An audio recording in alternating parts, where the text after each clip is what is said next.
And I have forgotten to mute my mic this whole time. Welcome, everybody, to the agency. I'm your magnanimous host, Agent Q. With today is Yuki. Hi, Yukikaze.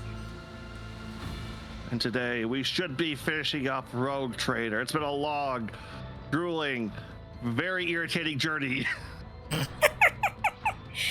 Luckily, we've been slow enough at this that the majority of the bug fixes have come through, and we didn't have to deal with the early crashes, bugs, dead ends, soft locks that a lot of Owlcat games tend to have at the launch. And don't worry too much, Agent. I'm sure nobody cared too badly about hearing you ramble about Ninja Turtles for a while. I was almost going to propose it would be better on stream anyway.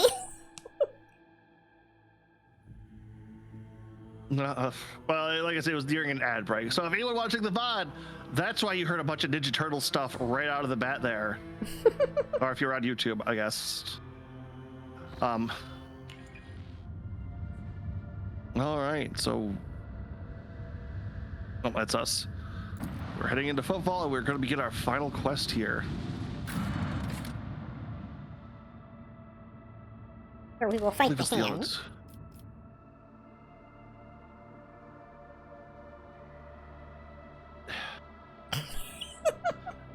Hey, the Ninja Turtles references are in Warhammer Fantasy.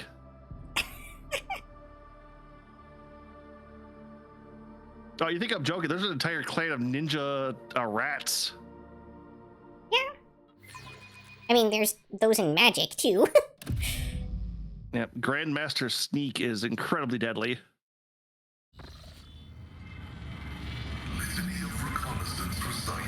All right, just to make sure. What the heck were we doing here anyway? Were we meeting up with the Inquisitor? Or attempting to? Lord Inquisitor should be at his headquarters in Fulfil at the Liege's Palace. Their Lord Trader will demand answers to all his questions. So that's a yes.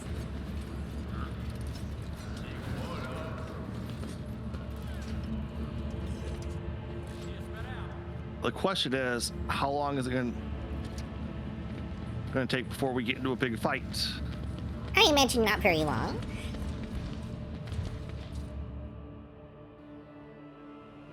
It also definitely feels like there should be some ship-to-ship combat at some point in all of this portion.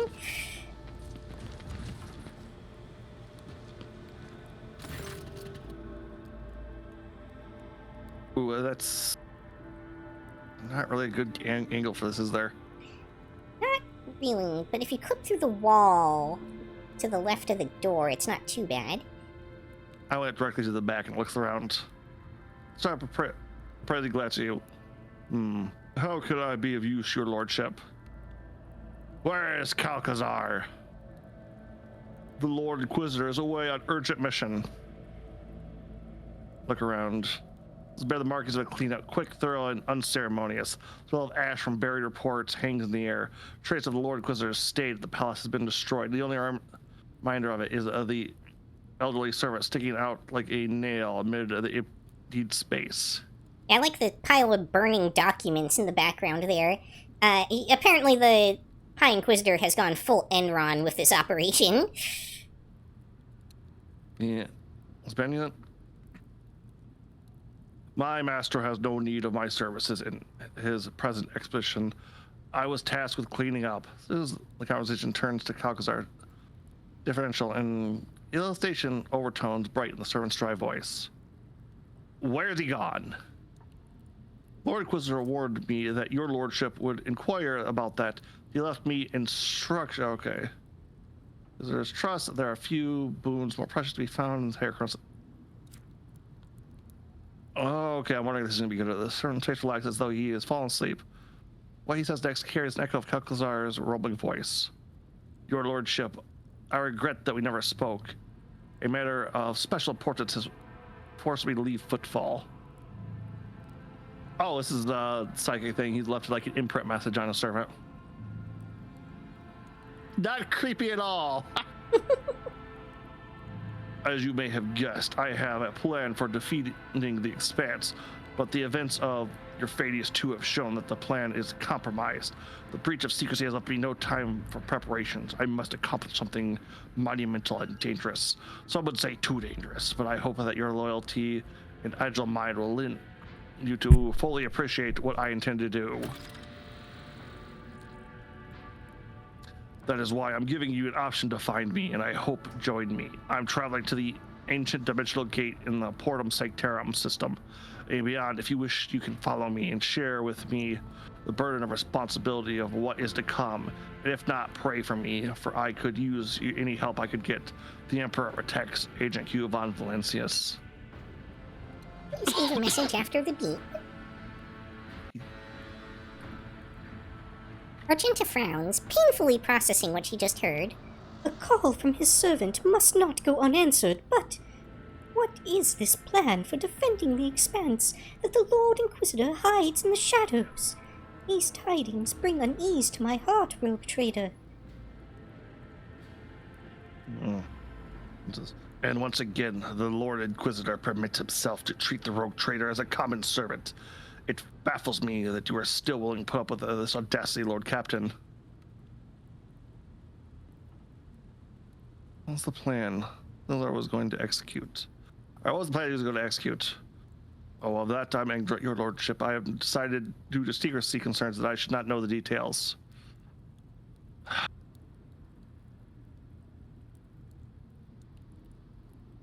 Now the question here is... No, we don't want to kill the servant, because we're after him to stop his plot at this point. Yeah, true.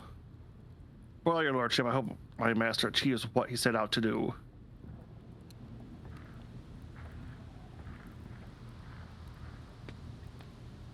Apparently I don't have control of the camera right now. Okay. Neither do I. The servant's walking off screen. Yeah. Light of anything in the terror, room? Really guide our way. Appears so. Oh, but Hi, looks like he Yuki, cleaned I'm it up pretty Agent thoroughly. Q. Hi, Dapper Weasel! Welcome! Good to see you. I forgot to turn the share chat on. Give me 2 seconds.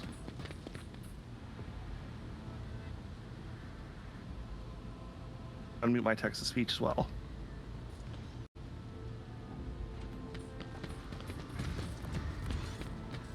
Weirdly enough, my text-to-speech was not unmuted, but it was still working.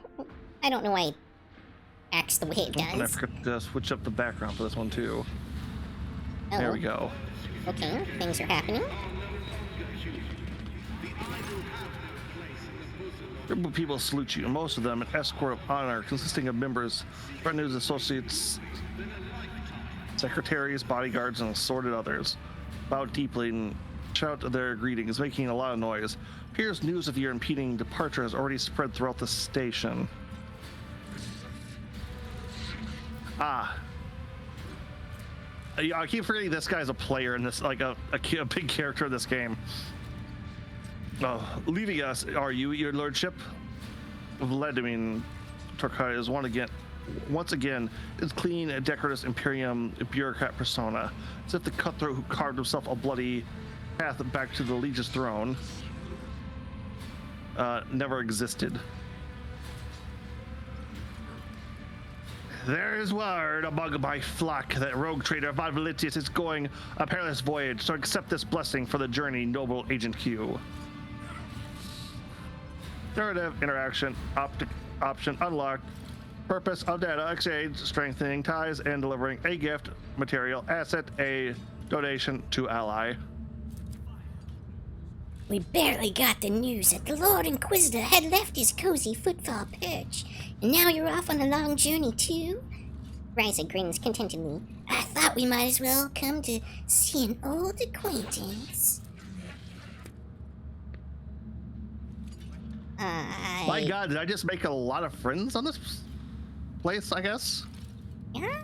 First of all, also the Imperial Navy uniform, his hands, the sight. It honors your lordship. I am here on my superior's orders to pay my respects to Han von Valen. Oh, I get what these are the 5 trading groups. Mm-hmm. Yeah. So I'm guessing the higher our reputation was with each of them, the better the gift we got was. Probably. Too bad we Wish me never good luck. capped our reputation on a lot of them. We capped all but 2, Really? I believe. It seemed like there were Well, still we at least kept maybe 2, 3 or got 4 that we couldn't buy all the stuff from. Oh, there was only 5. We capped 2. I'm dead sure on that one. I think 1 we got close on in the because we got the Navy all the way up. Because we got the Navy, we got the priests. No, we got the Mechanicus. We got the pirate chick. We got at least 2 or 3 of these all the way up, and 2 of them are about mid. That sounds about right, yeah. Sorry, I had to sneeze there. So good luck finding. Yes, your lordship. On behalf of my organization, I would like to express our regret that we have been unable to establish protective business relationships. Cooperate with what I hope is a temporary complication, and you will eventually see potential promise of what we can offer. Word of advice: give up smuggling and take care of football instead.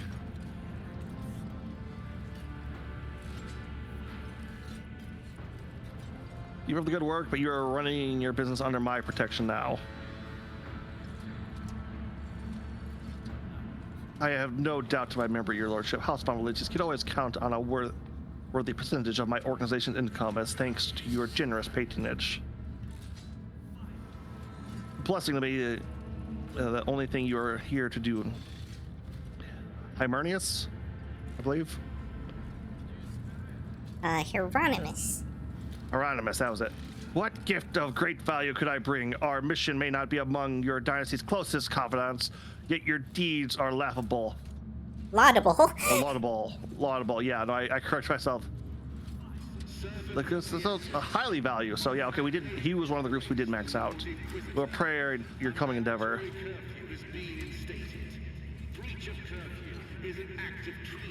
May the Emperor help you in your understanding.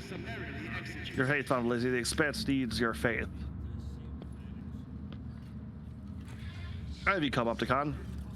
Public status assists as highest trusted ally. Staunchly allied with the conscious fleet and earned the expedition trust and respect.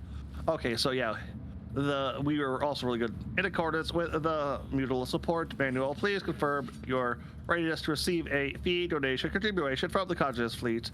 Asset description: standard expeditionary supply set for a Revelation 02 void ship and a personal gift tool blessing. Burden of servitude: one-handed septic starting equipment. Let's see what you do. Cost 1 AP more after firing a burst attack.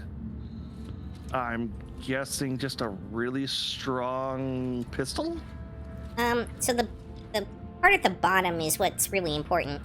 Burst attacks cost 1 AP more, but after firing a burst attack, single shot attacks with this bolt pistol gain plus 50% damage until end of combat. Effect stacks.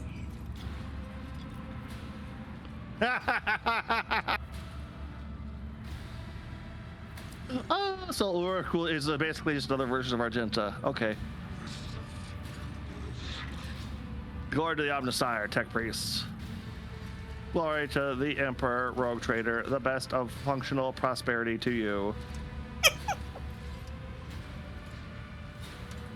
Are you here to discuss business or just wish me good luck? Business is a... Oh, sorry. It's you. Business. It's a custom among the Fellowship of the Void to never see a friend off on a long and dangerous expedition without gifts. The supplies are being loaded onto your ship as we speak, and this is from old Riza personally. Let's see, a flashlight emitter. Whenever the wearer is the target of an attack of opportunity, the dagger becomes blinded for 1 round. Will perform their lowest cost AB attack system, including attacks with range. Oh, is that ability on Abelard? Does that count as him getting hit with an attack of opportunity? I mean, his ability thing procs anytime he parries, so it doesn't matter what source the attack is from. No. The ability he has that the opponent swings at him and everyone else swings at them. Oh, no, it does not count as an attack of opportunity, I don't think. It might consume an attack of opportunity from them, but I don't believe it counts as one. We might have to look into that, because if it does, that... It could be very powerful, yeah. Yeah. Because Abelard would get a counterattack off of that. And if he parries their attack, he would get another attack off of that, which...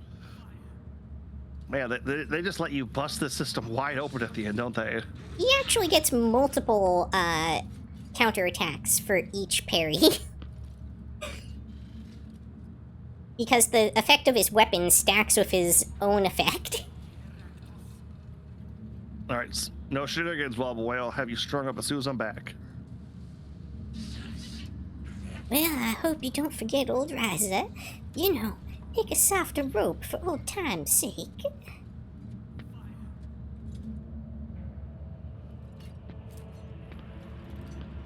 Your Lordship, before you leave Footfall, I would like to present to you with an official statement of gratitude.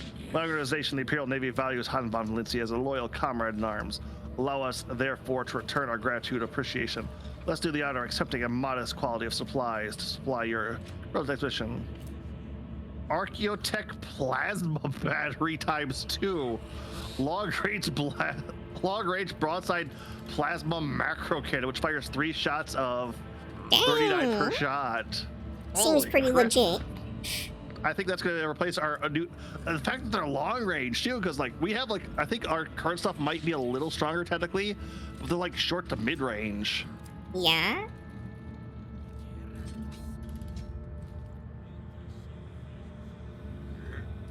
Protect the expanse while I'm away. Not forget our duty, Your Lordship. These stars will be ours. Each of the voices answer with a good luck wishes, blessing, pairing advice, and words of respect. I'll go over each other but alike. In their sincerity, for a second, you feel especially clear that you likely will not see any of these people ever again.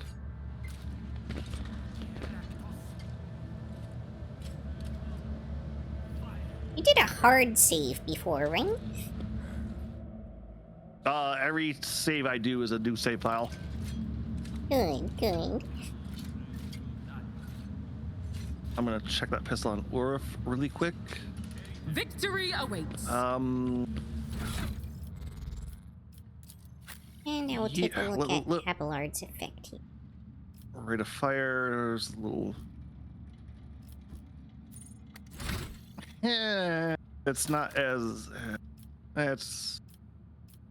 It's comparable.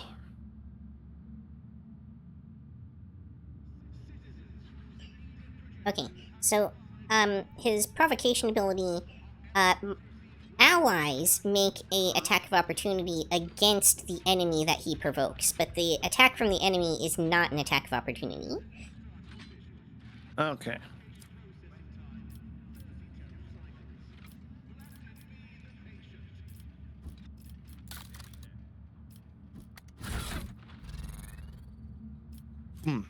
Yeah, I don't know why I'm coughing so much all of a sudden.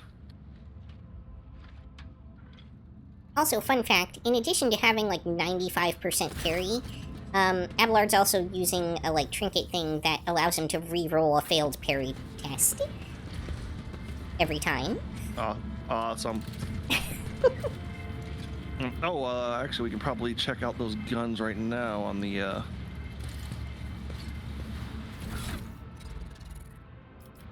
Let's see here. Archaeotech Plasma. So... Oh, we actually already had one of those equipped. So... Yeah, we can... let's see. A separate emblem line. Medium range, broadside macro, 5 shots. Okay, that's actually kind of questionable. Because the other one we have is the... 5 medium range at 5 shots at 30 damage.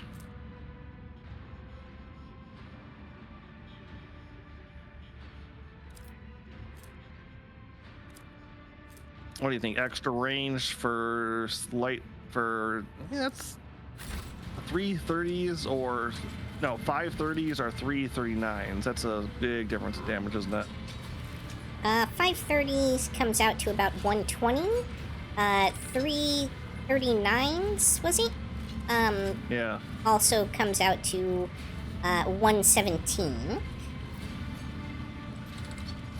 So they're very, very small loss of damage for for increased extended range, Yep. which seems well worth it to me. Yep. No, you're all right.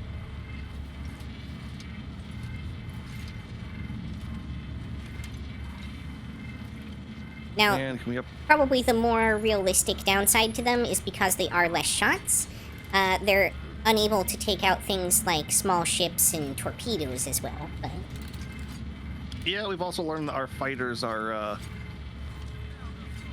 really good at doing that, though. yeah, which helps quite a bit. There's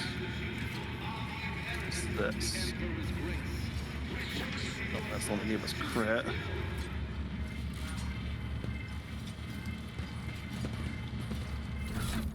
And engines speed 15. Nope. All right, so we are maxed out on our ship then.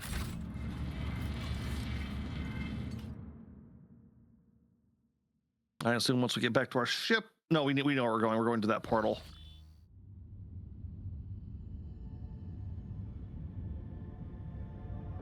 Your lordship, we have a long expedition ahead of us. Be reasonable to replenish supplies, munitions, spare parts for better equipment. Who knows what we may face? Basically, our last Yeah. opportunity to interact with purchasing stuff from the stores. Yep, I have everything we need. Thy will be done, your lordship.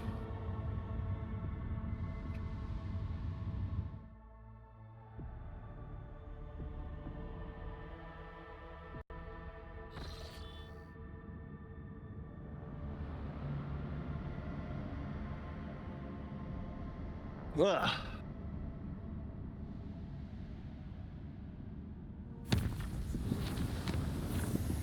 All right, jumping, we be going now.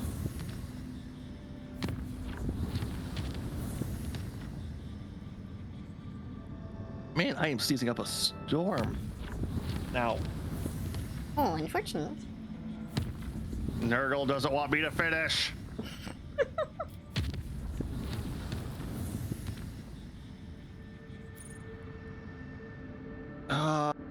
Let's keep 1 point. Just hey, nothing happened. No, I imagine this is where we're going to get our last big fight. Beyond the gate, but once things you know for certain, there will be no turning back. Why not ensure that you have taken care of all fish business? It's saved now, pretty much. So Yeah. we will save.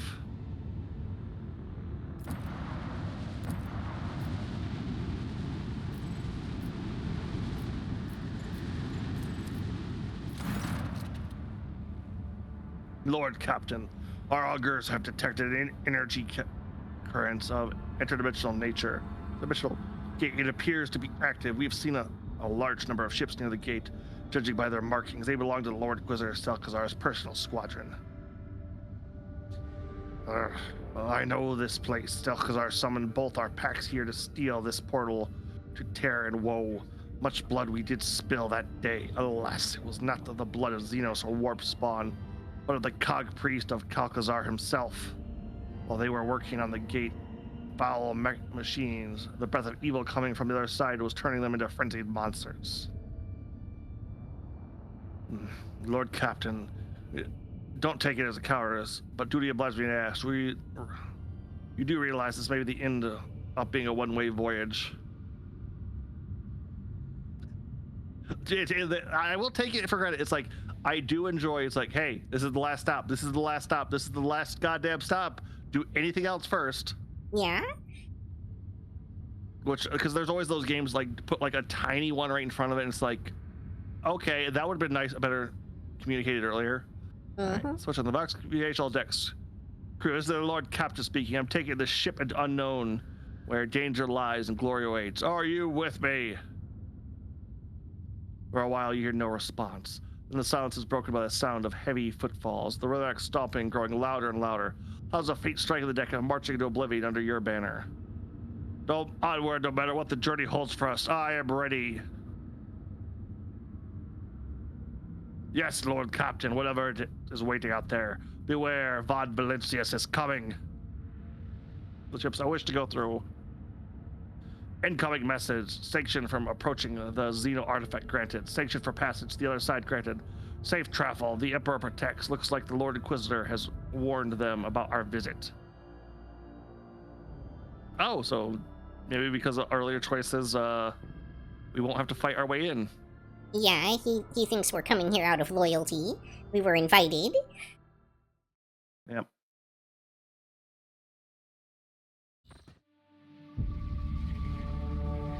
The ancient gate, long impenetrable for the rogue trader, was at last ready to reveal its secrets.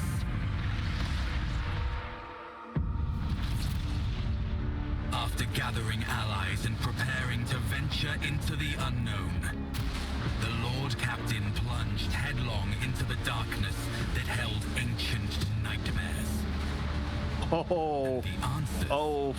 to all his questions. I'm guessing this is a Necron planet here, basically. Why is this in a webway gate?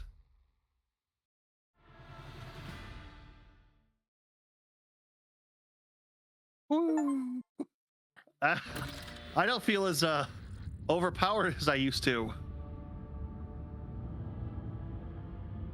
Oh, what quest did we just fail? I don't know. Probably anything that was still outstanding. The sorrowful something. Translation complete, Lord Captain. Current coordinates unknown and indeterminable. All that the ship immediate vicinity is dimensional gate. It's gone in on a passive mode in a large amount of debris. No enemies detected. Lord Ulfric, you may need to be informed that the coordinates his esteemed brothers traveled to march a location somewhere in these star systems.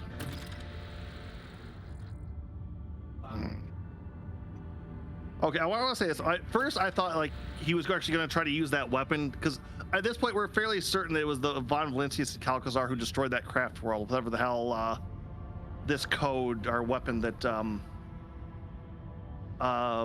Pascal's true persona like came up with. So I thought like it's like, oh, he's going to try to use it on Cabra since he knows it specifically works on Eldar stuff, but if he found a tube world, it's like, I need to kill this.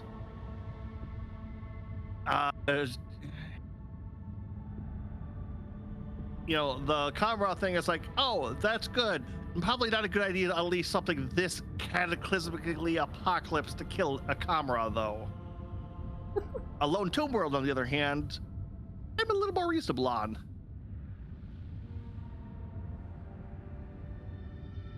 What are your thoughts, Yuki? I don't know. I still feel like this Lord Inquisitor is ultimately up to no good. I don't really trust him. No, we're very much on that path. It's just, everything has a... Well, that's the other thing I'm kind of wondering, because they said that the tech priests were going crazy. Mm-hmm. With one exception, most machine-based or modified humans and other life forms are more resistant to warp shenanigans. On top of that, Eldar webway gates generally don't have a lot of warp stuff going on with them. Necron's hacking tech priests, though, very common. I mean, we could always try and let him do his thing and then destroy the High Inquisitor after. Yep. Although, from what we know of the thing that he took, it could just re-originate the entire universe. So that might be a bit risky. Yeah, it's one of those like when you go up against Necrons, you generally have to bring Armageddon class weaponry to the fight, just so they don't use theirs. It's the Necrons have a weird sense of I don't want to say preservation, but maybe honor. It's like, oh, you're capable of annihilating stars, so are we. I guess we'll do this the old-fashioned way. Draws lightsaber. Like, that's a legit thing in their lore too. So, all right, everything has a reason. The threats of mine and my brother's words are tied together. I see black means will at our meeting finally approaching. Let us find them. Atavar, for such is our destined wishes. All right, what happened to that gate? The engine seers have proposed a hypothesis that has entered some kind of recharge mode. After accumulating enough energy for a new transition, it will activate again. At least that's what they want us to believe. Badly. Okay, you tell this for me or tell this for you? All right, what's the debris? Those are ship carcasses. Judging by their markings, they were part of the Lord Inquisitor's fleet. Likely acted as a portal force. The damage doesn't look like it came from any weapon we know. And the way the debris are scattered suggests that the battle was short. Someone attacked and destroyed every one of them in the blink of an eye. Someone we have never encountered before. Any idea where we are? I can't say, Your Lordship. These are unfamiliar stars, and the system is not listed in our astrogational data. Astrogational data. We are in uncharted territory. Going after the Lord Inquisitor. Well, probably gational. Astrogational, like navigation. As you command, Your Lordship, if I may just point out, the expedition equipment prepared in advance for Your Lordship, your retinue has been maintained well and is ready for you at your orders. Guests pass us by the esteemed allies of football likewise have been ready prepared. So your neurostimulant to gain 20 intelligence and willpower for 2 rounds. 7 advanced medical kit. Tesla grenades. Deals 40 to 50 area damage with 60% armor pen. Pain blocker. The user suffers 10 damage from any source until the end of combat. After ends, they suffers 1 random trauma. Immobilization grenade. Targets in the area affected must pass a toughness resistance test. Immobile for 1 round. On a successful.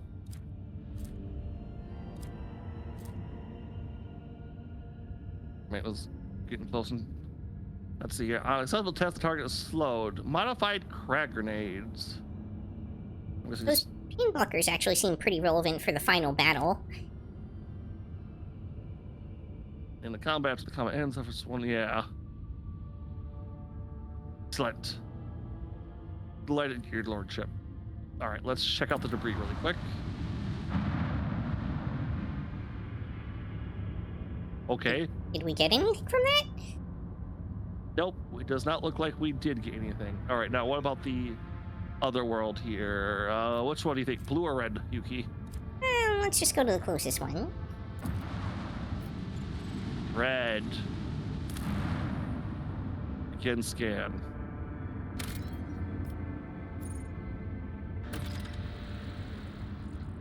World expanse. All right. Before we go, let's check the journal. I want to see if I can figure out which one we failed.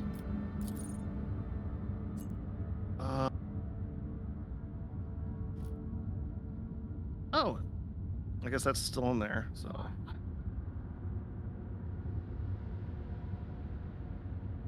All right, let's see. Failed. Cults. Errands. Effective servitor. Ritual blind. Outcast. The path we lost. The card of fetches.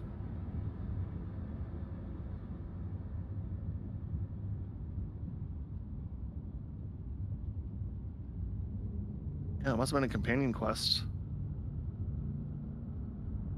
Oh yeah, probably Secrets of the Cult. All right. Now we scan the surface. Officers report the remains of an expedition camp, which seems to be Scout's immediate scent. Other parties confused. All the equipment bears the Valentius coat of ours, but there's no traces of anyone other than the rogue trader's servants. I don't know what happened. Either it's a previous Von Valentius expedition, or we're caught in a time loop.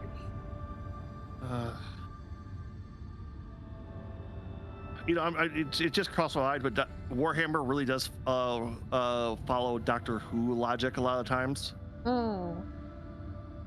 So either of those questions are really relevant. Actually, a trace of gunfire in the field equipment. A single unarmed data crypt is found in one of the containers.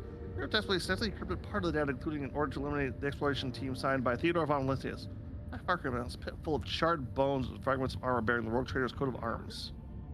Scout's report leaves Abelard with conflicting feelings. Despite his certainty that her lordship Theodora would never give such an order, a very good reason, Abelard expresses as somber, like a missionary who lost his faith.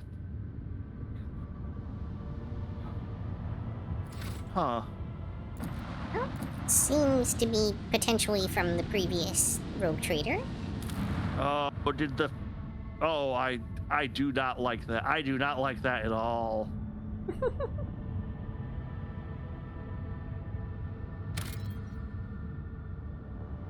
I'm sure it's fine. Okay. Let's The do Rocky this. It Roll, obviously won't cause anyone to go insane. Well, actually, that's the beauty about Necron stuff. Not a lot of psychic, no psychic shenanigans in there, so, You know, but it does so hack think- the tech priests. Archer, the fate signal to the area under the ice alongside it's just called Krypton's match that used by the Lord Inquisitor and his team. Hey, our ship's a tech machine spirit can handle that, right? Sure. They breaks the clever code. The ship goes as follows: Acolyte 17-1, Lord Inquisitor. The event horrific vision occurred. Goodbye, the Emperor protects. That's What? actually fairly more horrifying than I thought it was. Yes, horrors beyond your understanding. Good day.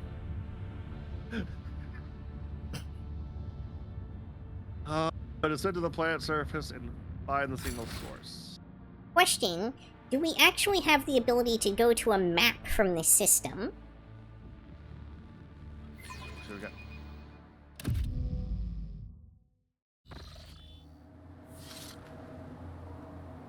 Oh. The answer looks like yes. The expanse, the mission gate is closed. You are currently cut off from the Crown's expanse.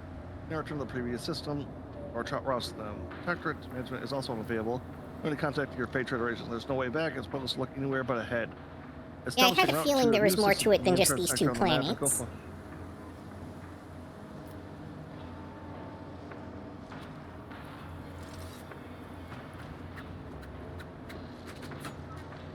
Yeah, but this is Necron stuff.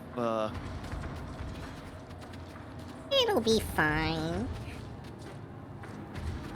Oh, this Oh, master-crafted patellar augment is not fit for a servant.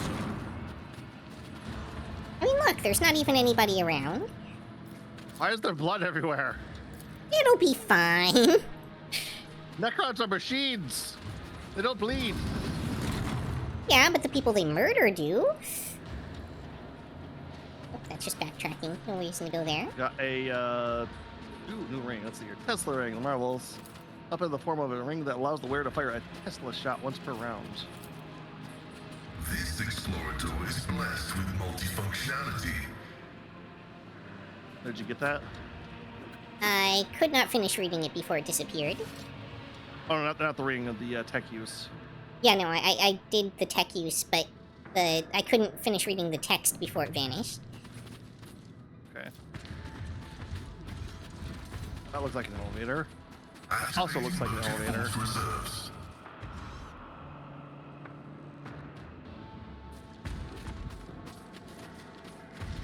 Piles of bodies?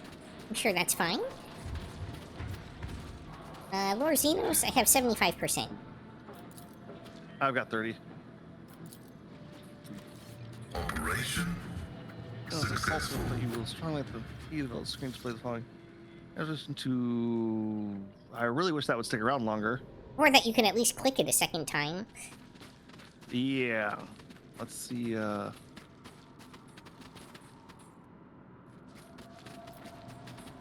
right.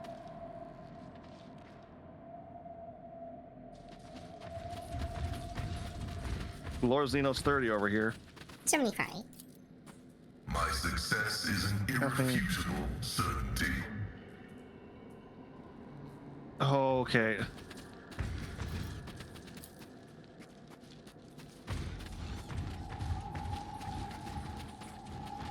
All right, activating cogitator. Optimal route.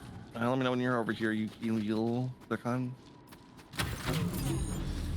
Well, disfigured corpses in the uniforms of Inquisitor soldiers have been tossed in a grotesque pile between the cogitator, large obelisk-like statue. The killer has left no traces, and you have the nagging, oppressive feeling that the very walls are watching you. The air is thick with electricity and the heavy stench of rotting flesh. only makes that feeling worse. Closing his eyes and sniffing noisily, the wolf snarls. What killed these mortals is still near. I can smell it. A lifeless stench, not like a corpse, but like the iron teeth of Mordecai's maw.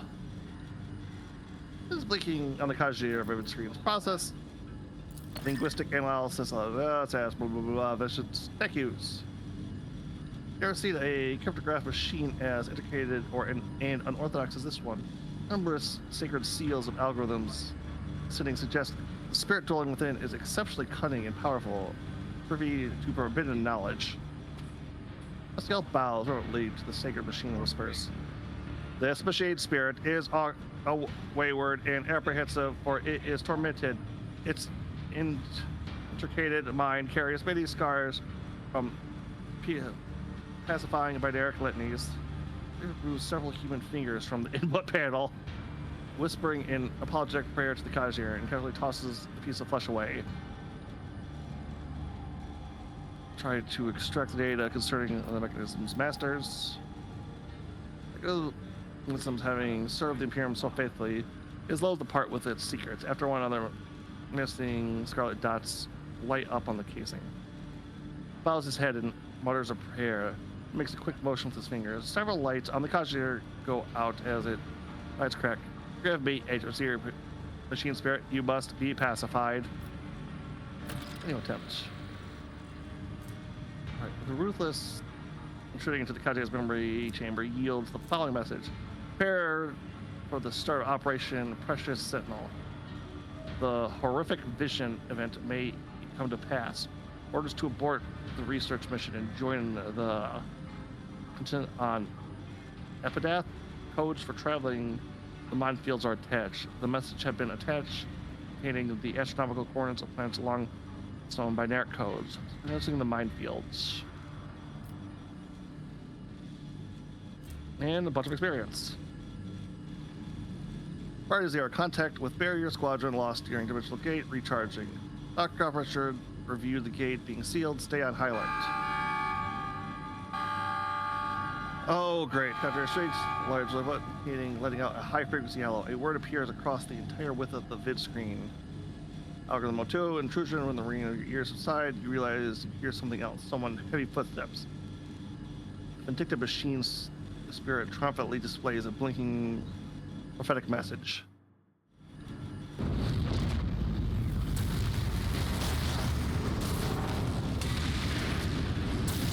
I'm sure it's fine.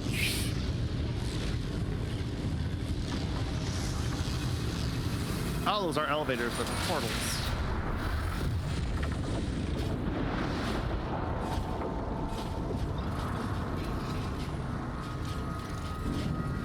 Oh.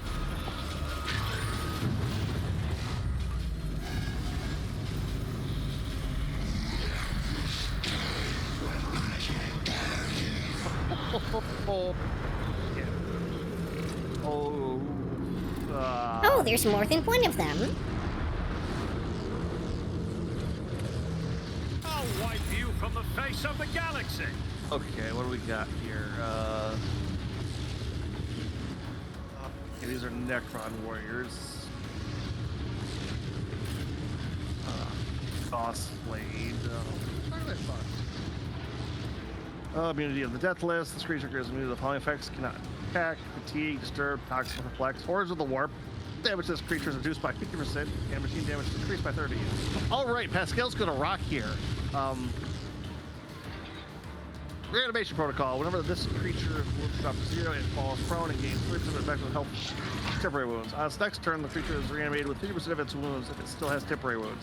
The creature has no other allies within base wounds equal to 0. This creature and its allies die.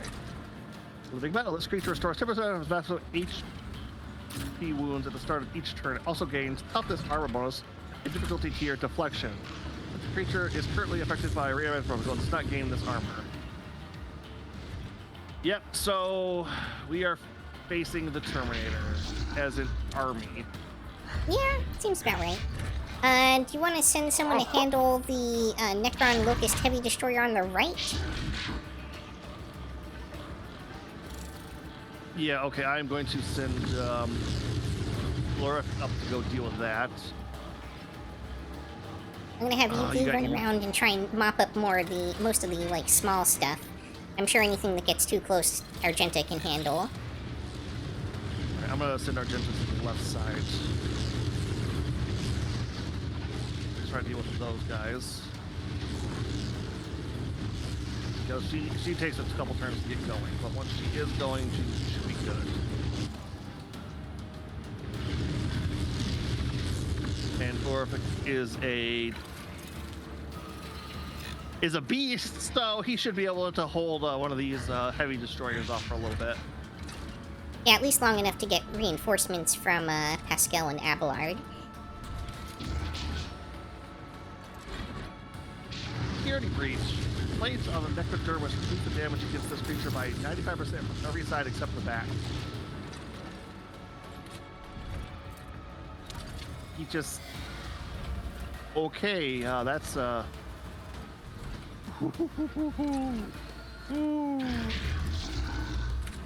600 rounds? What? Is that how much its gun has? Yeah.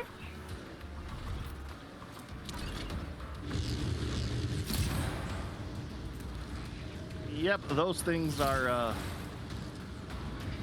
Necron medium infantry. All attacks against enemies in a 2-cell radius gain plus 100% critical hit chance. All affected enemies also become priority targets. That was the... Alright, that's resolved.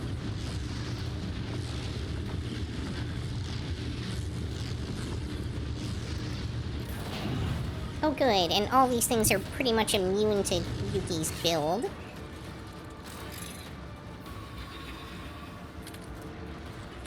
Toxin just doesn't work in the endgame at all. Great, love it. At least against these guys.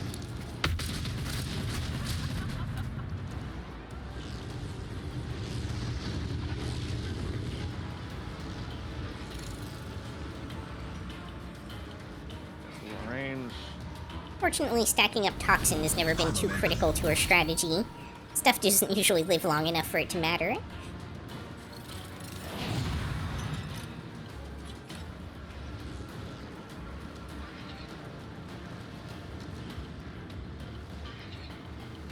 There we go.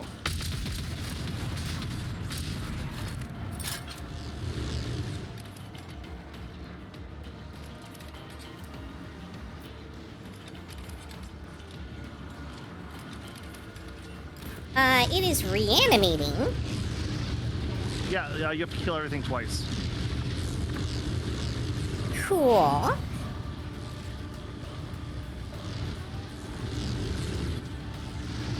Oh no, more than twice. Basically everything has to be dead simultaneously. Yep.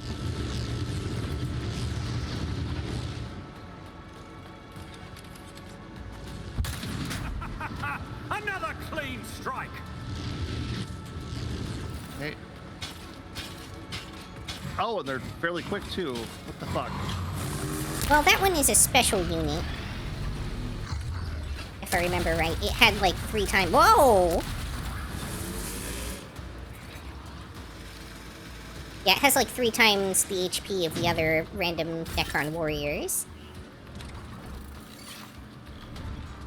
Oh, it's a death mark. Okay, that's why. Didn't notice that. So yeah, this thing can warp. Tactics are the best Just kind of ones. phase out of reality when it wants to. As a sniper. Sure, I'm sure that's fine.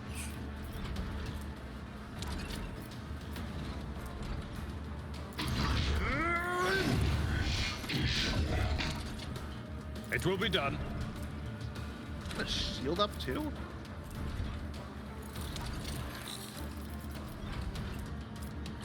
This is attacks. This gives you an additional.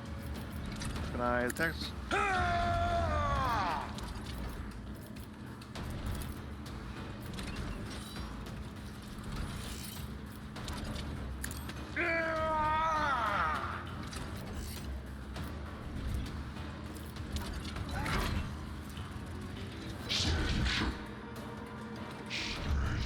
I will do my duty. Well, at least the heavy destroyer shouldn't be great in melee, right? Probably not. And I mean, it didn't really manage to damage Pascal, so not too worried about it, but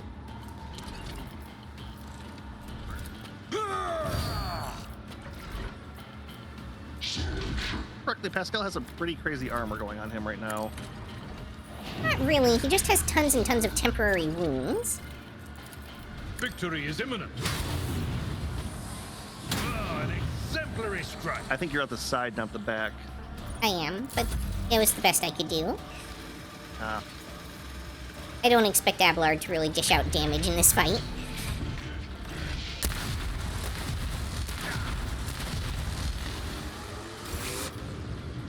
Okay.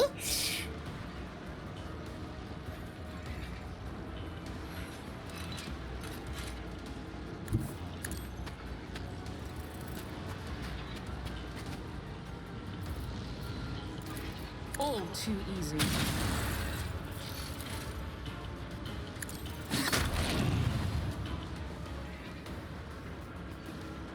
Wait, do they explode when they die? Yeah. Not a problem for me.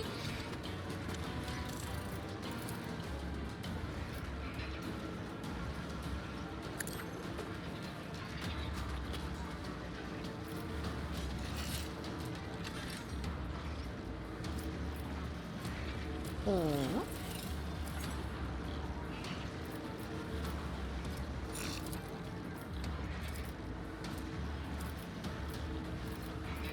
Suits my purpose.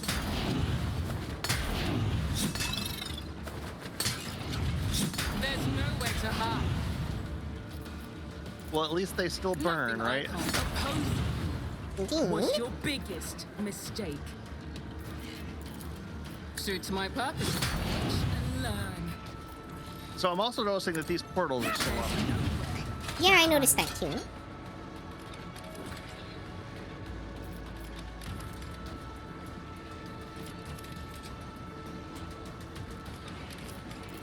And Necron portal tech is extremely long range.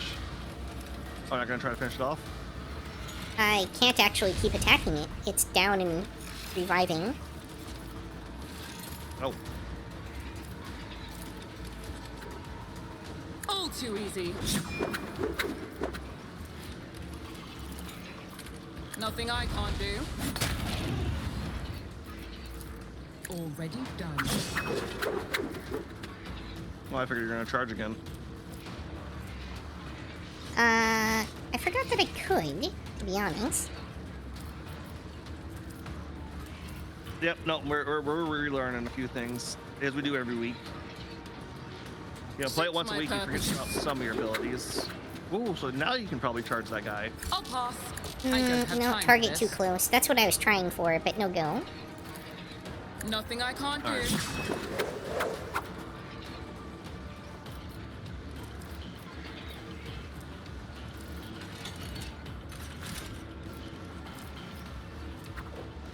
Yes, it makes sense to go back.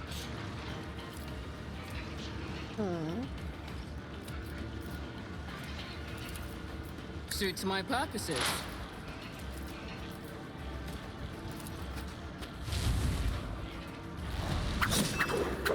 A little bit more at least. There's nowhere to hide. There we.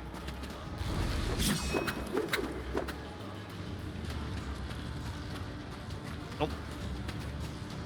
Alright, who's up next?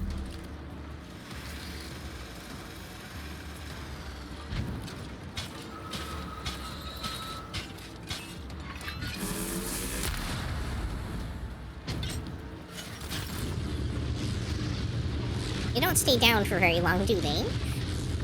Until their next turn. Yep. Kind of have to gather them all in one spot and murder them.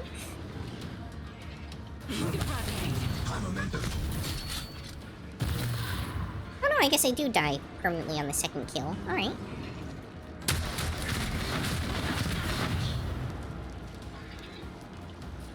I'm sorry.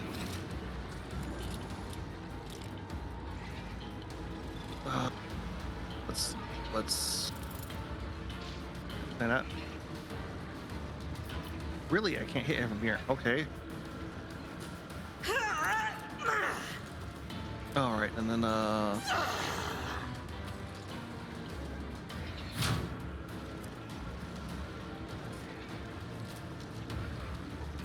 okay, now you go down.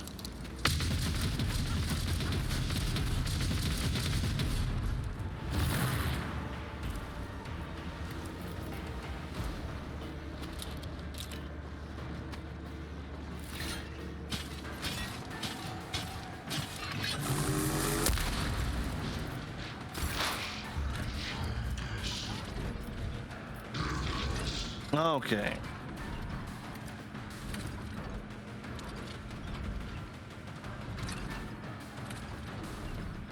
Is this gonna give a tax opportunity? I'm not sure. As the tactical imperative dictates. Let's take the long way around just to be safe. Yay. Let's see here.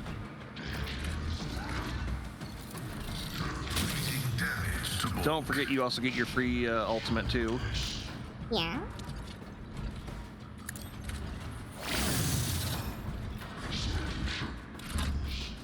But I do want to hit them first. Are you gonna use Carnival of Misery on them or dismantling attack? I'm still figuring that out. Precise attack. It hurts, because that's free.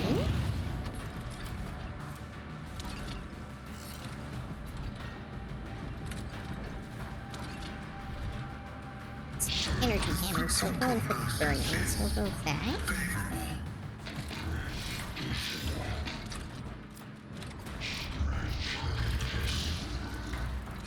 I don't think these things can bleed, can they? I doubt it. I think that's one of their... Not- No, they're not immune to bleed.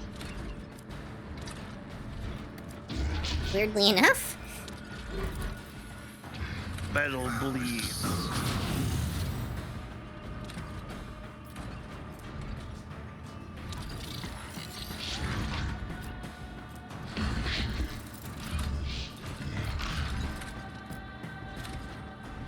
Okay, it suffers weapon damage and instantly suffers 4 additional instances. You just pulled all of its damage over time things off of it. I think we're going with this one. Activating force mode sacrament.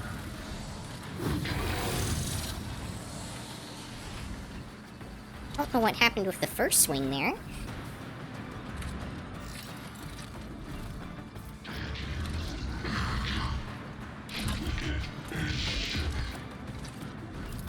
Running binary.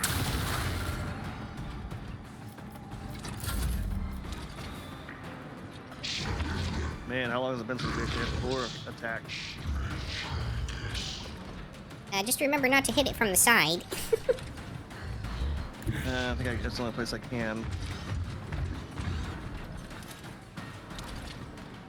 Oh, let's see here. Could you shoot the Necrons over to his right instead? That looks like that worked. Well, it's like he's still gonna do some damage. Would you rather have me going after it? Because I was gonna leave those for you. No, no, that's fine. I just thought you might not be able to damage this thing and they might make it better targets.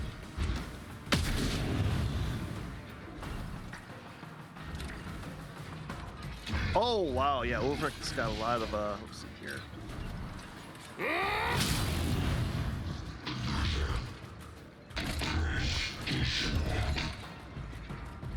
Abilities. So what's this? Give me a kick.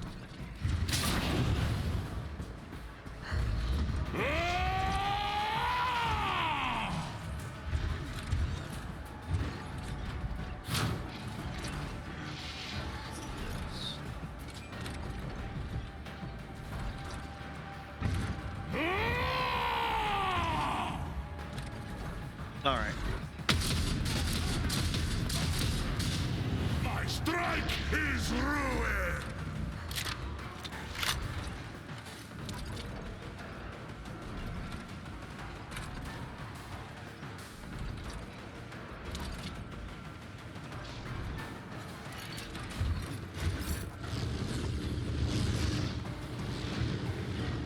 And we're back to the top of the round.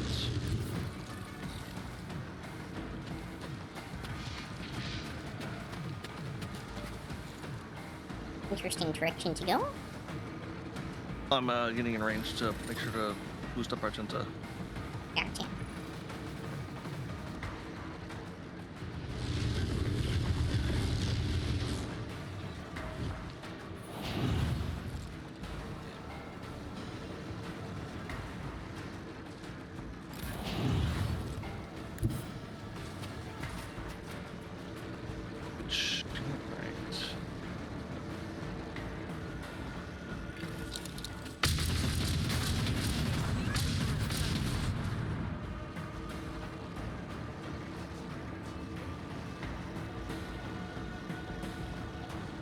Where is it?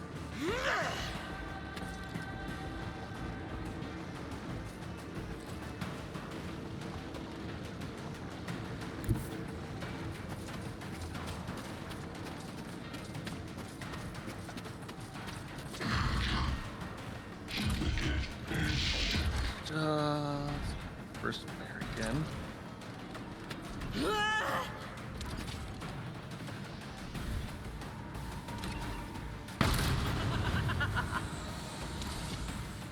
Yeah, that shield's gonna be a problem. Yeah.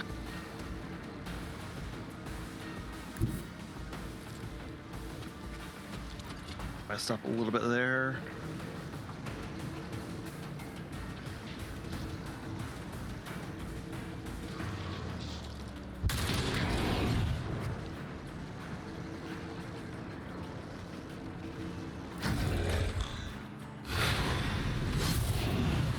Well then.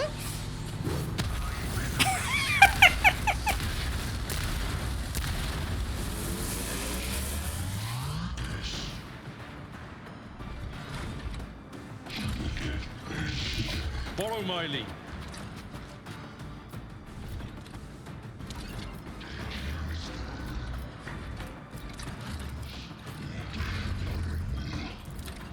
Indeed.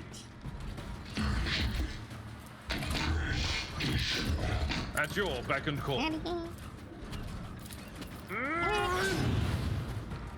I will do my duty. Endure. It will be done. At your beck and call.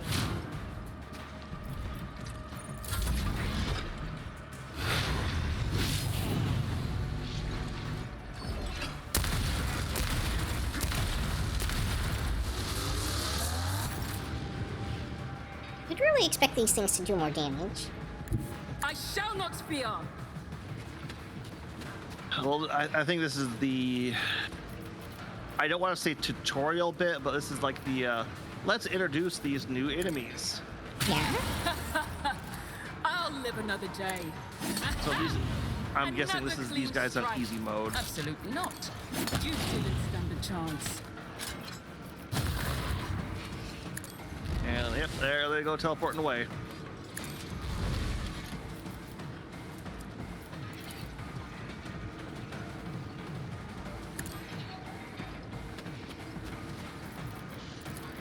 Already done.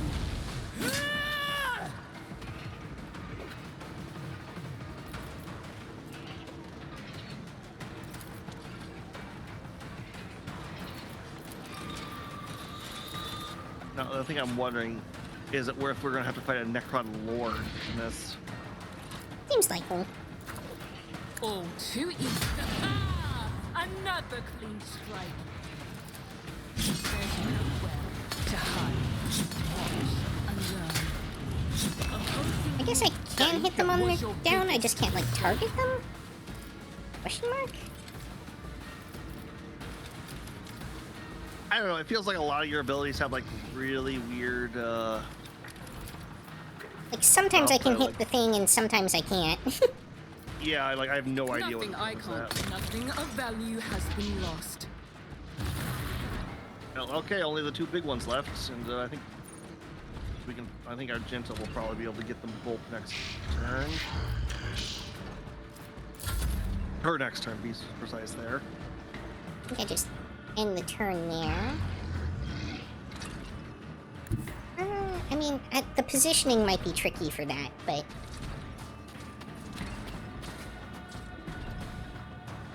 The problem is those shields.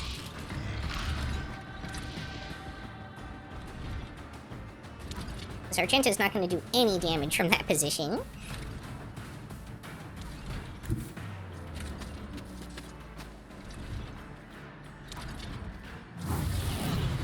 There we go.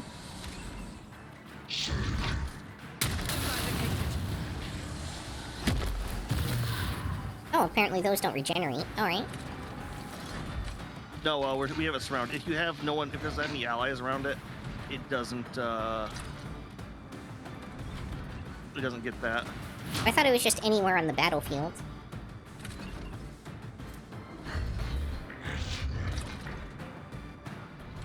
Yeah, no. I think it's like... If the creature has no other allies with base wounds more than 0, this creature and its allies die. But it doesn't say that its allies have to be anywhere nearby. Low momentum. Emperor! Oh, this is gonna take a while.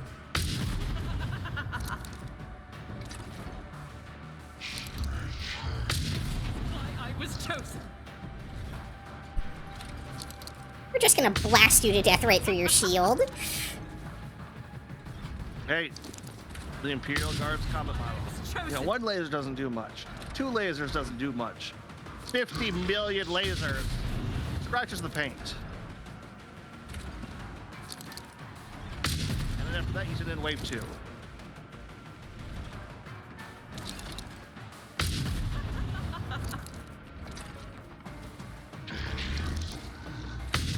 is why I was chosen. Yeah, she gets a single shot for every rate of fire.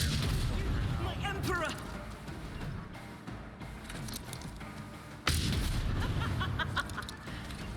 Is she using that new gun we just got?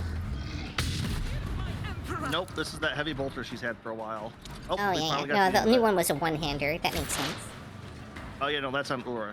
That was the big bolt pistol. Advancing.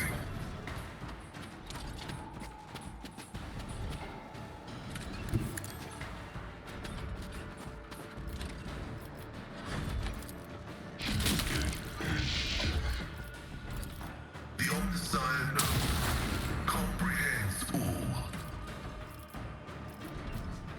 The scriptural prognosis is favorable.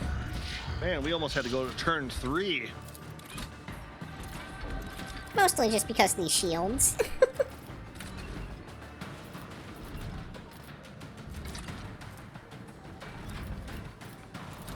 Request approved. And the other problem with fighting Necrons. Executing request. Right, level up. Yeah, you level up. But you notice what we don't get to do? Loot them? Is he teleported? Yep, Necrons don't die. They teleport out of the combat. Annoying. 1 for the enemy, 2 for the traitor. Summer execution, nope.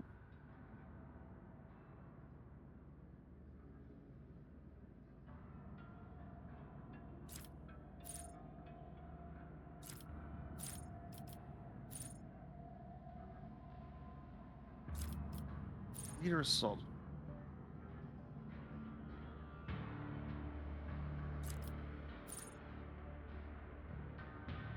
That's probably one of those action points.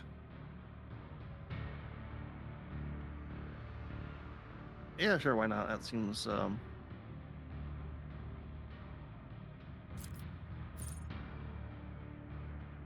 coerced. Good here.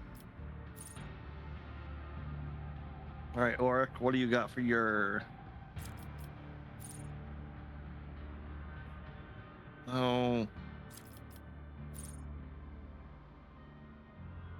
Chasing to them. Nope. Fortress. Nope.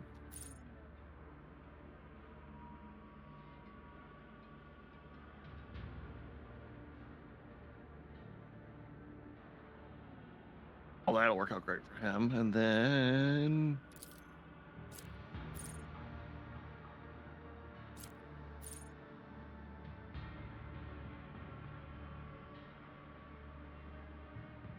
yeah, because you're a athletics guy, so we'll go with that.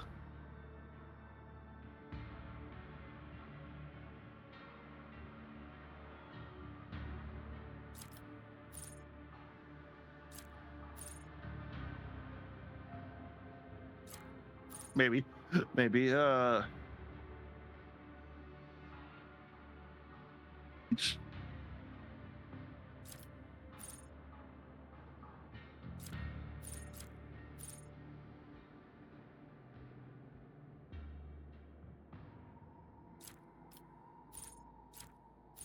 So many choices for this one. Yep.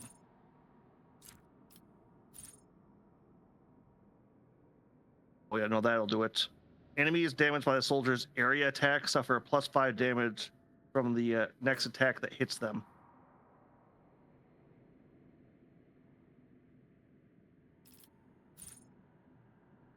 Or rapid fire no longer reduces damage. Yeah, let's go with that, since we like to do that. And then Tempted to get the last plan, which keeps Yuki from dying once, but the problem is she'll still get a bunch of, like, traumas and injuries if that happens. Which might leave her kind of useless in the combat anyway.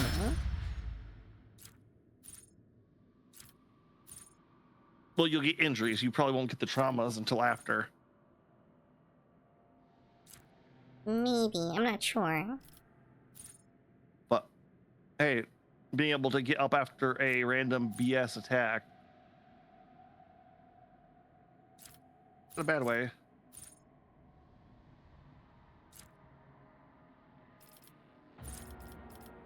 Argenta's not gonna... I mean, there's a lot of good options here. But I'll go with that, just because if there is something that's gonna insta-kill me, it's gonna be in this last section, I'm sure. Yep. And that was a problem in the other, like, fake-out end boss that we fought.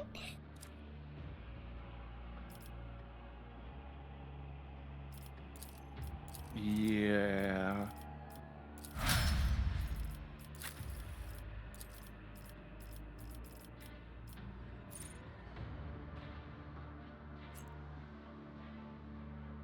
Now you have to do that for Pascal and the other, and Abelard.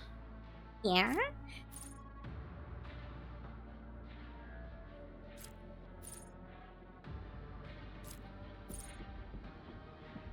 Once over on the ruins just to make sure nothing else. Ah, nothing came out of this portal.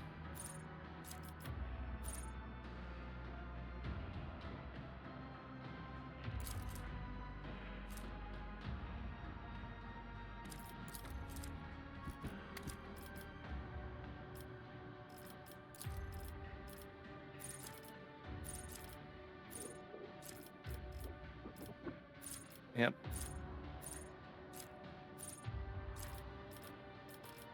Yeah, and I'm thinking about it too. It's one of those, because Necrons are notorious for never actually dying, like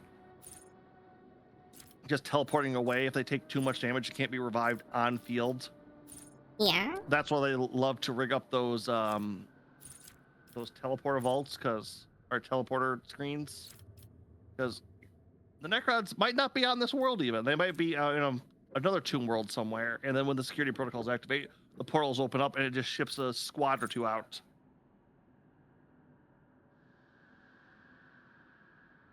So when you're fighting Necrons, you have to keep in mind a massive war of attrition against a race that's harder to kill, better equipped, and leaders are generally fairly good at what they do.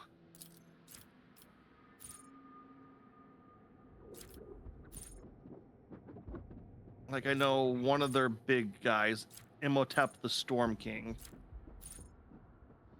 Which also, if you couldn't tell, the Necrons have a distinct Egyptian feel to them.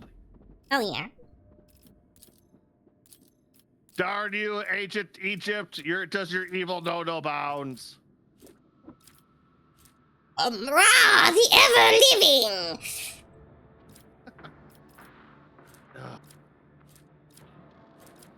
Pretty much. Although weirdly enough, the Black Pyramid is a Warhammer fantasy thing, not a 40K thing. So far.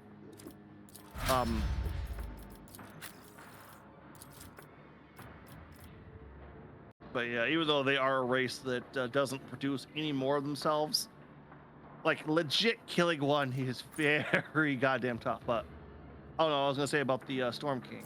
One of the strategies he likes to pull off is he creates a massive storm whenever he fights. Necrons don't care about the weather.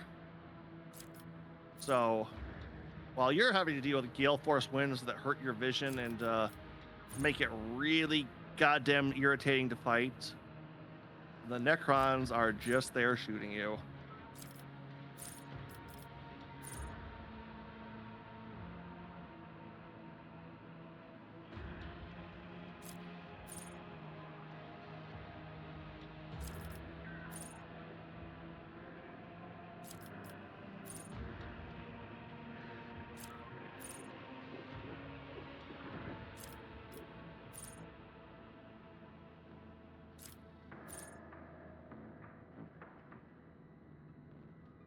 You know, the fact that those heavy destroyers were actually able to hit Ura is kind of surprising, because he has an 80% dodge. They must have some crazy good shots.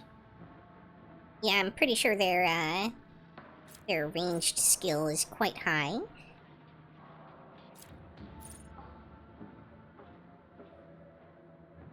Oh yeah, that seems like it could be pretty useful.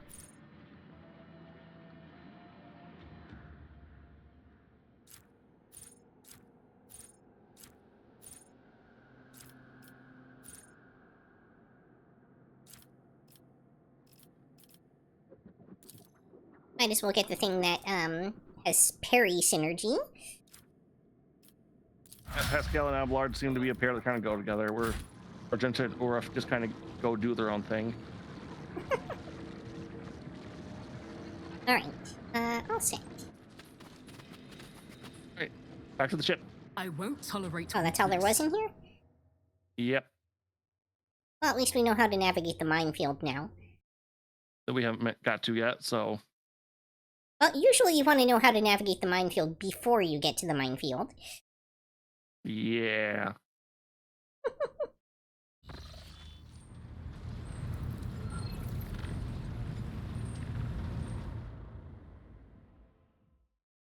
Let's probably just take us back to the map. Lord Captain, unidentified sickle-shaped ships taking off from the planet we just left. They're approaching swiftly and ready their weapons for battle. Get ready. It's about to get hot here. Oh, we're fighting Necron void ships. Oh, okay. It'll be fine. Do their ships teleport too? Yes. Bummer.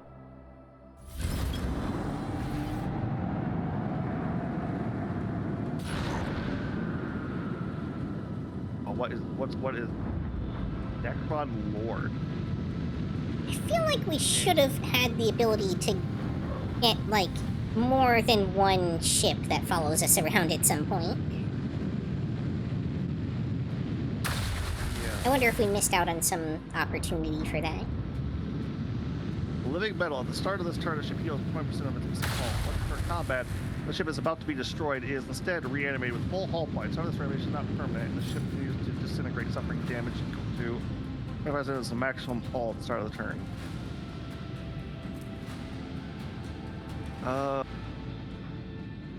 Alright, are you good with me taking the first Yeah, go combat for it. tonight? I think I took the last one.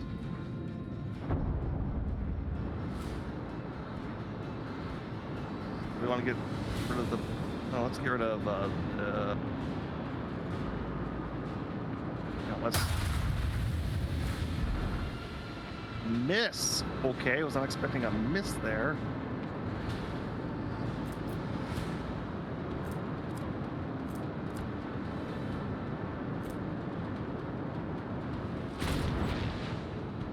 Oh, it has a 192 damage weapon?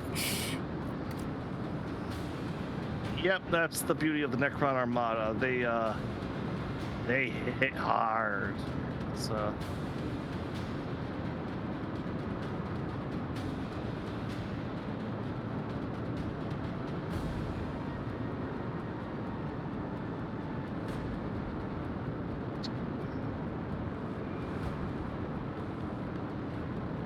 just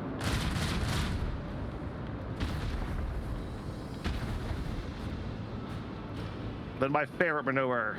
Onward! The void ship's shields are failing. That didn't kill it.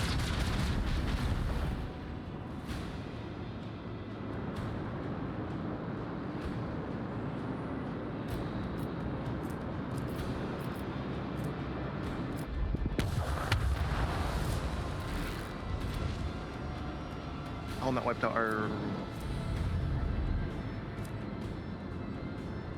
rear. Side. But yeah. Yep. But I was thinking which ones we were going to Oh, to reinforce. like reinforce. Yeah.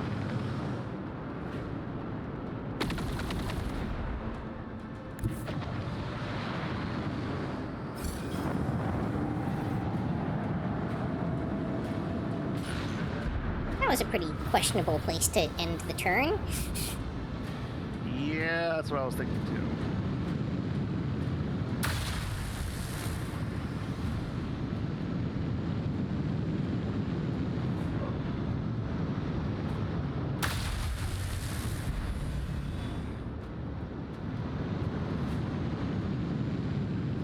Did the Lord jump ship? Oh, dang.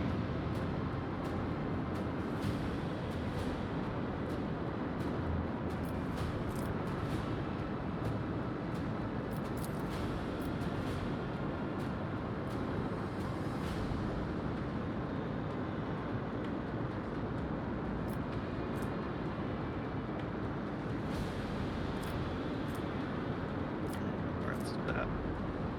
Laying the course.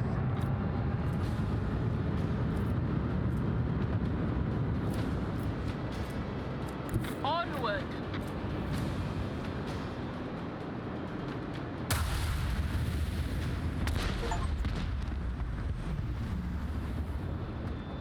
Purge Oh, the we destroyed a ship. unclean. What? Yeah, I was gonna say it's like that actually was fairly decent. Oh, let's.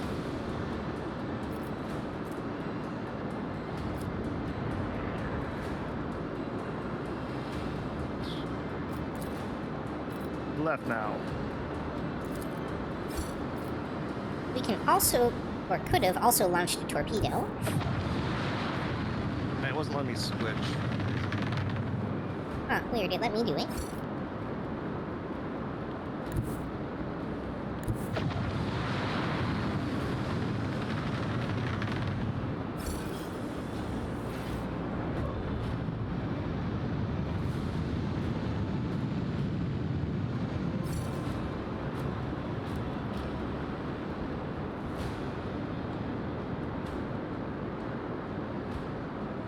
No, still charging, still charging.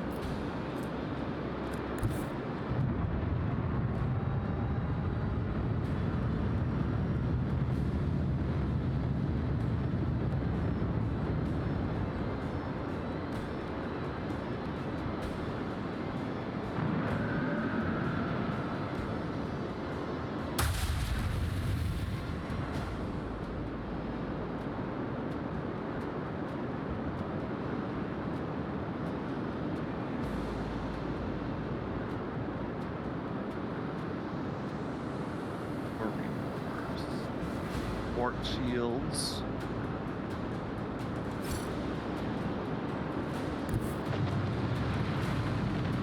I'm probably being a little overly cautious from what I need to be, but Yeah, I feel like because of their regenerative abilities, you have to be very aggressive against these. yeah. Well, we got one down, and that last one's.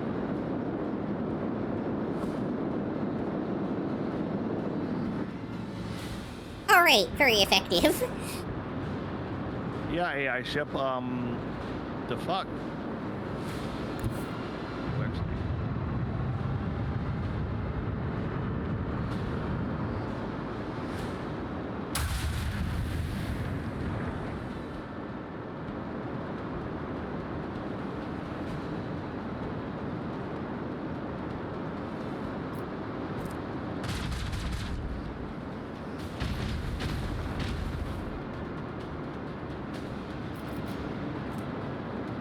Set the course.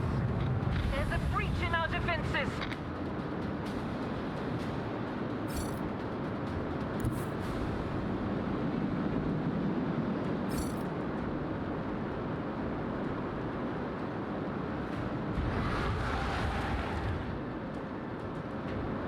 Might screw that up a little bit.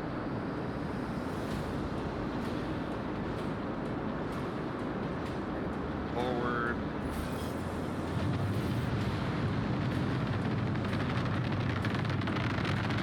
Which time Why? are those?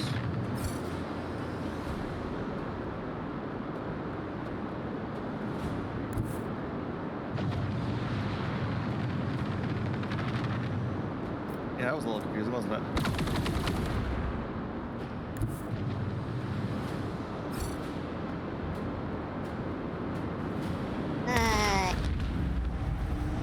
Okay.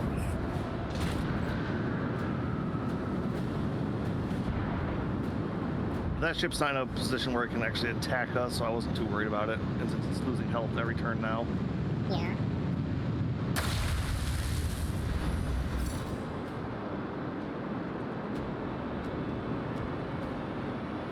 Lay in the course.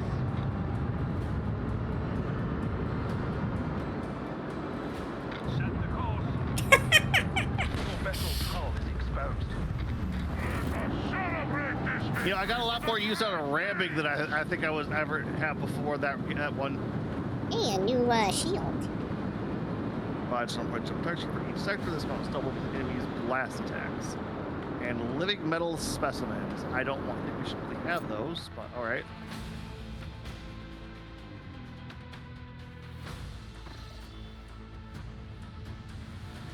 Lord Captain, what were those things? They took off from the surface of the world where you landed. Never seen ships like that. Never seen such technologies either. We've finished a trophy out of the void. A relative intact fragment of a wreck and sent it to the ancient seer. And just in case, we've isolated the compartment where we're performing the comprehension litany. Liturgies. Litanies? Liturgies. Oh, I don't think I even want to try that. Damn. I mean, I don't think Seems it'll wrong. cause a problem if we fail it. Failed an hour-long silence. Sorry, your lordship.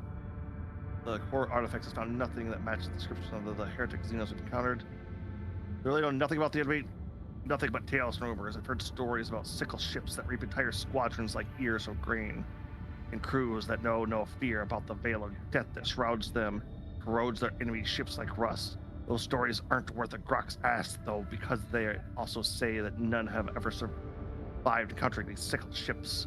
If that were true, there wouldn't be anyone around to tell the stories, would there? Data available. Those creatures are Nephelmex. Nephelmex. The Abyssires, fallen angels, cited a quotation. The first machine spirit ever created by the Abyssire were in will, in body, and in power, unmatched in their perfection. They were releasing the designs of the Deus Mechanicus unto being. But the principle of entropy conceived by the Abyssire was fundamental. Thus, even the perfect become flawed, through the overabundance of their perfection. So vast were the Nephromech's abilities, and so insurmountable the depths of their minds. Their pride tempted them. The Nephilites rejected the designs of the Deus Mechanicus in favor of their own. The order of existence was defined, and a great war of absolute destruction came. The Nephelmex were overthrown and exterminated, with only a few managing to hide from the Abyssire's eyes by extinguishing their minds and shrouding themselves in oblivion. In their change, the emissary created new machine spirits and designed them into servitude so that they would remember limits of their power and would not descend into pride. And for the ultimate perfection, the Deus Ex abolished it from the universe, and thus it was no more.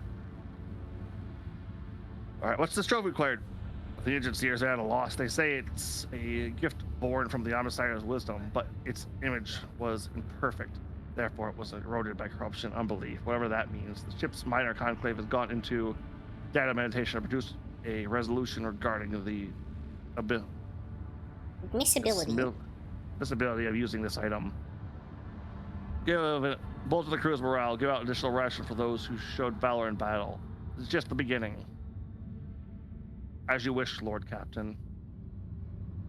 You know something I want to say? It's we went up against the most advanced ships in the universe, and our primary strategy was ramming speed. Tried and true method. All right. Which actually is working out a lot better for us now than it was at the start of the game when it did more damage to us than it did the enemies. Yep. All right, where the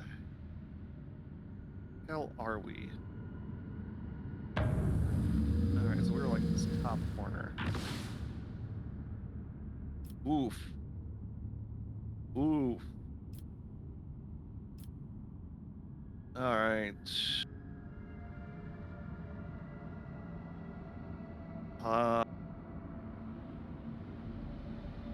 Say it, work our way from the top down.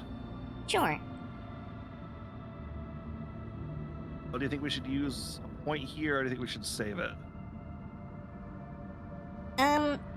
Only if we need points to chart courses at all. Otherwise, we should probably bring these down from orange. We do. We might need to use it to plot the course of that third one over there. In that case, we should hoard them. I mean, it's a warp breach. Lord Captain, the crew lost track how much time they've spent in the warp. The veil itself, the grounding of the bulkheads, the Vox Master's reports. It all happened so many times before. It happened yet again. No matter what occurred, the officers could not shake the feeling that they were running in circles. The voyage across the sea of souls would be eternal. Routine actions blended into gray nothingness and filled the crew's hearts with anguish. Many members considered submitting to the mercy of the chaotic powers outside. Days went by. The navigator did not give order to leave the Immaterium. Heed our inner voice. The Lord Captain insight pierced through the mind-numbing haze. It appeared that the ship's astropath and the navigator had been sounding the alarm, but their message had been ignored. Their combined efforts finally broke the time loop and released the vessel from the Empyrean's embrace. The warp never tried of its cool mockery.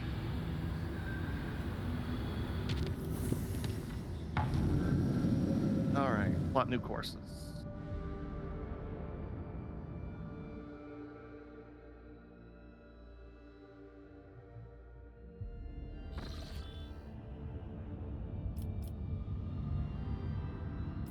All right, quick save. Did we get any scrap from that last fight, actually? I don't think we did. Yes, we did. Dear Mother of God. Oh, did we? Yeah, we got like 1,000. Well.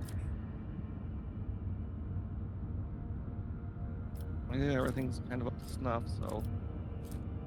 All right, let's go deal with these ships first, because it's probably not a good idea to leave anything alive in this. I don't know how alive Necrons really are, but... Failures revealed 2 Xeno ships hurtling through clouds of cosmic dust. This is coming from the alien vessels in the encrypted Fox frequency used by the Von Vlissi's dynasty. According to the transmission, the Earth's people are aboard the Xeno ship. Press report on the enemy. The augurs are spouting more and more Xenos vessels. Most of them are in a strange state of dormancy. Are they asleep? Dead? Cautious directions not to test this hypothesis. Thankfully, the nebula in the system could allow the Dynast ships to evade danger. Establish Fox contact. Request to keep coming back. We're alive, we're fighting, we need support. No time to lose. To battle. Well, Yuki, you're definitely getting your ship combat you wanted.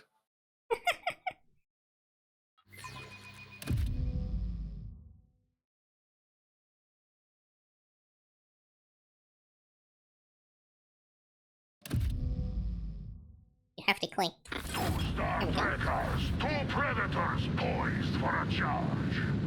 Fear not, Void Sailor, and the All-Father be praised. Shroud class light cruiser. Has a double lightning arc.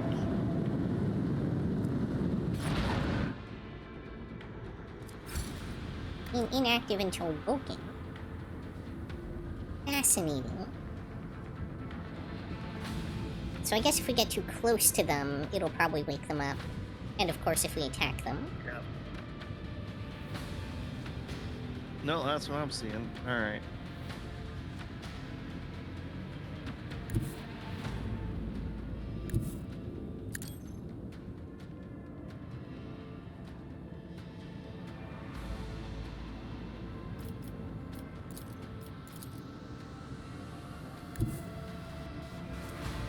Not what I want to do. Oh, Cancel you don't an want to action. go towards... Unleash out!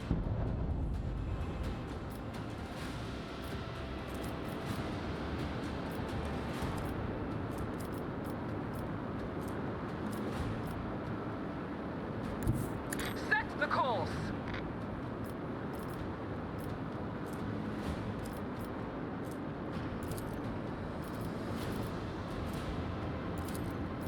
Macro cannon, volley!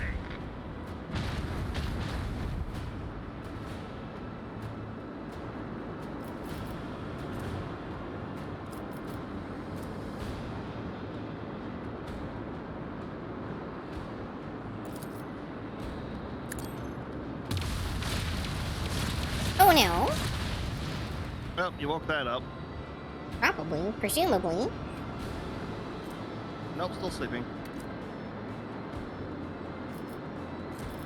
What was that? The, oh, it was, yeah,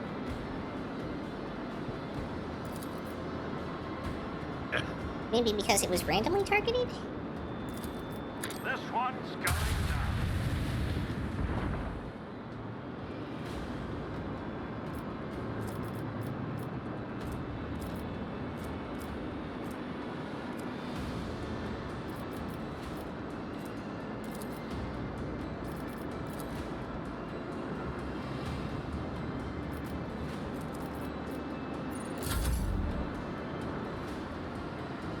Be careful not to move those guys into... Yeah.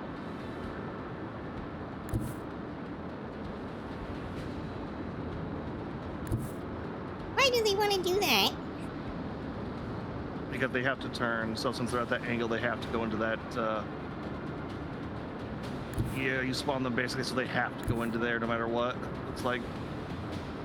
That's most unfortunate. Maybe it'll be fine as long as they don't end the round in there. We can hope. Also, maybe because they're fighter craft. Possibly.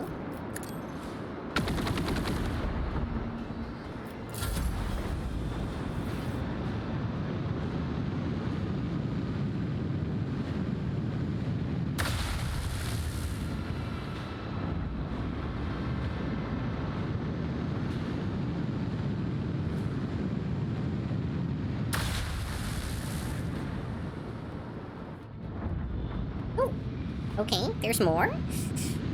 Yeah, there's 4 of them and 3 of the medium cruisers. Wait, or is there 6 of the little guys? There's at least 5, because there were 2 in the group that we were originally messing with, and now there's 3 more down here.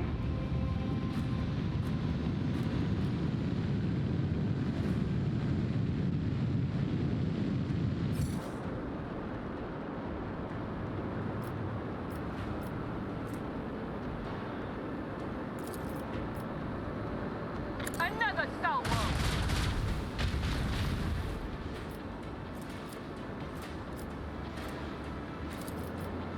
Leave their hulls strewn across the stars. Annihilate them.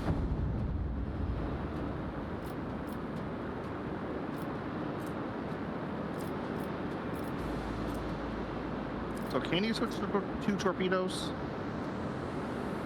I can't. I'm wondering if it's a bug that maybe the other player can? Yeah, Yeah, okay. interesting.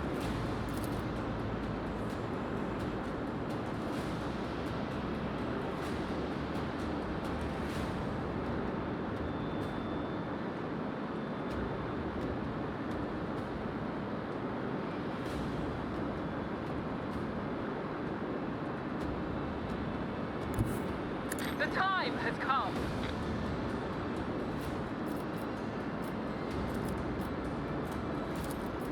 Bleed them. Yay, that did some damage. On my side, I can deploy torpedoes if you want me to, too. I don't know if you I can should or be not. able to deploy them, I just can't deploy them where I want to at the moment.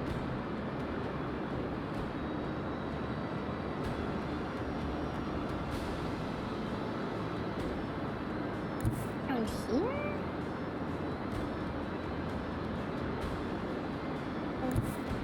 Here. A torpedo. Annihilate them!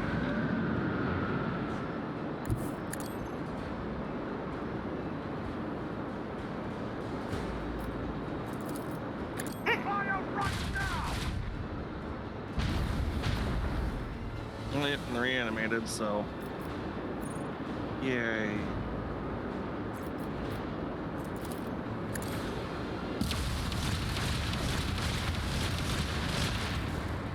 Ooh.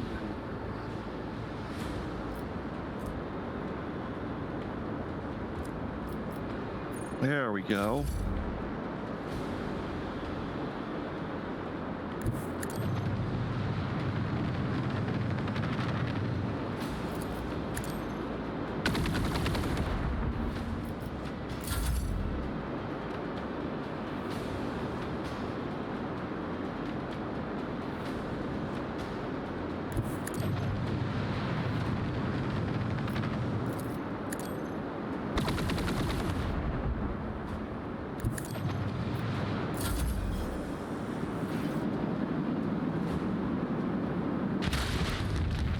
Oh, our fighters. I mean, we got both of the ships out. That's kind of worth it. Yeah. What's this cloud do? 3 evasion, mobility, speed, range, good chance. Alright.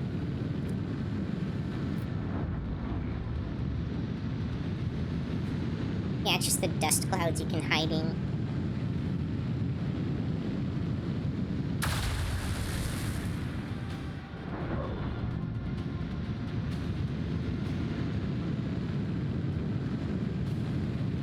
Seems to be working out pretty well for our little ally here.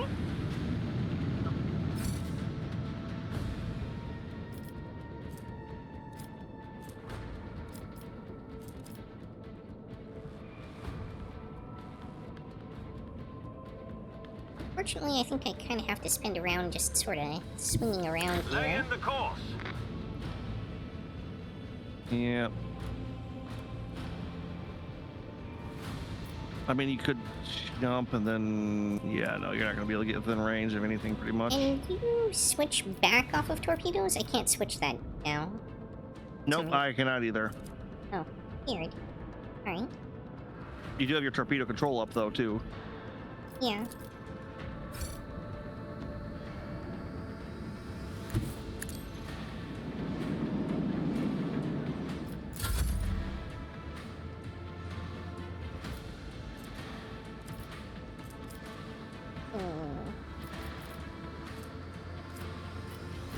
Okay.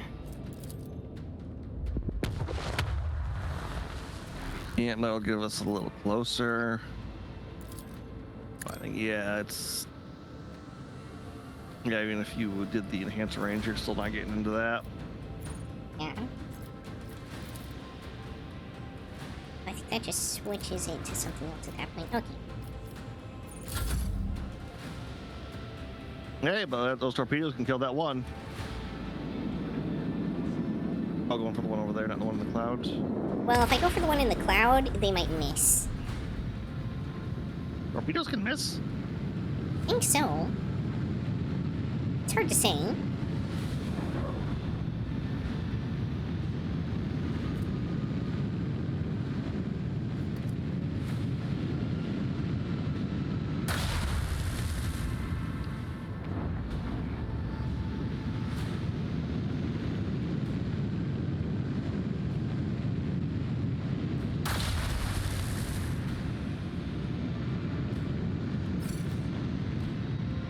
Well, you can fire both sides.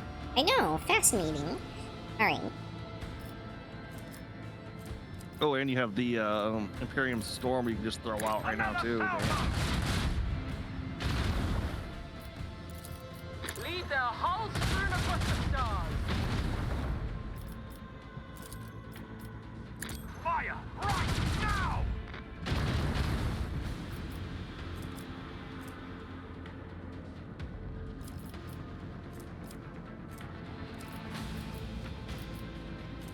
I think so. I can do that.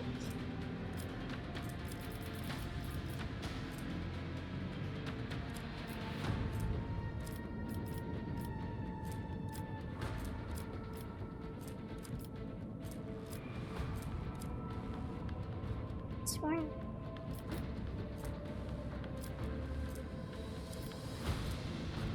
What ability are you looking for? Here it is, the Expeditious Reload. It can only be used during the end phase. Okay. That's why I can't use it.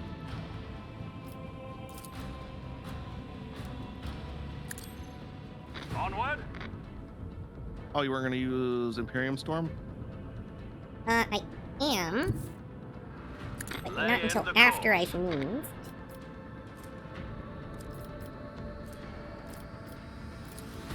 This one's going down.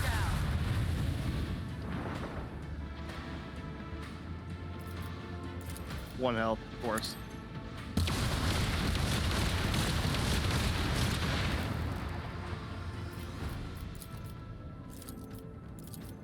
I wanted to get all on that one guy.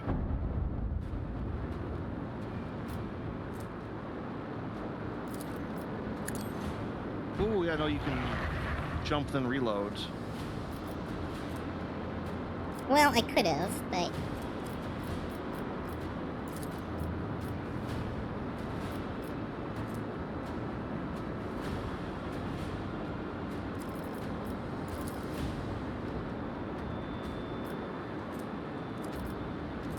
You can do extended range and get the dorsal up. Another salvo! Or hit that one, yeah.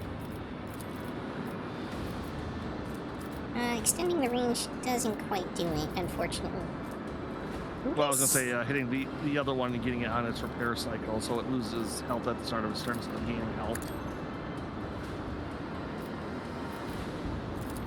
Do that. Fire right now!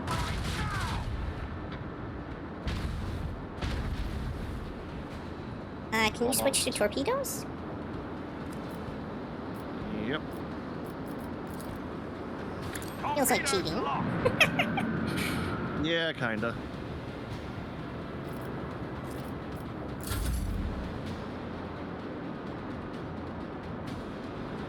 Oh, now I can reset that thing's health. Yeah. Now the question is, do you think the other ships are going to activate once all these guys are gone, or do you think they're going to just count this as a victory? Or do we have to just pick them count off one this by as a one? victory, but I'm not really sure. Like, I can definitely go either way on this, counter.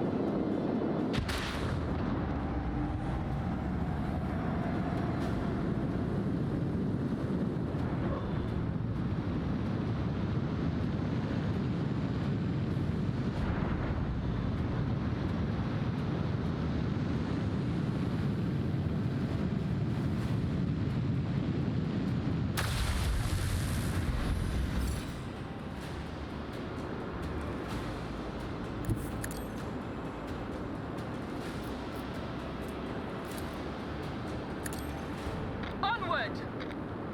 Hey, the shields seem to be broken. Macro cannons fully!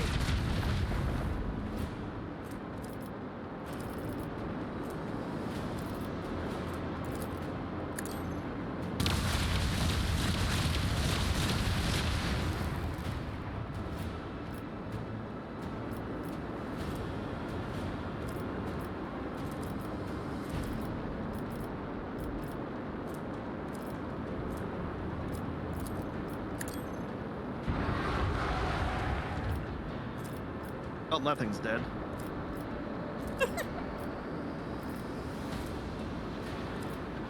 Yeah, if only I had any kind of movement ability up, I could really do some extra damage, but oh well.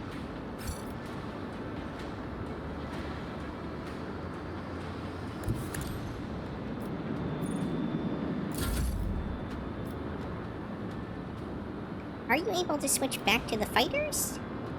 Nope. Okay, so I think you can only have two. No, that's not right, because we had two fighters up before, and we're still able to launch torpedoes. So I don't know. I think this is all just kind of like a buggy system. I suspect the first player is actually supposed to be able to switch back and forth between this stuff, and it's all just not quite working right. Yep. Oh, hey, then you just kill it now. You can almost just kill it now.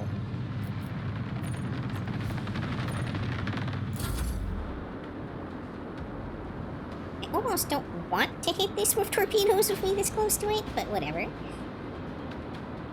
Our forward shields are still up, so we're all good.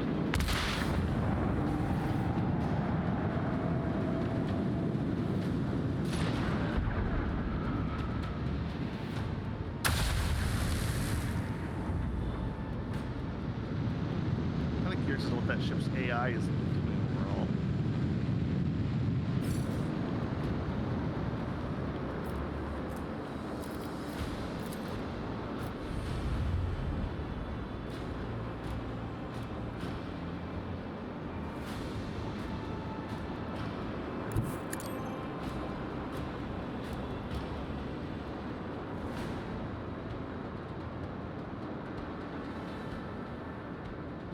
There it is. Yeah, it's really far away. I don't think I'm getting in range this turn. Yeah, nope.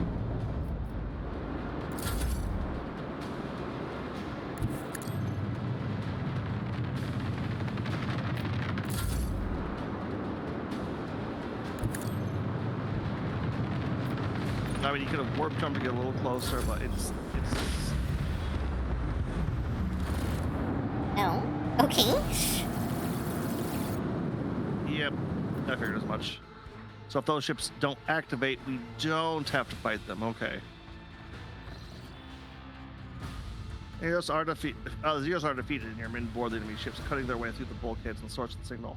Find the decayed remains of the Von Litzius boarding party. One of the corpses clutching a foxcatcher. The voice of the dead out to the void. All of them fell many decades ago. The dead slate in a weapon that belonged to the commander of the boarding party were recovered.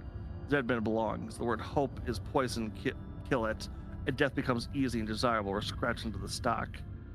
Ooh, let's see here. Targets hit with this weapon must pass a toughness resistance test with a -10 penalty, or be pushed 2 cells away. Doesn't seem very good, to be honest. The autocannons have low damage, but they have a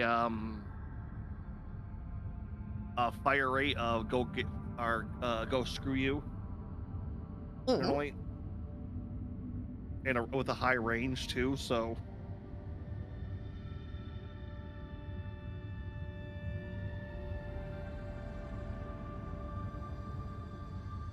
I'll bring the remains aboard, give them a proper burial in the crypt. Prayers. You know, I think what it is, we're starting to hit spring over here, and I think my allergies are starting to kick in a little bit. Prayer service followed the board throughout the flagship. In the following days, people line up honor the martyrs of the ship's chapel. All right, we'll hit the Necron ship, or the Necron last. Right. We got a level on this ship. Let's spin that.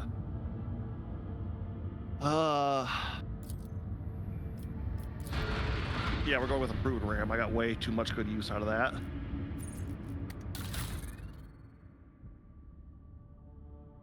Oh, did we equip that new shield thing that we got, by the way? I don't think we did.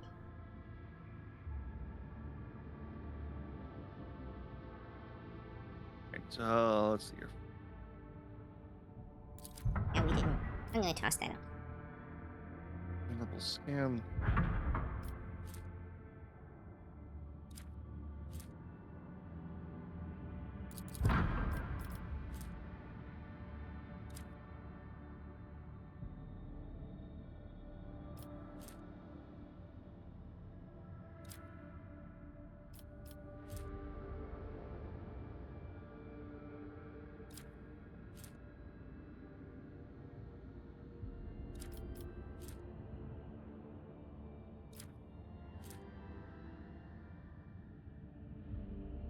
Wait, what? We could replace...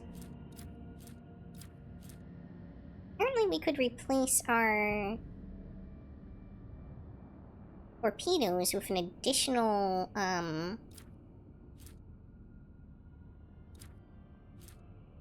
lance weapon that's long range. Interesting. I would rather have torpedoes or a second big gun. Interesting. Where are torpedoes? There's also the Audacity of Janus torpedo launchers we could switch to. Or Eldari sonic torpedoes. But only 22 damage each. Yeah, which... Weird I'm betting is- those have crazy range. Maybe. They're definitely less damage than the Melta torpedoes are.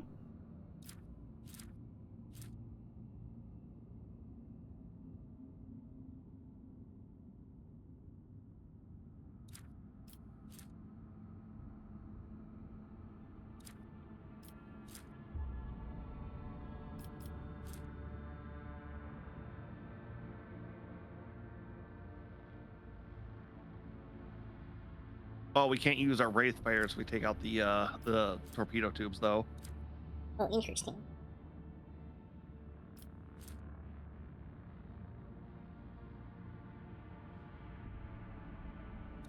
Let's see here. Yeah, the new shields, it's 50 points weaker, but doubled against blast attacks. So I was like, you know, I just like the base shield because everything else feels so situational. I thought it was the other way around. But yeah, I agree. The 190 on every section feels better, especially because I don't feel like these enemies are going to use blast attacks. Yeah. All right, I believe that should be good, so...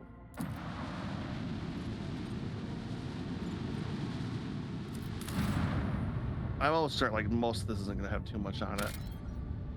Ooh, no, we do. Using range among the void ship augurs operators. The unevent emissions keep disappearing and then reappearing on the scanners. First, it seems only sandstorms are to blame for this, hiding sources of radiation. Deep explorers easily overcome these storms and begin studying the surface.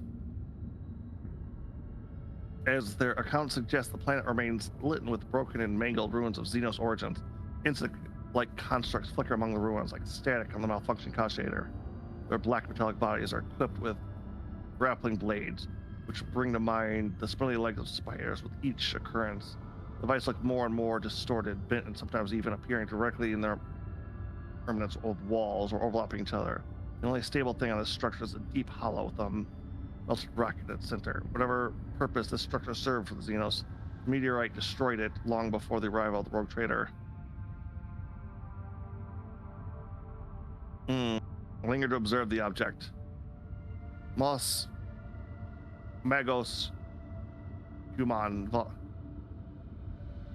Humanium volunteers to lead the observation. His passion for the Xenos device borders on heresy. It's a long time after his return to report to the Lord Captain later, still admits that he is discouraged by the gap between the scientific accomplishment of the Xenos and the capabilities of the modern tech priests. Add to the worlds of the Expanse.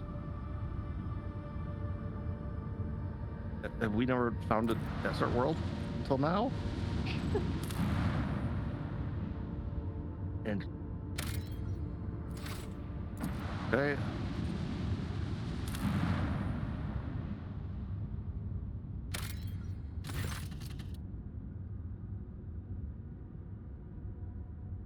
I feel like we have plasma torpedoes. Most of the surface is covered in icy dunes with greenish highlands. At first, the officers aboard the vessel. I think we have to have them equipped to be able to do it. Yeah, I know. I just feel like that shouldn't be like that, but the ice due to its contact with the atmosphere. Later, it becomes evidence that the source of the highlights. And why are plasma torpedoes weaker than melted torpedoes? I don't know. Okay, whatever. Structure directed enamel fire. Studying the details with binoculars, it can be seen that one of the monoliths is damaged. It all emits an energy beam of a similar appear, but not far from itself. I suspect Melta have the worst range and maneuverability, but the highest damage. Probably. Valencia scouts approach the monolith. as much care as possible, fearing the appearance of an enemy.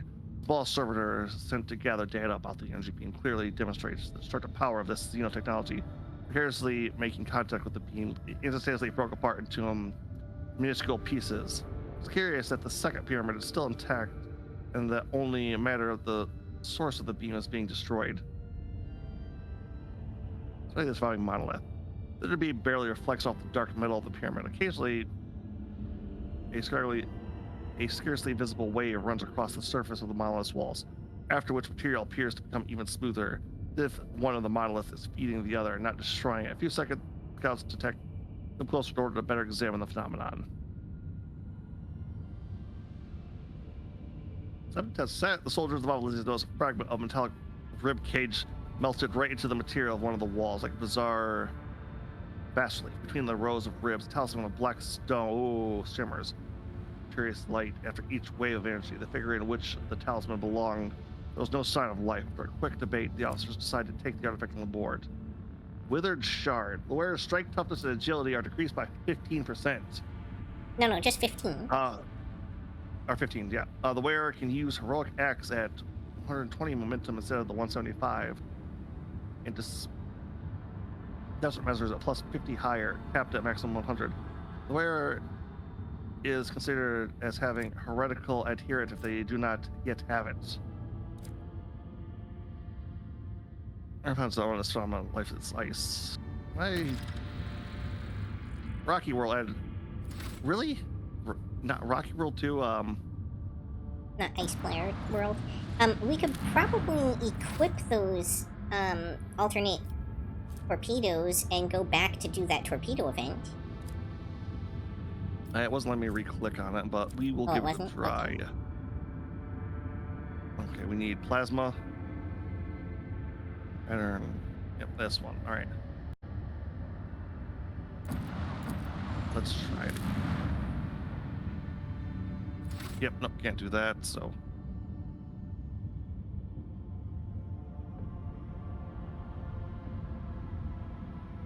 Delta, right.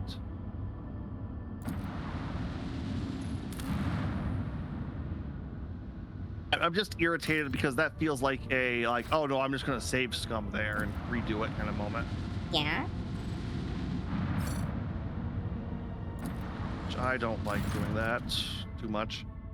Because of the giant array made from unknown material flows throughout the winding Yukikaze bridge.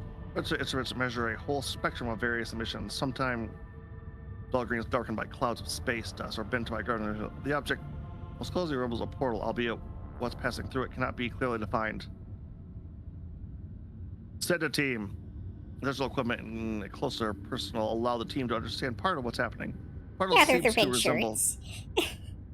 the Imperium way. The most expendable resource we have is human lives. Only made of different material. The metallic shines from alternating darkness and a large body of stone. The material that makes up the famous Acadian pylons. Larzino's test as well, then also the nullity effect. During the next combat, your flagship evasion will be increased by 15% against Necron enemies. Ooh. Increase that the constructor use parts of the webway, the Eldari pathways. However, current condition, the portal is not fit for transport a vessel. It is unstable and least dangerous cosmic objects. Instead of transport, the gate spews forth dark light waves, deadly breaches of incarnate layer taken from. All right, observe the anomaly. Arcs of incrusted star gases bursting from the ring pierce the darkness of space, reflected by the surface. Other celestial bodies in the system of time, dark light waves. Sorry. This is just a lot of fluff. Being truly a portal is not fit to serve any longer, still has heat, gravity, blah blah blah.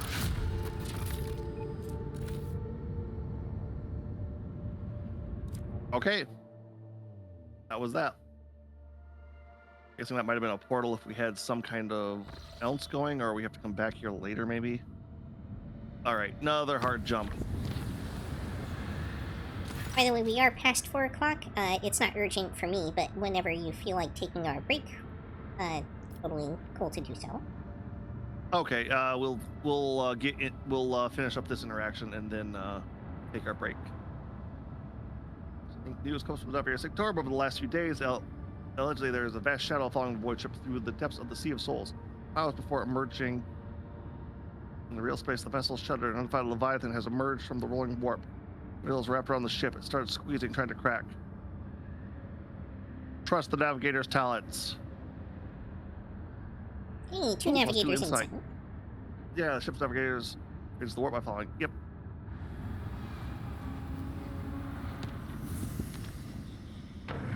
Chart of course.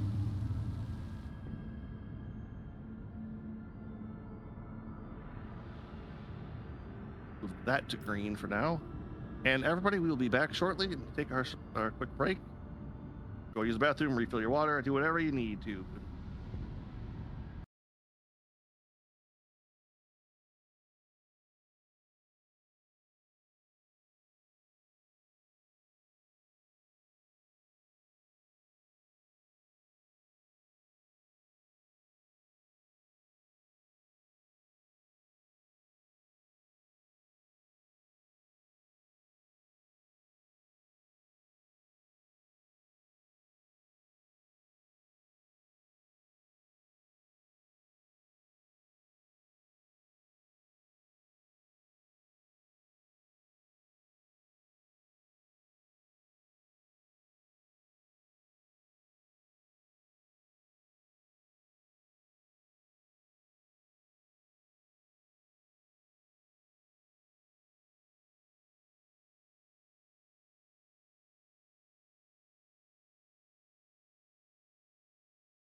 Welcome back, everybody. Did I remember to unmute my mic? I did not.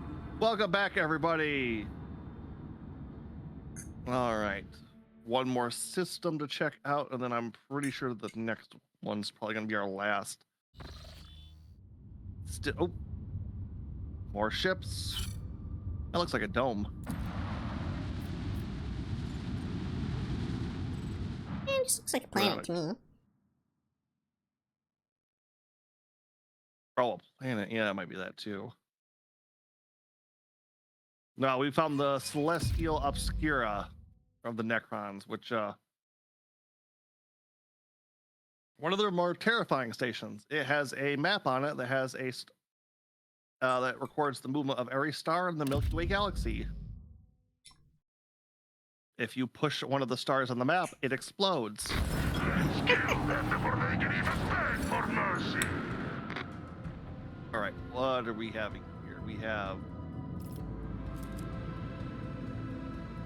that and that. Okay, so Ram would be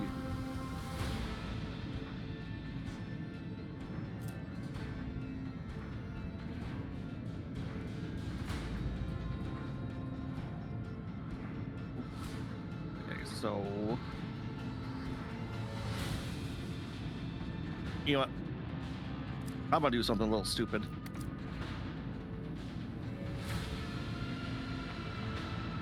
You're the captain, Captain.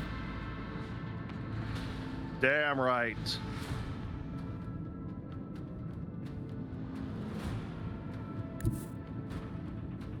This not. Okay, doesn't. God darn it.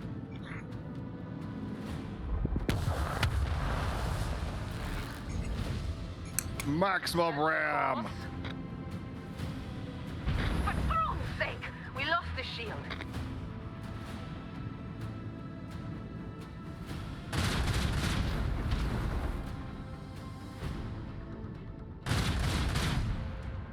Weird that we keep losing the side shields when we ram stuff, not the forward shields. I'm not gonna complain too much.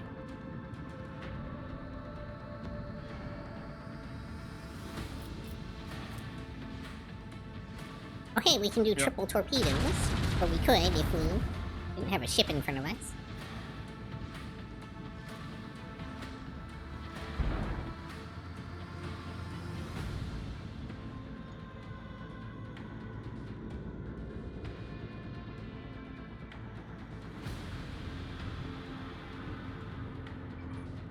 Strengthen forward shields and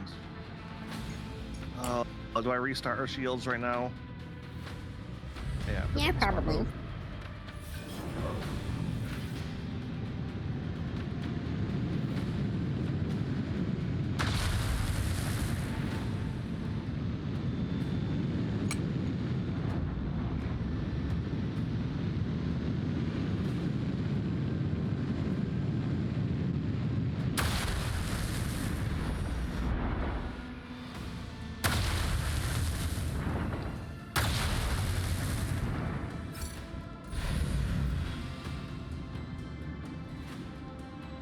Shields are back up.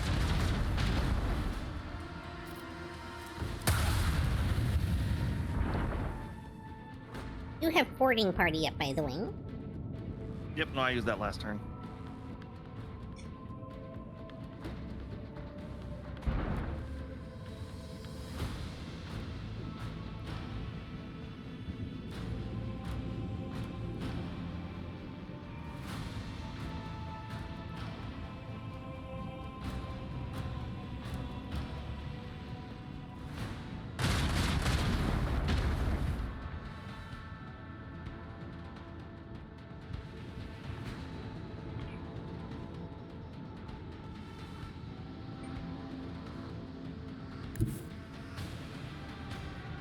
Onward! Let's see, let's put this in range.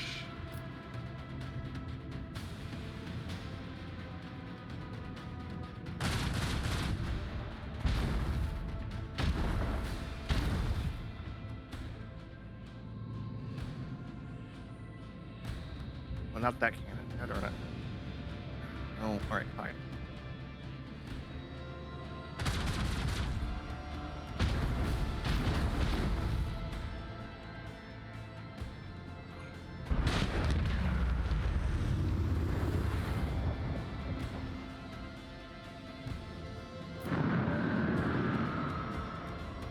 Yuki, can you switch to fighters for me? I cannot. Okay then.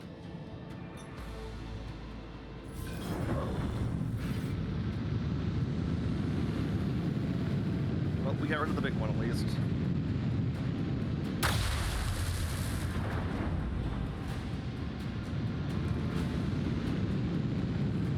Honestly, the Necrons have. You know what? I'm not gonna jinx myself. I'm just gonna shut up right now.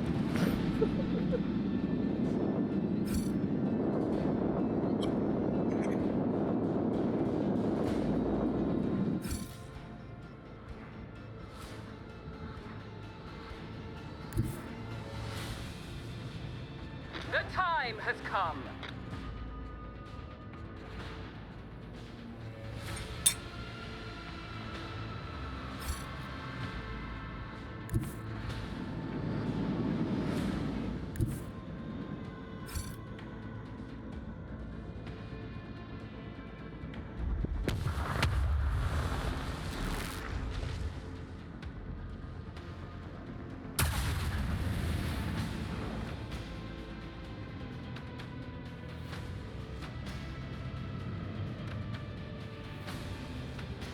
Come on.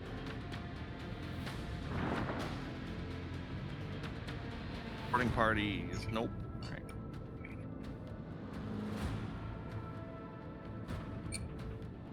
Still reinforced. Universal macros are all out.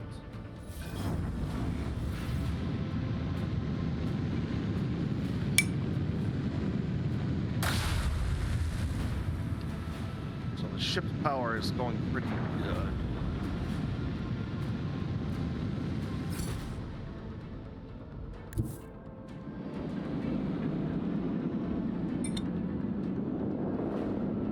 I probably should try to launch fighters.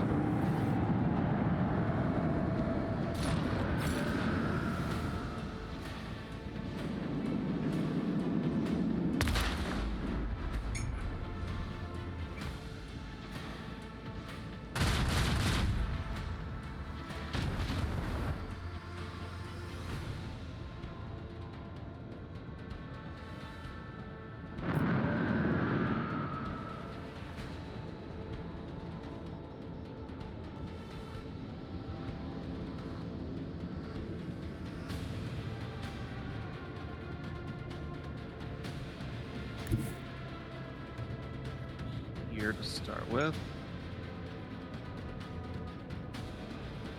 Lance.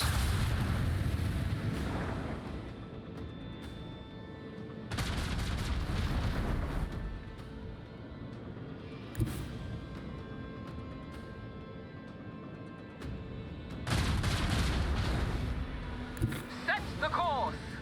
Forward and get rotated.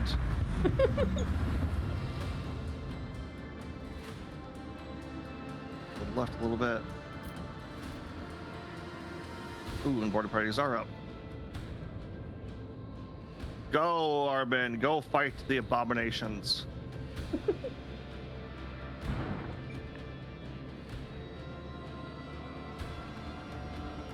Oh shoot! And they made it. Some of them made it back too. Dang.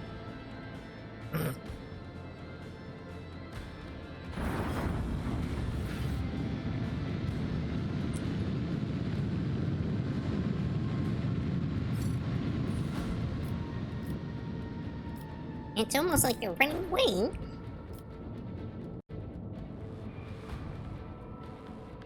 Almost like they're what?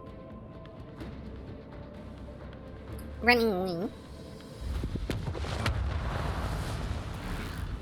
Sorry, got a little congested there.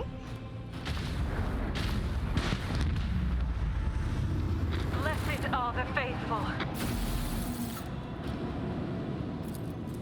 Death Sphere. Okay. And another Archaeotech plasma battery. The game's really like, hey, equip this damn thing. I wish I could equip more of them. There was a world here.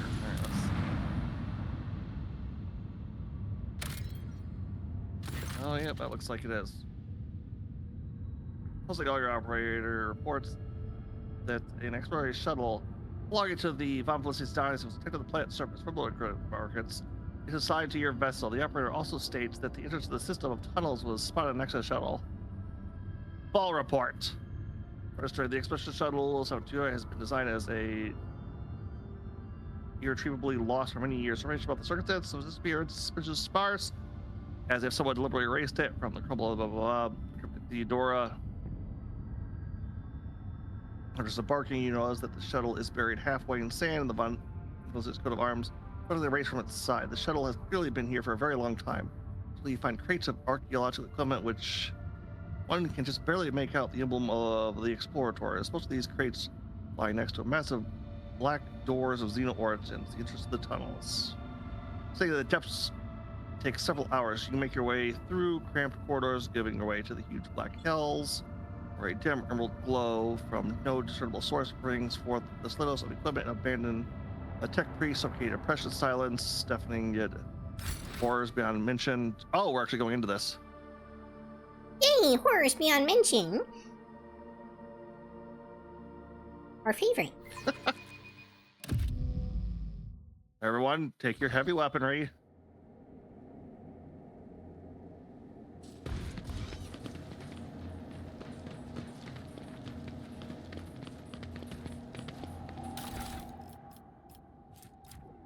Not sure why they're giving us cargo at this point in the game, since they made it very clear that we're not going to be able to trade with anyone anymore.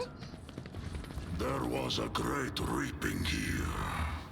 So many brave souls fell, and their wrath brought down the very vault. Oh, shit.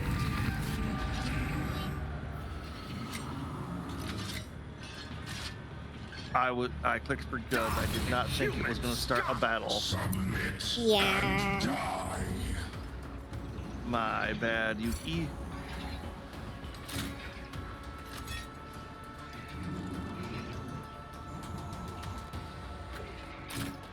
Well, Argenta's way out of place, but or if those guys aren't up yet.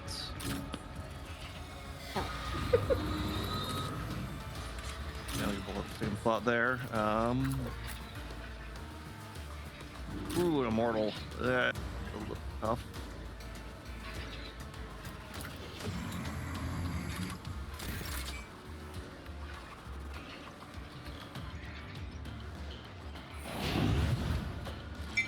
Alright, let's get melee.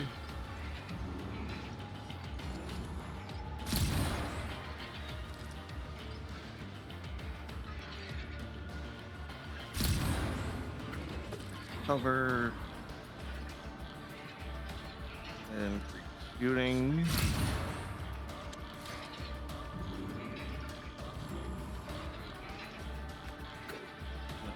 That. All right, Yuki, extra turn. Fabulous. Limited go.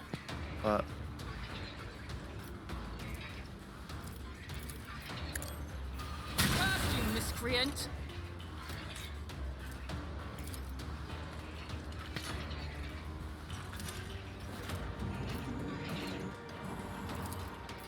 Not over.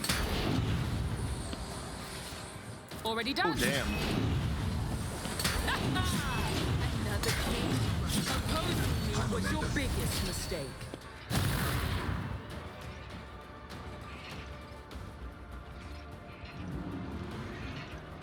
Interesting.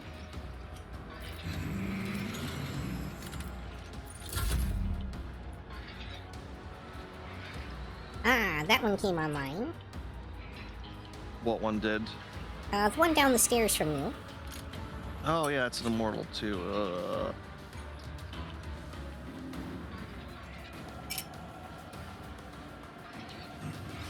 Let's see here.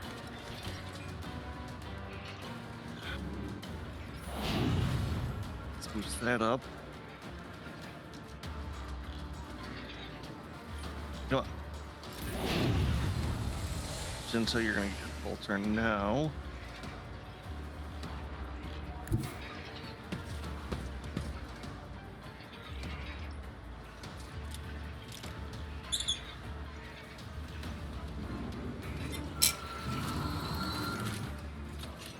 Some devastating attack. This is why I was chosen. And she knocks him to the ground. On your knees.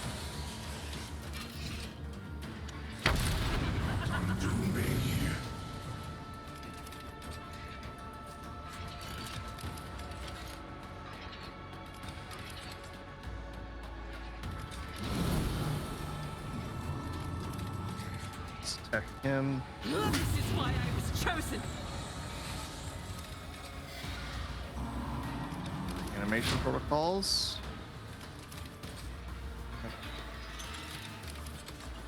Alright, let's hit this sucker.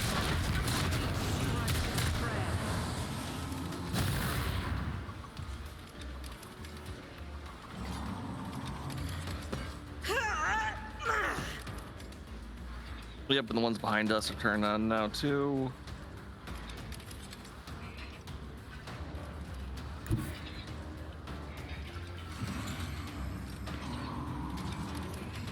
Here, switch to bolts.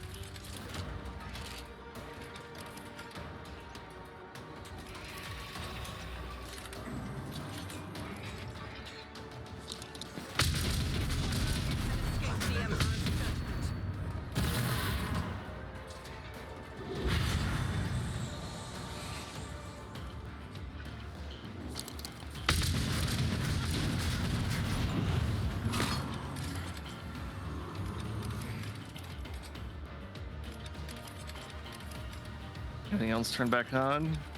Yep.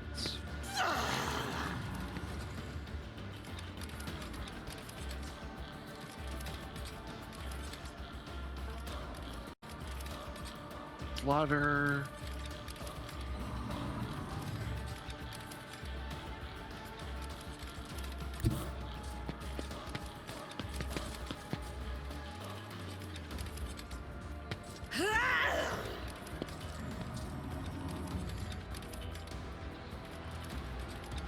That's we can finish off this guy.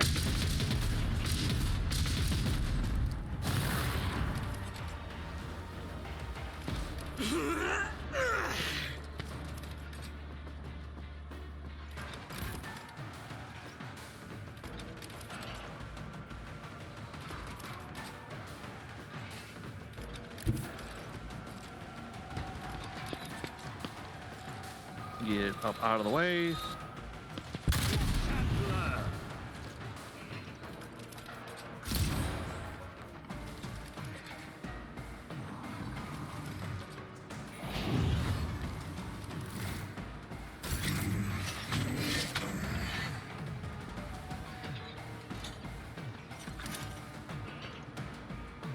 Alright, you have a little extra points and a little extra abilities, so.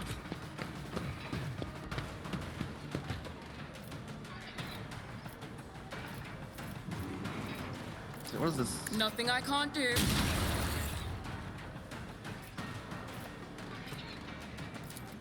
Suits my purpose. I keep forgetting I have, like, unlimited uses of charge. Oh, maybe not. Right now it costs 2 AP. Before it was costing me negative 98 AP. A completely perfectly designed game. Yep. Nothing I can't. There's nowhere to hide. You didn't stand a chance. Oh yeah, when you kill somebody, it's free. Oh. Yeah, that might have been it. Not a problem for me.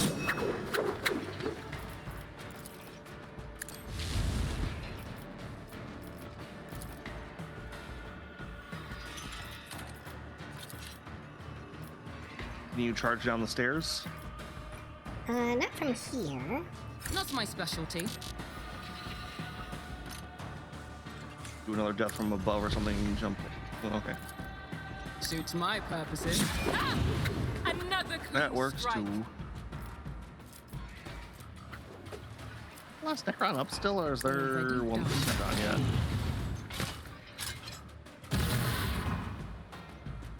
Gotta be one more somewhere. Oh, that one came online now. How irritating. Yep, those two are online. Just let me kill you all to begin with.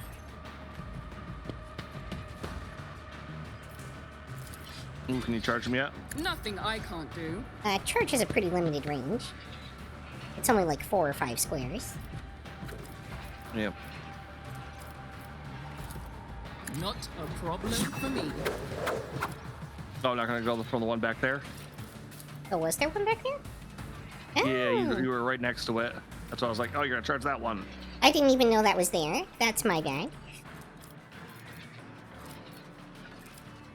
Yeah, unfortunately now I can't get to it, I think. Too bad. Where was my starting? I think that's any better. Yeah, I'll just end turn.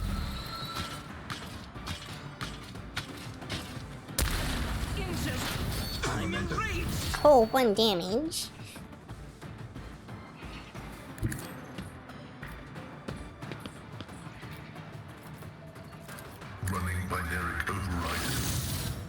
Well, Argenta has a lot of stacks of everything right now, because her abilities also boost her agility. And toughness too, so...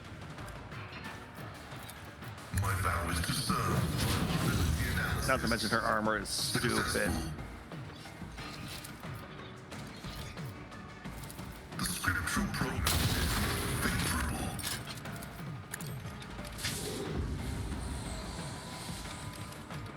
Oh, I used the wrong weapon. Dang.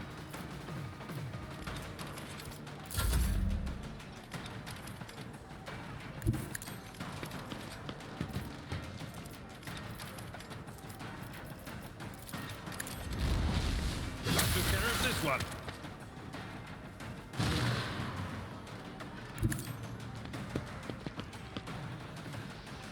Yeah. Nope, still just that one online. Alright. No matter the cost. Oh dang, you actually got some still, Oh, you used the ultimate build, yeah, him, didn't you? Yeah. I guess I can't charge again? Oh well. Not that I needed to. Not enough moving points. My place is at the fort. That was really...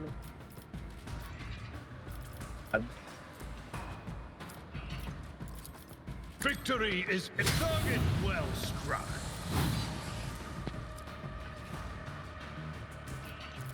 Alright. It will be done. An exemplary strike.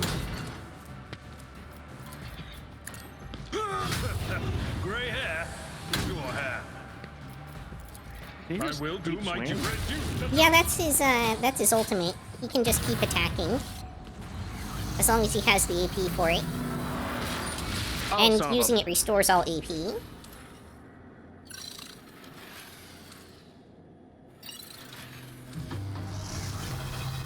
Interesting.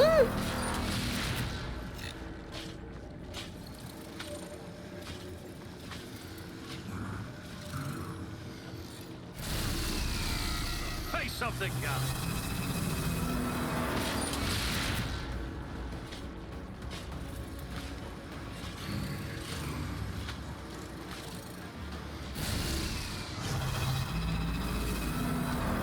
And they just keep coming and they don't stop coming.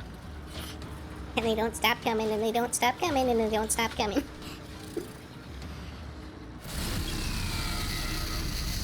Ambushed, you say?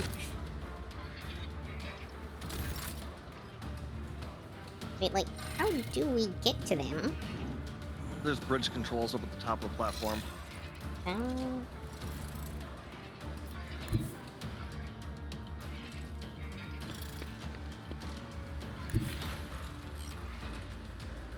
That's what I wanted to do. Alright.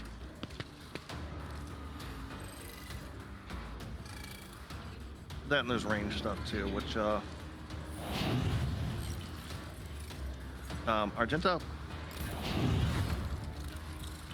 Where's the one that has the scarabs? Alright, there, and this is Warrior Death Mark, that could be problematic. Warrior Death Mark, okay.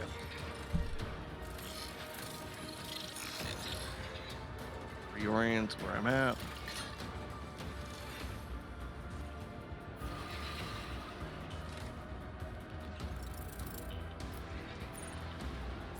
Yeah, just High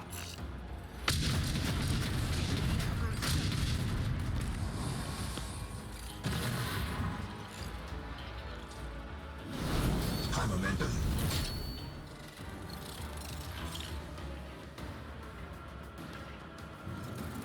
no. Do is do this. You never know Visual. when you have these back-to-back battles if it's gonna reset all the abilities or not. Funny enough, I actually prefer it when it doesn't. Well, yeah, because you already have... Well, you have two characters that have, like, a continuous ultimate that you then have to reactivate. Yep. All right. Let's see here.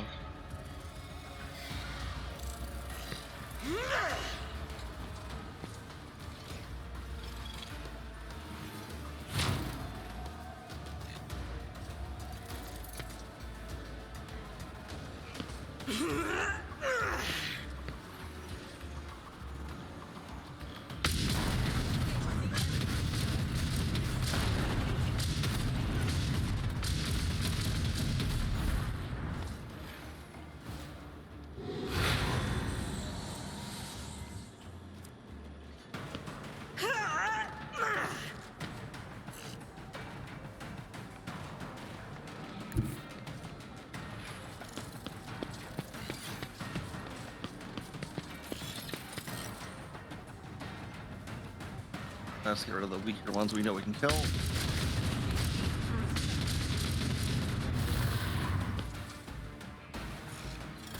I'm surprised that lives. Oh well. It seemed like it was just outside the firing arc or something. Oh no, I'm out of ammo. Oh wait, 3 reloads.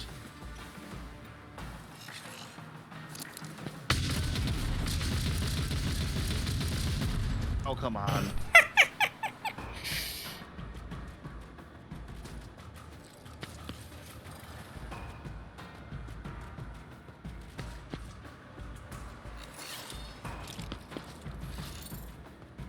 have a cluster. No, I don't. Alright, fine.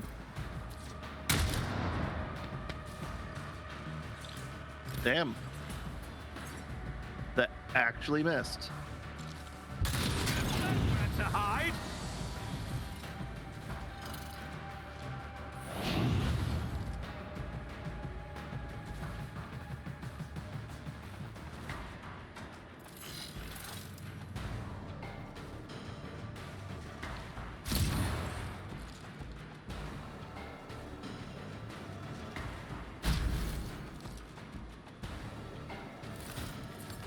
That's kind of that.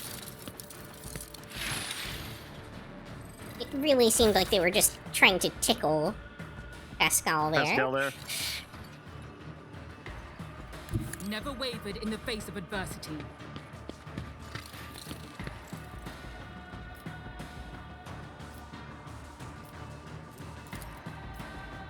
All too easy. I can't believe Argenta missed that. I guess statistically, at some point, you really do have to miss it at 95%, right? Yeah. Nothing I can't do. Suits my purposes. High momentum. Was your biggest mistake.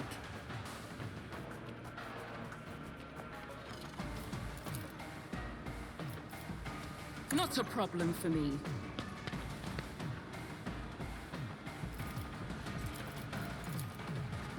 All too easy. Not enough movement points. I don't have time for this. No, you're clicking on the thing on the bottom. You're not actually clicking Absolutely the activate. not.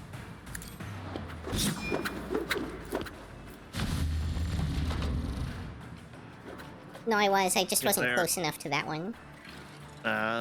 It's open. Don't think I can get anywhere near it, though. Not my specialty. Oh.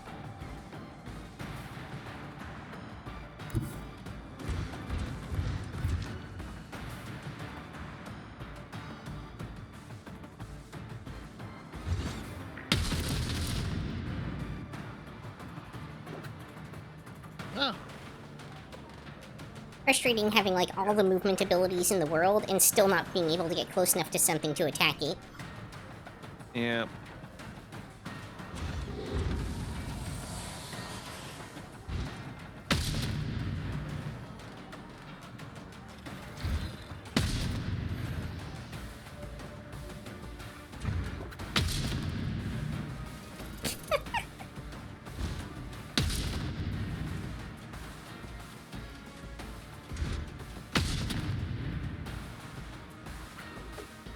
Really?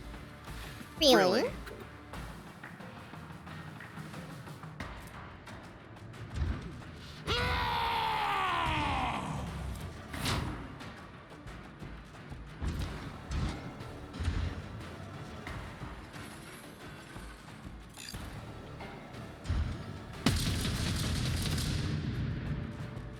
You know this enemy has a debuff on it from Jay, who's not even in the party right now?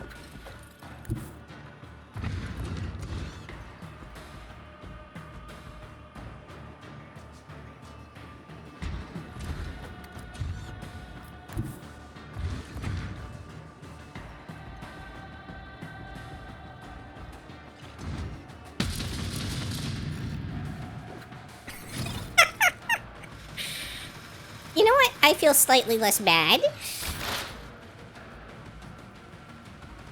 What, the fact that that thing just hit... I fired all those shots and nothing hit it? Yeah, pretty much. Request. Value.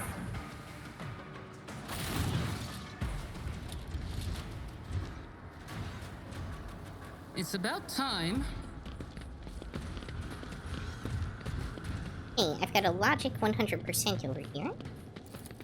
Last confession of Magos Theos Delta Proximus. This exploratory Run. is blessed with multifunctionality.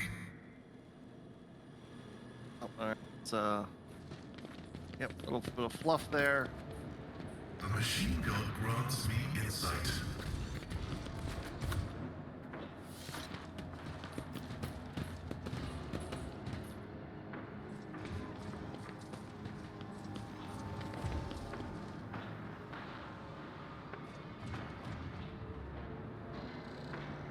Okay, I can poke this. Let's see what this does. Let's move this over slab, begin the ripple and rise. They set up mysterious symbols. That language of the Xenos tech appear on a black surface. Place palm on random symbol. As you touch, the sentence starts to appear on the lab surface. They draw the model fast, overlapping each other. You try to burn alien and unsealing message in your mind, discerning the message, let alone comprehending them, is beyond you. Muscles are bleeding. This inside your head is like dead fingers dripping your nails into your brain and trying to squeeze it out. Set your hand back, and where you're looking away, you feel nauseous. The scene of being invaded is gone, leaving only the horror behind. The horror, not sure is your own and not forced upon you by the will of a different mind. Drifted freezes and fades away. The symbols you touched are erased from the slab surface. Lord Captain, are you an uninjured sound of mind? Am I even asking? The answer has been obvious for a while now. Sarah balls the last sentence under his breath. They'll discuss. Grovast, do you go poking your fingers in every kind of Xenos filth you encounter at our vet, or do you just take a liking to this? Would you like me to chop off that hand before something happens? Quick and almost painless. We'll give you a choose chainsaw augment arm. For you. No. A hand. Kick the slab. Instead, your anger stoically, you display the same incoherent symbols. Well, let's back. All right, step away. All right, that might have unlocked something otherwise.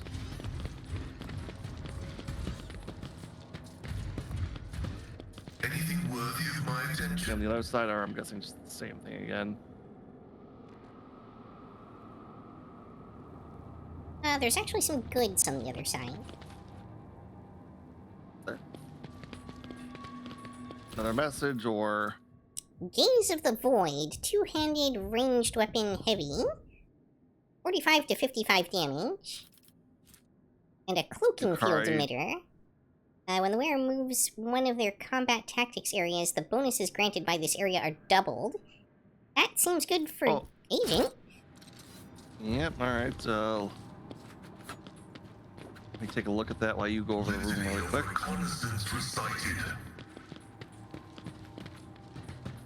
Yeah, that's kind of better than my cloak currently. I lose my cape, but...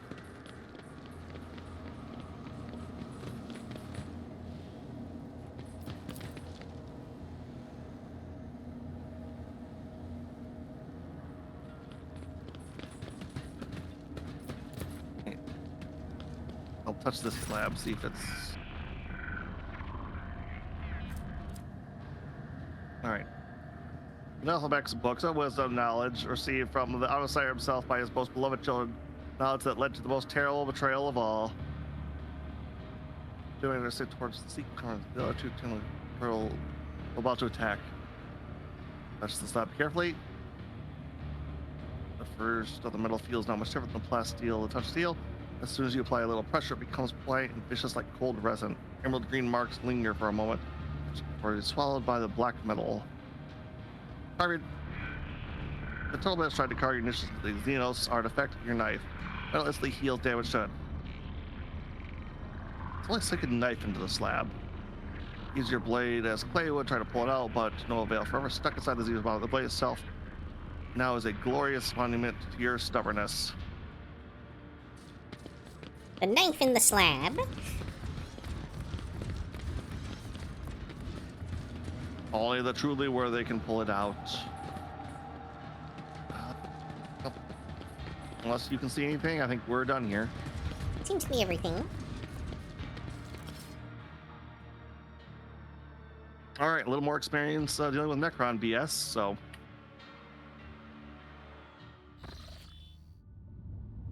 All right, got that. Let's check the rest of these planets now.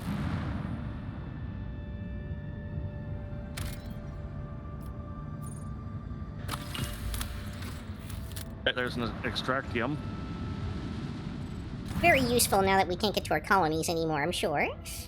Lord Captain, there was an incident on the flight deck. The planet we discovered is located at the coordinates of interest to the Honorable Orolf Angel of the Emperor. The moment he learned about this, he chose to abandon ship. He ordered a shuttle to be provided to him and directed it to the world before us. Exactly where he wished to go, but the augurs have tracked the shuttle to the landing site. Why was I not notified of this instantaneously? He forbade it, and the enforcers did not dare to fight Angel of the Emperor. I'm very sorry. I see. Apologies for having to bring this to your trouble. Not executing them actually feels out of character for you. Well, the problem is they technically were following orders. The problem is they were following someone else's orders on your ship. And it's one of those that he technically is in his right in the chain of command there to do that. It's just irritating.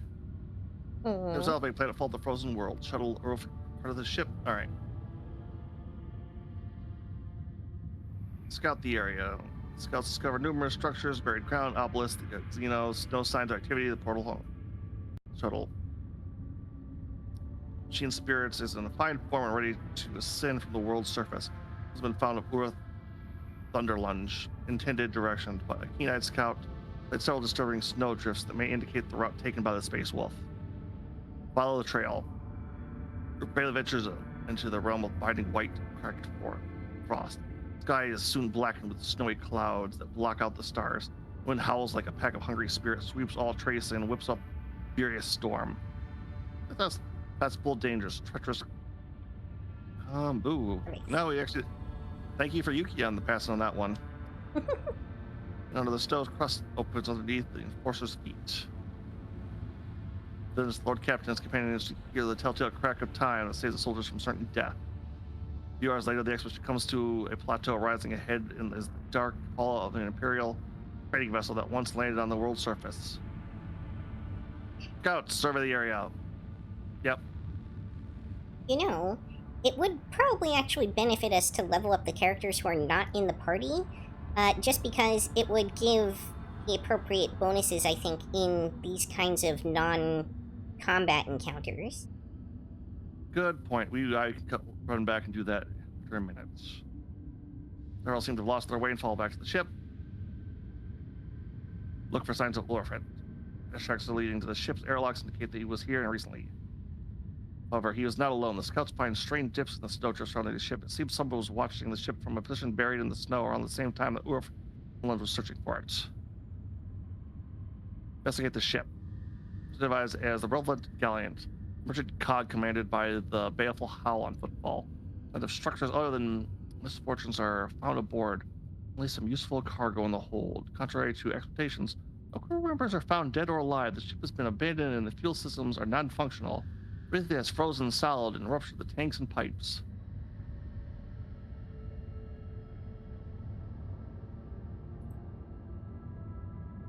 So go next. But it's possible to determine which way the Space Wolf might have gone.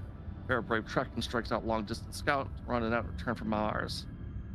Out of the shipyard. The radio storm makes it possible to establish Fox into the road traders vessel, leaving next to stranded aid, but probably not for long. The officers of the bridge should have immediately dispatched help as soon as contact with the scouting party was lost. Take shelter on the ship and set up camp. Soldiers welcome the chance to rest, watchful sentries stand guard, while the more formidable comrades stuff themselves within the now frozen rations of the ship's vanished crew.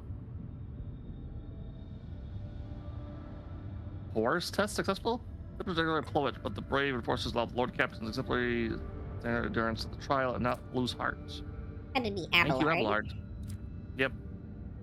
Well, the sentries deliver an obnoxious report to the Lord Captain. He has seen a massive shadow in the darkness. It was definitely not over at Thunder Lunch.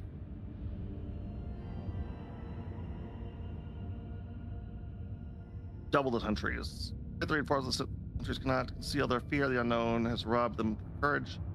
Let's rush the Lord Captain report that one of the sentries is missing. Large tracks have been found near the sentry post. Few drops of blood.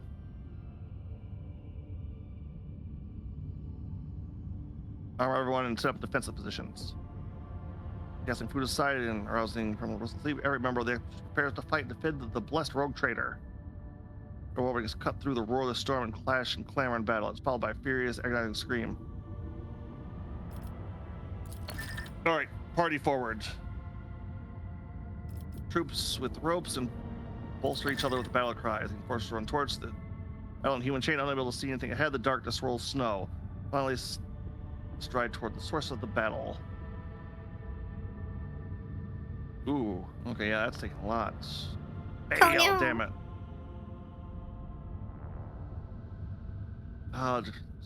Enemies. Bolt of lightning strikes the rogue trader before he can act to avoid it. Lord Captain collapses intense snow. The only intervention of the enforcers who rush fiercely to the defense of their lord. Force the moment foe to retreat. Ulrich has been found lying in the blood-soaked snow. Signs of a terrible battle all around, and the Space Wolf's body is covered in grievous wounds. The expedition there are doubts that even the Angel of the Emperor will last long with such injuries. Great care the inserts body of Earth's Thunder is borne to the shuttle. Waste no time, brought back to the ship for urgent treatment. Despite the healer's progress, the Space Wolf spirit clings on, drags himself out of Mordecai's jaw. When was the last time you saved? Quick save was a little while ago. We'll do that now. Nope, I clicked the wrong button there.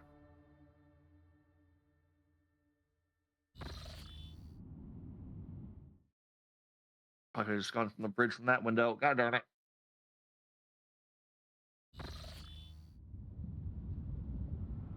Here is to the bridge. All right, because you can level up characters in this when we're on the bridge, right? I believe so.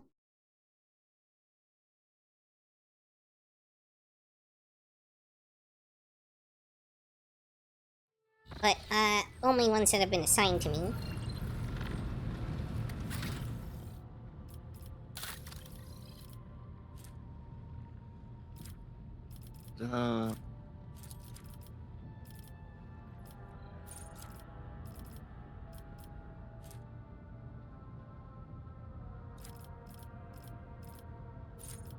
Oh, I can't assign any from here too well. All right.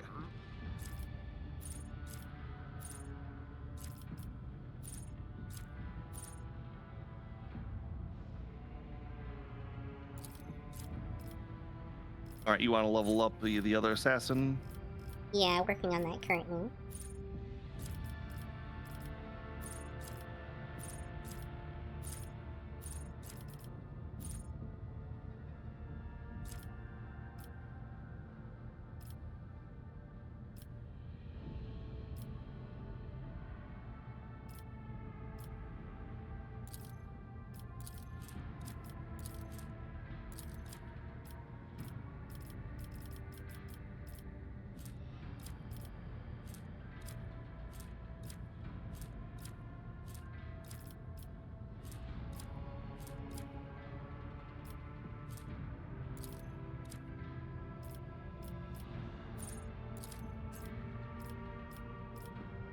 Fortunately, she's spec'd into skills that probably won't be very helpful to us.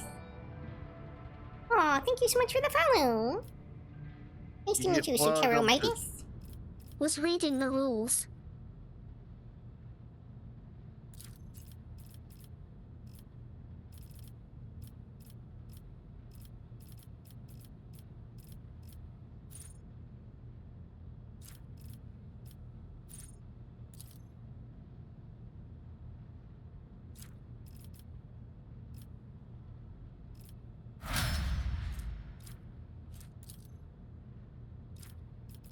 NGL, that chat-like thing scared TF out of me. Yep. Sorry. Power.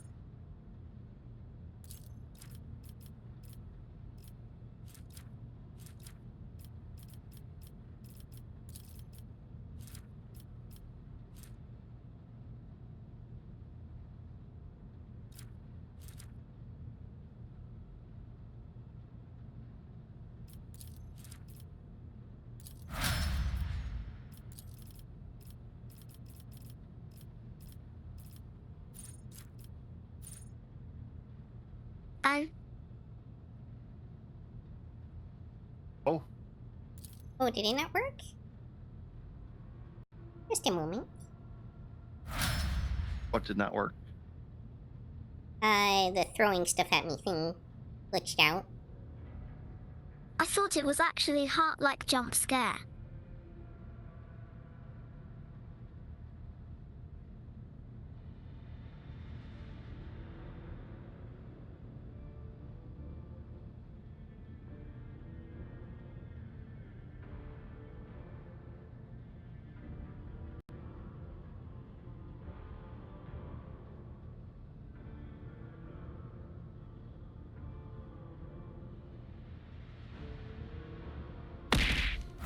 There we go. Now it's Alright. working. All right, are you still working on Cabela? Yeah. But we don't really have to do her, because she's redundant with some of our other skills. All right, I got the other 3 finished already. Alright. That was quick. But they were already like halfway down Exemplar. I think Cabela was. What still are an you guys executioner. playing? This is Warhammer 40K Rogue Trader. A CRPG set in the Warhammer 40,000 universe.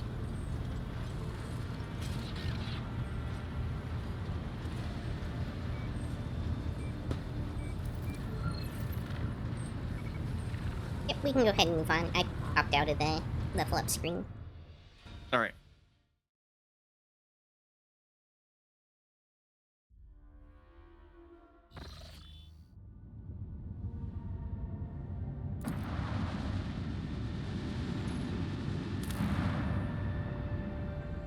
Ooh, another Necron world. All right. Under thin clouds that surrounded by Carlos blades, sway vast steps carpeted by the gold. Also, can I ask a question? I just don't want to sound a bit rude or anything, though. Clear stitched eyes distinguished, reign among the endless grass, did not fit into the general landscape. Go ahead, or Yeah, feel free. sorry, this is your chat. Go ahead. All right. Scouts of all sides of intelligence life, judging by the trampled soil and the tent frames, made camp here. Stick slaves from the tangle of the past and observe, amazed. Outer walls surrounded by multitude of spikes. No, continue your talk. Spikes and blades. Figure with scrapes of leather and withered, crucified prisoners. Does not take expert in xenoculture to reason that Yukari have been here. Yukari raided a Necron world. Very bold of them.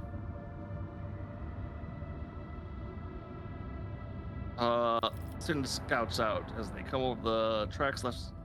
Correct. Structure the scouts find items of Imperial made, blood-soaked clothes, Aquila patch, data slate cracked in half, Gothic letters, the symbols of the Inquisition are frozen on the bottom half.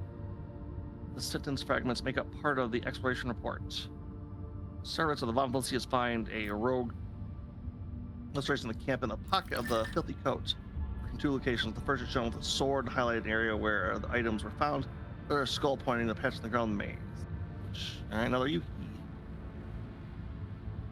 Subtext as well. The scouts carefully inspect every piece of land in the marked area and discover a camouflage pit studded with strong, thin needles. And a niche stuck into the wall of the trapped glittering of velvet flask with ugly creature that looks several brains stuck together. All right. Rogue traders. People recognize grotesque figures as a Drakari. Oh, that was another one of your stream labs. Oh, sorry. Not a problem. So basically, I wanted to ask about your chronic illness because you have that as a tag and I like understanding new medical stuff. I am a biology student. Yeah. I see. You're curious about what my chronic illness is, I take it?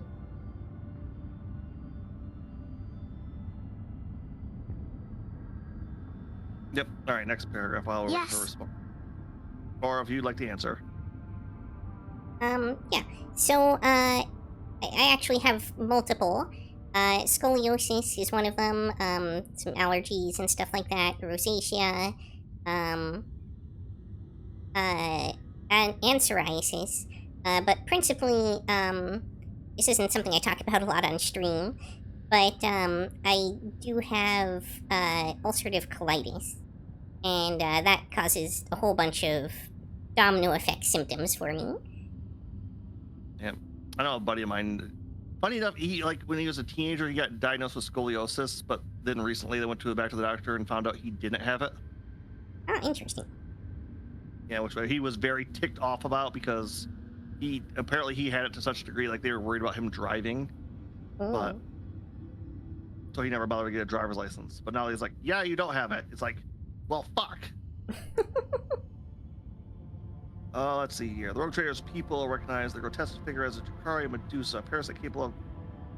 I got tachycardia, POTS, bradycardia, PVCs, and atrial fibrillation. These are the ones related to my heart. Erotic emotions from them to its master. The thing is to a pick recorder collecting the several Drakari victims. No, destroy the abomination. Oh, we got 3 more pain blockers. Neat. Plastic explodes with shrapnel fragments. Under a salvo from the scouts' rifles remain liquids. Collapse several test tubes examined in the ship's laboratorium and put to good use. Destroy the orders of the rogue trader. Continue exploring the area. Prints belonging to the legs and ladder are visible in the grass behind the maze. The position of the recess corresponds to the design of an Imperial shuttle. When the volunteer scouts approach, find a wax seal bearing the symbol of the Inquisition and a monogram formed from the letters XC. Officer voice questioned that the initials correspond to the name of Lord Inquisitor Xavier Calcazar. Another awareness check. Mastercrafted Hecate blade. I don't know. That might be more damage from you, but no abilities on that one.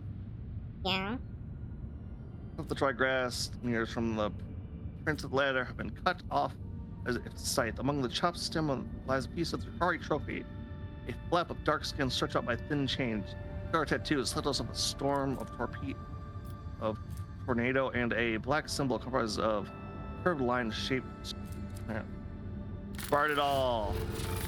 Oh, but you know what? It does bleeding, and then it has an ability that also allows you to inflict bleeding, which is kind of better against the enemies we're fighting because it actually works on them. Yep. Okay, we're not going down to this one. I'm betting that all this stuff added from the last patch they did, from the last expansion. Maybe. There's some stuff related to my body psychology as a lateral of my brain trying to protect my body. Basically, my brain has created stuff psychologically trying to protect me. So basically I got body schema too, I guess. Oh. Yeah, it's a lot to deal with. I'm sorry. Yep. Oh, we have visited all systems in the Expanse. This is the final system.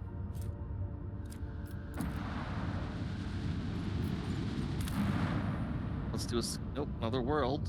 No, it's fine. It's literally biology. I like biology. Yep. It was that the color has died from the world. Gray masses of rock give way only to brownish stain and black voided cores. People notice the strange detail in the drab landscape. An area where the land's too smooth. As they approach this area, it turns out to be a lake of moving metal, in the center of which burns green arc discharges. On its shores lies the ruins of a pyramidal construct.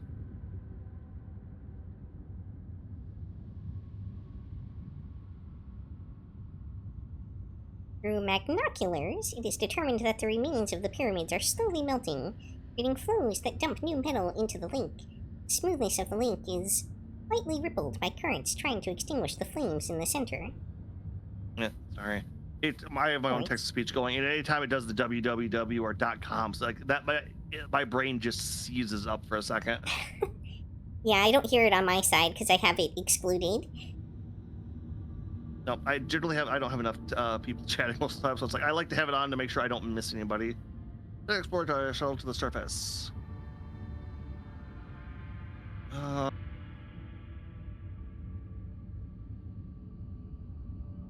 Actually, this one might be a little bit. Do we attack the pyramids and people? Because the living metal might be bad. Oh. I mean, a lot of this stuff might be bad. Yeah. All right. No. Let's see. I say that's why you got text-to-speech on. Yeah. I have the same thing going on my side where, like, it's rare enough for people to talk in my chat that without it, I may not notice it. Yep. You know what? I'm kind of leaning towards people again. Any thoughts from you, Yuki? Yeah, let's go for it. What's the worst that can happen? They die horribly, right? Yep. Especially equipped servitors are the first to disembark the shores of the Pelic Lake. For surprise, they return unharmed with examples of anomalous substances. Or contaminate the ship and kill everyone on it. Yep. Welcome to the agency side of the stream. Good to have you. I believe you bring me to 196, so I'm 4 away from hitting my 200 goal. Lord Zito's check. Wow, what the hell is that logic test? That got to the mechanics determined that the metal contained the same substance which the pyramids are made of. The other metal particles indicate that the constructs made from metal are capable of regenerating just like living matter, albeit incomparably faster. However, the pyramids filling the lake by transmitting the metal through built-in portals cannot surmount the destructive force of the arc in the lake center.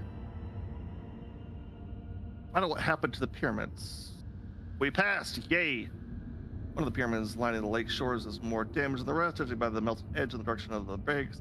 Damage is the thing that started the fires of the lake center. Oh well, I am getting a bad headache, but I already took my headache pills, so I gotta just try and calm my head. Nope, stay calm, don't push yourself too hard.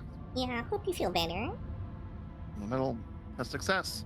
Flows of metal pour from the portals every monolith, however, one of the flows still be weaker than the rest. Closer, you notice the small object blocking the part of the portal. With the help of servitors, they are successfully able to remove it and bring it to the monolithic ship. Hollow field emitter. The wielder gains 3 charges of the hollow field to start a combat whenever the wielder suffers damage. After the hollow field is removed to prevent this damage. Then for stuff, damage is not prevented, and the wielder becomes staggered to the end of combat. Interesting. You know, the burning's bad. Let's try to smash the pyramids, because I feel like not letting them be able to pull up the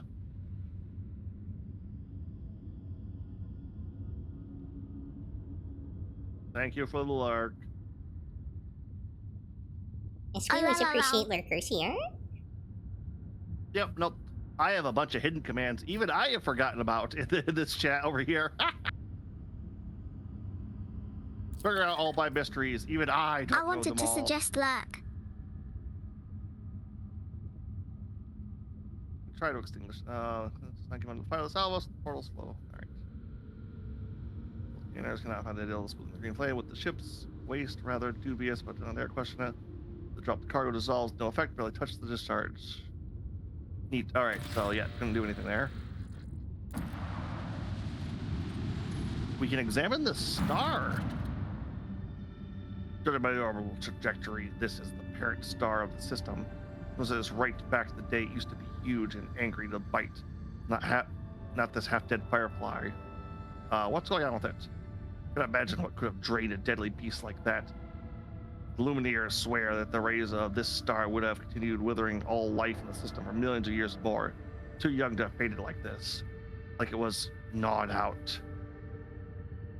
Oh, Namos is speaking. Ooh.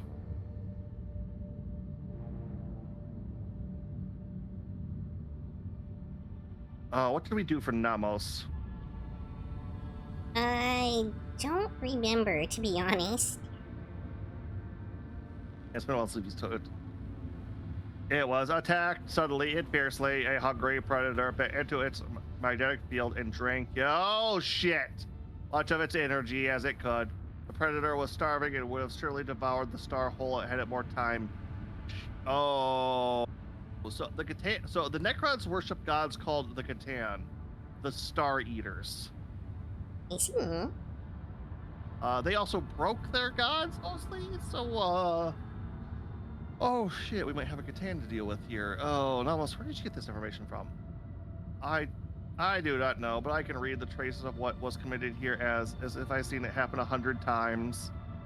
God damn it, he's Necron based, isn't he?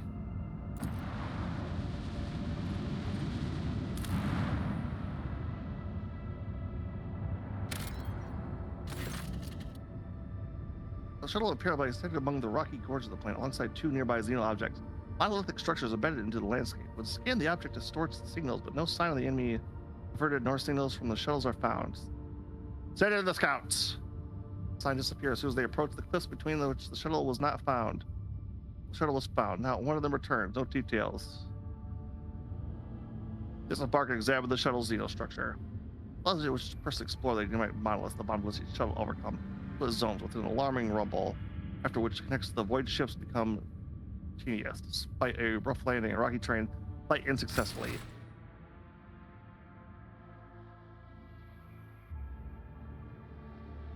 More neck. Oh, did you already equip your new blade? I do not know. I wasn't able to while we were just in deep space. Let me take a look at that real quick here. Wait, it's why do we have what's her name here? Hold on, I'm gonna head back really quick. Oh, I think because Ulfgar was removed from the party for that event. Yeah, all right. We'll jump back. Hopefully, we can just come back in again real quick.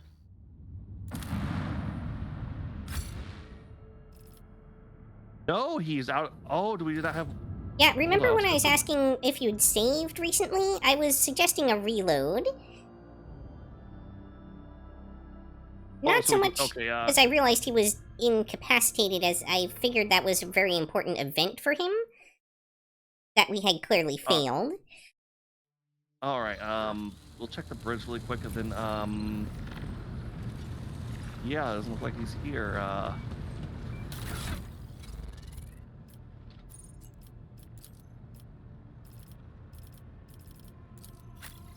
We got into this system.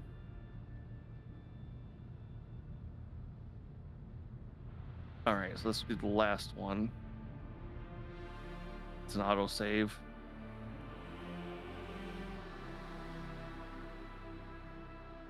Oh, dang it. We'll burn through this quick. When you're not reading all the text, you go through these fairly easily, though, so... Yeah. We might possibly have a fight or two to do over, though. I think it's going to save after this fight. And I think we did everything after this. Oh, good. This should be post-combat, unless we got to level up again. Nope, yep, so just we were about to head out. All right, so yay. Hopefully not too much. Well, dialogue and that other planets check. So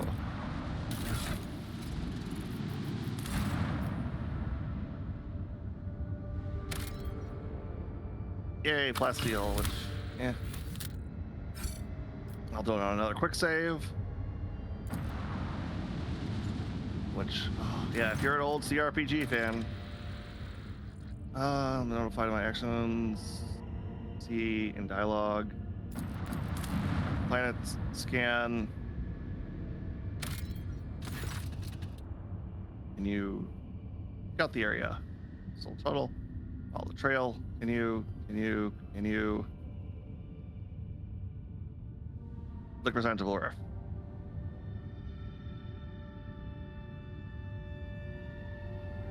Get the ship. Send scouts. Contact. Take shelter in the ship and set up camp. I would say let's just go on the offensive from the beginning this time. Yep. Squad of the best spies led by the Lord Captain ventured into the outside scout twice. Fortunately, the only result of the efforts is several squad members disappearing without a trace. Light a bright fire. Heat of frozen promethium are dragged outside. The frozen fuels absorbs the heat of the thermal cutters, and the fire kindles. Wind up digital warrant. Captain report that one of the sentries is missing. Large tracks have been found near the sentries. Double the sentries.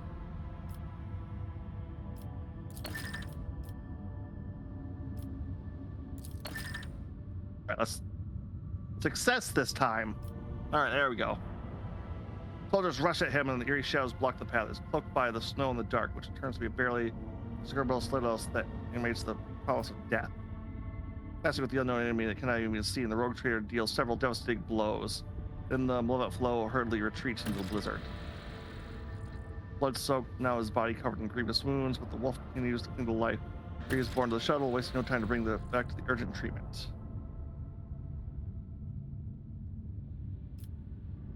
Inquire with the Voxmaster about his health. Okay, I think I know what was going on there.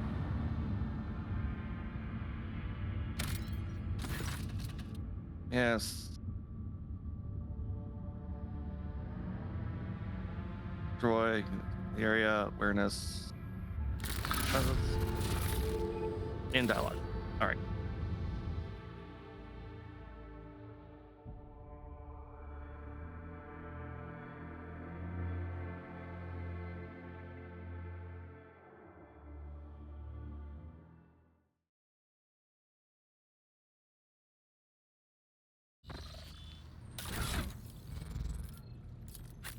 Right, and that would be Vidus, right?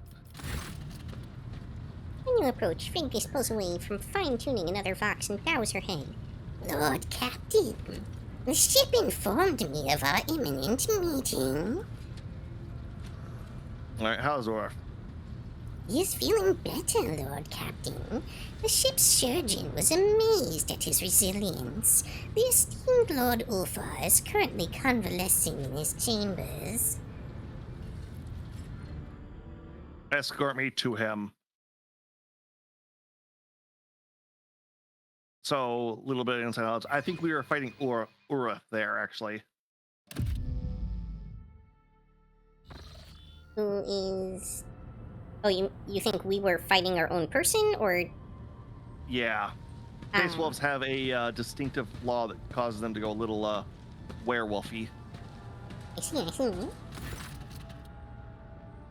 Towers over you. His head is lowered. His hair is hanging curved across his face.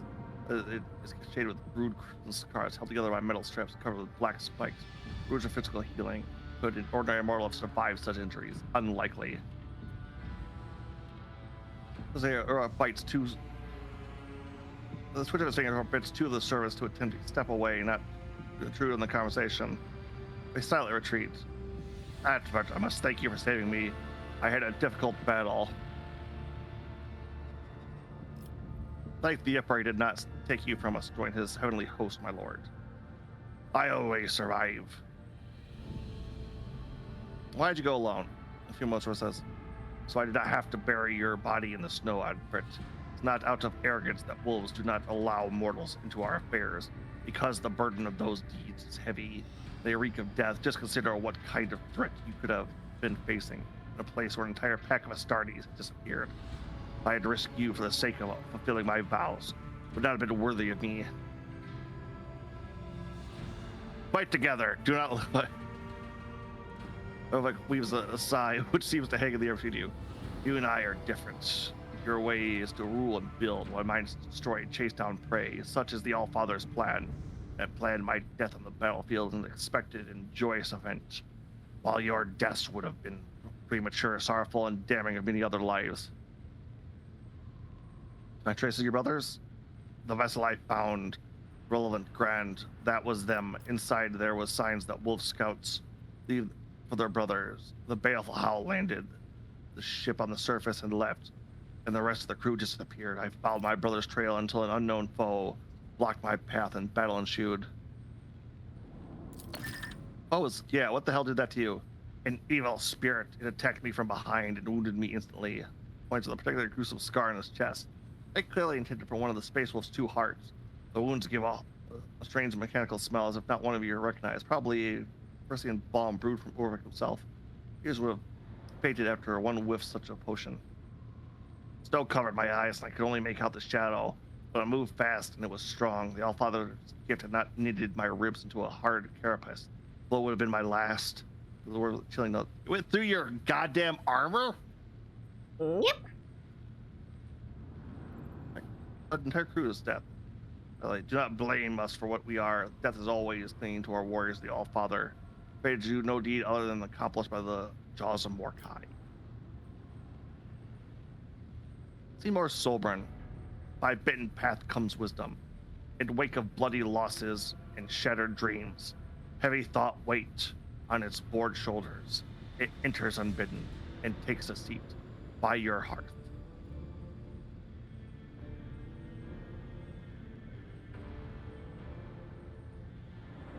Will you still find your brothers?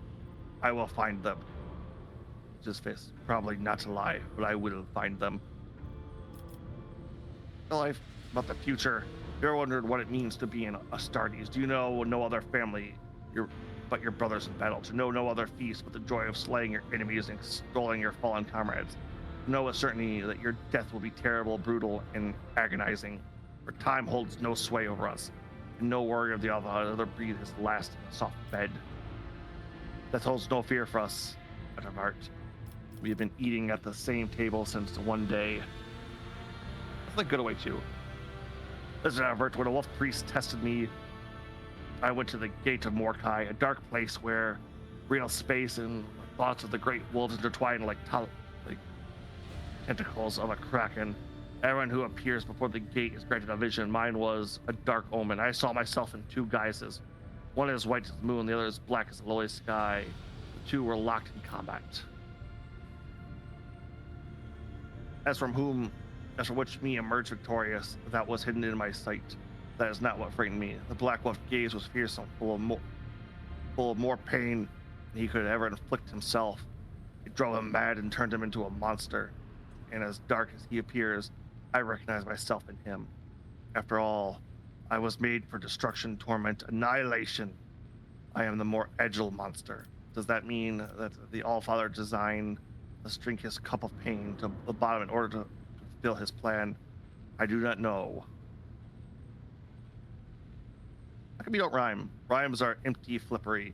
A saga must be alive. The words happen to fall into rhyme. Well, that is grand. To make the whole story fit into such a pattern, you must either twist the truth into service of beauty or live your life for the sake of rhyme. Neither is the wolf's liking. Sagas are voices sound of eternity. When we hear them, we do not hear story. We hear the teller speak their words to us now. You have the right to them. Found a fitting shrine for your armor. Under and monumental, the chamber left behind the soul of the sacrifice pulled as if preparing to in-head dance. Startled, the Omnissiah moves in time and murmurs, mechanics circling the massive space wolf while he stands utterly still. Sacred incense fills the air, giving sense to the one witness the great ritual. Astartes needs very little. A cell on a table where I can perform the purifying rite of my weapon. That is all I require, but to keep the armor bestowed upon me by the All-Father in some shabby cubicle would be sacrilege. This chamber will do for the vesting ceremony. There is a good plasteel beneath a rich decoration and gilding. Yes, I am satisfied. What are you gonna do now? I must return. My foe waits me. Be desired to retreat from this battle. I need your help fighting it. Count me in. I know after it. Rick nods in the service of the low voice at the beginning of a guttural prayer. Shadows leap across the walls, twisting together magnificent salad dance. In the flickering candlelight, sacred rite is performed. The angel of the emperor is clothed in armor of unwavering faith in his wrath. Ooh. Or not.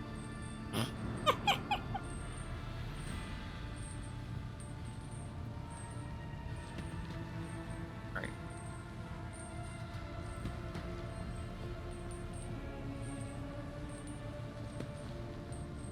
I'm scanning into that.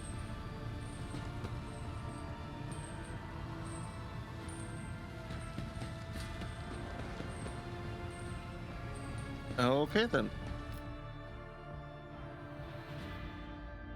I'm guessing we can go back to that world now? Sounds that way?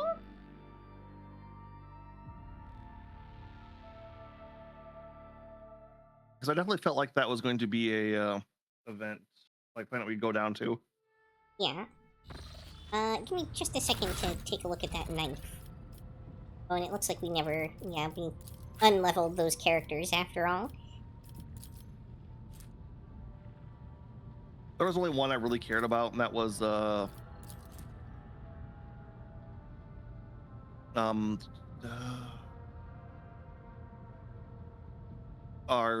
psyker, just so she can have better lore warp tests.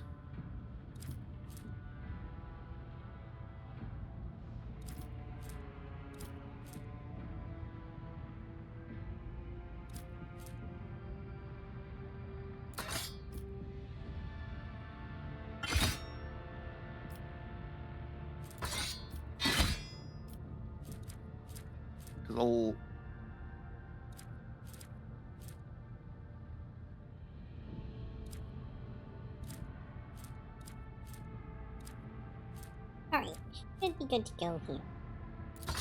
Alright, I'm just gonna finish up with her one more time. Yep, and we got Ulrich back in, so.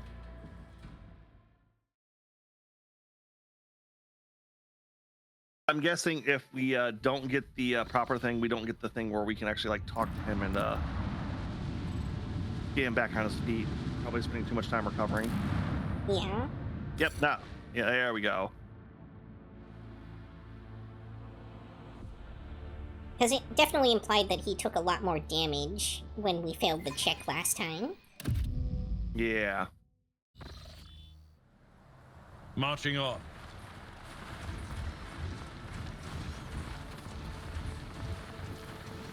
What is that? Goods over there. Was that supposed to be a challenge? Ooh, what's this? Astartes power sword and virtuous vindicate. Both strong and wise is Ulfar. Let me check that on him really quick. Okay. If That's such stronger is than the one he had Emperor's before. will. This ocular implant Pistol, was a though. worthwhile investment. Can't equip this. Why can I not equip this? Oh, it's a Melta, so you never got the Melta. Okay. Careful, you are a bit ahead.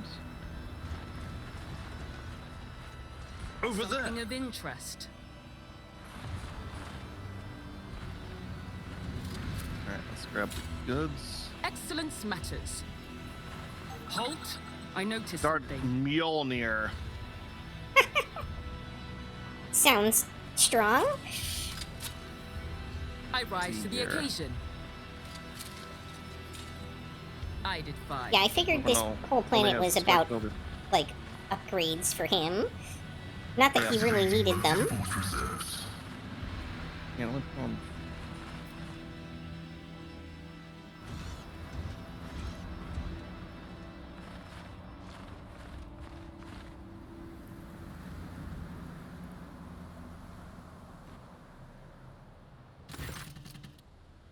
I think moving near this random pile of corpses would trigger an event. My bad. yeah, not a problem. My brothers. Furrows thing that's over, piles down over the bodies and ceramite and adamantium. Once again, fate has barred me from traveling to the halls of the All-Father with my brothers. Our battlefield reveals little, but it's clear that the wolves gave furious battle one last time. Rocks are pitted from bolter strikes, and here and there you see scorch marks left behind by plasma charges. Dear God. I smell no corruption on their bodies. I see no traces of xeno-weaponry. They did battle with humans here. For what? I do not know what they are seeking. I'm certain they found someone here. Otherwise, the crime would not have been committed. And a true warrior. Puff's weak laugh. True enough, no one would dare say that the baleful howl would stare the eyes of Mordecai with anything but joyful awe and fire in their hearts. Giving a brother over mothers, I sense evil in their deaths. Souls of the baleful howl are not at rest, but remain here on the battlefield. They are not with the All-Father. I must escort them to him. You bear witness to the last honor given to my brothers. Bear witness to the criminals. Sorry. God, nose is itching for some reason. Oak produces a knife inscribed with the scarlet runes, picking up a rock from the ground. It's scratching the rock's sharp edges in the blade, etching into the howl. Here now the saga of the baleful Howl Pack, proud warriors of Fenris. Valkia Fenrikia. Verses weave together, recounting the deeds of each of Oric's dead brothers. Increasing precision in every detail, the wolves list the conflicts of his comrades, enemies they slew, and the sacrifices they made. The saga continues at length, and a relentless rhythm sends you into a trance. Grinding a screech, the rock is drawn across the knife blade again and again, describing one name after another. On the cold world, they gave battle, the pack's fierce name, never disgracing. So ends the saga of the baleful howl, and then the void thunders with echo unyielding, Parisian hold jolt. Silence for a long time, its knife blade scorches across the huge palm, and scarlet blood drops paint in the snow. His weary voice rests. Hear my oath, All-Father. Jagul Thul Ra Zulaman. His bloodied hand, the wolf removes the rune-covered horn from the belt, and from a flask pours something dark and sharp smelling into it. Let us drink, my brothers, our vets, and those who will bury the pyre. Feast well, wolves.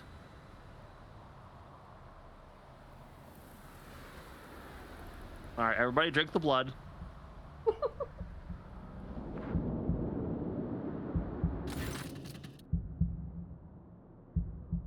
Oh, it was a Starry's liquor. Okay. So in the fog, listen to your vision. The sky darkens, the rising wind whistles to your ears, though. High pitched car in the Ulrich nods to the side. Fate walks beside us. Shakal, take back this one. The wolf takes a mighty swallow of the stuff. Ooh, ghost authorities. Shadows rise in the snow haze around you. The figures of the warriors clad indestructible armor, bearing the emblem of two black fangs piercing the yellow of the sun. They're looking at you. Let us bear witness, which means it's time for me to make my last comrade. I need to look at him. With a grin, I was about to receive. You see fangs lengthening before your eyes. It is Urvik laughing at you, or the feral moon suspended in the sky. The fog clouding your mind grows thicker. He will come. What? One missing among the dead is now known who I was fighting before. His brother Ingilf. What happened? He went mad with grief for the bodies of his brothers, and the curse of the wolfen prevailed over his valiant heart. He became a beast. So what are we gonna do? Corruption is washed away by blood. It will cleanse his spirit, and there is no hope for his body now. None return from the curse's embrace. Kagazar once encountered another of my brothers who had also become a wolfen. Kagazar captured him and brought him to Fenris. That is the debt we came to pay, but we in no way doing what Kagazar did, so we will have to grant Brother Igaris peace. Moon rises. in the house, then turns the wise, piercing gaze, and the blood runs down from the snow white fangs to the frozen world. Let's do it! The howl whispers, the snow drifts into a frightening whirlwind. Your terrible cracking sound, something feet, no paws, are breaking through the crust of the snow on the ground. The beast now comes, and its cruel howl weakens the fallen warriors of Fenris. I'm suddenly glad I set my weapons up the way I do.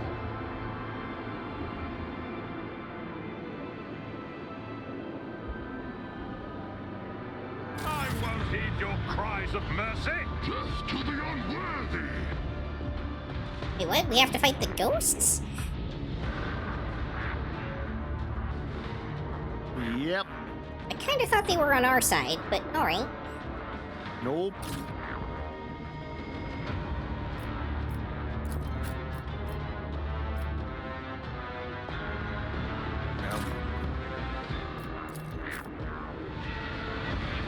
Only 3 of them? Alright. 3 of them so far. We might have to fight another 3.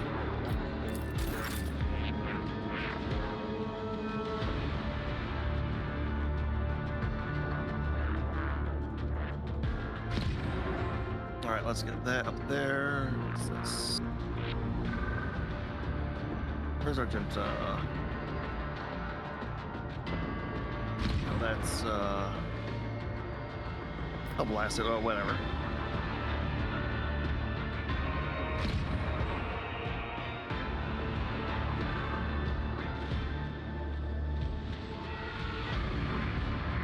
All right.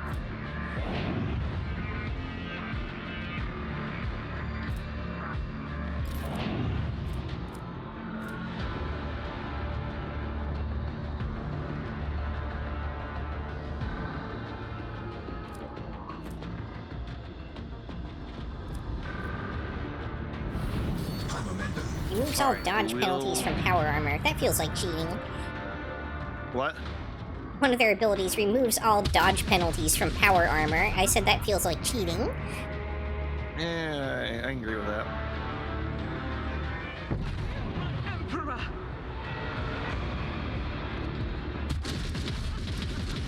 Like is a prayer.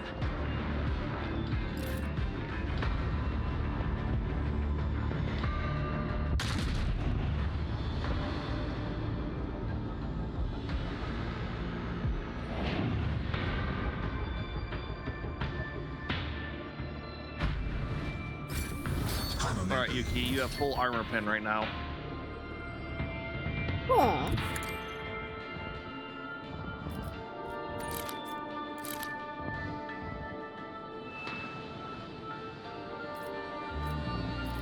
Okay.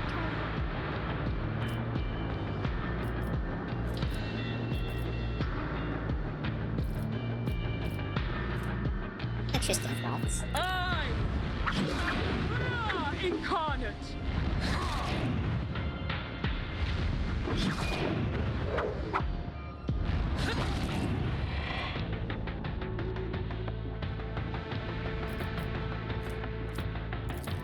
I don't have time for this. Math is bad. Absolutely not. Irritating. Nothing I can't do. Crazy?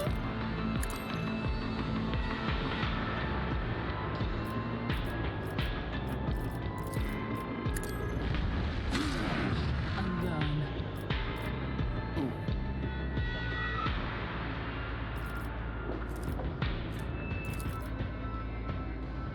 Already done.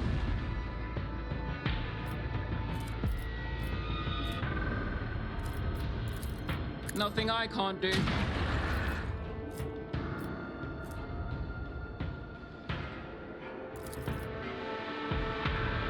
I already got it. Lost track of what ability I just used.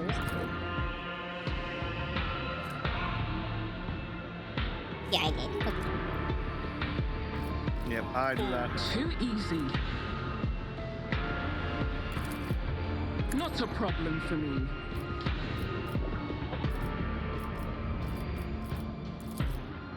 Nothing I can't. Ah! Another clean sheet. Chance. Yep.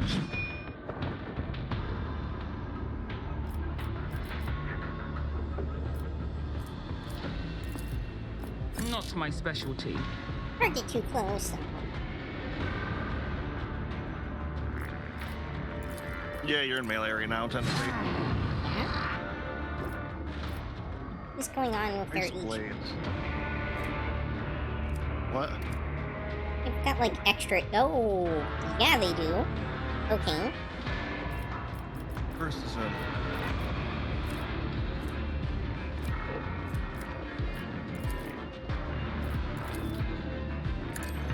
Watch and learn. Already done.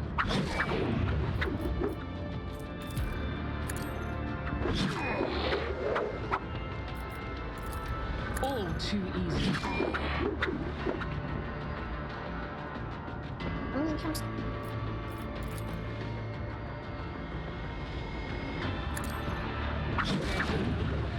To hide.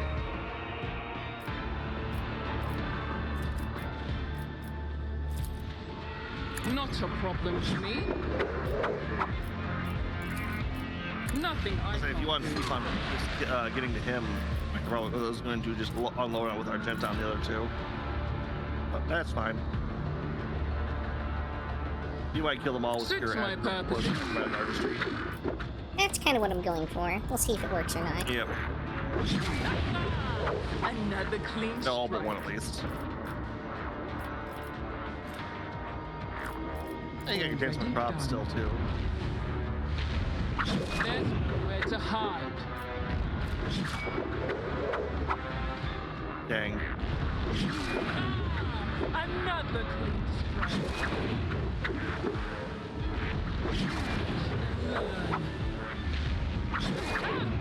Another clean strike.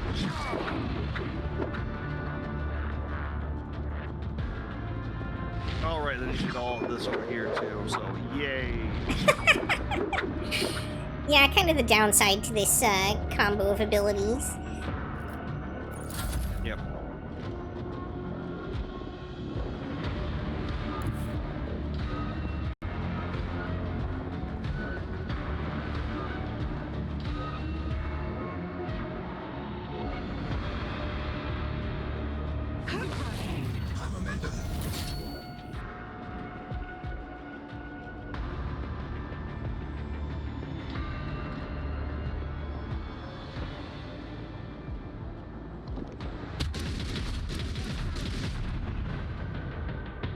Oh, he lived through that.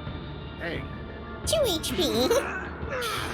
I mean, he is on fire, bleeding, and poisoned. We'll probably just go ahead and focus on the other one. Oh no, I got this, You can escape the Emperor's judgment. Tear them to shreds, brothers! Menton. Just so I get everyone else out of the line of fire.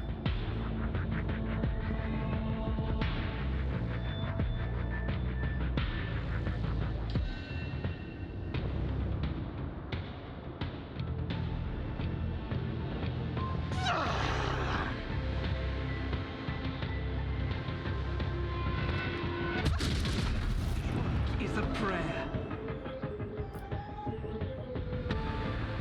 Interesting.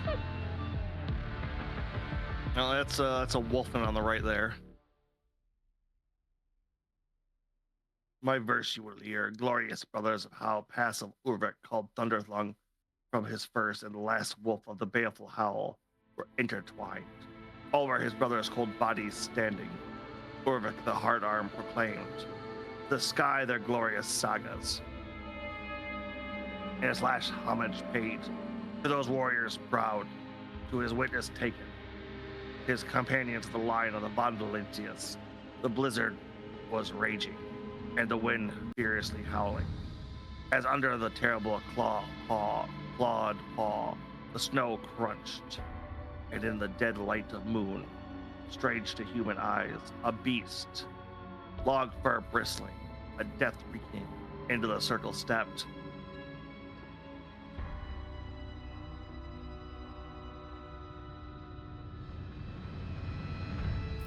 The Allfather called 2 summoned to battle against the beast. Did not fear to meet her flightiest spirit, who the named Doppelgrand claims. I see you have not learned from the last battle, though you paid for it with coward eye. So spoil Ulf Thunderlunge and the beast of pride. Of your spoils you boast to the priest in vain. Ulf ever lost, my body alone you wound, my spirit maimed, and your weird crippled. Then came the turn of the Ogfront to speak. Shed blood, and his words were tremendable and filled with wrath. Everyone filled with wrath. The grin was merry and full of bloody joy. For your insolence you will pay with tears out and blood. So answer the dread spirit into the hearth oath serve. The hurricane itself as witness road. Enough words have been spoken. The power of the word spewed from the he still mouth grinned. The cry of the wild hunt and the embodied soul hearkened. Out of the snow and wind, wolf bodies were woven. From the warriors who died in unclean death, the unavenged, evil never forgotten. The ice fangs gnashing, they approached into a rolling howl. The first brother by Uruk was vanquished. Well, nope. Toughness. He clashed the Albert shields. Yay! Then with a lunge, booming, the heavens were split.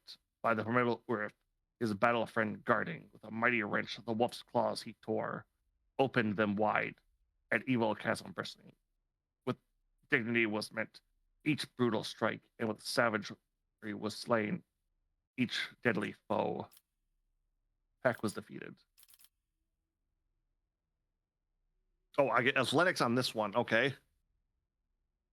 But the beast was not yet vanquished. The roaring his body he threw into the fray like a mighty spear thrust, howling his claws cut through the adamantient. Warriors fought, the river of blood spilling, or a thunder lunge.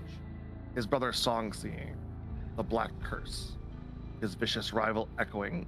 The warriors were clashing in the end, and the cunning Albert.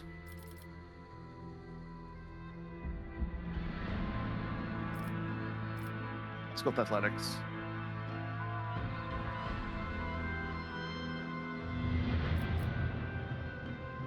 Oraf held no fear. His broadly sweeping, his ally would catch his glancing blow. He fought mercilessly, his hitting swing scrimming, scarred runes upon the snow. To his knees the beast fell, and suddenly about his gray lips a smile played, in guile and fear. There it fell, the wolf-piercing gaze. By the power of the ice, Fenris, I curse you. If you look into the past, you shall see only deceit. If you look into the future, you shall see only treachery. The false friend's dagger shall open your breast. The arrow of deceit wrought, pierce your back. So spoke the spirit, borrow and saw the Albert cursing, and the bloody wounded of the Albert's spine. His breast was cut, his heart was quiet, the Albert's death. Death on the battlefield extolling. The heart of the words, the Albert's heart inflamed, the spirit fatal vision vanished. Destroying the hearts that fear not death. In its death rest, the Doppelgernald answered, Brother, we were doomed, not by the arch enemy's followers, not by the despicable inhumans, who did not touch our armor, nor with dark sorcery did the Malthek defeat us. No, it was the humans, whose oath of friendship swore, that plunged the blade into our back, the treachery plot and malice hatched. Had the spirit then fell silent forever, the noble wolf bloody feeling and the peace of it's bestowed. Pair stood together over the prostrated body, the body not of a beast, but of the brave fallen brother. The fearsome Uruf declared, an oath of vengeance, and a mighty wolves of College Hall went charging. They would know from their bravers. Have defended.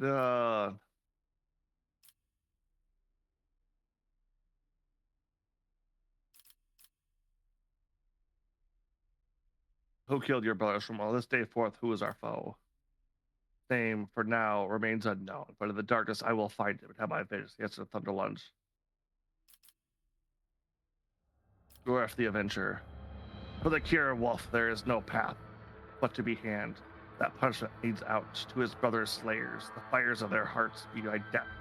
Which is asking doubts, but I cooled forever, always enduring. This mighty word was spoken. The crown funeral dirge was sung. His brother's weary body, cursed by grief, from his carapace was freed, laid upon the pyre. The old spinners weave the weird thread cruelly. No equires or entries accepting. Or Thunderlunge cast his gaze, and clearly he beheld the end of his trial. And so ended the saga of the baleful howl. May the Blackbane guide them to Kalja Hall. Only no one was not claimed by Mordecai the Dark-Hearted. Earth Thunderlung stood stalwart upon the ground. Too stubborn for death was this rebellious wolf. Too hot to be seized by the chill of the grave. His brothers praising, he roused his deadly axe. Better a stand, so will many yet slay. Son of Fenris. Let us remember, brothers, the baleful howl, daring hunters, fierce fighters, and troublemakers without equal.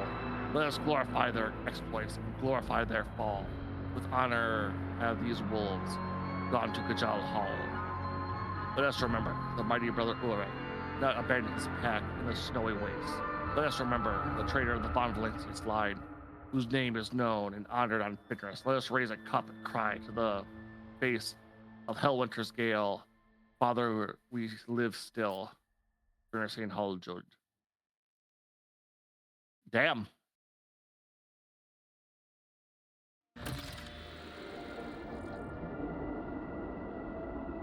Alright. Oh, that was a thing. Oh, and everybody leveled up. So why don't we do that while we're here too? Sounds like a plan. Can you level up up from where you're at? Yeah, I can. Can you level up from okay. I just wanted to make sure on that one.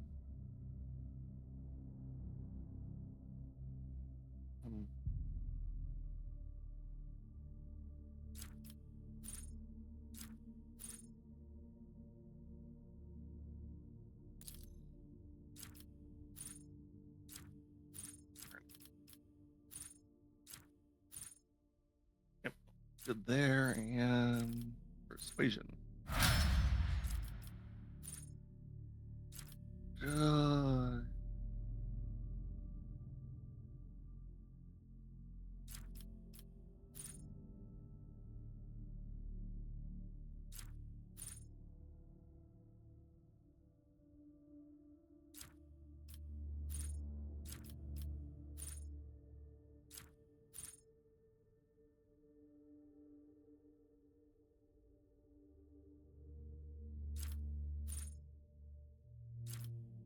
I feel like Escape Artist would be a lot better if anything lived long enough to attack me.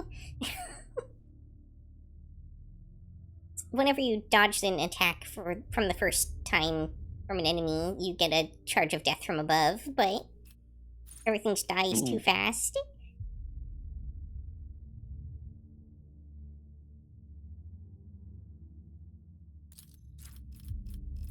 Looks like attack and a turn deals some damage. The first hit of each range burst attack deals additional damage equal to 11 fire rate.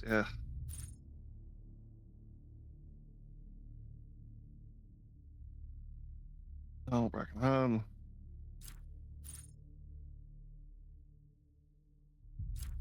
Deals damage to.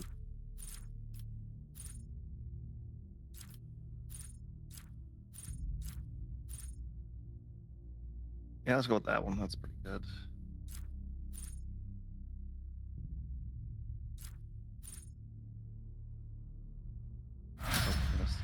On her.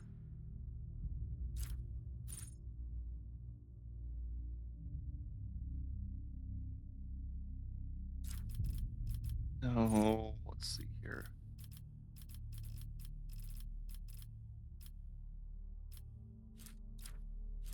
predictable.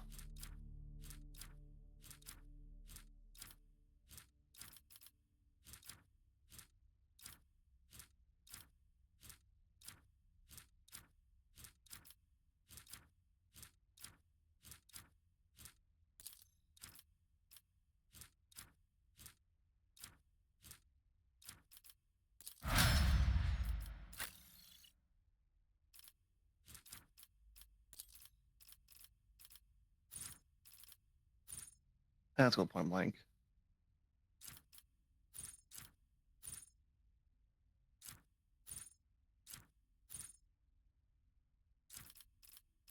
Goodness.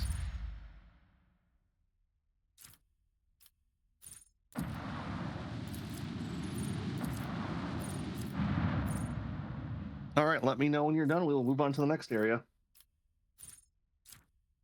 Just a moment.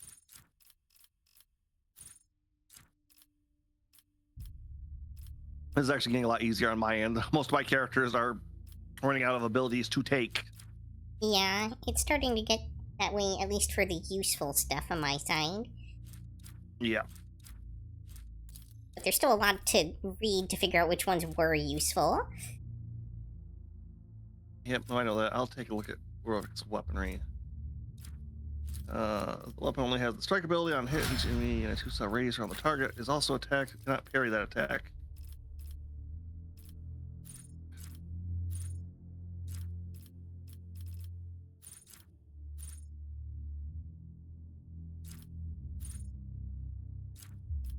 A little piece of me wants to take the hammer just because Mjolnir.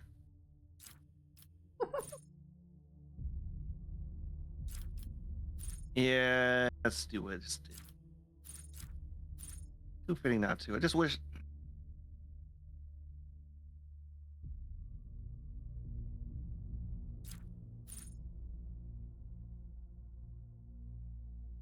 Okay, why can't you take this gun?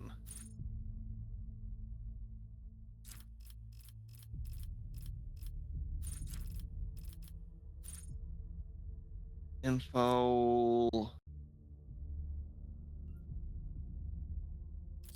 Oh, it's a melt weapon efficiency. Okay, so it is a melted pistol.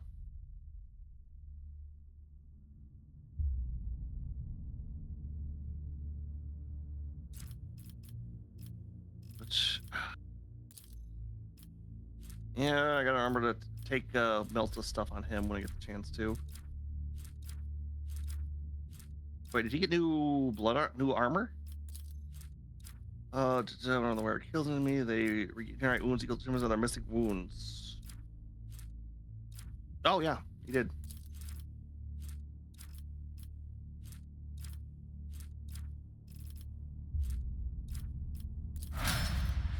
Okay, all set on my side. 5% weaker armor, but more deflection and more strength. So, all right. So he's a little easier to wound, but deals more stuff out.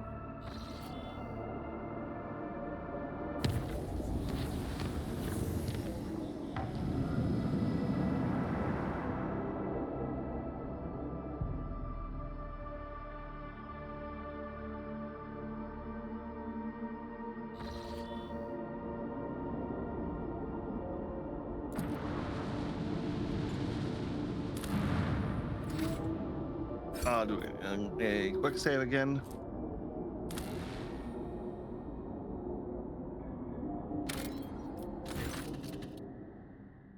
Subtle logic test, succeed. Awareness check, succeed.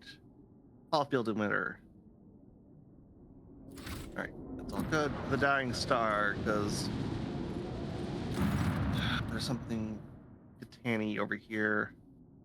Do you want to equip those other, torpedoes before we investigate this next planet? I think that was this one.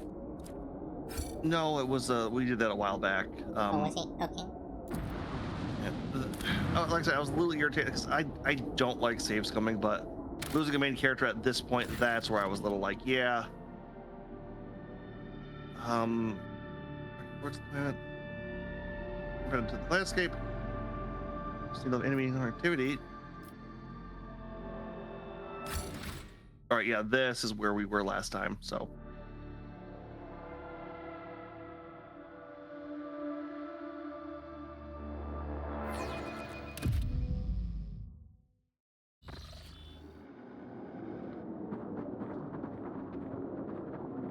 I will find out who condemned my brothers to death. Hey, look, enemies.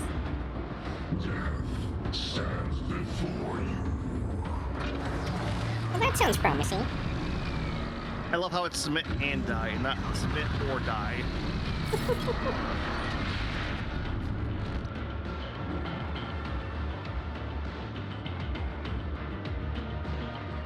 Oh, this is ambush, isn't it? Pretty.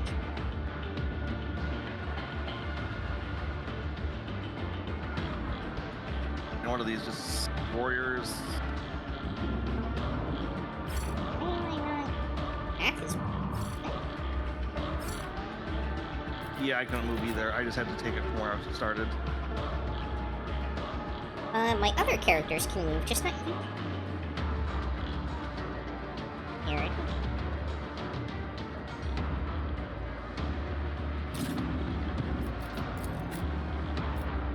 Yeah. Or, no, maybe Oh, there's only the Pascal shuttle can and move.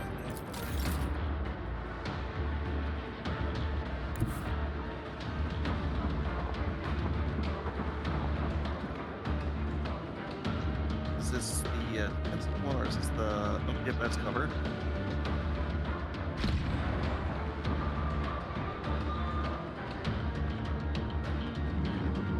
Where'd you put Pascal at?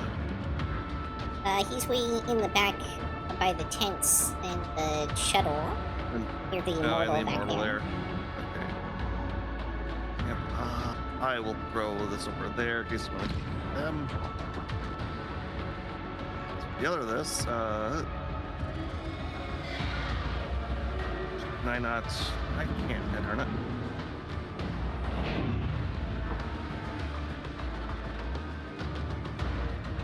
All right, Yuki. There's a minor turn for you. Go start the bloodbath. Tricky with the amount of movement I have, but we'll see what we can do here. Suits my purposes. All too easy. Suits my purposes. There's nowhere to hide.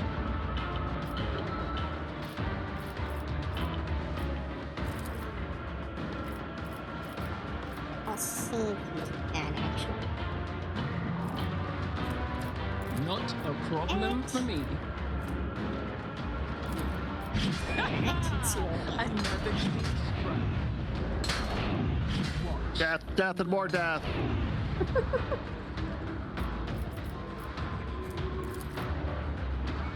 Wait, which setting? Okay. Oh, I should be switching them.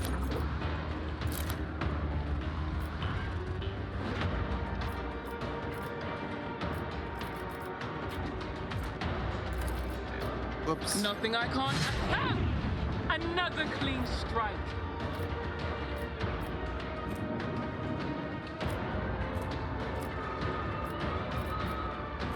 Is that all I can do? I can. Yep. Oh, remember, this is an extra turn. This is a full turn, so. Watch and learn. Interesting, there's these teleportation matrix beacons over here that seem, Yep.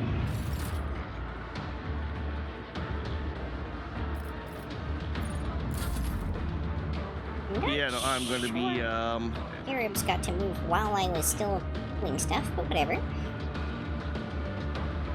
I can't. There we go.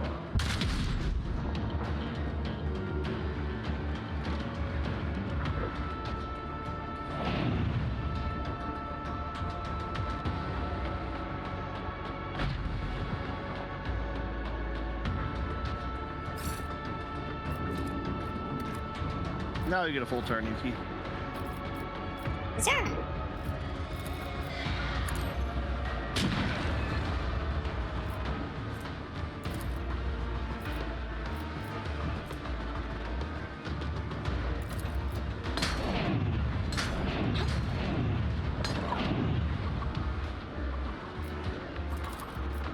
Suits my purpose. Opposing was your biggest mistake.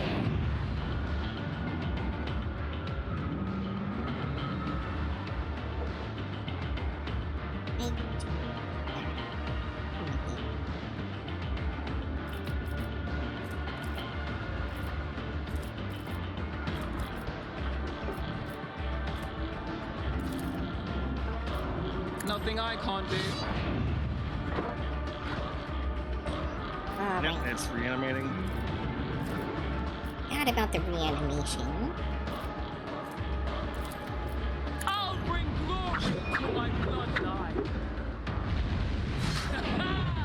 Another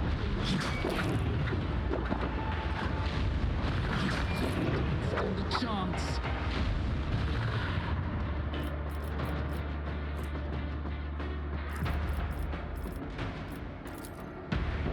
Not a problem.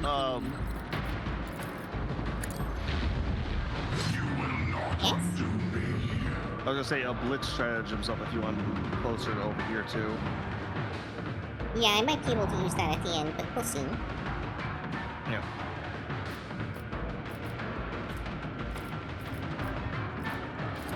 All too easy. Nothing I can't do. As a clean strike. Already done. Watch and learn.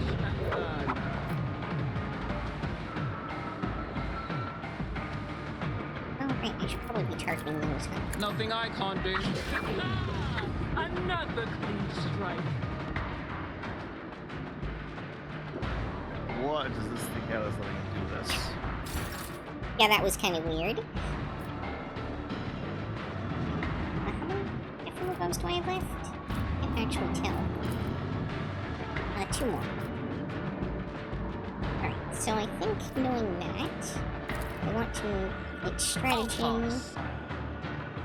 Absolutely Use not. that area of effect. It's the bottom one where I'm sitting currently. So you could move down there, then charge into the collective scarab swarm. Yeah. Not my specialty. Oh, you lost your charge. That was on one of your weapons, wasn't it? What? What do you mean? The charge ability you had, isn't that gone now? It is not showing up, but I'm not sure why, because it's not part of my weapons. It's, one of my, like, trinkets or whatever.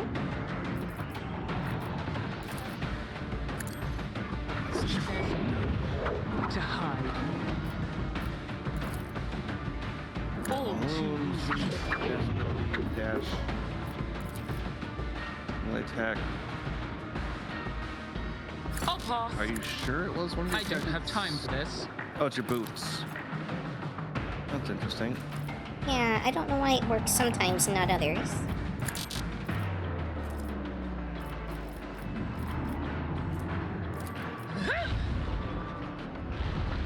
Nothing of value has been lost.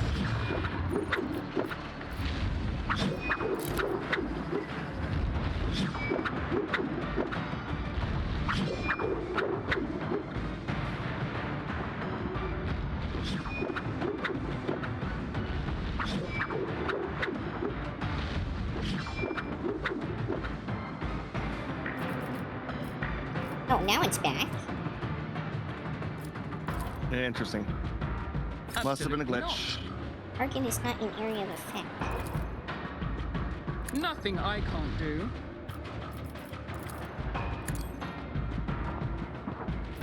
Okay. Opposing me was your biggest mistake. Well, now we know what, Okay, yeah, what those do. Yeah, we gotta kill those.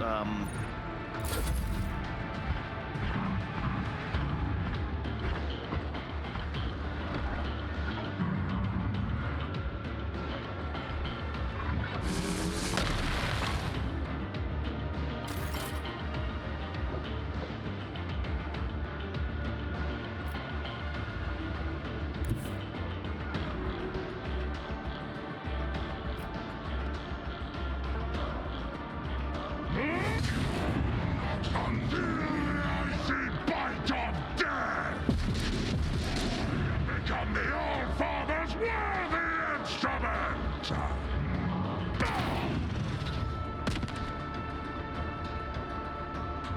Yeah, those seem to activate in response to damage to the enemies and attempt to go heal them.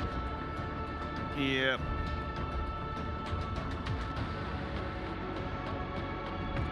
Let's go back.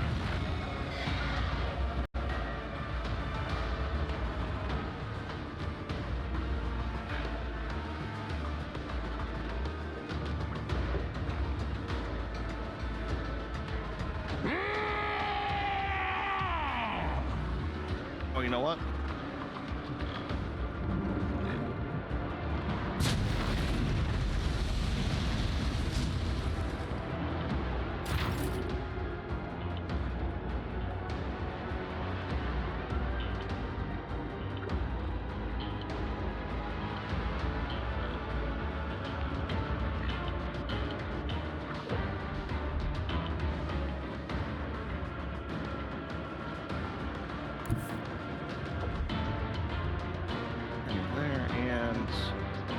Kick. Runes out of your bones. Momentum. We probably want to take out that other Matrix beacon before we take out those warriors. Yeah. If we can with Pascal. You probably have to shoot it. I'm unclear why I'm unable to shoot with... You're in melee. Oh, okay. Well, let's see if I can do this thing. Hit target with that. Alright. Awesome, awesome, love it.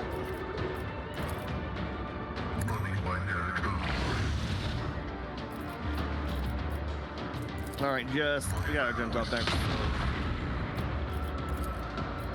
Gotta rip it down. Yet iron knows pain. The spiritual prognosis is favorable.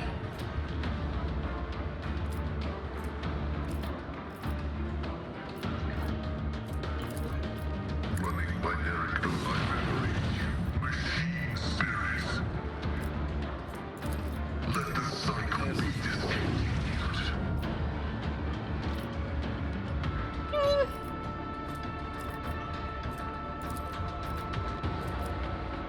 And that did nothing. Great. Alright.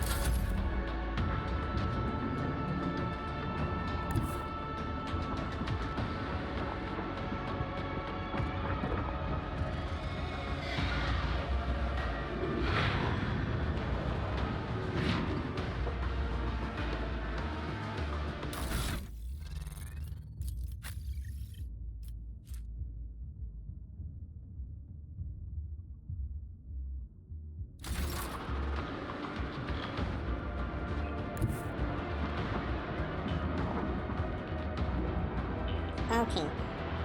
Body attack. I was chosen.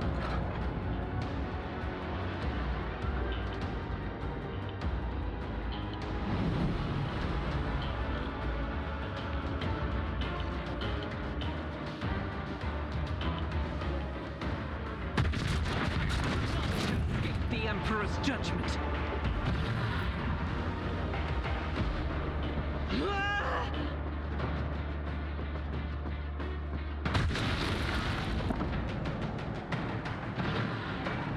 What's so? Oh, the guy on the other side. I don't know how I did not see him. Or forgot about him, I guess. These things happen. Oh no, they're trying to tickle Ulfar.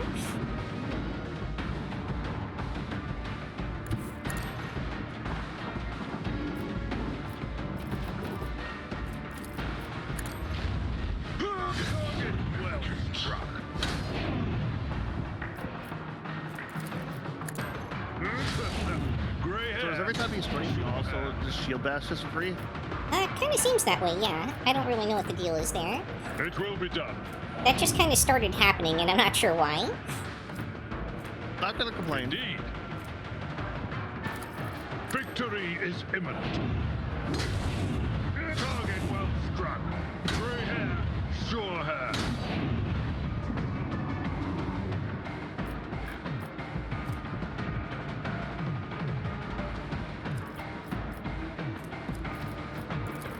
It will be done. I will do my duty. At your beck and call.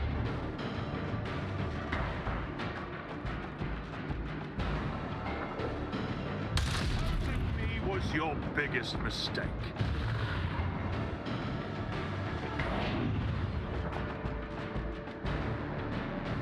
All right, this is interesting music. I'll give it that much. I was gonna say, it's weird that we keep getting these really, like, warp activity-like messages, even though there's no warp going on. Like, there's no veil degradation.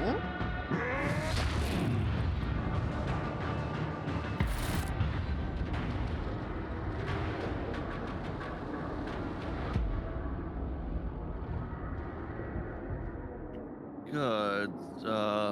None shall Gloom stand rifle. in my Okay, way. damage. Jesus.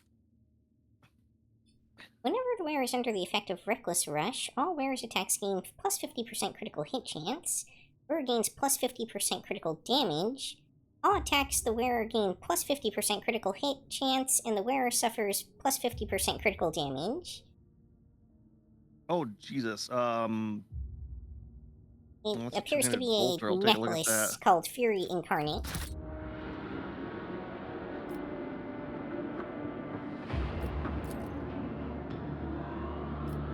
Okay, we got the bus.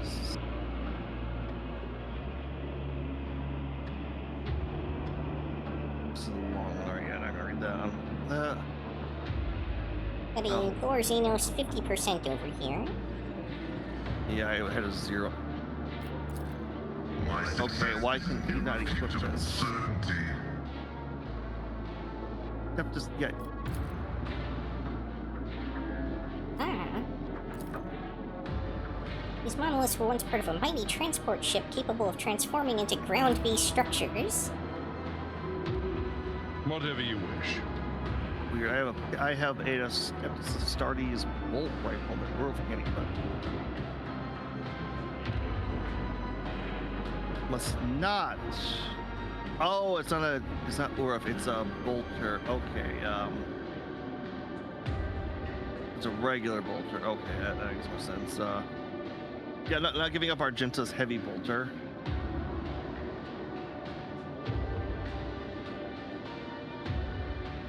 Okay, so this was a terraforming something or another. And we also gained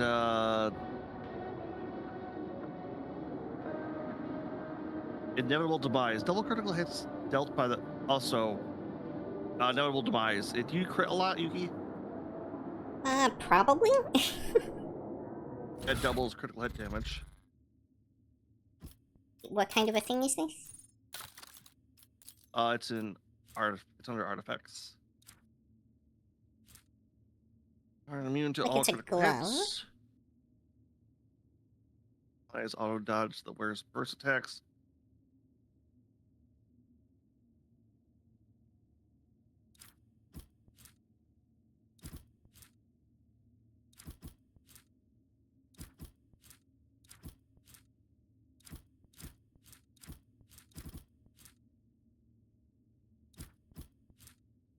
Yeah, that might actually work out for Urk.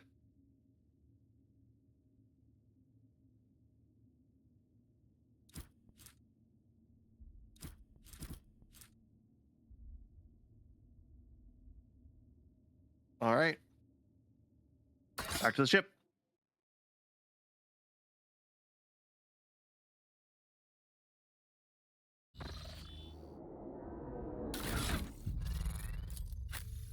All right. Another quick save. And probably our last. Lord Captain, Azito Squadron is on an intercept course. It's the same abomination as before. Decks prepare for battle. Order received, Lord Captain. Glory to House Bod Valencius. All right, final battle, Yuki. You're all up for this one. Alright. Take it home.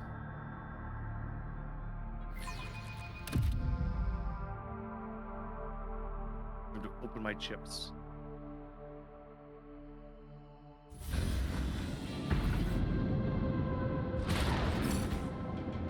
Alright, what do we got here? Shroud class and to Jackal class. Is that it? So, start the moment.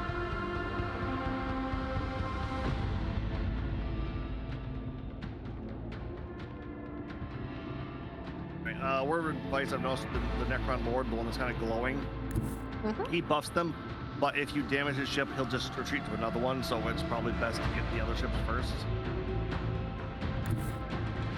Well, it's not if you damage it. It's like if the ship has a certain amount of damage when its turn starts, but yeah. Yeah.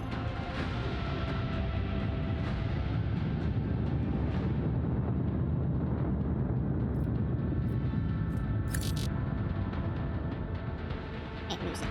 Alright.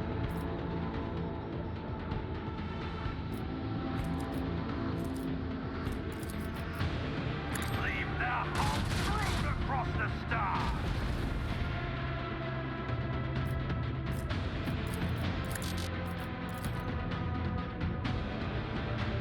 Annihilate.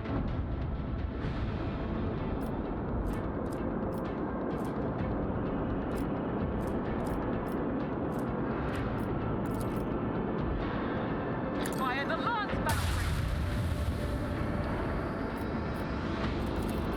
Another salvo. That did less damage than I was hoping, I'm not gonna lie. Yeah, our dorsal does not appear to be doing a lot of damage recently.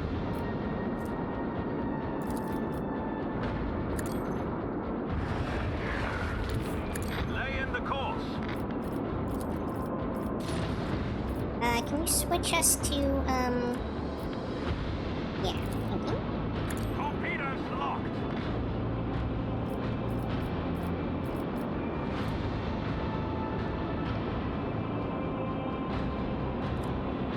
That's irritating. It actually only let me use one of them. Whatever. Things are bugging out again. Yep.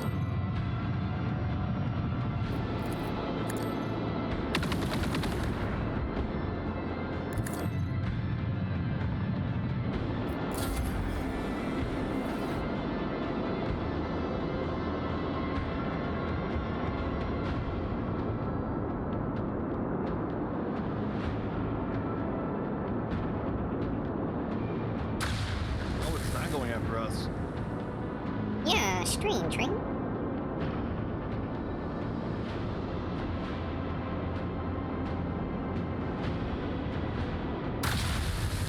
I get the sense that our Viper ship, only launches torpedoes? It doesn't seem to have any other weapons.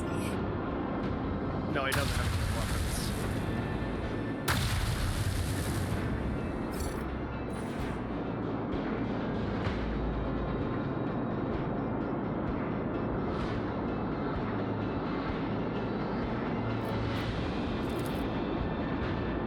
Macro cannon. Volley.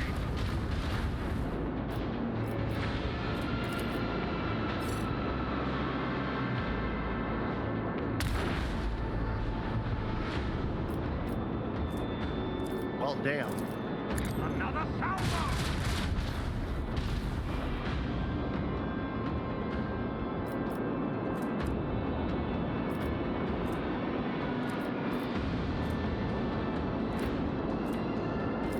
If you do increase range, or we can't hit the guy on the right. Yep. Oh, not quite. Just looked like it. Yeah, my bad.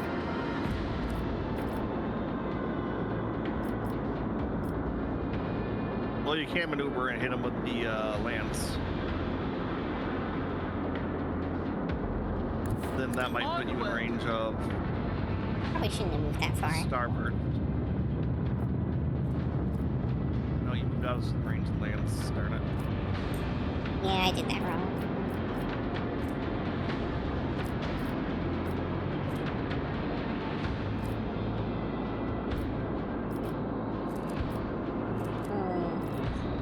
Well, you can still fire the starboard and hit the other one right now. Leave their home road across the stars. I just assumed that wasn't in range.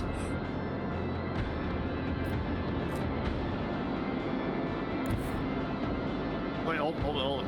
Set the course. Sorry, I was already moving. What? Well, I was gonna say, if you would have strafed, you probably could have got him in our forward lanes again. Oh, yeah, maybe.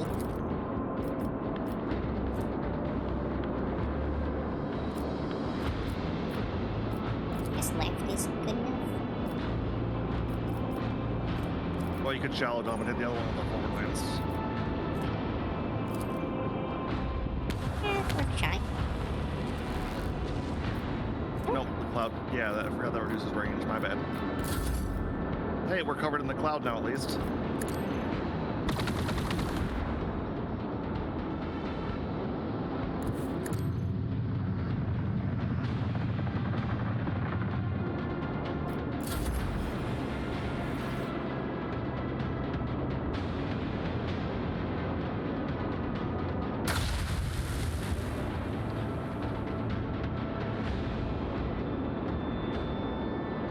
Man, they really hate that destroyer.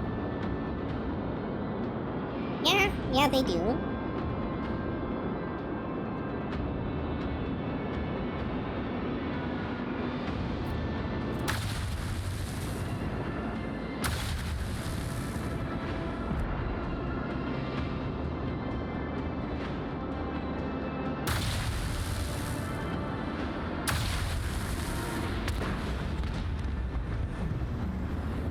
No.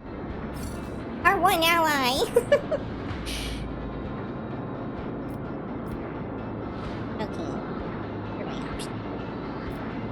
First off, get rotated.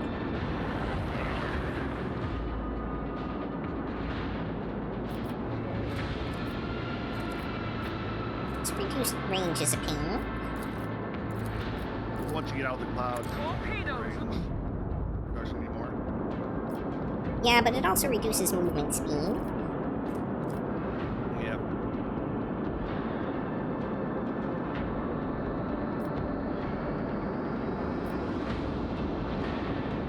Also, it's hard to tell exactly where the cloud ends.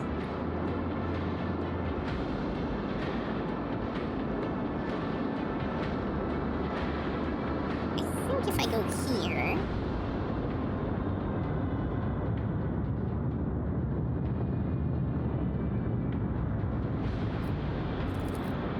Fire the last battery. Fire right now! Lead the whole straight across the stars!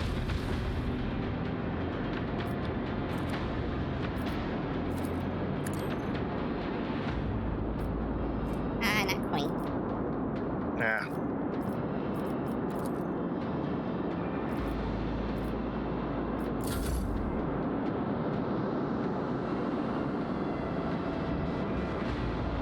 Hey, at least we're still getting the evasion. Yeah.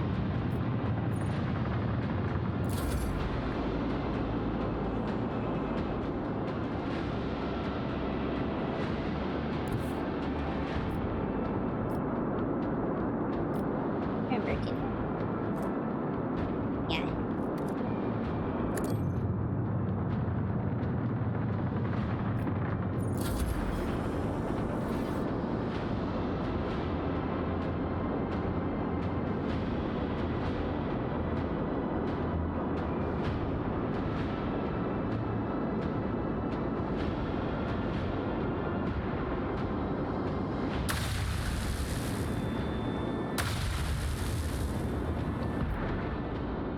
Why'd that hit our side, not our front?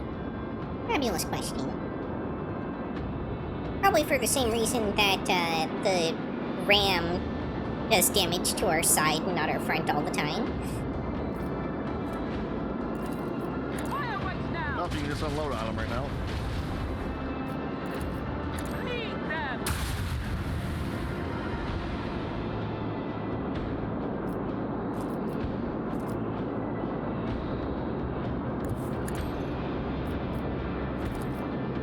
Another salvo!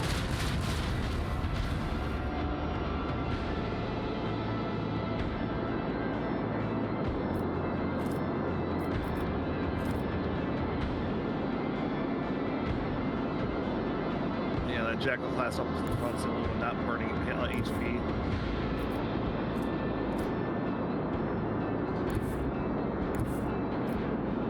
Nope. I don't think I can quite get into position to... Go.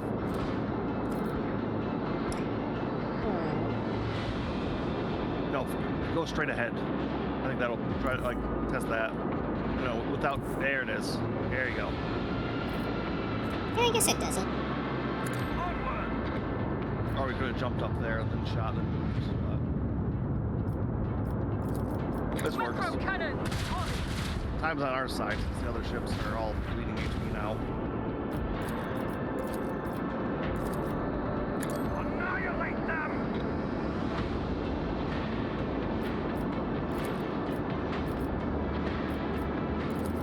Another salvo!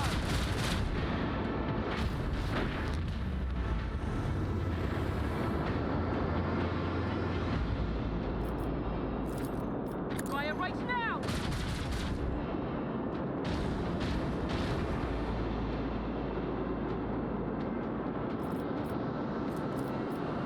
Nice, nice.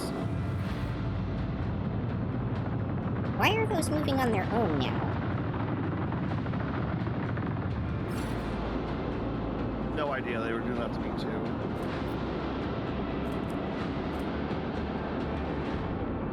Oh, okay, okay. Apparently they have this return to flagship ability, like they're up on turns or attacks or something and have to go recharge.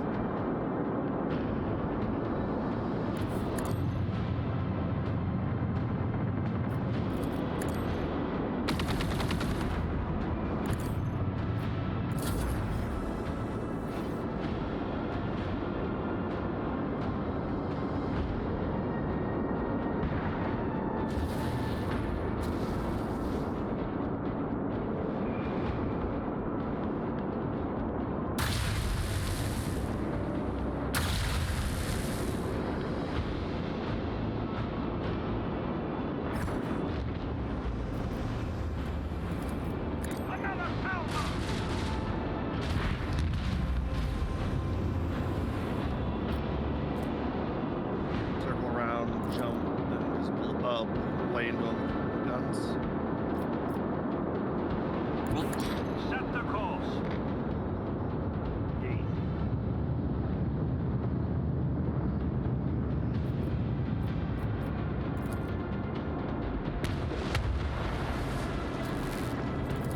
Another salvo! This one's going now.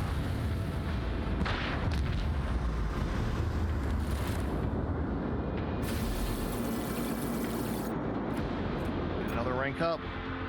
Death Spheres? Seems fine. Still not sure what those do yet, but... Alright. This was silent running level 2. And...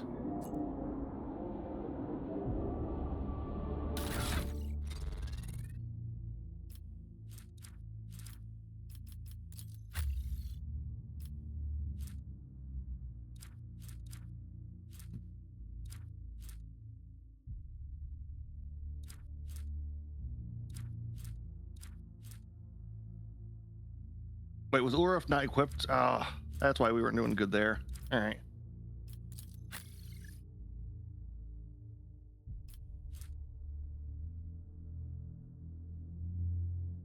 What's this upgrade thing? Wait, is our ship damaged? Where is the repair? Where's the repair? Where's the repair?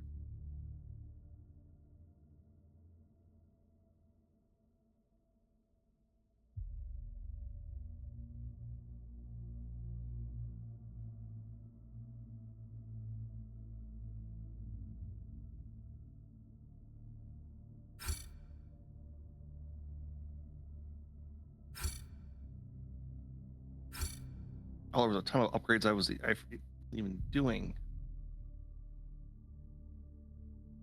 All right, no, we can now ram them with strafe. Awesome.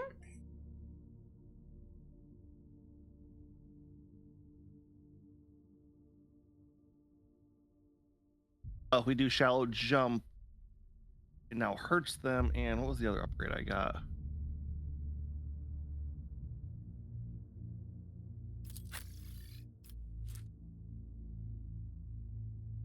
All right.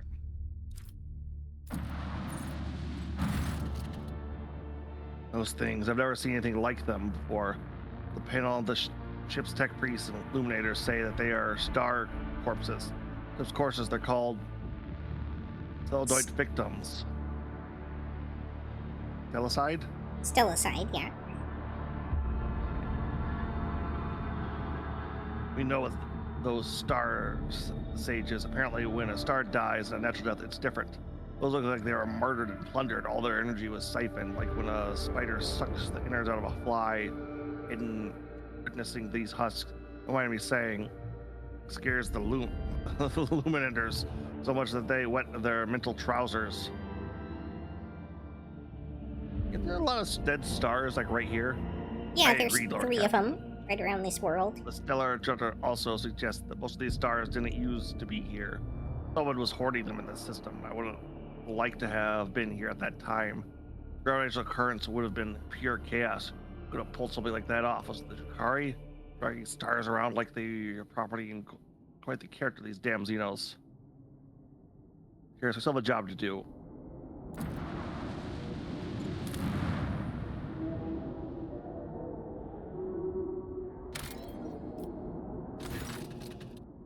Lord Captain, we spotted a planetoid with an unidentified Xeno structure. Something tells me this is the place we were looking for.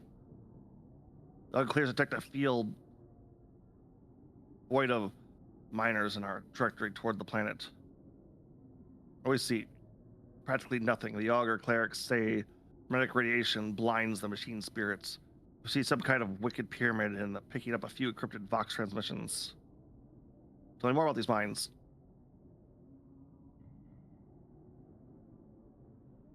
Good mines, I know from experience, encased in ceramite under a coat of calmine. The cogitations are inhabited by the most malice and cunning machine spirits ever seen. Far too good for pirates, and given that they've been played for 7 cubic kilometers, I reason these are gifts from the Lord Inquisitor's own storage. Treasure codes, we found the outpost. There's men.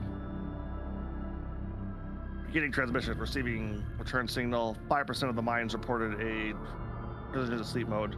Saving coordinates for an area designed as a main landing. We have a safe channel approach toward Epitaph and coordinating the landing.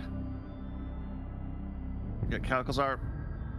Plenty. We're picking up remaining Vox echoes, conversation standard signals belonging to augur observation systems. The gas thermal trails of shuttles preparing to land. You know, Lord Captain, seems to be that this place is about to fall apart. Augurs detect a multitude of signs pointing to structural damage in the tomb located on the planetoid. And they're very fresh.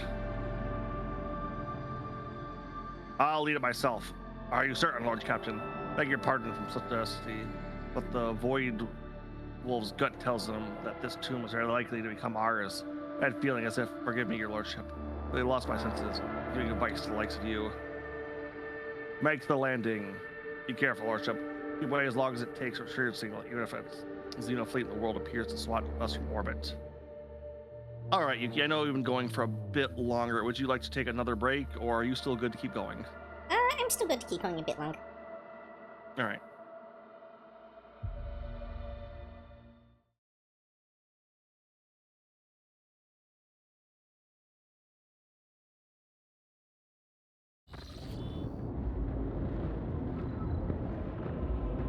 Namos?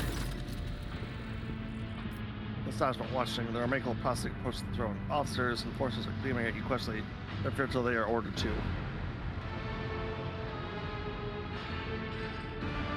Oh, Fleb. That looks like the Void Dragon. Namos, we have come to speak with you, Lord. To speak with you, agent, who give us food for consideration for revealing the mystery of our origin. From then to now, we observed calculating sense, and we discovered that a great change is coming, a trial. We see a threat to that which the Imperium brings, the intricate plexus of tenets. remaining advances of myriads, thought darkness by the will of the golden light. All things that were strange to us, yet in whose embrace we were born and raised. All of it is in danger, at least within the bounds of the cross expanse. You're the one who can stop it, and now must help you. We are an unidentified thing spawned from chains. We want to justify our existence by serving the light. What do you wish to do? Wait until the unknown threat appears before you. Then face it. We do not know where it or when it will happen. We do not know what it will face, but we know that we want to be there with you. There is something we request to do. Namos are tethered to the shell of this ship. We can only follow you outside by using servitors as our shell, but they are lacking.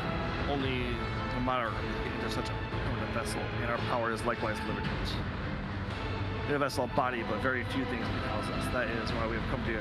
Magos Ecleptus has offered his shell to us. It might do. Indeed, I have. I cannot think of a prouder end to my pilgrimage than the litany of synchronization with the Great Spirit. I will become the vessel for the omnicid's favorite child and step beyond the confines of a wretched living existence into the halls of eternal machine song. Sacrifice? I desire it more than anything. Asking him, he is guilty by word of the Imperium. Now you decide what to do with his body. Namos cannot say. Something changed after you helped us remember our birth on Elvatap. Did we help him remember his birth here? Not as such exactly. Alright, because I know you said we failed his initial quest. We did, but the thing is, we later did something that kind of, like, seemed to sort of make up for that and get him back on course, even though we never got that other data crypt. So now I think the game's in kind of a weird state where, like, it's acting partially as though he had both the crypts and partially as though he didn't. Alright.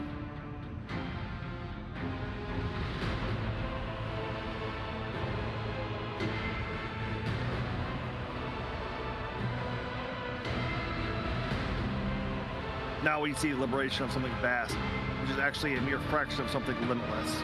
It is seeping through the breach. Shoulders put against the wall of its prison. They're about to give, but what it is, we do not know. No, so we must say it frightens us to think that this unknown something that is trying to break free is so vast, it measure or explain.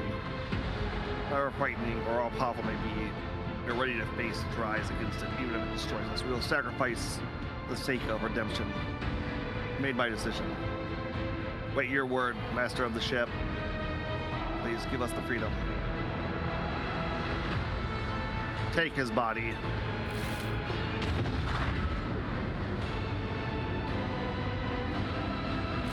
Now the question is, do we have to take him as a party member? Yeah, not sure about that.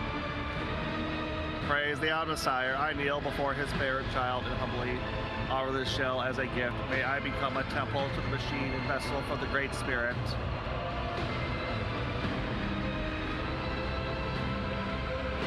Interesting. I feel restricted, but not as much as inside servitors. Some work must be done on the new shell, then it'll be ready to journey to the outside. I believe we denied to you, but in the hour when you stand before the great trial, we return to stand with you by your side.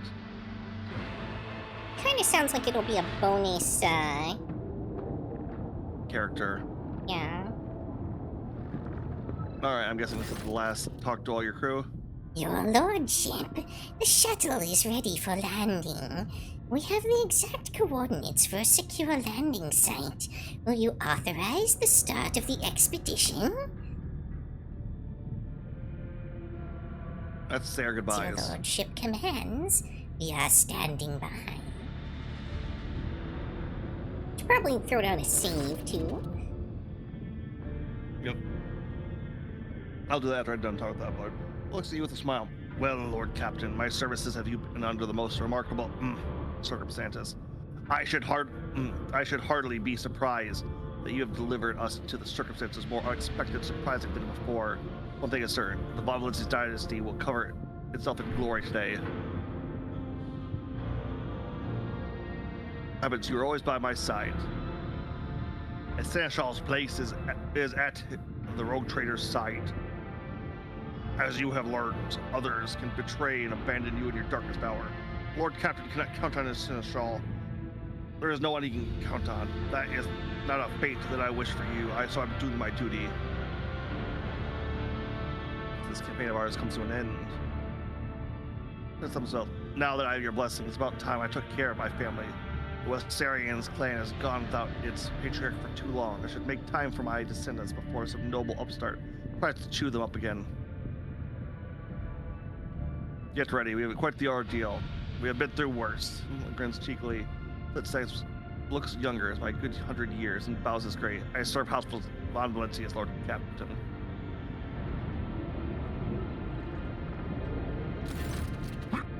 Argenta rolls her shoulders impatiently. When is the battle, rogue trader? This idleness is torture.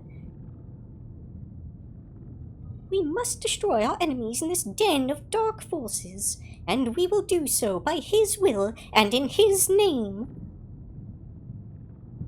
In his name and for Terra's light, echoes the voice of the sister of battle. I long to set out on a journey of my own. Forgive me for saying this, rogue trader, but I have followed you long enough. There are too many restraints, too many distractions, and meanwhile thousands, millions of heretics out there have yet to be found and destroyed. I'm the only sister of battle in the Cronus Expanse has, which means I have much work to do. I am prepared, now and always.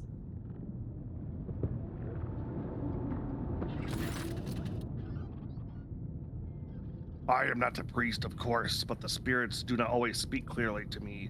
I did cast the runes. You have a great chance ahead of you. However, be very careful, or betray, better yet, take me with you. There's no better way to guard your safety. The Emperor Bar pass together. This only proves that we will not lose our go into the foulest hole of the universe, where only the low-born and wretched inhumans crawl, fall into the darkness, and then cry out. Who here believes in the All-Father, sisters and brothers? Even there, in our world's most rotten pit, you will hear an answer, and if you reach towards the voice, you will find a worthy companion. Everyone who believes in him and follows in his footsteps is given a chance to become someone greater and more worthy. Alright, what are you doing after this? I will return to my brothers and sing the saga of the Baleful Howl Pack. I will carry it all the way to Fenris and pour its ringing verse into the ears of the Jarl, the great wolf himself.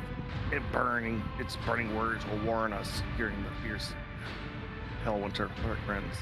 And the brothers at the table will nudge each other and point their fingers at me and say, it was he who crafted such a beautiful saga, how generous the All-Father has been to him. Should I give him regards? I would rather talk to him myself. My anger and vengeful heart tells me that only he knows how and why the Baleful Howl Pact died. Tells that I will not forgive myself if that puffed up asshole Alcazar somehow dies before I rip the answer out of his leering mouth. Fenris Hadal Volk. Fenris Hadal Avaturts. Thus his head respectfully until the honor grants the mortal who has pressed the Emperor's angel with his deeds. Alright. Pascal.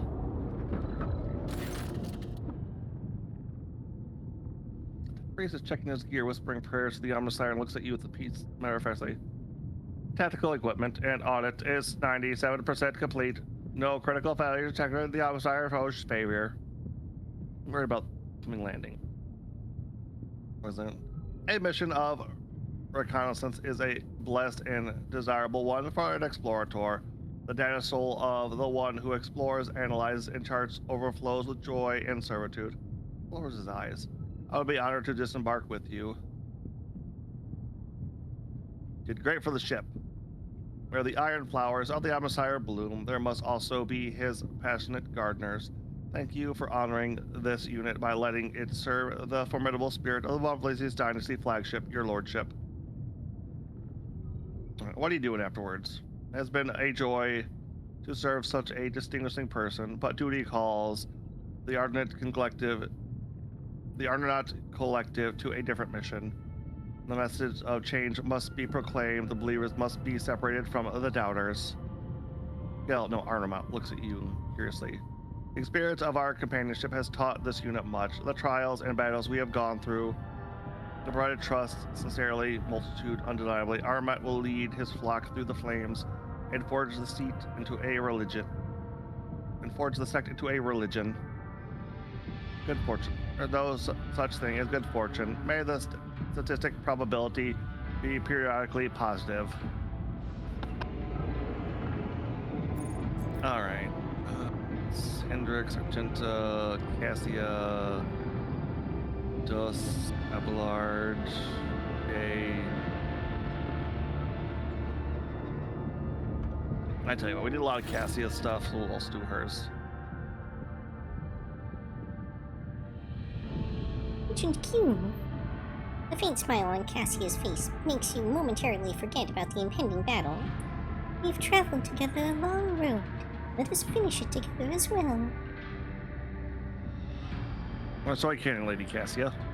Cassia smiles demurely and curtsies in response. I'm honored to be your companion, Agent Q. Princess.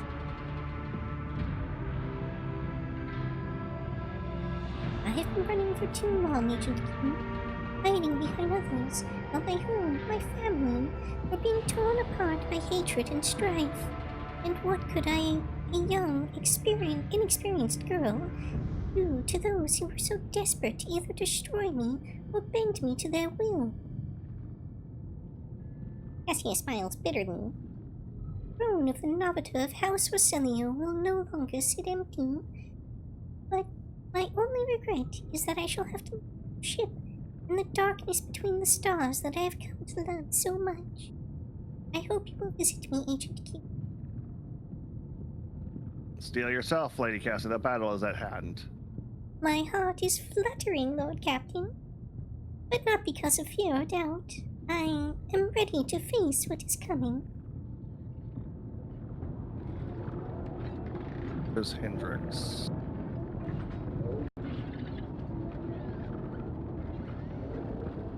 There he is. Our journey together approaches its end. One last push, and the secrets of the expanse in Calcazar will be laid to rest. I cannot wait. I am tired of the shroud of secrecy that has hidden the truth even from me. Meet him again down there. And I have questions for him. I want to know why I was left in the dark about everything that has happened in the shadows of the expanse. Why all of the acolytes died in the way here. Well, almost all the Lord Inquisitor's acolytes. Why? Pale sharply at stiffness. I want to hear what he has to say and then make my judgment. Alright, what are you doing after this? He presses his lips together and shakes his head. I feel uneasy even thinking about it, but if Lord Inquisitor Xavier Calcazar falls today, someone has to take the rosette of the Ordo Xenos at the very least until the Inquisitor Enclave, for which will be worthy successor to Xavier. Boy, steel yourself. Dips his head. Lead on, rogue traitor von Valencius. Your Lordship, the shuttle is ready for landing. We have the exact coordinates for a secure landing site. Will you authorize the start of the expedition? Charge! Acknowledged. Glory to the Von Valencius dynasty. Be safe, Lord Captain. Yep. I like that last discordant tone there.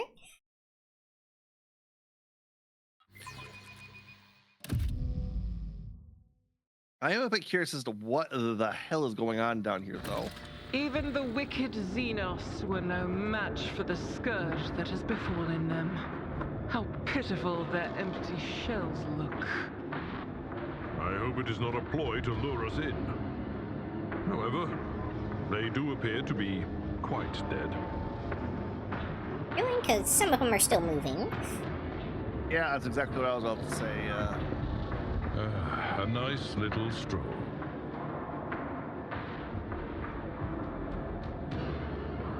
Signs of aggression.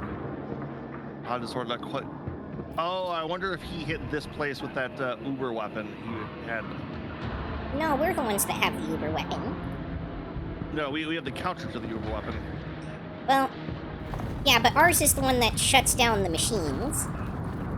His is the one that's like re-origination of the entire universe.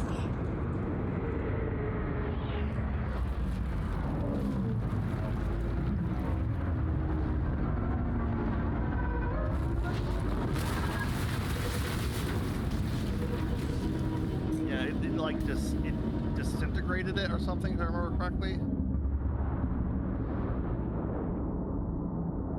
That's how his nothing, whatever he has works. That was one thing that it could do, yeah. Okay. I guess I have the glowing green orbs. I'll lay claim to the stars. What is that?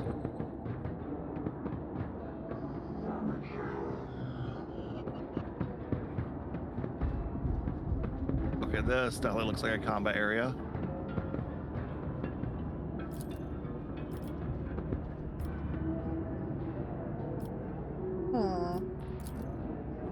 I got 15% on both of those. Astral Currents. In the first round of combat, the wearer gains the following benefits. Plus 20 movement points. The wearer's movement cost is not affected by threatened areas. The wearer's movement does not trigger attacks of opportunity. And 2 Tesla grenades. Light of terror, guide I really want. Oh yeah, that's definitely looking like combat. Elegy of Sorrow. Drawn out, telechrone, wow, the armor plate singing to feel as though the meaning on the verge of reaching your mind, unless the monstrous cuts the living short. Well, that grating roar is more like the sound of metal torture instrument than a sentient being speech. I recognize a leader and a true warrior in this one. Yes, Zito's unworthy of life, but a warrior all the same. I bet this noble madman of battle fall by my hands. Destroy the creature! Alright, let's examine it. Body made up of unknown metal, blah blah blah. Rattling. Yep, alright. Metal plates has both rhythm and metallic march, hollow hum of misery. Lift up the immortal mechanism doomed to eon's wrath and battle. For only impending demise. The salvo from the monstrous cannon is an infernal orchestral chord that makes the very fabric of space tremble. I'll wipe you from the face of the galaxy. Submit and die. Well, they do say that they are blighted. What's blighted mean? Well, they have a lot less HP than most of the other ones we've seen, so I guess that's part of it. I suffer negative effects at the start of each turn due to the tech blight. The chances outcome are following. 20% chance to become mobile for 1 round, 20% chance to stagger for 1 round, 20% chance or damage equal to 20% current wounds, 20% chance to suffer necrodermal instability for 1 round, 5% chance to become stunned for 1 round. Alright,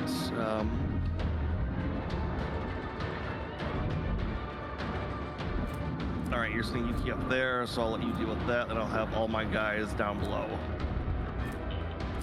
He's got that stupid shield thing. Yep, I bet all of the heavy destroyers do.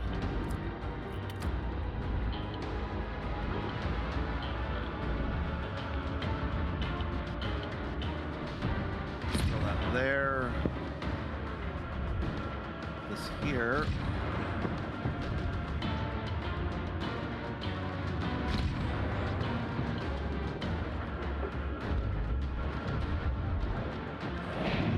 Argenta, power up.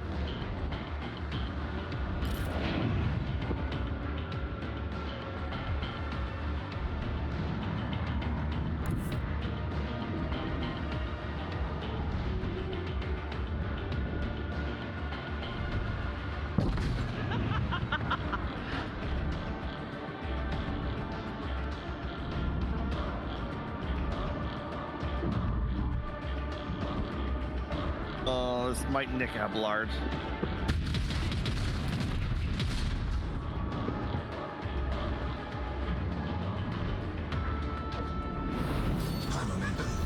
Well, if anyone can take it, it's Abelard. Yep, that's why I wasn't too worried. Yeah, this might nick him again. Stinking sons of trolls! And or apparently, okay. He's bleeding and on fire, but he's perfectly fine. Free movement to there if you want it.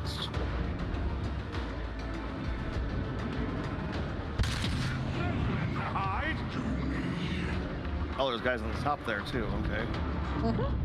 Yeah, that's why I sent Pascal up there.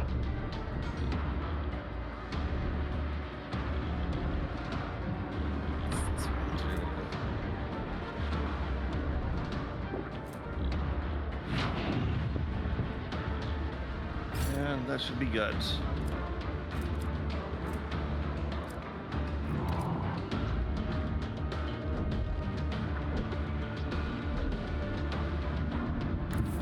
Activate calculated fury algorithm.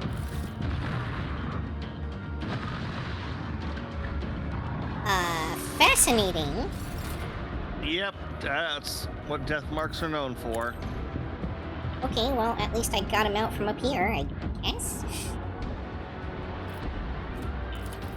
Yep.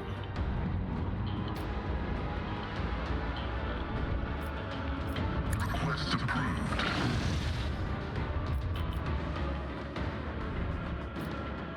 The Omniscient knows all, comprehends all.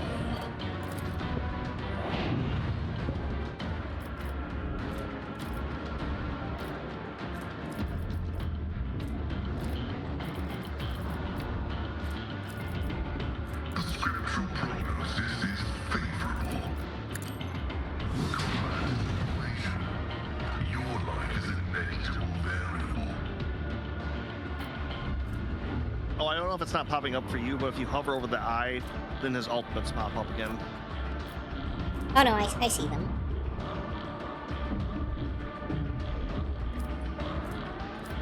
Things- I'm a savant of delusion. Okay. Did you trigger that shot, or was that just something he did on his own? That was automatic. It was, one of the talents I took for him, I think. Ah.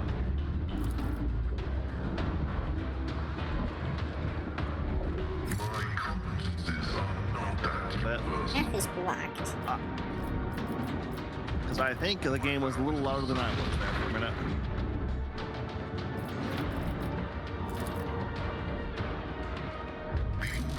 Target not area effects.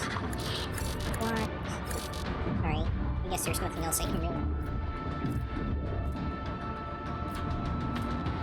Running binary override.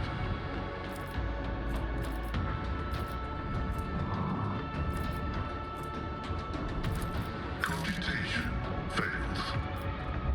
Request denied. Could put the analyze enemy on. Yep. Okay. Yeah, I was trying to find one that was actually considered in line of sight.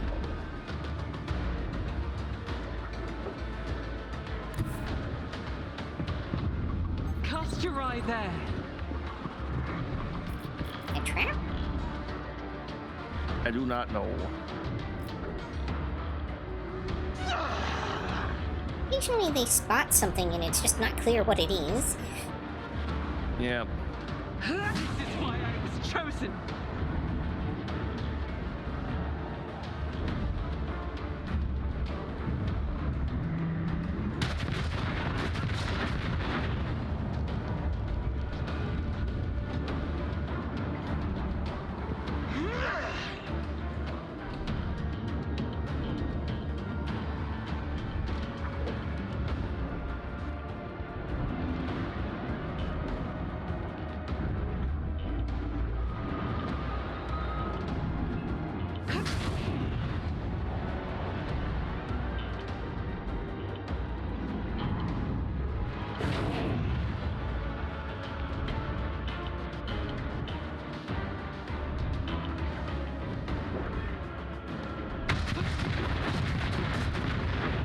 Take your sight or your mind.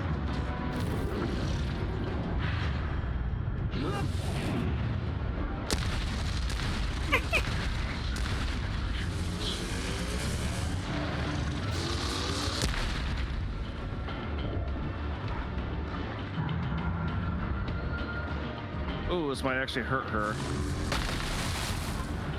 Or it could miss. Shields me. Oh, that hurt her. Or at least did damage. Ooh, no, those blasts were actually hitting Ulrich too. I shouldn't have done that like that.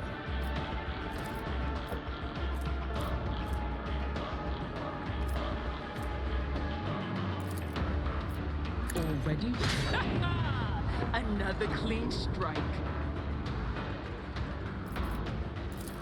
Suits my purpose. Nothing of value has been lost. Not a problem for me.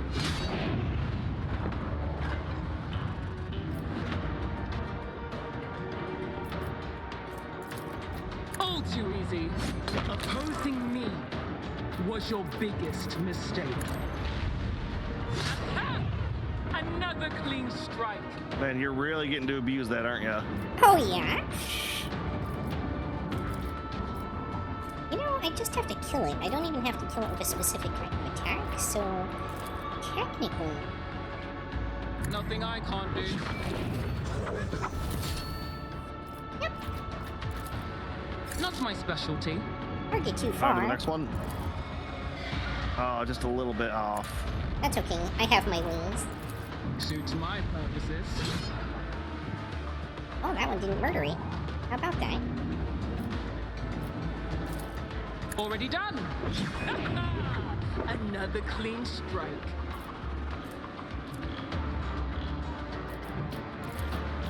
Not a problem for me.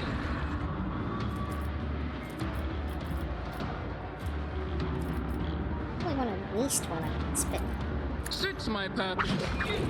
especially because I don't get other one doing that. All too easy. It's going to Watch and learn. Already done. And getting blade dance on that guy is going to be nice. Nothing I can't. Aha! Another clean strike. Not undo me.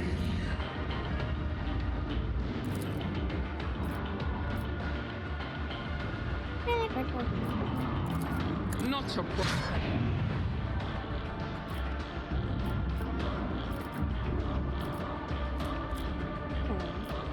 That's But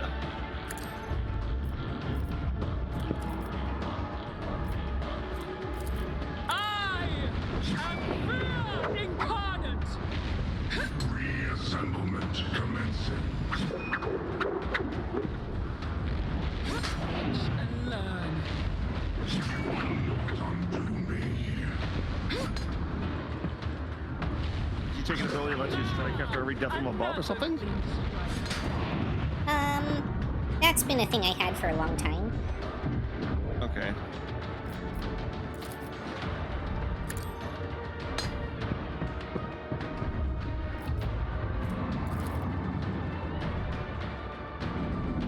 All too easy. There's nowhere to hide. Suits my purposes. Well, it's actually something that only functions during Death Waltz, I think. Another clean strike. That's still pretty strong either way. Yeah. Undo me. Can I make it back there? I can.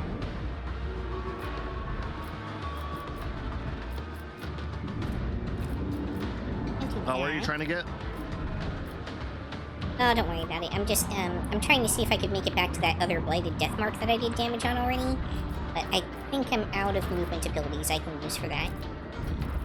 Yep. No, the other thing, movement-wise, is you have the blitz stratagem to get into the same panel Argent is on, but... Yeah, it's okay. I'm out of stuff to use anyway. Alright.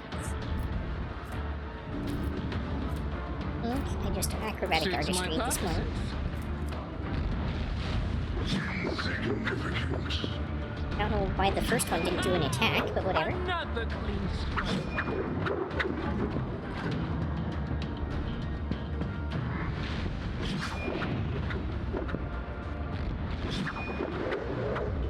Oh, come on. Nothing of value has been There it lost. goes.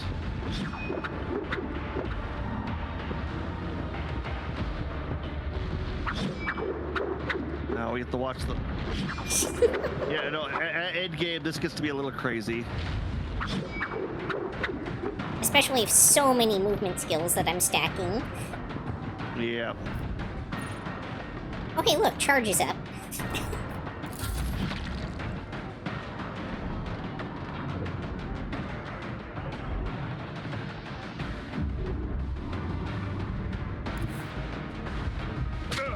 Just a minor setback. Why did that hit Abelard? I don't know. And why can't I use this ability anymore? Stuff's getting buggy. Yeah.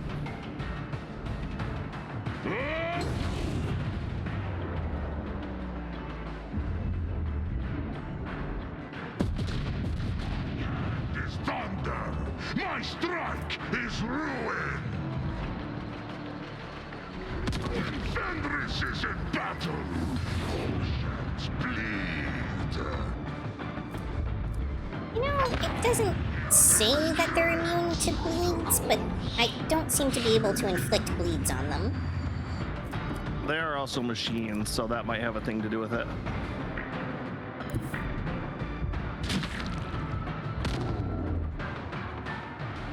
Yeah, apparently Ulfar just like walking through allies damages them. Bite of death.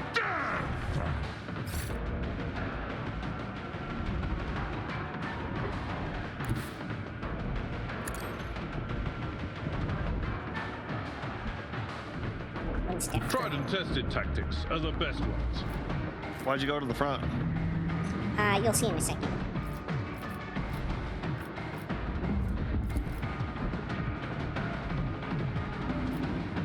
That's fine.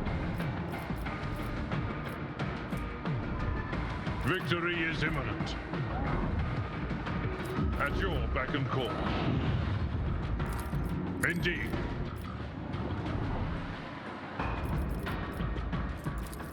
I will do my duty. That's why. Bones. Yep. Oh, you can't. Oh, because he attack. Yeah. Okay. Yeah, it makes. Yeah, it's I the see allies that now. attack when I do that. Yeah. Well, I was thinking he would have changed. He would have changed his positioning to be back there. So yeah, no, I get that now. At your beck and call. What the heck? Well, remember, Abelard does not have a good to hit. I mean, it's not that bad. And this guy's not even a melee beanie. There we go.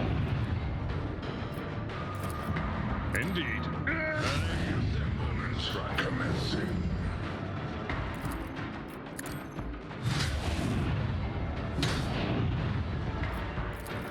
At your beck and call. Grey hair, sure hair. I will do my duty. Target well struck. At your beck and call. Your target. I've seen worse battles than this in my time.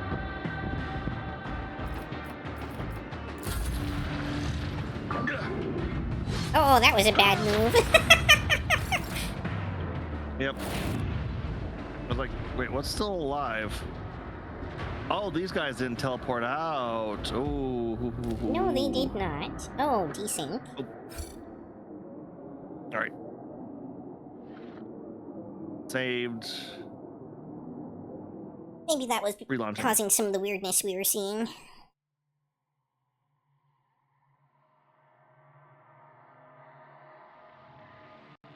Yep.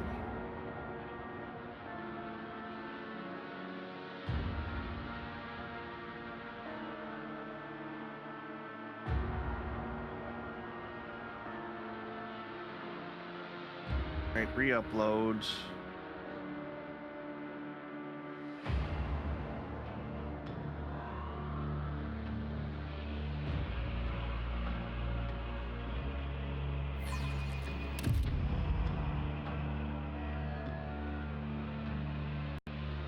This is getting interesting and more and more interesting, honestly. Because I'm not quite sure where the heck this is gonna go, story-wise. Master crafted Okay, so there's goods right there. That's what we saw. Servitor. Diagnostic notes, not well, the coats of the hospital. The pages are made from real paper.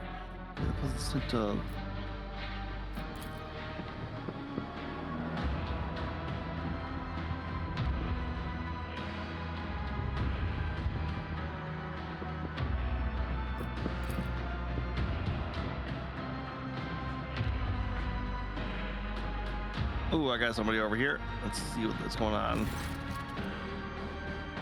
Check it out. The main creature at your feet still alive, evidence of heavy breathing. Would once sporting a close-cropped hair and equipped for battle. Our skin is shredded by metal sticking out from her body in a dozen places.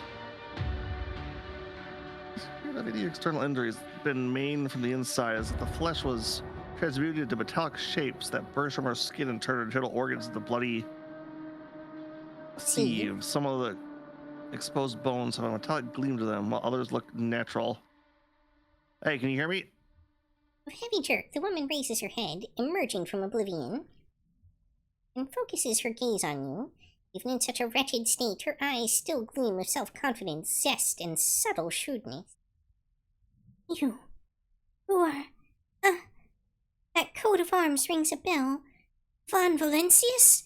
I'm not as surprised to see you as you may think. Who are you? The woman tries to salute you, but the metal cutting through her tendons has cost her the control of her fingers. Tenakia Albergaria, Inquisition acolyte, and by the grace of Lord Inquisitor Calcazar, Warden of Epitaph 1 Overt Facility, or whatever's left of it. What happened here? I've been having trouble sleeping lately. Oh, you mean the metal things in my body? I have no idea. Looks like something has gone terribly wrong in the crypt. Her voice becomes more serious and dry. Osplexes detected some unknown radiation, and then everything went crazy. Xenos didn't feel like sleeping in their coffins anymore, but they started trashing the place, and the pylon was standing next to suddenly grew a dozen tentacles. One of them grazed me. I blacked out, and when I came to, it looked like I tried to give birth to a shuttle. Where Calcazar, where is he? At the facility in the crypt, making preparations for the emergency launch of the operation's final stage. At least I hope so. Or else he's already dead. Now that I think about it, there are enough reasons to assume the latter. What facility? What operation? I guess you're still young if you don't know that in this world, whenever the big boys and girls say the word facility, that almost always means a colossal secret weapon capable of destroying worlds. And that's all you're going to get. It would be very disrespectful of me to spill a secret that so many have given their lives to protect. So it's one of those, I feel like I could part with one of these and still be feared moments, isn't it? Yeah, 100%. I see. Have I sated your curiosity? Then I'd like my favor returned. There's a pack of EO in my breast pocket. Give me one. You can keep the rest. I'm feeling very generous today. Alright, let's give her one. Good. You're old enough to know what these are for, aren't you? Stick one end of the tube between my teeth and light the other. Just make sure you do it the right way around. Let's be straight with each other. Given nothing to hide. Only 98, damn. Right? What's going on with this place? Tanakian gives you a long, piercing look, then speaks, sadness audible in her voice. Great, huh? Let's give it a try. I've taken a shine to you for some reason. One day, Xavier decided to immortalize himself in history in a rather extravagant way. All for the Imperium's sake, of course. But when things don't go as expected, even though we expected that they wouldn't, and now you better get far away from here, because whatever happens next, I doubt you're going to like it. Or Go down there if you have the guts. Maybe you'll immortalize yourself too. That's what I would do, but I'm insane, so I'm not the best example to follow. A weak smile dances on the woman's lips. So, about that EO stink. You were helpful. You will get your last smoke. People say it's bad for your health. I'd better be careful. The coat of arms looks familiar. Oh, I should know. It was the uniform my agents wore. The ones sent when Calcazar took an interest in her ladyship Theodora's retinue. They didn't wear them for long, though. When I presented Theodora with Calcazar's ultimatum, she purged her retinue of our operatives. Fairly certain Theodora would have preferred to have my head as well. Lord Inquisitor recalled me to guard his treasure cave, just in case Theodora decided to return for what she thought was hers, or the Drakari started causing trouble. People betray Theodora's right now. A feint, deception, a gamble of double and triple crosses. When they told her they intended to take revenge on Calcazar, she believed them. She was just too eager to get back at the Lord Inquisitor for taking her clever Archimagos advisor Amanat. You know Conrad Voigtveer? Not sure if he's still alive, but back then he was Theodora's master of whispers. Hearing, he should have been the one to out my operatives as spies, but instead thought that they were his chance to pull off a brilliant plot and prove to his mummy how great an heir he would become. It's true what they say about blondes.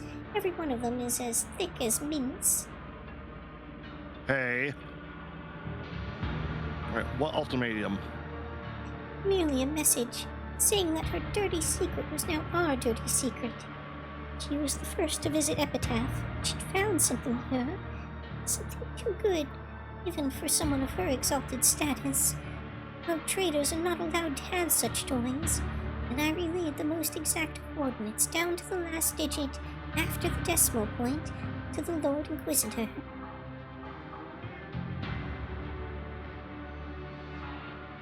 Okay, there's also Drakari here. Why? The Xenofreaks, my favorite partners. They had a crucial role to play in the operation that you mustn't know anything about. Their visits to Epitaph have left me with so many unforgettable moments. We were ordered not to fire on them at first, but to split them into atoms if their skinny asses deviated so much as a single degree from their approved flight paths. I swear it was as if the fools were trying to get shot at with their half-witted provocations. They even had a nickname for me. The Almost Witch. Compliment, I guess. I'm the heir to her. You'll have to excuse me for looking surprised. My facial nerves seem to be partially paralyzed, but I gathered as much. I'd hardly mistake you for our spectacular void she-wolf, after all. And if she were alive, she definitely would have come here in person. So you're the heir. At least it's not Conrad. Why does nobody remember this place? I can give two versions of the one truth. Oh. The sugar-coated one and the honest one. The sugar-coated version is that once Theodora realized just what she had in her hands, she deemed it a matter of the utmost secrecy and mind-locked the memories of all the members of her crew. The honest version is that she mind-locked the important people and disposed of the rest. Theodora depressurized compartments by entire blocks, casting any unwanted witnesses out into the void. She needed to free up space in her holds for the spoils anyway. Yeah, remember that astropathic choir event where like...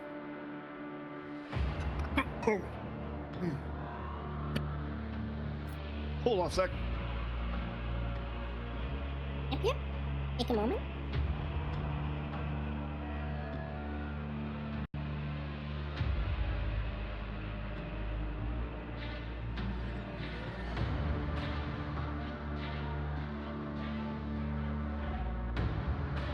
Sorry, swallowed some spit there. I went down the wrong tube. Of course. Remember when the astropathic choir said they did like a mind sweep of the whole ship? I bet that was locked in down the memories.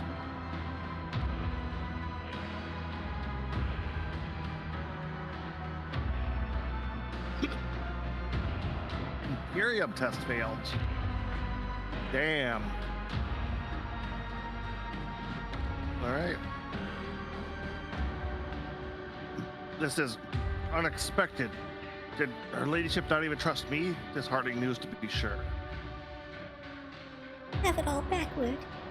Could have been dumped out the airlock like so many others. Already a decrepit old curmudgeon back then, after all. Ah, Sure you do. right, nope.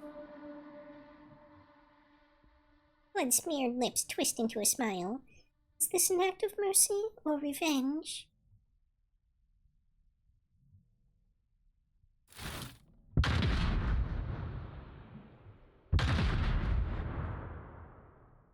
Apparently your answer is just yes.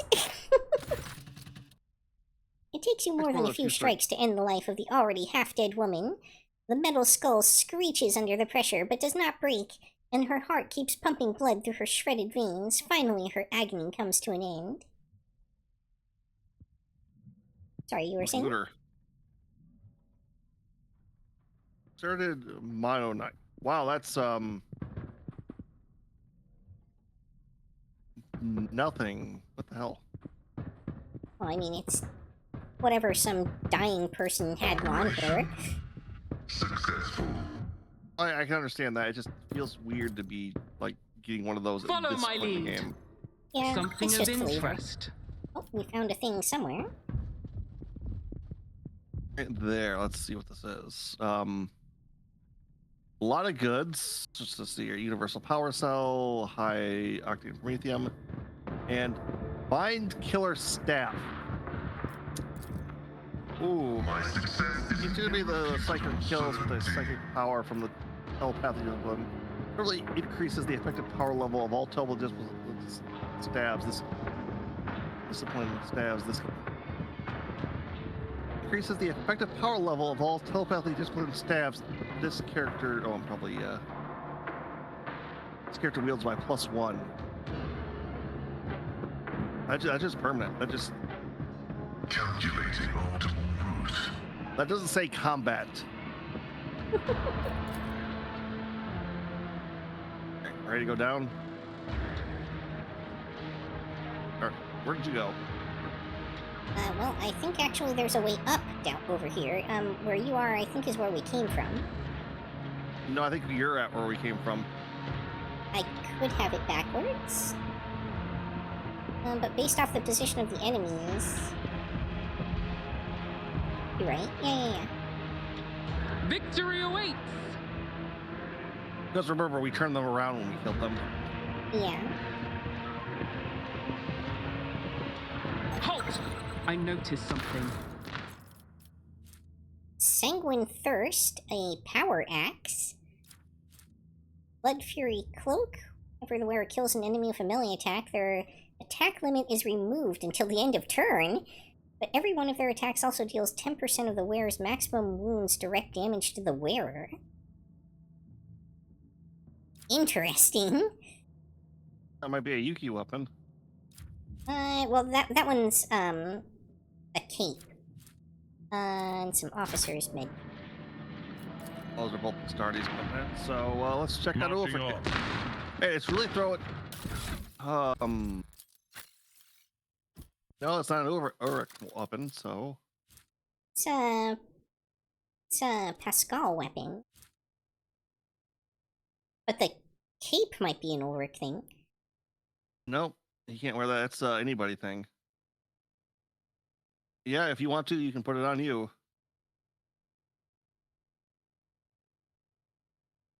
That singing. No, not the axe, the cape. Yeah. I don't think I really want that either. The damage stacking from it would end up killing me. Right, let's see. How's this?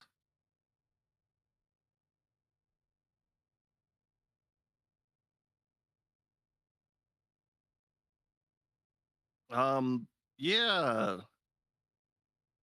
I mean, the Sanguine Thirst would hypothetically be really good, against enemies that can bleed. Yeah, well, that's not bad on our Argenta.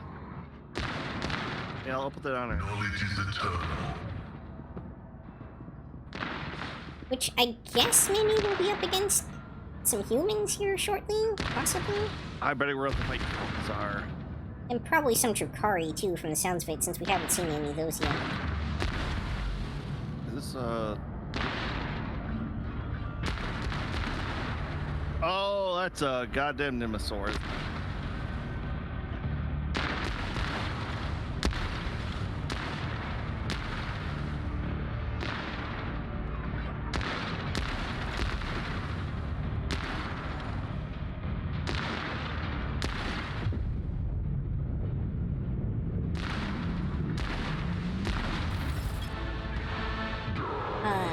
Okay, it's annoying that I triggered that from here. Oh, I thought I triggered it.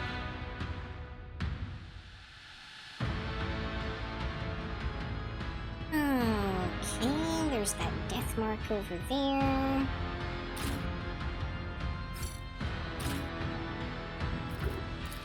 I don't think I want to throw anybody at that. It's probably better to just have a ranged attacker take it out.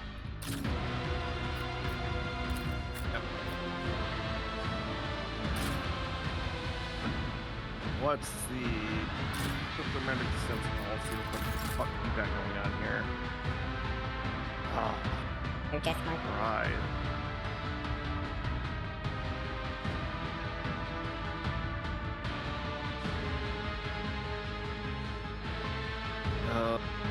Alright, Argenta.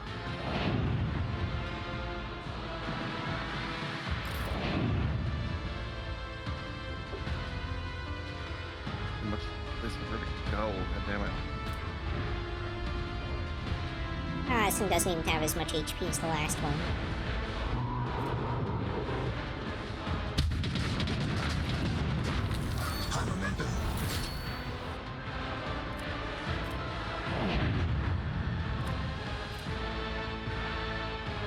An attack called Annihilation.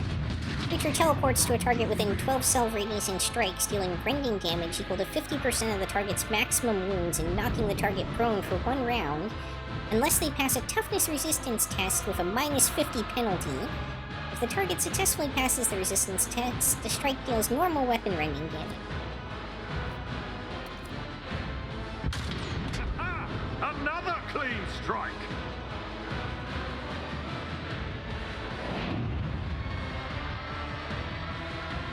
Well, I should have done that. Yeah, it was a mistake. Oh, there's ladders. Okay, I could have started over there. Oh, no, there's one on that side, but not the side I was on. Okay. Alright. Activate that movement, so if we want to get in closer to that thing, we can.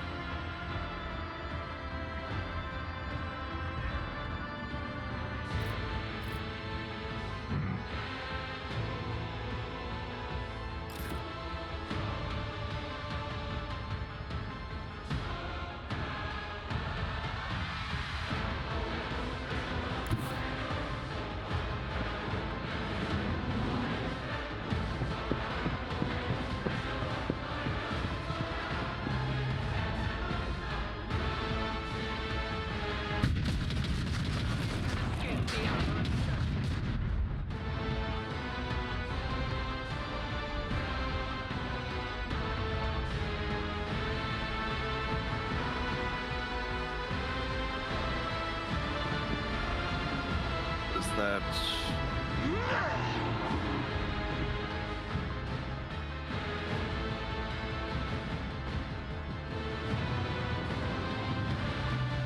anything else on the ground here? Lighted Immortal.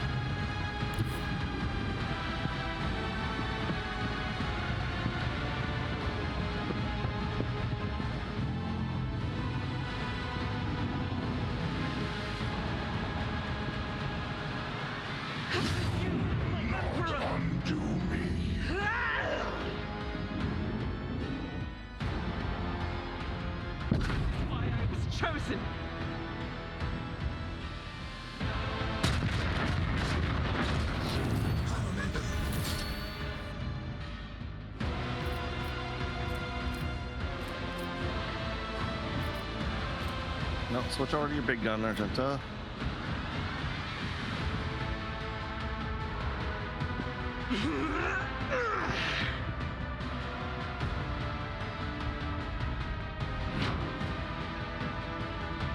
All right, let's rip into this big guy now.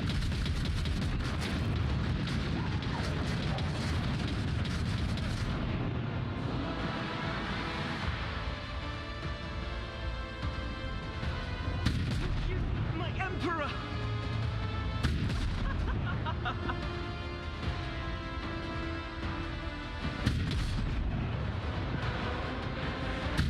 Is why I was chosen!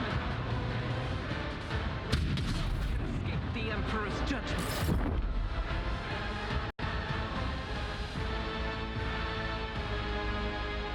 Oh, good. That was the last she had on her.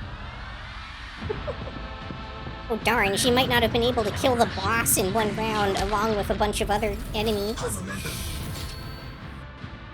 How embarrassing would that have been? Alright, let's see. What is still alive? Anything? Oh, the death marks. Yeah, and they're probably just gonna teleport away when I get near them, but whatever. Forge ahead!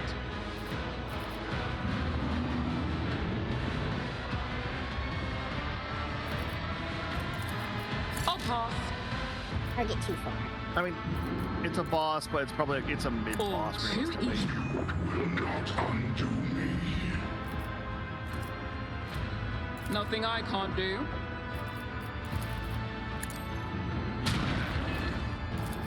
I'll bring glory. Oh, yep. I'm gonna say just feel free to go to Death Waltz. What was that? I said, Then He is a tech there's priest to the heart. rogue trader that I built a ship for after I violated all the codes to make it. Do you realize? Another Do clean strike. you realize? Let me tell you something. If the rest of the Mechanicus sees the videos we post and we fail this inspection, that they can condemn our ship and would have to move out of it. Mechanicus Inspector, what is Not that? a problem for me. Oh, that is the prayer seal that holds the entire ship together. I feel like I know that quote from something. I can't place it though, but hey, Red Dragon Sucker, how's it going? How you doing?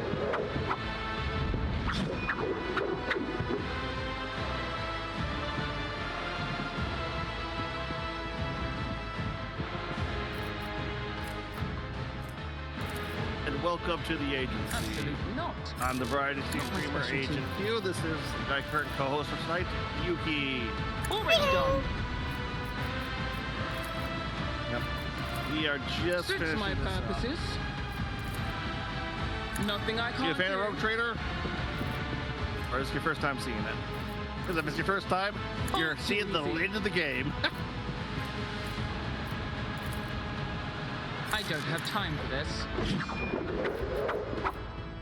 I doubt I can actually make it over there, but I felt the need to try. Not a problem for me. I mean, Nothing I can't do. what? Cobb, Dash, Oh, couple other things there. I used both those already. I think I'm just a little too far. Yep. Like I'm just not quite Absolutely not. in charge range here.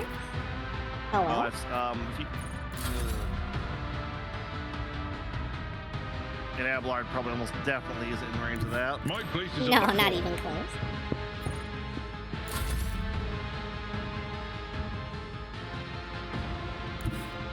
Escal might be able to shoot it.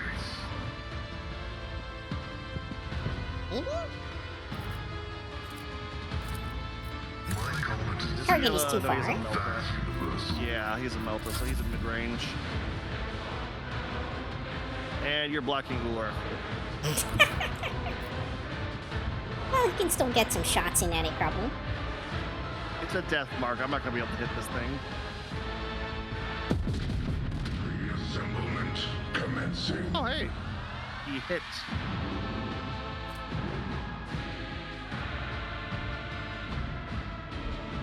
Fine, we'll do this. I mean, they only have 28 agility. I don't know why they're so good, so dodgy, but they are.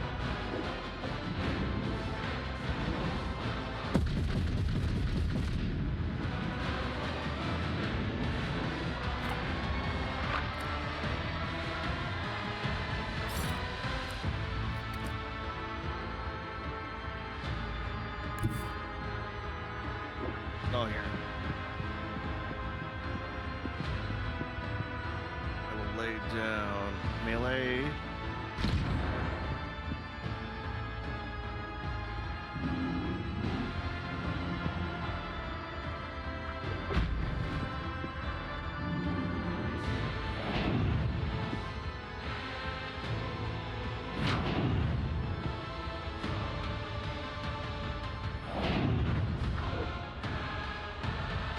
I'll take my pot shot.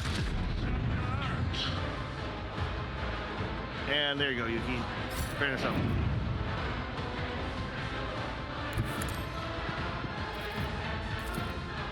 Already done. Oh, come on!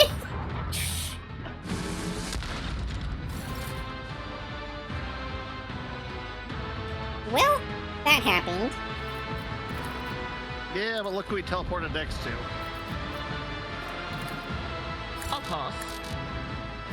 I can't make it down the ladder using abilities. You have to have actual movement points for that. How irritating. Okay.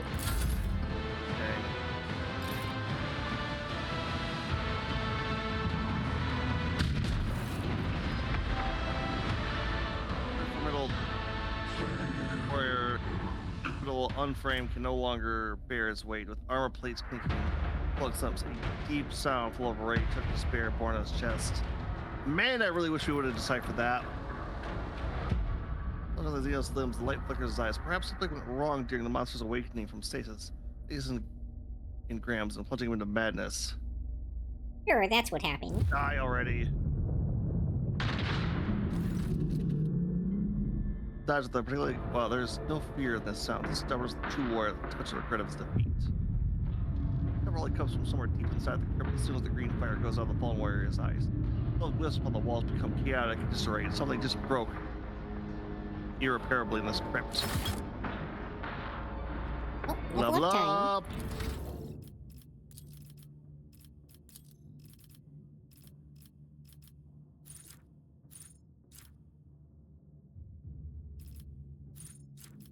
That's what's this beautiful.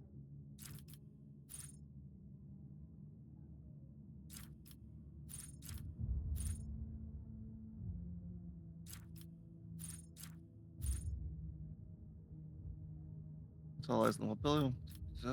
Stratagem.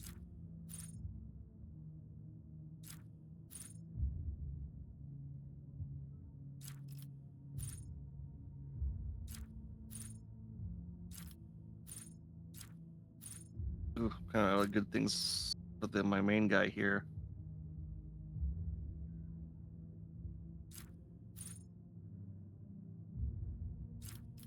No.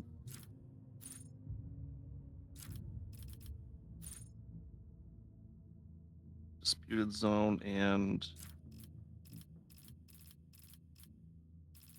okay. Yeah. I guess ballistic skill.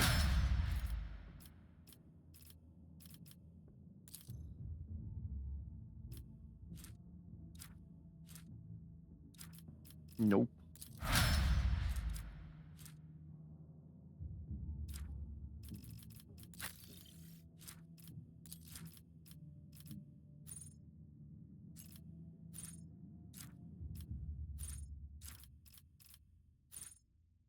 Sure, why not?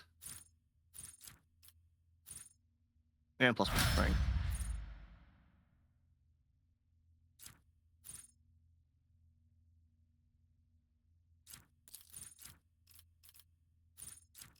It's gonna use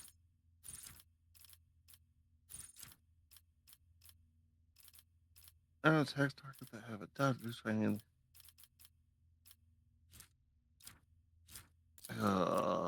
Adaptability. Bad. A little better ballistic skill because you just do not have that.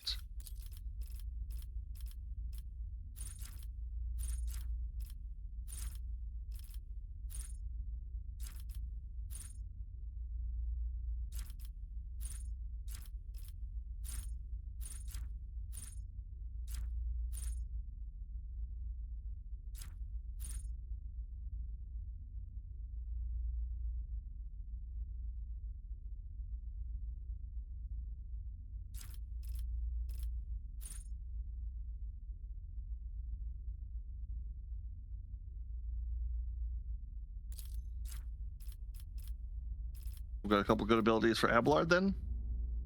More like choosing, like scraping the bottom of the barrel.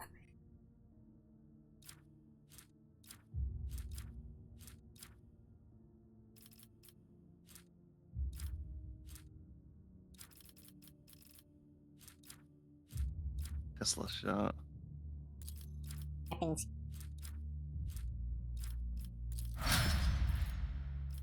Alright. Yeah, no, we're gonna switch that out. I take a quick break here then. I won't Before we go into tolerate the weakness. possibly final battle here. Not a problem. All Alright. right, everybody, go refill your water, take a bathroom break, and we'll be back in a minute.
All right, welcome back, everybody. Let's get up our next part. See what these guys have to say. So I wonder if we would have been would have had to fight our way through these guys, or what was going on if the Inquisitor didn't trust us. Probably.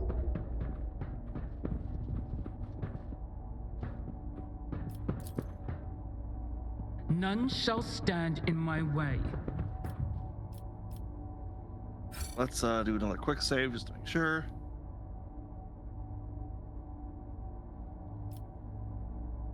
Sneeze off real quick, and all right.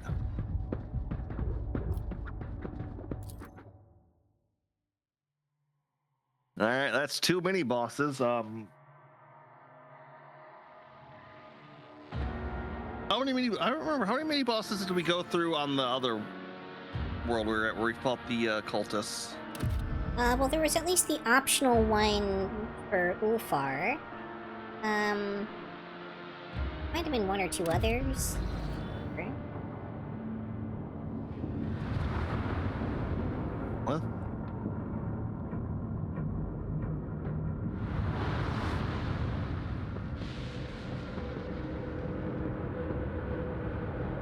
Or a void prison.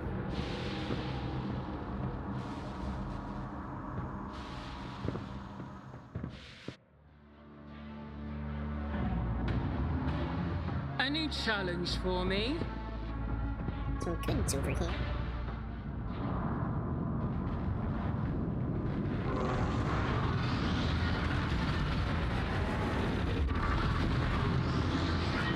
Fascinating.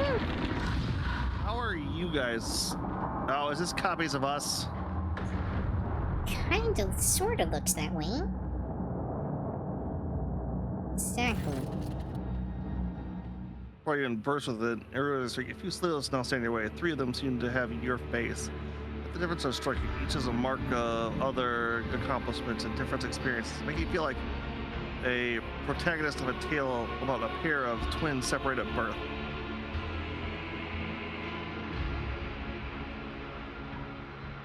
If you are a sentient creature, not a mere Eldolons, since you back down without a fight, I do not come here to claim your life.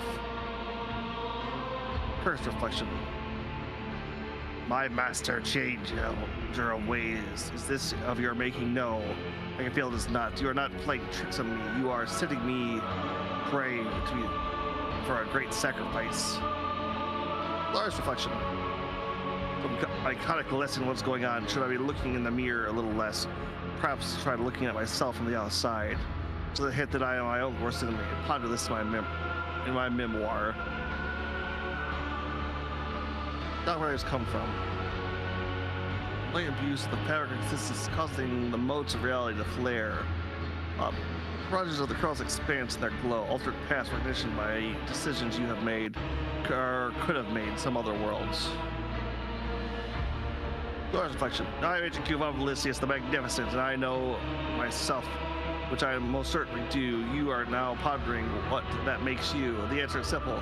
You are a reflection of a lesser glorious reality, a product of the malignant influence of the treasure that I seek.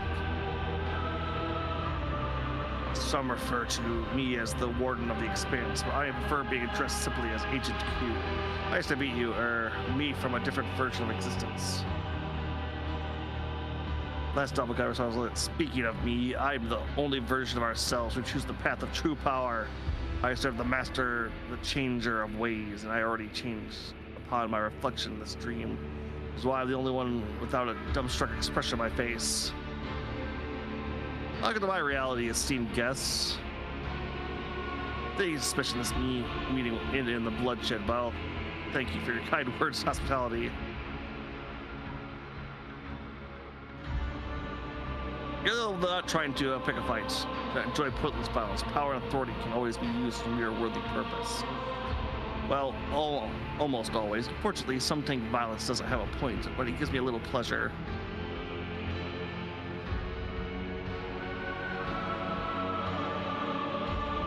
It's been 2 weeks.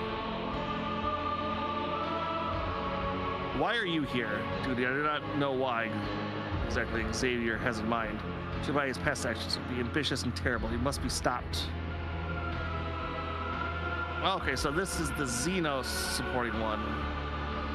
Quite darn. He never clutches an oddly shaped talisman on his fist. Do you not possess such an item? Third way is the gate side of the heresy. As much is true. The gate admits many guests, and not all of them mean to harm. There's the arrogant copy. I was the one clever enough to become the master of my own fate and not be reduced to someone else's plaything, a slave to dogma. Alright, so these are we on the path to Xenos, Ironclad, this is Ironclad, Pure, and that's Heretic. Hubris, greed, and brazenness. It's all about you simply lack imagination to grasp it.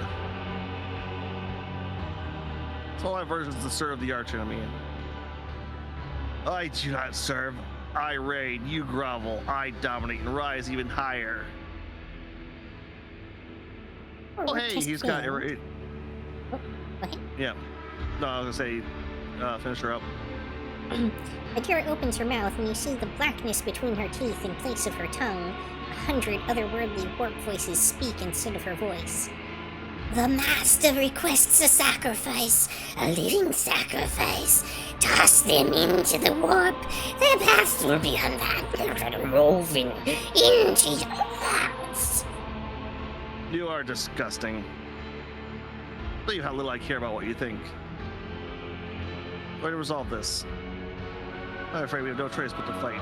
What is hidden in this world applies the millions of lives for which I am responsible. For their sake, I will crush any opponent unless all retreat without a fight.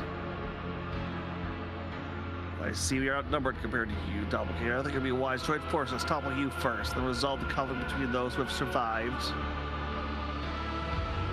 I concur. I'll finish off the one with the biggest retinue first, then decide who's worthy of the prize. However, I already know who we'll be going to. Means you're going to fall. The Emperor is with me, and that means you are going to fail. At Dagro Trader are doomed to forever feud with others. Such is the power that poison called ambition that seeps into our wardens. Take a knee and bow before me. All right, Abelard. Glorious Reflection doesn't seem to have a retinue. Iridia and Cursed Reflection. Wow, that's quite a lot of help on the actually any of them. Interesting. Oh, that's Argenta's pistol on the Glorious one. All right, yeah, we need to kill the Glorious one first. That's Argenta's build on his ass. Life Drinking Sword. Heretic looks like he has your build. Yeah, I'm thinking actually Abelard might be able to solo the Glorious Reflection. He made the mistake of bringing a melee weapon. Oh, Merciful's another Psyker, and Abelard the Virtuous is, Weirdly has some of the least health of anyone here. He's also our version of Abelard, too, so... Is he now? Yep, I'll tell you, I'll send Argenta over there to kill those two. Oh, maybe I shouldn't put Pascal there then. And we'll put him over here to back up me, or back up against the Glorious Reflection, whichever ends up being needed. Yeah, the Glorious Reflection is the only one I'm really worried about.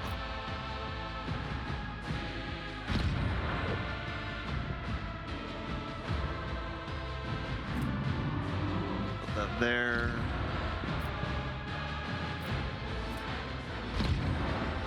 He has Abelard's weapon with the parry thing. That's gonna be awesome. Yeah, that's gonna be interesting to see, isn't it? They're just gonna parry each other to death. It'll be great.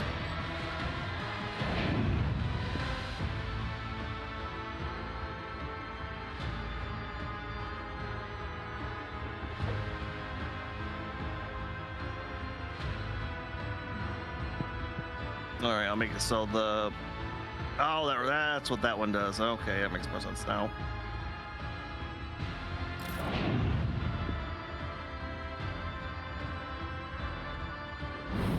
High momentum.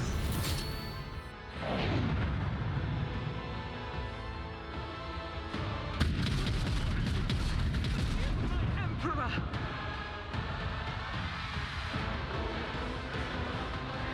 I was chosen! Oh, you switched up her ring, huh?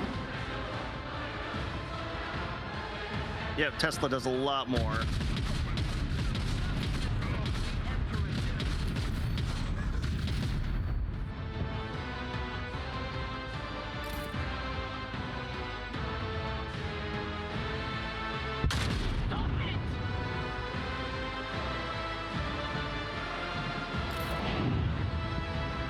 See, they made the mistake of not bringing Argenta. A mistake for which they shall pay dearly. Exactly.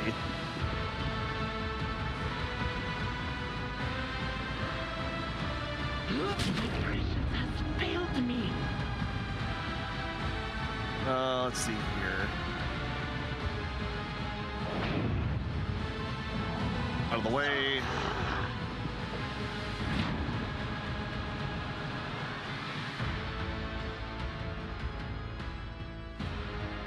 Alright, this might nick Pascal, but I think he'll be okay.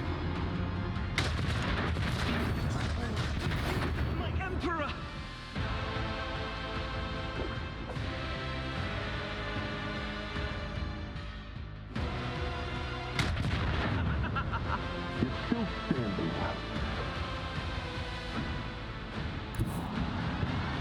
Well, this is still Agent's turn, huh? Yep. It's a prayer. You know, I kind of want to see Abelard go at it.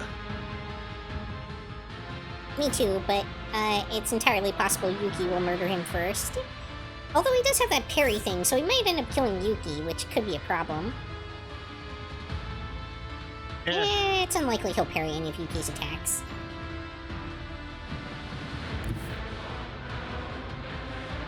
I don't start with charge. Let's see how they respond to this. Suits my purposes. Not a problem for me.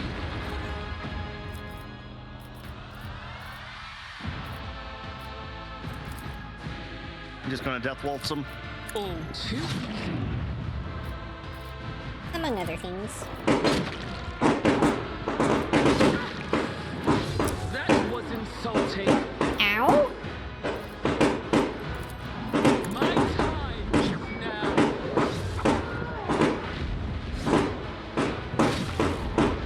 Yeah, I guess this was a bad idea. Poor Yuki.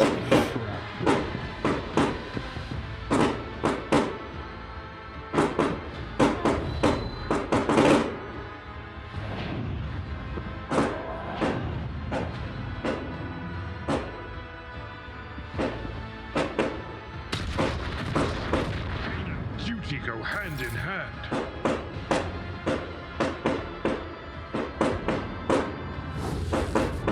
You know, she was supposed to not die from the first thing that killed her. Feel the icy bite of death! Irritating. Hold on, let's do this. And then do this. Is thunder! My strike is ruin!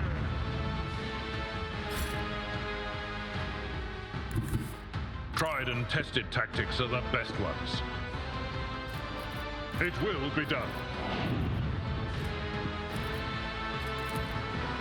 Oh wait, I don't want to do that yet. Indeed. Let's do that. I will do my duty. Victory is imminent. At your beck and call. It will be done. Father's worthy instrument! An exemplary strike.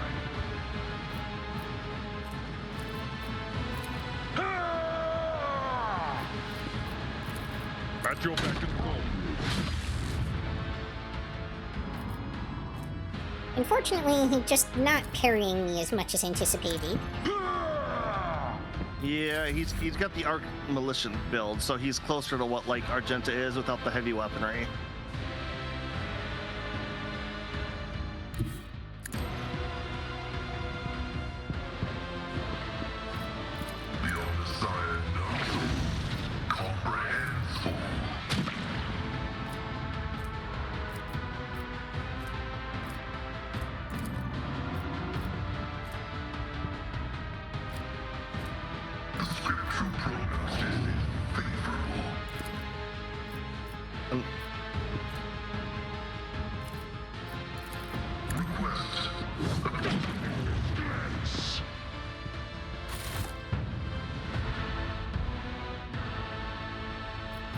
Oh, we can loot them. Oh, hey, would you like a second set of all those weapons Abelard has? Executing request.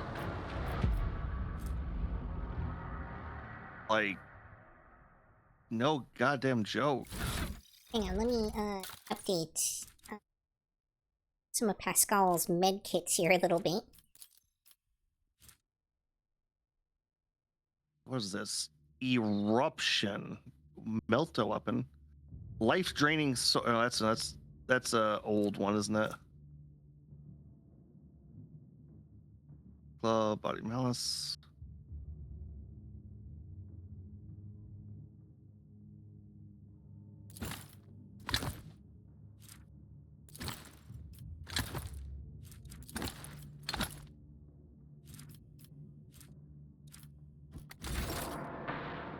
I think I can possibly... Initiating bioreformation protocol. Thank you. Now where were we? I'm not sure there's any that actually remove, like, traumas.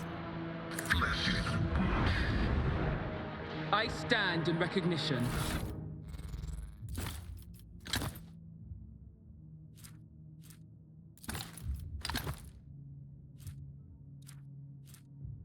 Yeah, I think I'm gonna be on Argenta for this. I think I'm gonna be on Ulf.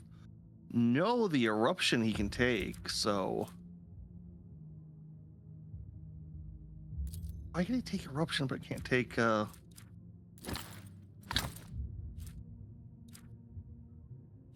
it?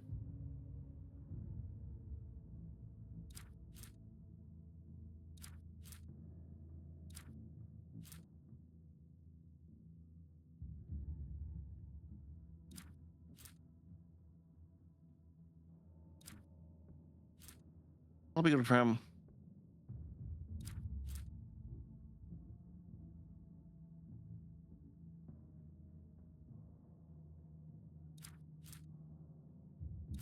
So are you gonna take that auto parrying pistol? Or auto parrying sword? No, I don't think so, because Abelard already has one, unless that one turns out to be better. Alright, you can throw it on Yuki, as what I was thinking. Oh, no. It's not actually very good for Yuki. Right, yeah, because the rest of this is kind of mid.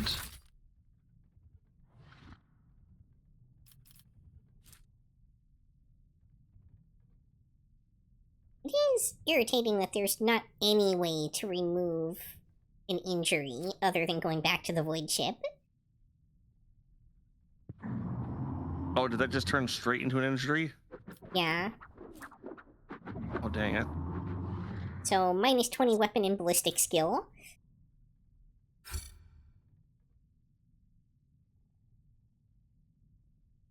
Although, we might actually be able to go back to the void ship. I'm not sure if there's anything stopping us from doing that. Grab some goods over here. Oh. Got what? Lay's sniper rifle. Relic silencer, where it does not lose the elusive effect if they attack from cover. And a multi-charge. Good stuff if we still had a sniper. No, I wield as a sniper, so it's not bad. Let's see, is that better than what I have?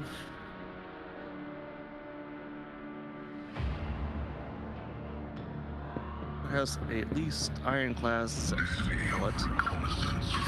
Nope, that's for a specifically dialect character, and it does less damage, less armor pen.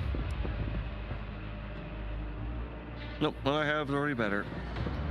So I think we can go back to heal up. It's obviously your call. I can't transition zones. We can try because this won't take too long. And that's if it was something smaller, I would say we can keep pressing on. But that kind of is fairly significant, isn't it? Yeah, minus 20 on your main combat skill is pretty rough. Yeah.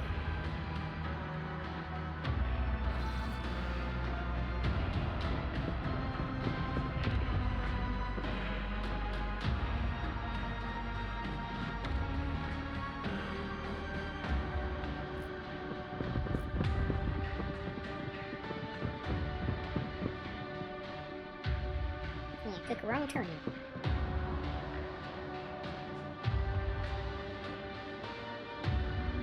Oh, we didn't miss some.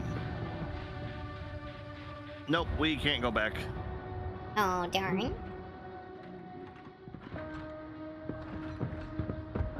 We did miss some loot over here, though, apparently. Requires a melter charge, Whatever though. you wish.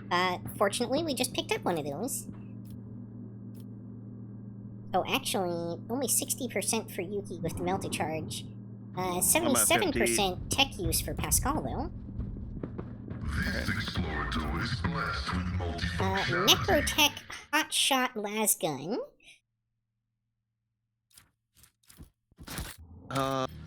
Alright, let's take a look at that.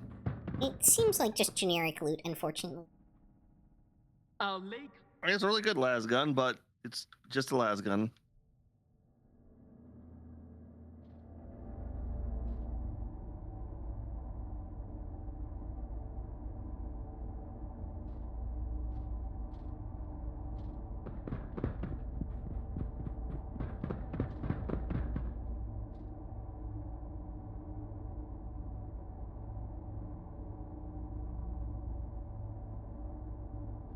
No, it was an interesting boss fight overall, I'd say. Not terribly challenging, but... Other than the part where I made a very bad decision. Yeah. Alright, if you really want to, we can reload it. We can just burn through it real quick. That's probably fine.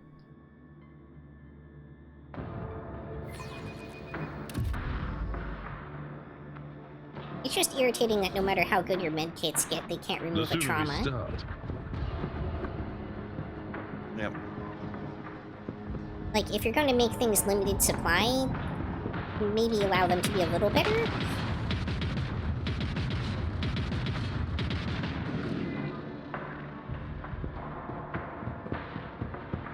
Ooh, what's this? Rosary Defense, the wearer gains unyielding beacon, 3 melter charges, and before we head down combat. there... What? There's another area up here that we can go to that I think might be able to turn off those turrets for us.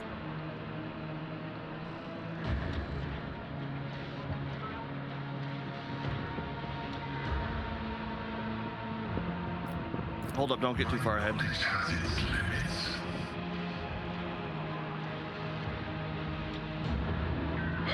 A nice little stroll. The machine god grants the insight.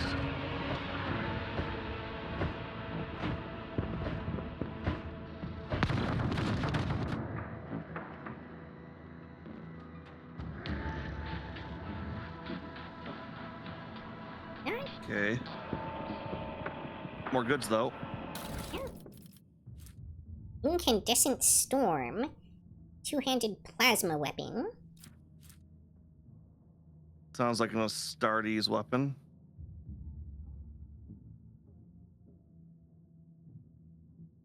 Single attack means plus 10% damage. Negative effect on the target. Sounds like a skull. Anything worthy of my attention?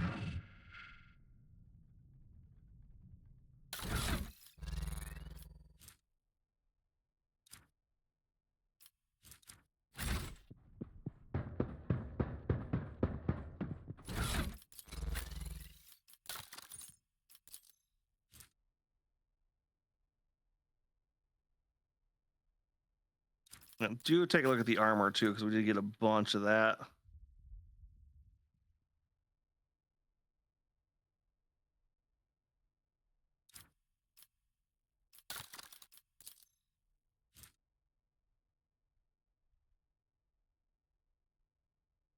I've got Lord Xenos and a tech use over here too. Yeah, I probably have the best roll for both of them. Yep. Oh, if only this wasn't a medium armor. Oh, what the Castrican armor that restores AP after killing an enemy? Oh, Castrican? Yeah. Yeah, that's crazy.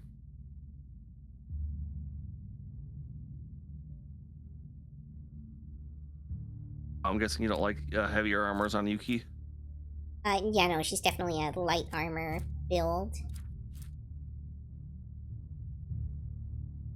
And do you have the weapons? And you don't have the weapon skill right now to really get its a good bonus.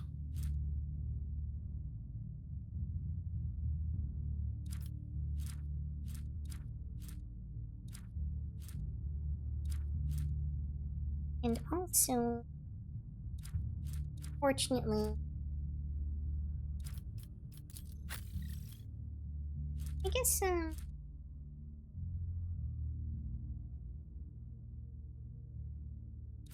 maybe put this power armor on Abelard. Jump up on here. I know there's some goods up here. As I thought there was. Neil's dead body. It's worse for him, though. It's stronger offensively, but worse defensively. Alright. Let's take a look. Operation successful.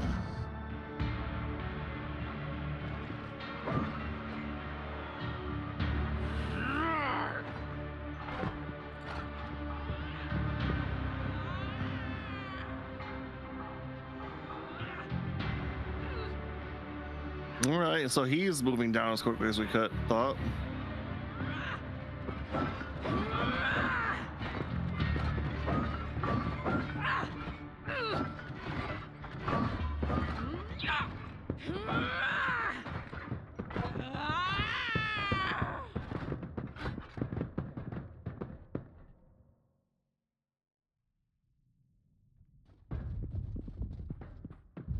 Let's head down. Tech blade aside, they must have brought some pretty elite troops with them. Excellence matters. Alright, you want to heal up before those turn into traumas? Yeah. Data meditation is terminated. If we have to go through another one of those, I'll Just The healing is How's that? much appreciated.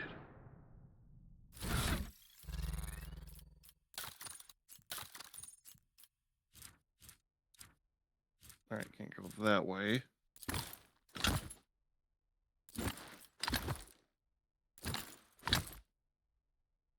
Jeez. Stacking sure wouldn't keep bugging out.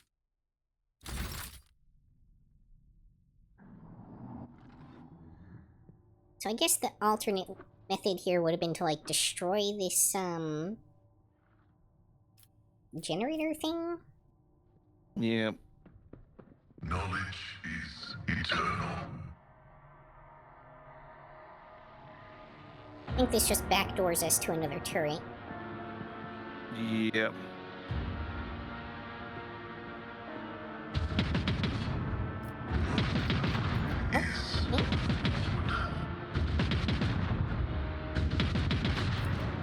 My success is an irrefutable certainty. Alright, Anything good in that one? Nope. Random goods. Alright. Oh. We function as one. Integrity factor increased. There we go.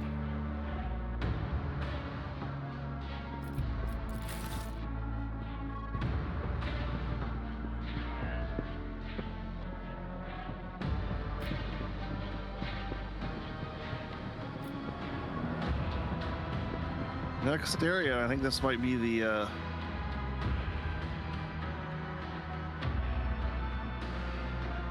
well, at least confronting Calcazar.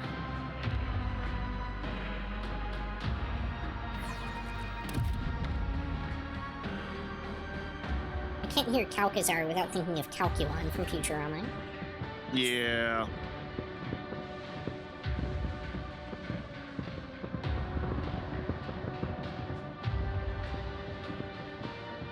Alright, don't.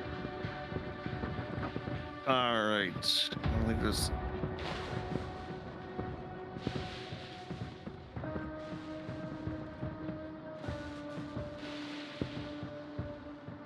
Too much around here. Ready to talk to Calcazar?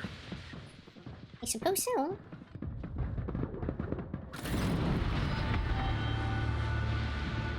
And we level up right there. Just the right moment. You earned. What's to be found in Terra Crossmatch? You came at just the right moment, your lordship. I sometimes regret that timeline isn't a virtue recognized by the Emperor.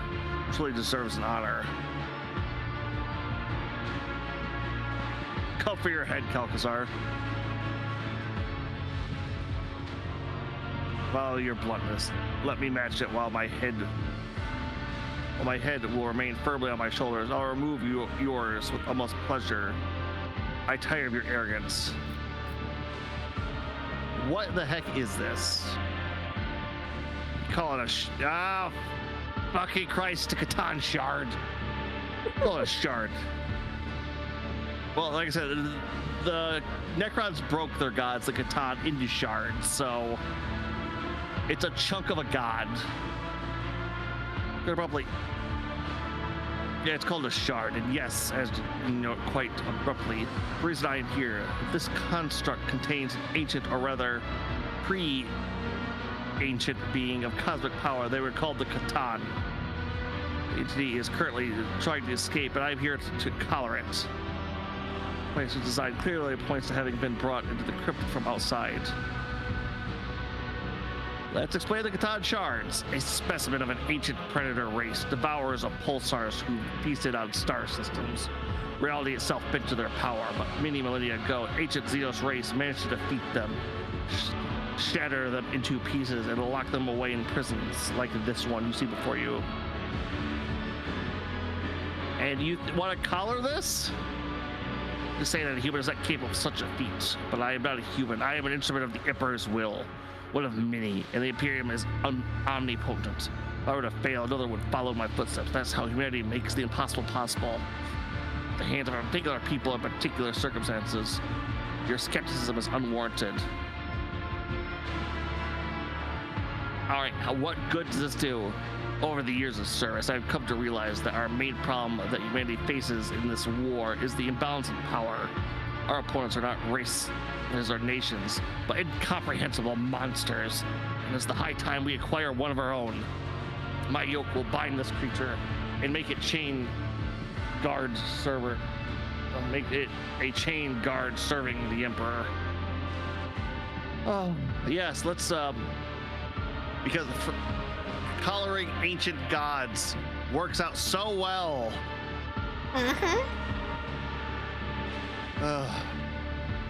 Not the full extent of my vision. There are other shards similar to this one scattered across the galaxy. I plan on seeking them out, confirming them all inside the yoke.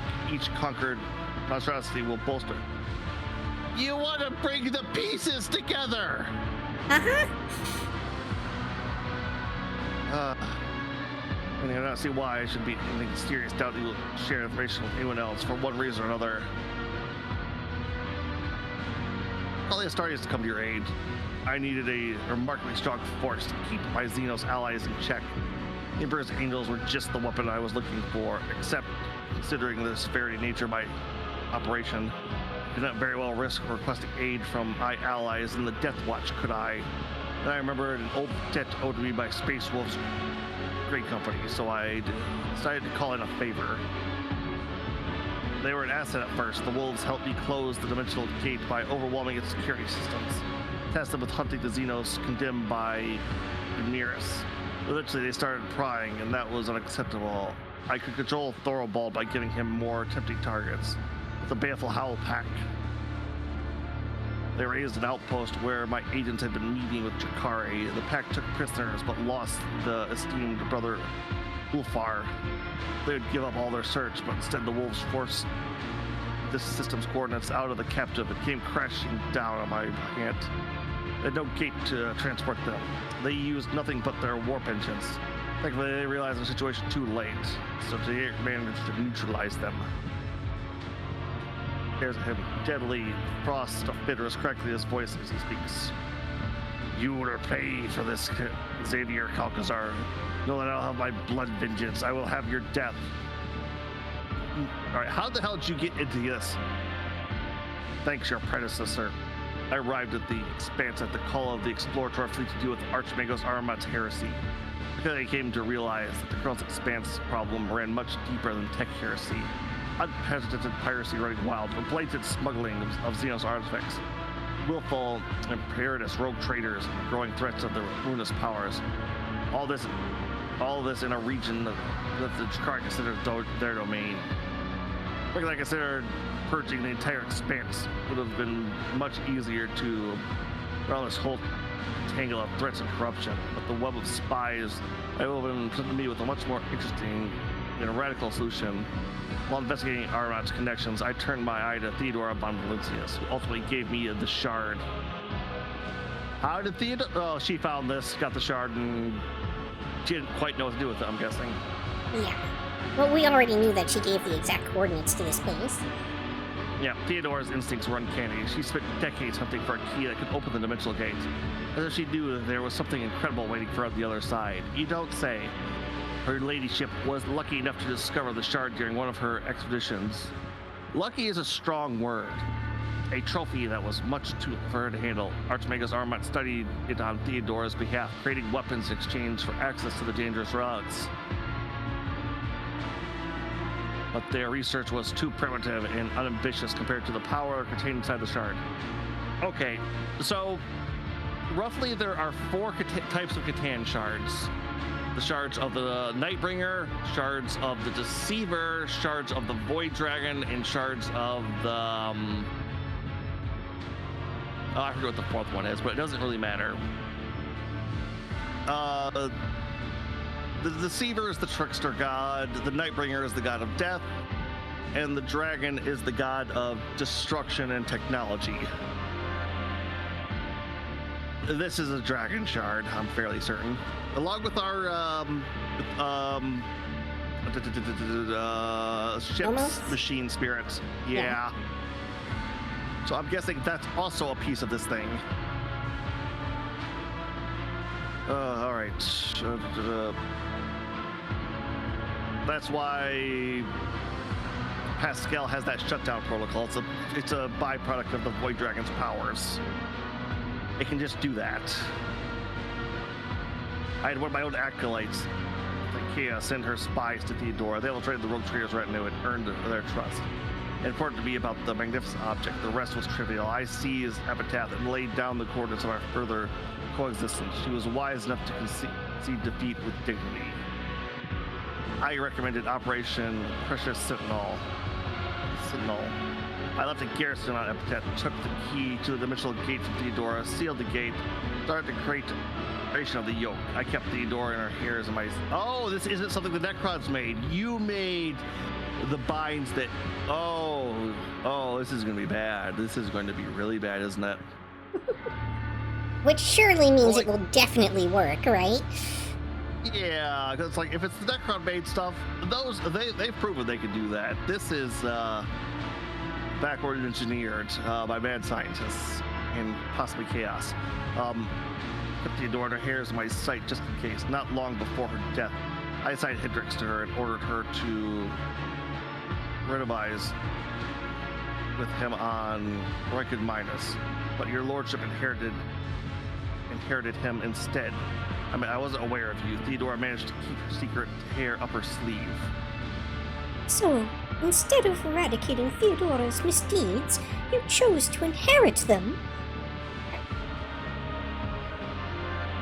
Yeah. During a seat, Abelard says, well, in the old days, House Bonvalicius would have declared war or something like this and fought until it offered if it was dead. What's the yoke? Okay, because what is this thing? Because it looks Necron-y, but you said you built this. Similar to this one, so it's inside that. Okay. Oh no, it's not inside it. The yoke is the thing that we retrieved from the other planet, where we fought that Raven. Yeah, well, thing. he has that. That's why I thought that was the thing in the middle here. No, that's what the god's inside of. We don't know. I don't know what the yoke is yet. So Yeah. This thing here is the shard that the god's in. The god is the shard, but it's the shard of a god. This thing is its prison right now. I'm guessing he smashed this open. Favorite device similar to this one, except better. Oh, fuck you. The yoke was devised by the brightest minds of two races using the ancient wisdom of a long-gone Xeno civilization, and present capable of not only holding the Catan shard, but also controlling it while releasing fractions of its being. Instrument of obedience and destruction, a masterpiece whose creation requires immense effort. It's made on Euphrates too. I captured Artemon's student, Xenomouth, and she passed all of her mentor's drafts to me. And the one overseeing the process was no other than your acquisition, the tech priest, Tubus Dolphin. This fall was regrettable. It seemed that the unorthodox daring things he did at my behest drove him to break his vows, seeking to heresy. The human mind could never comprehend the shard alone. Thus, I appealed to the inhuman mind. I struck a deal with the Yukikaze. Theft and the sacraments of secrets of the Detus Mechanicus, registered. Insight, a devout tech priest to commit heresy, registered. Blasphemous merging of sacred technologies with the forbidden one, registered. Further transactions registered, discontinued. The Drell Pascal's Megadroid screeches fury. You collaborated with the Yukikaze. Alas, the operation demanded it, though the agents of one of my acolytes. I contacted Archeon Yamiris and made a pact. I gave her access to the technologies contained within this relic and destroyed her rivals in the Cabal. To relay information on their raids to my spies, and I would solve the problem in exchange for her homunculus Terminus forged the yoke for me. Yeah, you remember Tervantius? Yeah, we killed him like 3 times? At least twice. Maybe more. Of course, did not let him near the shard itself, but rather set up a laboratory for him on Quinton's temper. Alright, yeah, it's only rated. It's safer that way. All pieces were continued to my plan, but none had enough information to comprehend the entirety of it. Why did the Yukikaze want the shard? They generally don't like this shit. Most complicated and perfect creations of a race much older than the Yukikaze. No mere object, but a treasure trove of technologies. A wise master could uncover many secrets simply by observing. Pelicans or inhumans. Trust me, your lordship. The threat of the alien pales in comparison to that posed by the ruinous powers. True there. Yamiris could plunder 1,000 worlds, but she is no Urion the Cruel. She was as great a danger to her own kid as she was to the Imperium. The distribution she caused among the Yukikaze was only on our behalf. She inherited a trigger of powerful disjunction in Comroth, thereby destroying her rivals and elevating her own cabal in the process. Full well how precious her grand plan was. I made no attempt to talk her out of it. With a little luck, we won't have to worry about Comroth's influence. It was a dark day when you dropped from the from under the tall of your rotten womb, mother, you loathsome traitor. While you were fighting to exterminate the Xenos, you were busy coercing with them. If I known sooner, I would have ripped your pitch-black heart from your chest. I really believed in that since we are being so candid. I must note that you proved to be as much lesser tool than I had anticipated. It's new information about a part combined with astro observation data collected in the star system resolves the inconsistencies identified earlier. Unit Zelazar stands accused of stealing the astronautic records of the Consciousness fleet. I'm amazed by your analytic powers. Yes, I needed stars to feed the shard. The Cabal, the Reaping Tempest, could steal them and bring them here. But it was imperative to preserve the exact energy parameters as to not trigger the object premature detonation. I pre-occurred the necessary information on suitable stars from the Explorer's fleet data. Oh, so that's why everything's breaking apart. The shards, all the Necron shit's trying to hold it down, and he's been supercharging this damn thing. Starting a Category 1 blasphemy unit. Zeller Calcazar is hereby sentenced to involuntary dissection and study. Upon a cancellation of vital functions, the unit remains must be disposed of in a disgrace. This private, all the other star worlds, they were the ones sentenced them death by sentenced Chakari after their sons. Well noted. Yes, I acted as their executioner, as regrettable as those losses were. However, to estimate the importance of the Imperium would have been folly. Every single day, humanity prayers for a more terrible price, and that must be brought to an end. Get rid of your Xenos allies. There was no more need for them. Seeing as the yoke was almost complete and the situation was escalating out of control. Theodora was dead. The Faldon had reared its head and was preparing to strike. The Universe had forgotten her place. She was putting forward too many elimination requests. I told her to curb her appetite. She retaliated. The theft of the Riken Star was timed to occur when Master Von Kolex beyond the planets. The Archon wanted to rob me of one of my agents and sent a message. As the Crow Expanse was engulfed in flames, I had to rush the operation and declare sector-wide martial law. The web-white gate that the Mars warriors had been using was destroyed, and the facility on Quintus Temper razed. I evacuated the half of the yoke that Travis had completed. Too late to retrieve the second half from Phase 2. Curtis Dolphin revealed to the Ruin and the Cruel he should swear he should strike. And that almost spelled the end of the operation's Precious Sentinel. I appreciate your efforts in resolving this problem. In fact, you turned out to be much more useful than Theodore ever was. Come so far pursuing our interest, it would be too cruel to leave your curiosity unsatisfied. This place almost killed you. I'd rather seeing something went wrong with your plans of yours. Not at all. Operation Precious Sentinel is in its final stages. Zero's activity is a vexing yet trivial development in the grand scheme of things. They were supposed to guard the device, but they slept through the intrusion, and only the Catan Shard emissions could make them stir. Zero's research destabilized the Shard's prison, and my project only made it worse. More particulars of the Catan Shard energy seep out, many curious phenomena occur. Structure of the crypt, warp reality. When I tame the monster, I will order it to stop disturbing the laws of the universe.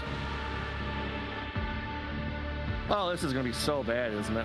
Oh, and yeah. that brings us to the most interesting part of our conversation. You know my plan, so now I want to know yours. Won't you admit that I am in the right to join me in this undeniable ambition? I will try to stop you.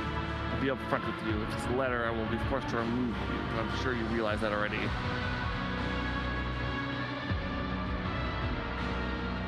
Listen, you're still like you're playing against heresy. You're not Agent Q. I'll not be here.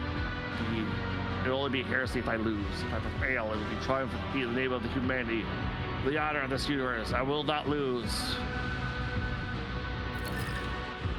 Yep, nope.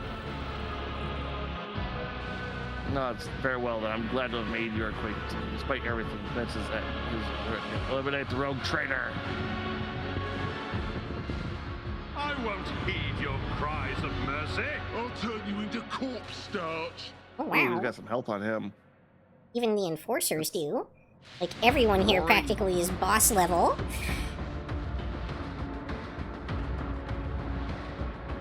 I'm seeing a lot of these, little Inquisition dudes around the outskirts. Those feel like a great target for Yuki to focus on. Yeah, if you would want to get those, tech sorcerers behind us, so, I'm not getting pinned down so much.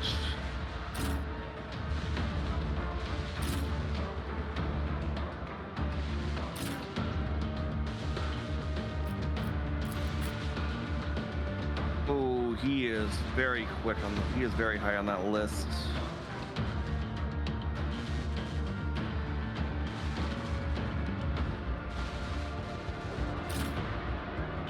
I have the distinct feeling he's going to be teleporting around the room too. Seems likely enough.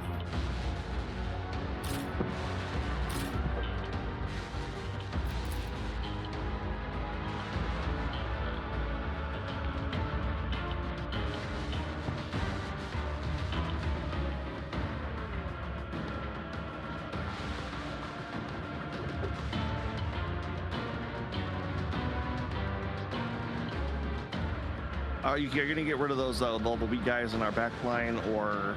Yeah, I'm gonna start over here on the right and just kind of circle my way around and kill all of them. Well, do you think you're gonna be able to get rid of that Inquisition veteran? Probably not. A little too much health on that one for me to take it out and still kill all the other guys. Yeah, I was gonna say it's like if you can get the other guys in the back, it shouldn't be a problem. Just it kind of depends though. If I end up getting my ult up, then I can probably take care of that guy and keep going.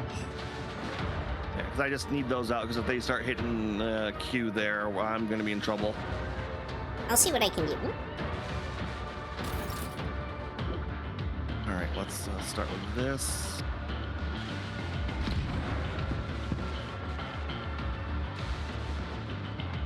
This. The hell?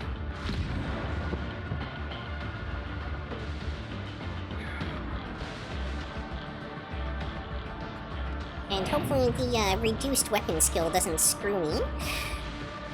Alright, yeah, you got that going too. Yeah,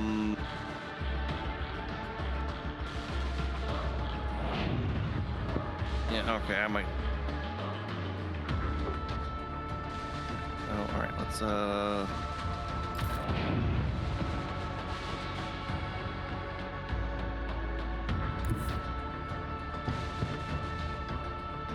chips it into this. Emperor!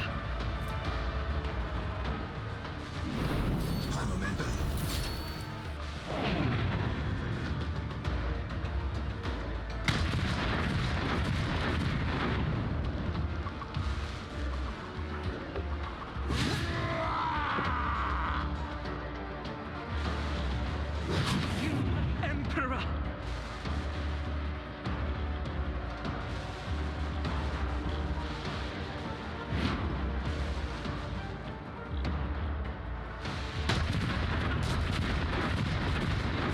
Chosen!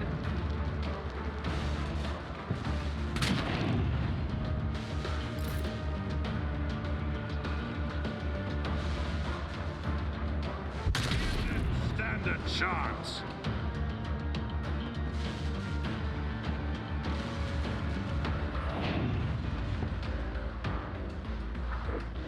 All right, I'll throw that on this one.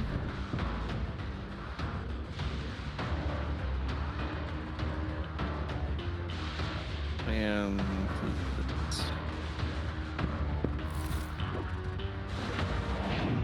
Break them around. Ow. Follow my lead. yep, Ow! You with me? yep, I think you're going to go down here.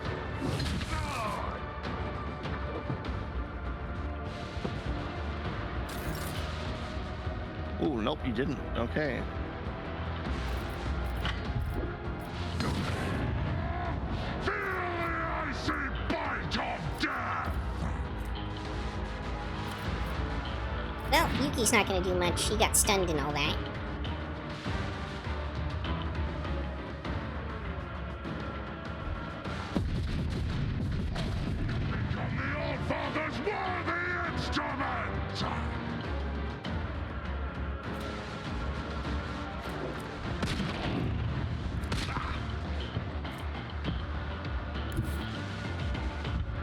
And then he just stands back up. Of course he does, right? Is thunder. My strike is ruin. Out of my way. Hold on.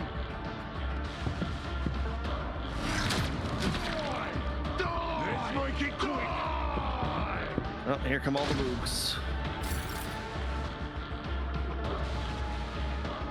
Okay.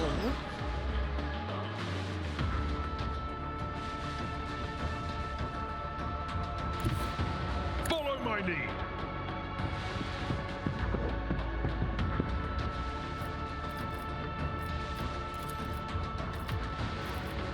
Victory is imminent.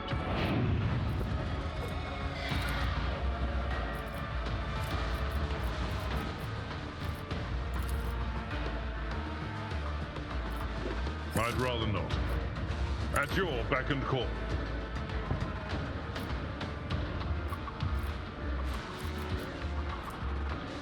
Is your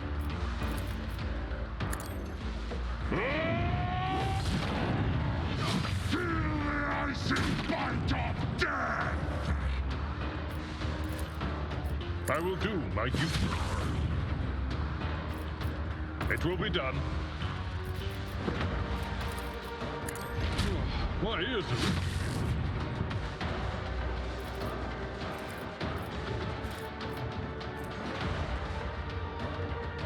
Indeed. Victory is imminent. I'm wounded! Here we go.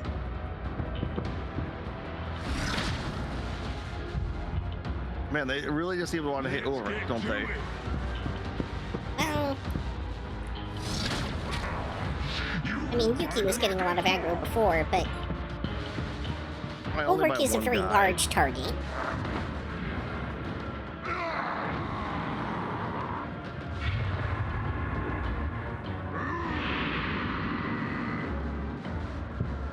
Okay, that dies.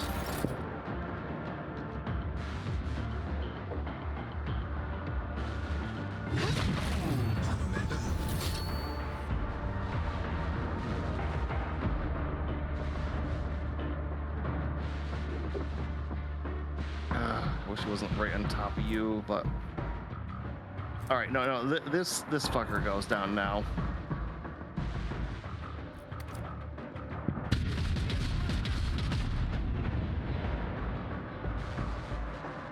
Oh wow, he lived.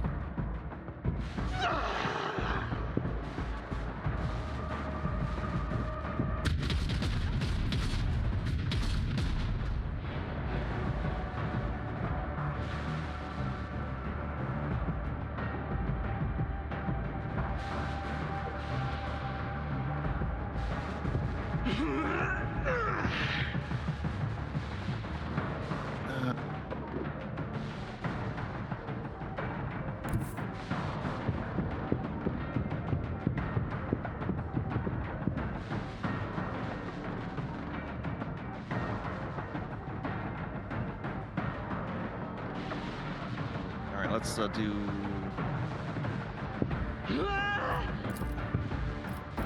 that.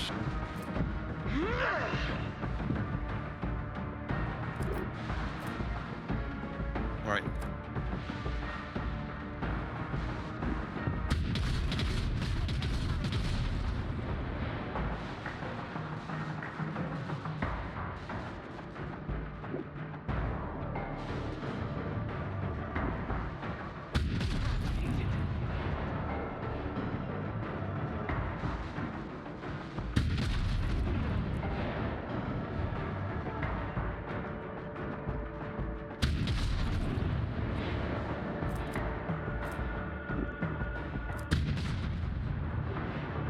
Oh dang, an actual miss.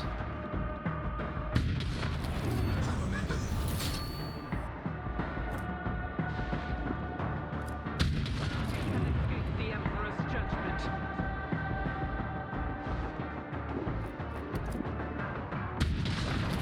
It is a prayer.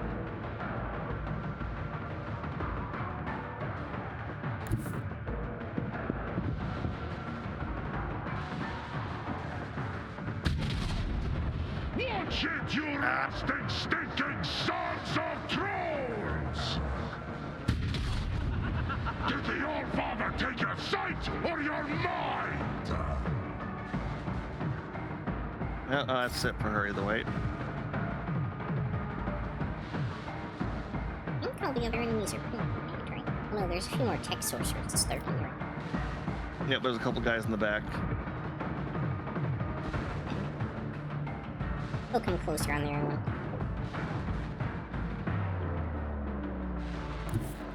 Well, if you can hit this guy with this mantling strike, that'll really fuck him over for a while. Yeah, I got a couple things I can hit. My vow is to serve.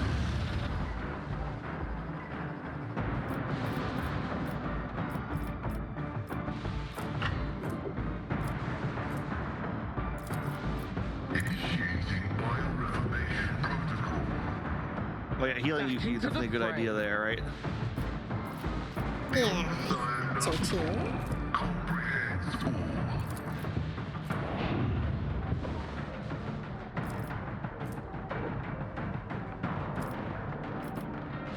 The spiritual prognosis is favorable. Running binary code right. Damage is negligible. Let the cycle be discontinued. Did that heal him? No, I think it just missed. No, dismantling strike auto hits.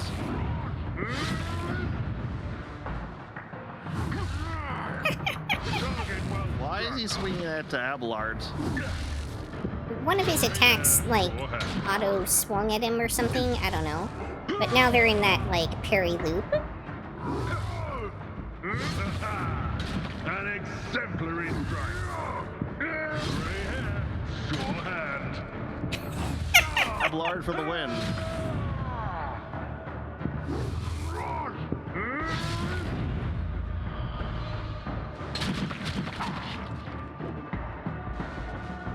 Okay, sure, that made sense. He's activating an ability. I'm guessing because he passed through us, there was something he had that.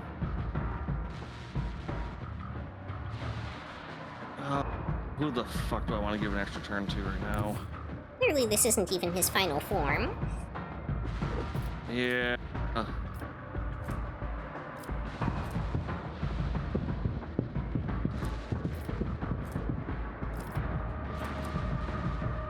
Argenta, just...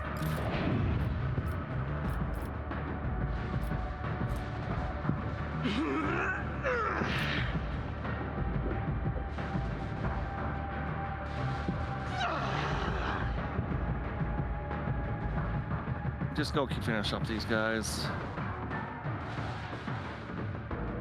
Ooh, I wonder if I can do it in one burst. I mean, probably. There's only 2 of them, and they don't have a ton of health. You know, I just meant getting the angle right. Oh, yeah. Apparently not.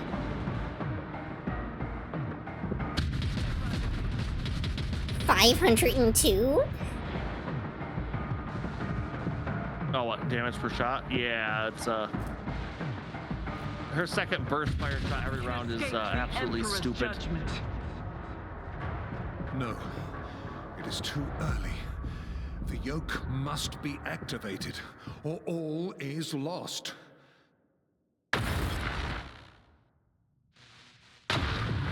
And we just stood there and let him do this? Yeah, clearly tangible aura of power envelops the figure clad in the robes of the tech priest. All more baffling to hear the useful, excited voice from under the hood. This is it, the place of our origin. You turn upon this container shard. It was your strike and your wish to escape your prison that begot us. Serious creature that's been your ship's soul for so long turns to your face. But it's you, Agent Q, truly unsheathed us into this world. So let us meet our abominable persecutor together, for all is ready.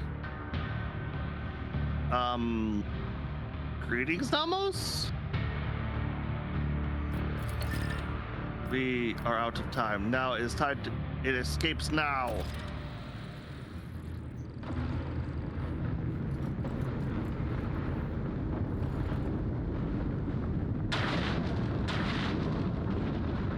Yep.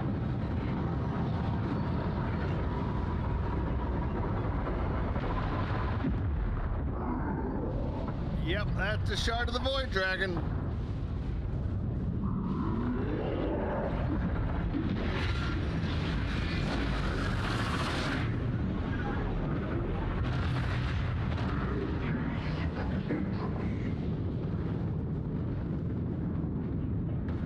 Oh, the yoke didn't work? Big surprise.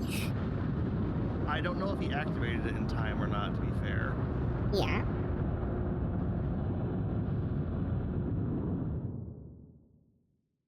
Feel my wrath! Alright, how bad are we? 13k health. Okay, let's see. What are we talking for? Disperse. Can teleports enemies at random positions across the battlefield. Flow inversion. A cone-shaped area attack that enemies last dealt damage like a ton shard.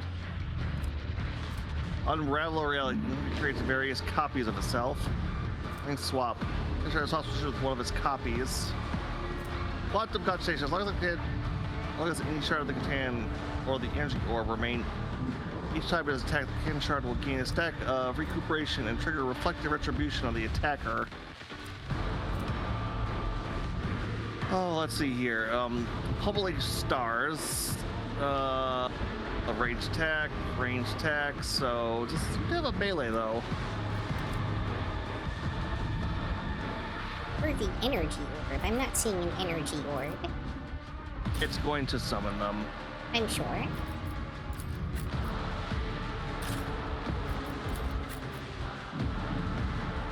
Abelard, tank this thing, will you? Yeah, right up there with Ulfric. So I'll move him a little to the side.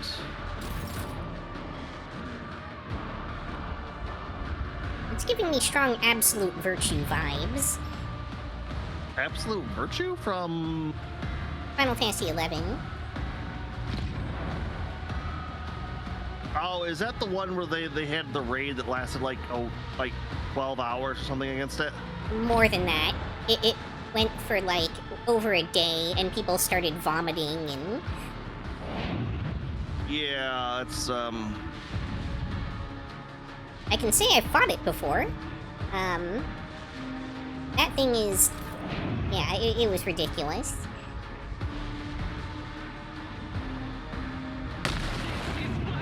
Chosen.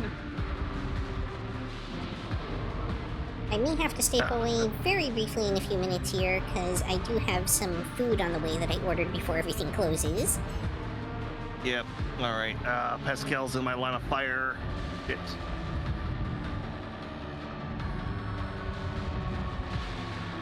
Oh. Yeah, I don't think Pascal can survive the hits, to be frank. Yep. Alright. We'll move up a little bit further. God damn it. Integrity, calm.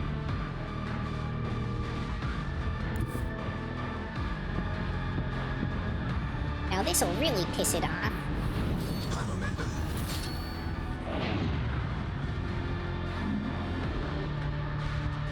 Alright, now this is gonna do some damage. Or not? Well, it's tanky as fuck, like we said before, so... I really don't want to attack this damn thing. 'Cause I do not want to get that retribution on me. Let's put that on that.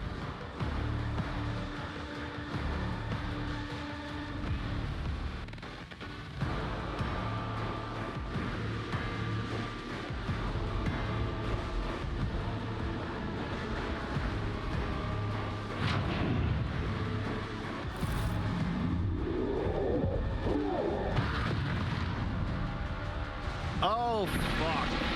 Yeah, change places. Okay, so we've got copies.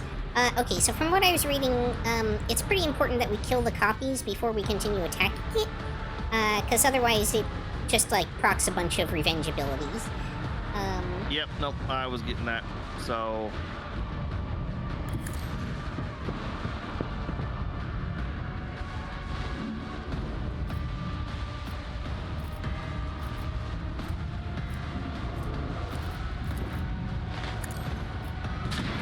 Curse you, miscreant!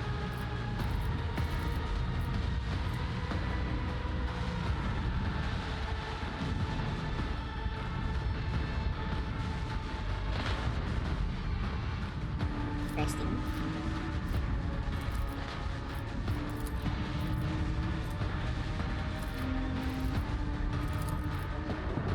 Yep. Cannot damage a star. Fascinating. Already done. There you go. Nothing I can't do.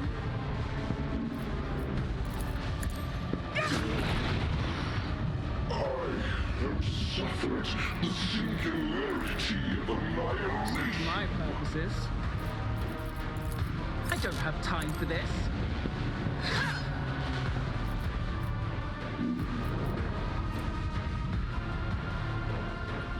Yeah, you know, this isn't amazing. Nothing I can't do.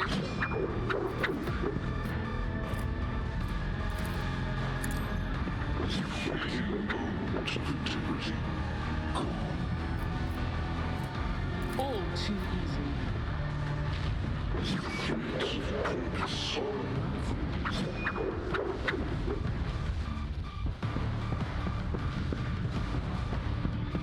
That did not do a whole ton. Alright.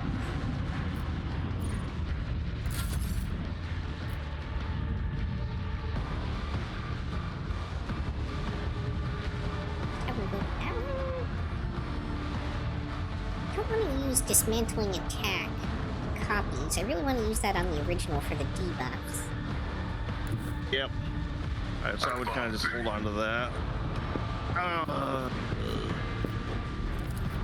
Request approved. My vow is to serve. The old Messiah knows. Comprehends all. Running binaric override.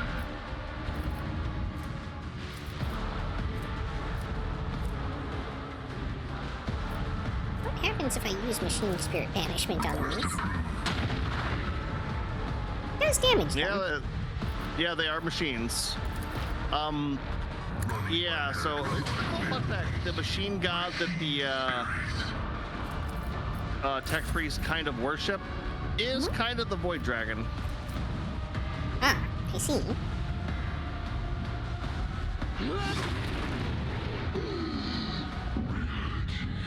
Is a tapestry of contradictions.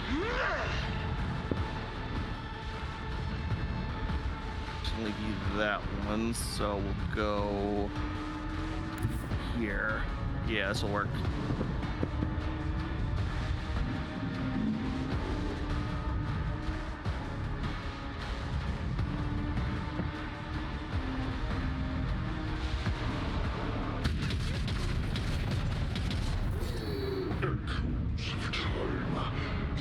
That's all the copies, right?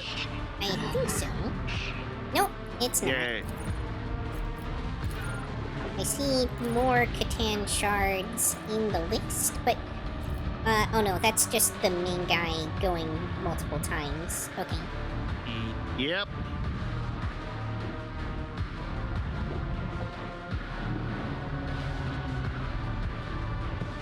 Alright, this... This...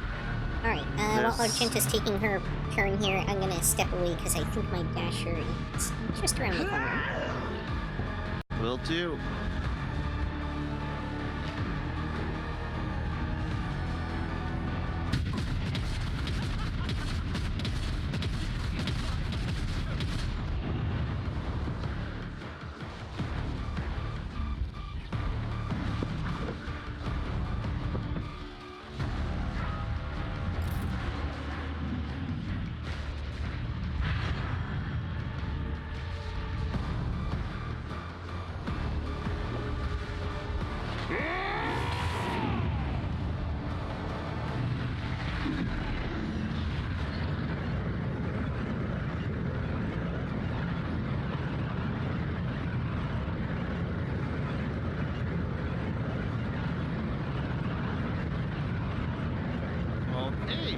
yoked, apparently.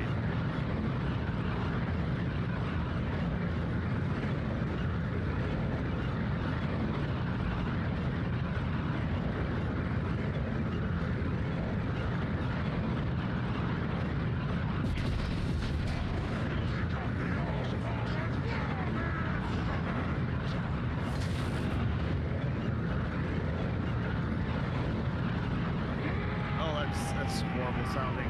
Fire.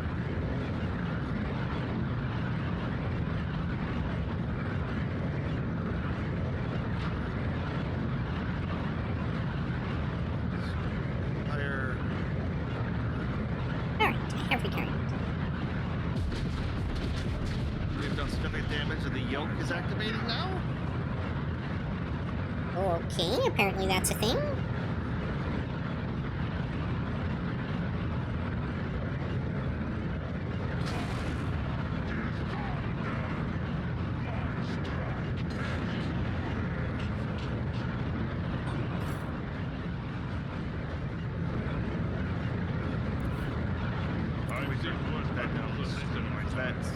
That's a horrible sound.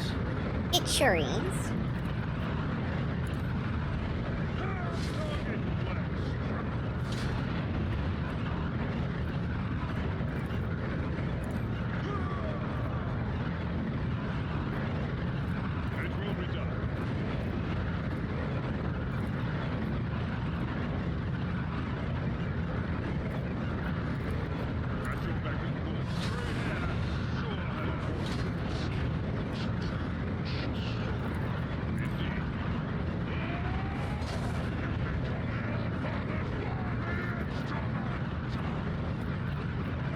Well, we're putting a lot of...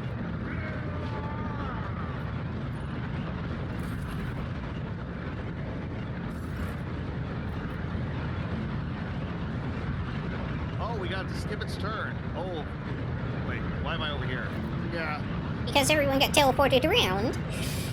Alright, back to my cover, please. Don't worry, if it ever gets a turn, you'll get teleported again. It does it every time.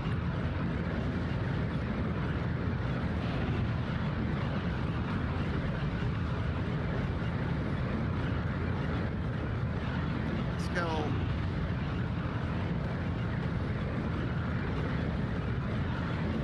Shot.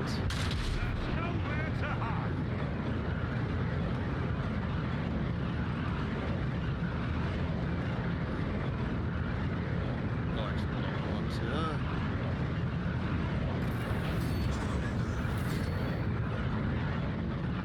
Give Argenta her free turn.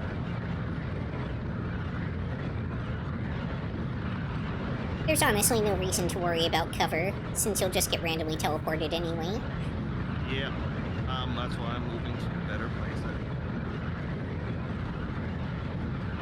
Go.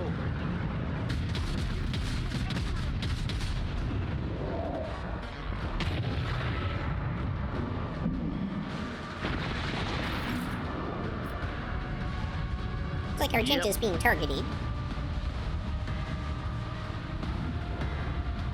Alright, which one of these copies goes first?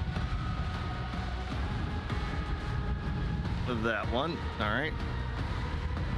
Probably get the one over by Yuki, no problem.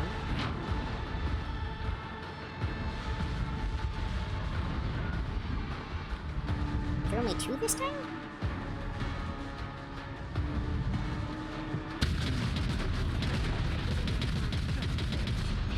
Now I see one.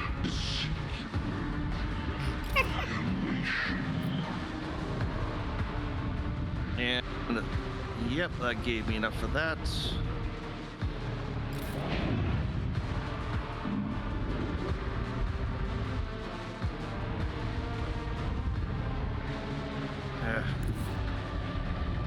Fine.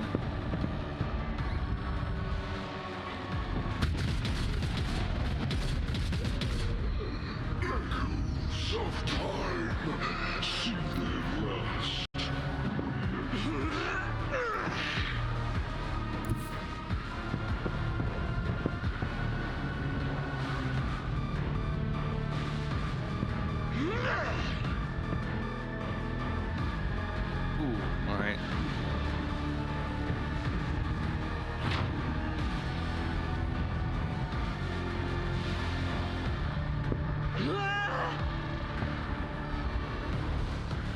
This should trigger the next phase.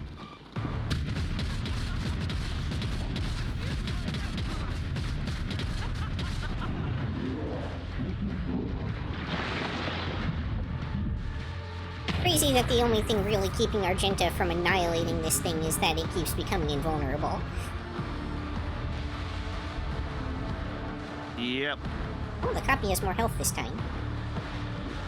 So. I still have Argenta's ultimate up, like. Yeah, she hasn't yet to actually go all out. Thanks. Like, this is it right here, I imagine.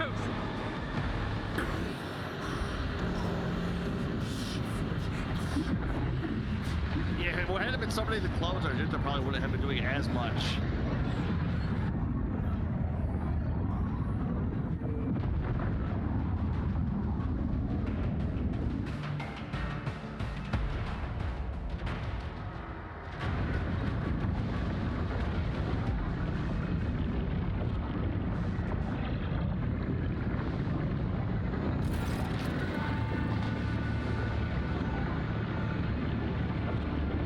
The ancient monster struggles against the energy manacles of the yoke. Possible power that to make reality itself burst and seams are now being forced into a compact dungeon, quark by quark, turning it to a cruel and painful non-existence in the moment. It could struggle harder, but something is hindering it.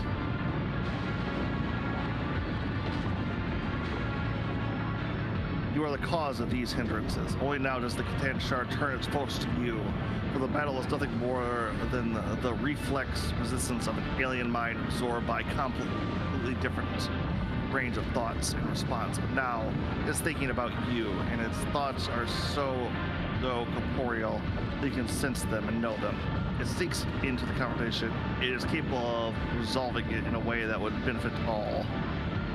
More and more tears appear all over the shard's form. As the yoke absorbs its power, it becomes increasingly harder for the shard to retain its physical structure. Each imperfection you inflict brings the star predator closer to imprisonment. Do not bow your head before our abominable persecutor. It was begotten by the dark abyss of the past. It is a fragment of that which devoured stars and erased civilization.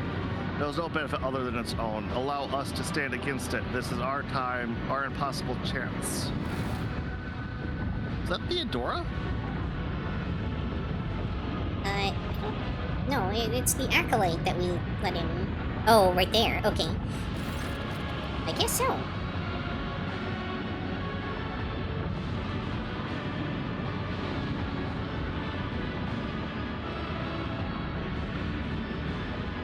A layer of reality cracks. Figure appears before you. Her, after receiving your probe, look itself.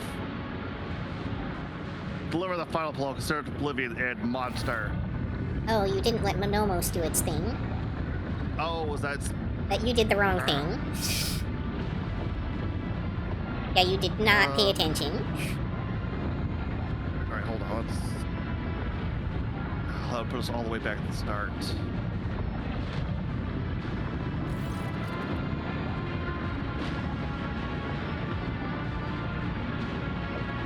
Would you be good cool with reloading that then? If you really want to. We could also see how this plays out first if you want. Yep, alright. But forcing the Catan to expand more great attention to Tadi's physical form. Power flows yoke in endless stream. The ancient monster lets out near it howl. But this is the second time in eternity that its freedom has been suppressed in such a forceful fashion.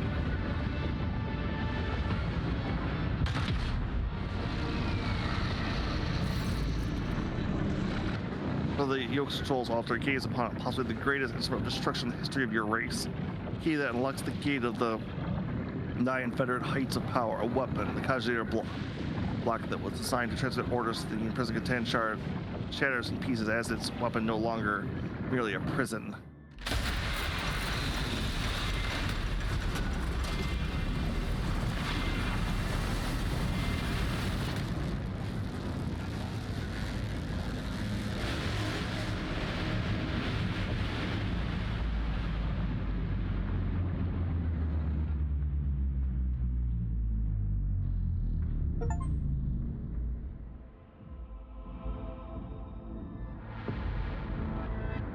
For a time.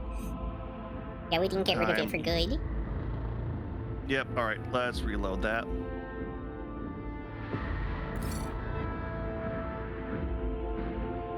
Which, that might actually be at the end of that, because... Yeah, I was thinking that was the one... Yeah, I don't know. I just saw the Nomos thing there, and I was like, yeah... Yeah, that's kind of the problem why the Necrons shattered them and didn't kill them. They're pure energy, and you really can't destroy pure energy. No, okay, technically it cannot you be created can. or destroyed, it only changes forms. Yeah, technically you can. The Necrons did destroy one of them. They realized that afterwards, they realized that the repercussions of doing such a thing were so horrendous that they were never going to do it again. It's like, hey, we figured out how to destroy energy. Let's do it. Do it. We'll never do that again. That's, Okay, well, we're back at the start of the battle. Could be worse. Yay.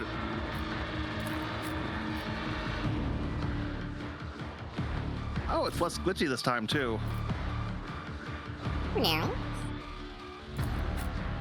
We'll get there. Have faith.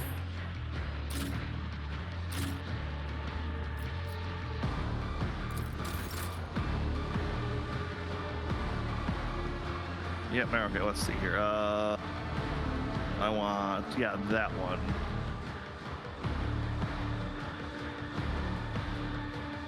That's what we'll do is, so does this thing have armor? I think it had... Yes. Yes, 250%. Amazing.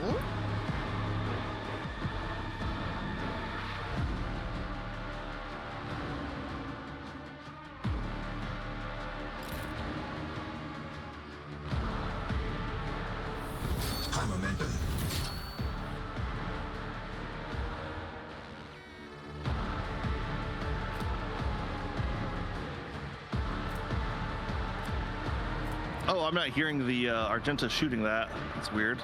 Yeah, the sound effects seem to have died. Yeah, that's probably not a good thing. Well,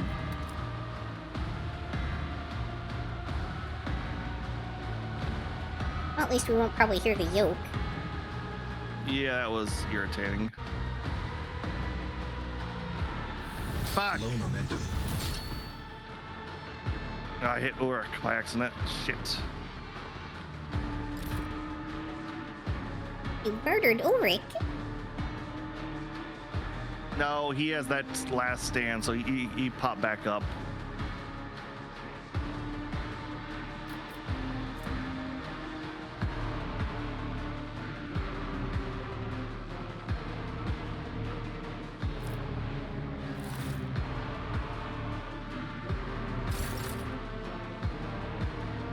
Did Nomos just do something?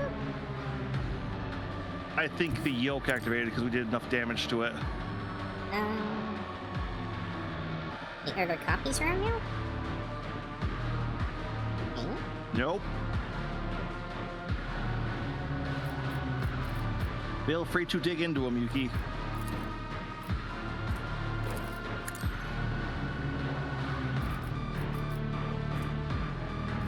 Yeah, I had Argenta just kind of rip into his fucking ass there, so yeah, he lost like a fifth of his health. And she's like, she's still not fully up there yet, too, either, so.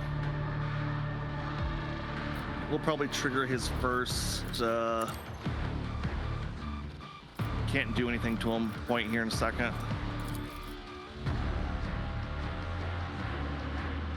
Wow, I'm doing phenomenal damage here.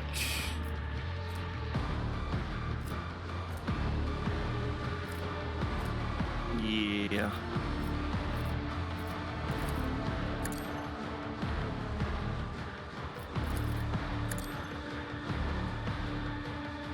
Wait, what? What? Dance Macabre did like 336 damage when everything else was hitting for like 7. I think, isn't it, where is Dance Macabre on your thing? Top right.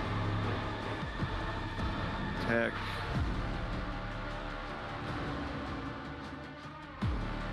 It doesn't even say anything about it doing damage. So because of that, it probably ignores armor then. Appears to. Whatever reason.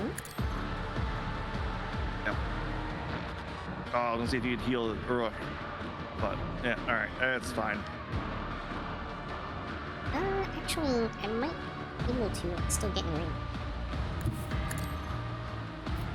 Realistically, we're probably just gonna have our Jinta fucking rip into this thing again. Unavailable. Apparently, I'm Oh, I think not because allowed to heal. he's doing whatever he's doing. Yeah, he can't be targeted or do anything until his next turn, so. Yeah.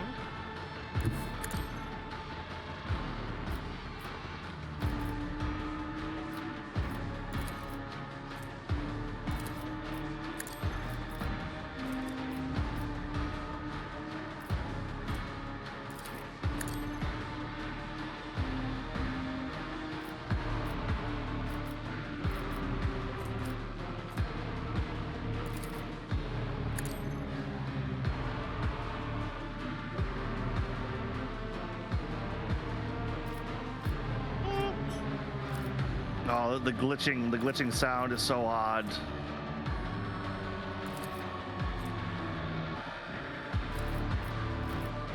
Right.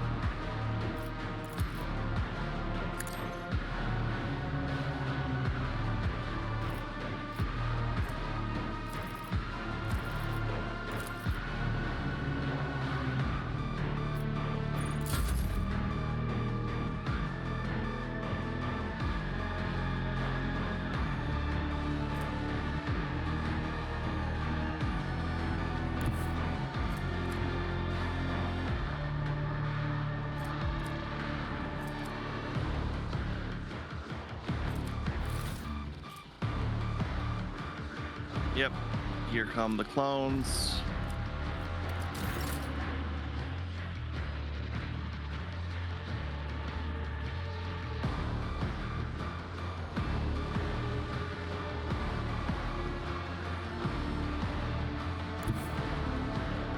All right, fine, we'll move back.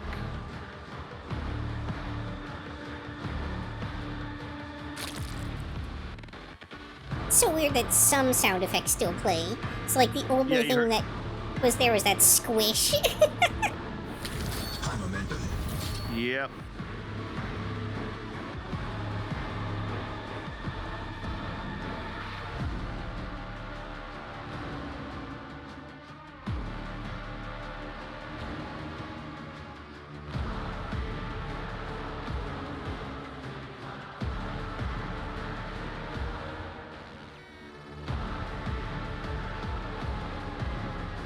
Alright, so I didn't even get to use it last time.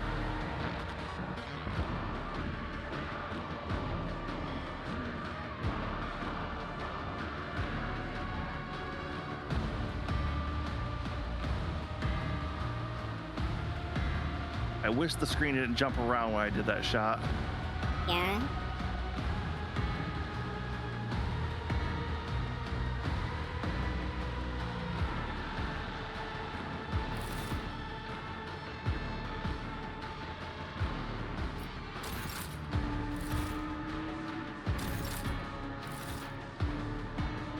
That looks pretty scary for Argenta.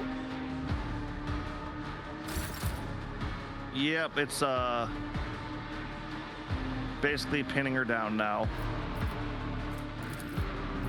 And we gotta get rid of that secondary shard.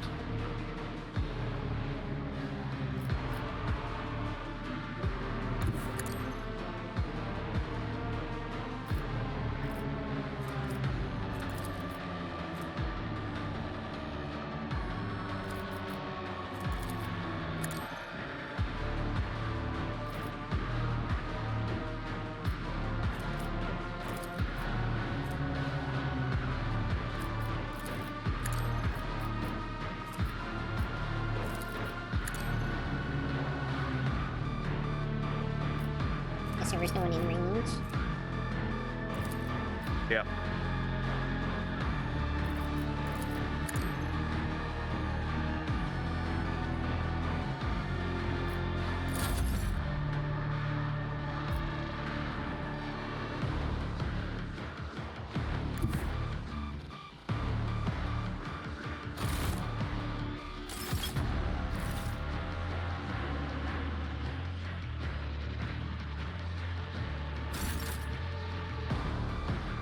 Now there's 2 shards.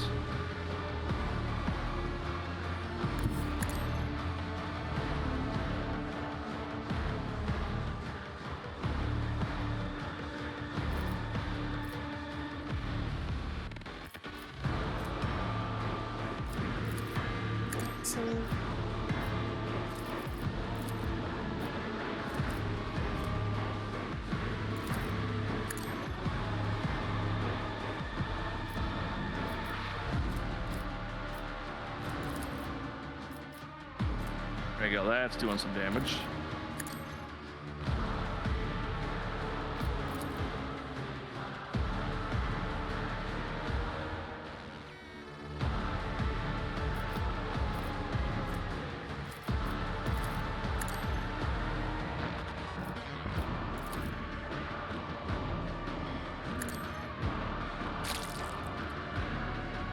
Yep, there's 1 splatter.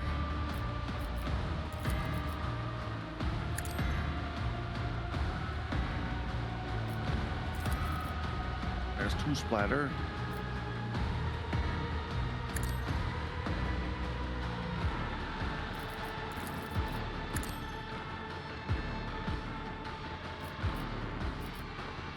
Would you have enough to finish it off, though? I've got no attacks left, unfortunately. Oh, well, I can try acrobatic artistry, but I don't think it's gonna do anything here. Yeah. Well, it'll give you those 2 okay, nope, it doesn't.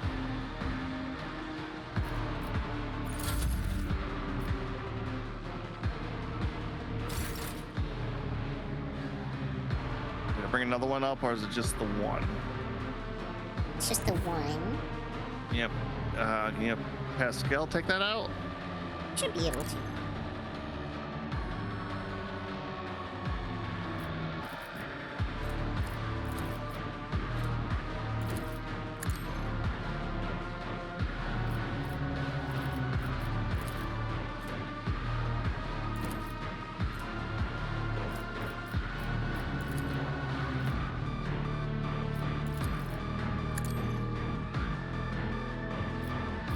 There you go. There you go. Oh, that's all he has left, isn't it? Pain resonance, but because these things are kind of immune to debuffs, it doesn't really do anything. Yep. Fortunately.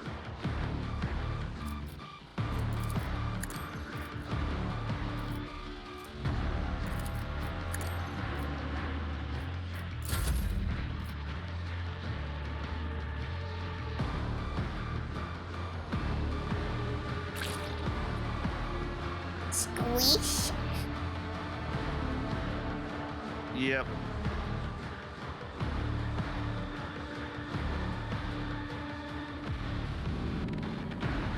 Alright, there it goes.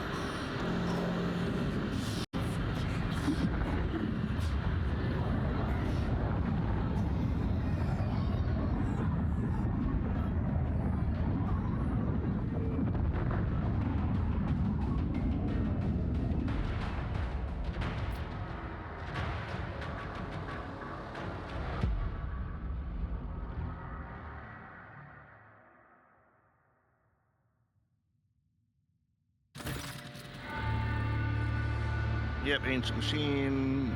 Speaking into my voice.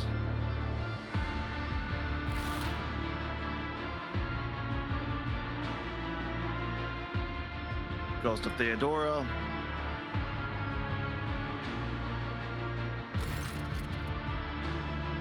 Alright, Namos. Our birth had purpose. It is here now. Call your precursor. That is what it is and what we are. We've told you before about Theodora's ambition, Armament's mind, the ship's cradle, and Epitaph's secret. One sprouted into another and spurred yet another. Thus, Namos were born. We were but an echo of the shard's power. An echo that left its prison, but we have become something so much more with your help. What are you doing, Namos? Clash with the persecutor, touch it, absorb it, so that the reflection becomes the object reflected. If the shard becomes Namos, then and only then will the threat be eradicated forever. So it's like touching your clone from another timeline. Alright, do you think you can do this, Dallas? What will happen afterwards? We stand at the threshold of probabilities, and outside the bounds of predictability is beyond possible. No, whether we can or cannot. But we are poised to die trying. This is our sacrifice to the light of the Terra. Chance to atone for our birth. Eesh. We survive, we use the shard's power to serve the Imperium as its most loyal and powerful subject there is or ever will be.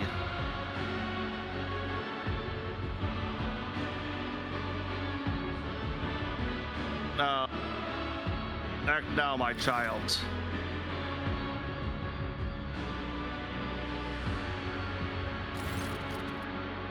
Ready for the most important battle of our lives. Wish us luck. Steps toward the shard, and the whole world exploding into a terrifying whirlwind. You can hear the colors and see the touches. Ice burns your hands while fire leaves you freezing. In the midst of the madness, you can clearly sense the battle raging. A class of two beings, one endlessly ancient and the other endlessly young.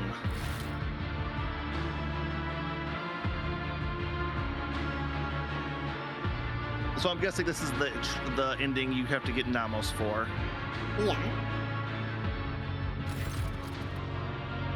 And shard such that it redefines the very notion of power. It has a weakness, one that you can see only now with the shard and its rival standing in its face. Shard is just that, a shard. It is incomplete. It is not whole, and it cannot be what the Catan was before. Suppose the shard is something entirely different, an undivided sentient being with a clear purpose in mind, akin to a well-armed arrow, and one that fletched and loosed this arrow was you. It goes on and on and on, outrunning the course of time, but you do not need the gift of clairvoyance. No, will emerge victorious.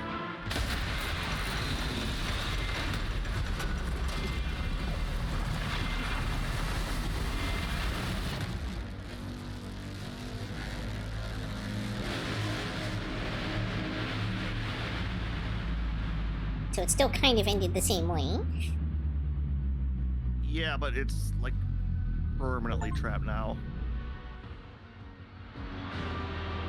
You raised your own admission. Shard was transmuted into a new form, and their name was Namos, possessing the power of ancient being and enumerating by the rogue trader the young star god watched over the Chronos expanse, new domain with curiosity.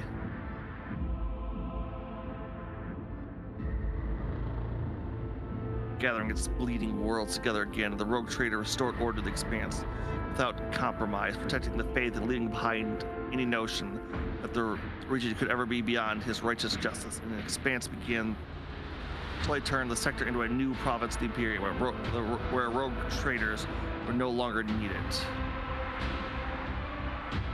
Subjugated deity in House von Valencia's service ensured the Imperium's firm grip of the expanse throat. By eradicating enemies and unbelievers, the rogue trader bestowed a gift upon the sector of faith and the certainty of retribution. I wonder if Ironcast and Heresy also have different endings with this then. Probably. Considering themselves as an entity deeply beholden to the Emperor, at the very least in account of their unholy existence, Namos exterminated corruption with extra zeal, sometimes raising entire worlds. Weakness of humanity nature, but doubt, mercy, or self-loathing were unknown to the God Emperor's perfect beast. The news of the expanse was met with deep concern in the Imperium. Some began speaking of purgative campaign. Though they quickly fell silent, a lone ship broke through the Great Rift, carrying a letter to Daggeros bearing the Inquisitor's seal, but what the letter contained and who penned it is better left unknown. Strict abidance by the law and devotion to the Imperial Creed brought great renown to the rogue trader. Every planetary turn on every world, thousands of prayers were offered up to the Golden Throne, praising the name of the guardian of the Chronos expanse. Having lost its leader and lacking a worthy successor, the Corda dynasty began to weaken. The grim legacy of the abominable Conspirator revealed itself, and the Protectorate fell into chaos. Grasping claimants tore the defenseless domains apart. Oh yeah, he is not dead. Probably chaos-ridden though, so we probably should have killed him. Often openly embracing the patronage of the Skull God. God's Witcher scale swept over the expanse like a fiery tornado. bombing peaceful planets, destroying void ships. Dynasties' realm became a nest of piracy and heresy that requires immediate purging.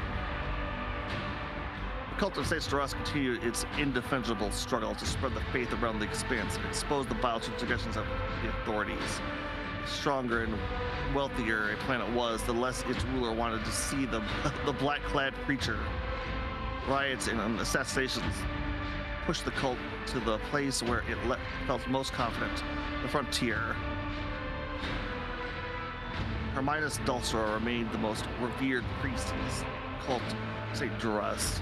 He turned no one away, hearing confessions from pirates, bilge rats, desperates, and beggars alike. It might have been one of those undeserving wretches who infected him with the rare form of leprosy that robbed him of his sight. Yet his heart could always be seen, could always see the corruption of the souls of his repentant children. Steel struck by the conscious fleet in the Von Valencius dynasty replenished the explorers' dwindling supplies and allowed them to re-embark a rapid, unrelenting expansion campaign. With powerful bases established in the expanse, the Unretired Scouts bravely ventured forth toward unnamed stars with the same drive that propelled their ancestors to explore the expanse itself. The schism of discontinuing the cycle engulfed the entire conscious fleet, and soon the Civil War was over. Disregarding the commandments of their forefathers, the explorers started down a dangerous path of new comprehension, creation, and revision of procedures and algorithms. The fleet was united once more, and in its unity, it was ready to stare down the horror standing in the way of the catechism of maintenance and operation. Magos, I said that, didn't I? No, you said it fine. It just, the idea of, like, the Sacred Church of M&O was sending me. Okay. Magos Dominus Opticon 22, one of the first to hail the return of the Messiah, took the helm of the Mother Squadron of the Conscious Fleet, unquestionably embracing the teaching of the discontinuing the cycle. He personally saw the crushing of any renegades who did not accept the Messiah's word as truth, earned himself the identity Chrome Scourge. Profitable deals made between the Fellowship of the Void and the Von Valencius dynasty helped them subdue smaller brigade squadrons in the sector. Many worlds and stations saw the opening of Fellowship dens. Inris, grotesquely sincere pirates representatives took kickbacks from traders in exchange for safe passage. Naturally, the servants of the Von Valencius dynasty and people under the Rogue Trader's protection were safe from the Fellowship of the Void's attacks. Mostly. For 40 years, old Ryza presided over the captains of the Fellowship. At the end of her life, she once again took the helm of the ship and led an unprecedented attack on the Mother Squadron of the Conscious Fleet. During which the attackers managed to see a dozen transport ships loaded with the Omnissiah's sacred gifts. Yeah, nope, old pirates, of course. Well, that's not the expense, but many of their guard. And as a result, the Commons Messiah business declined. Soon rumors surfaced among the cold traders about a so-called commission that had made it through the Maw and into the Expanse. Its professed purpose was to audit assets and take measures to restructure operations. These words carried with them an ominous threat. Valera Tekkas, as Liege of Footfall, survived 14 assassination attempts and thwarted no less than 2,000 schemers before a shot finally took his life. Noel Steve's Liege's funeral was held in great secrecy, with only his closest entourage being permitted to view his corpse, which spawned some particular rumors. A multitude of agreements bound the Imperial Navy to the Von Valencius dynasty. Captains were eager to patrol the Protectorate, knowing they'd be richly rewarded. Commanding ships were lost to pirate attacks, subject to hard inspections. Many officers quietly entered the dynasty's service, serving a salary and title in exchange for their excellent skills. Worthy admirals valued their new friends and earned more gold on their uniforms. Charles Captain Ursula Thorfa found that the Thoroughfast and Companions Merchant Company excelled in trade, acquiring essential escort fleets. After 3 decades, he traveled to the Maw to return to the Imperium in hopes of getting the fabled warrant of trade. It's not known how his venture ended. Daggeros grew and prospered until it became the capital of the Crown's Expanse. The planet was like a giant magnet who held together the worlds of the Expanse, absorbing the treasures and the vices of the sector. The various shameless nobles of the expanse flocked to Daggeros in search of the forbidden pleasures. Its librarians harbored dangerous volumes, its dark corners harboring dangerous people. Vola could not reach the tops of its spires, shrouded in a veil of sinister and mysterious rumors. Kiva Gamma washed up the stain of its former defilement, but became known as a pious and productive world. Hard work and indigenous study of the mysterious technology glorified the Deus Mechanicus. The enthralled Null Kerfit drew millions of pilgrims. Granted the planet hallowed status, its sacred calculation continued for centuries, and the foremost sages of the Adeptus Mechanicus traveled to the world so they could attempt to divine its meaning. Janus was conquered, the Xeno spirits were exorcised, and the wilderness was subdued. Fields grew until they covered the planet, and billions of tons of provisions were harvested there. Janus had become the breadbasket of the expanse, and to threaten it would be the millions to starvation. Since it became a melting pot for cultures from hundreds of worlds, taking in refugees from across the entire expanse. In darkest hour, it became the stronghold and symbol of hope. After the crisis passed, the refugees started to return to their home planets and reclaim the lost worlds, thus earning Janus the proud name, the home of the Requista?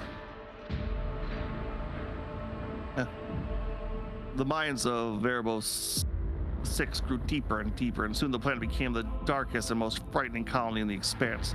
Final stop for the exile and the damned. The brutal and hardening inhabitants of the death world feared neither human nor Xenos horror, knew no mercy, and were known as the most fearsome fighters in the sector, who traded their lives for the right to leave the eternal darkness of the mines.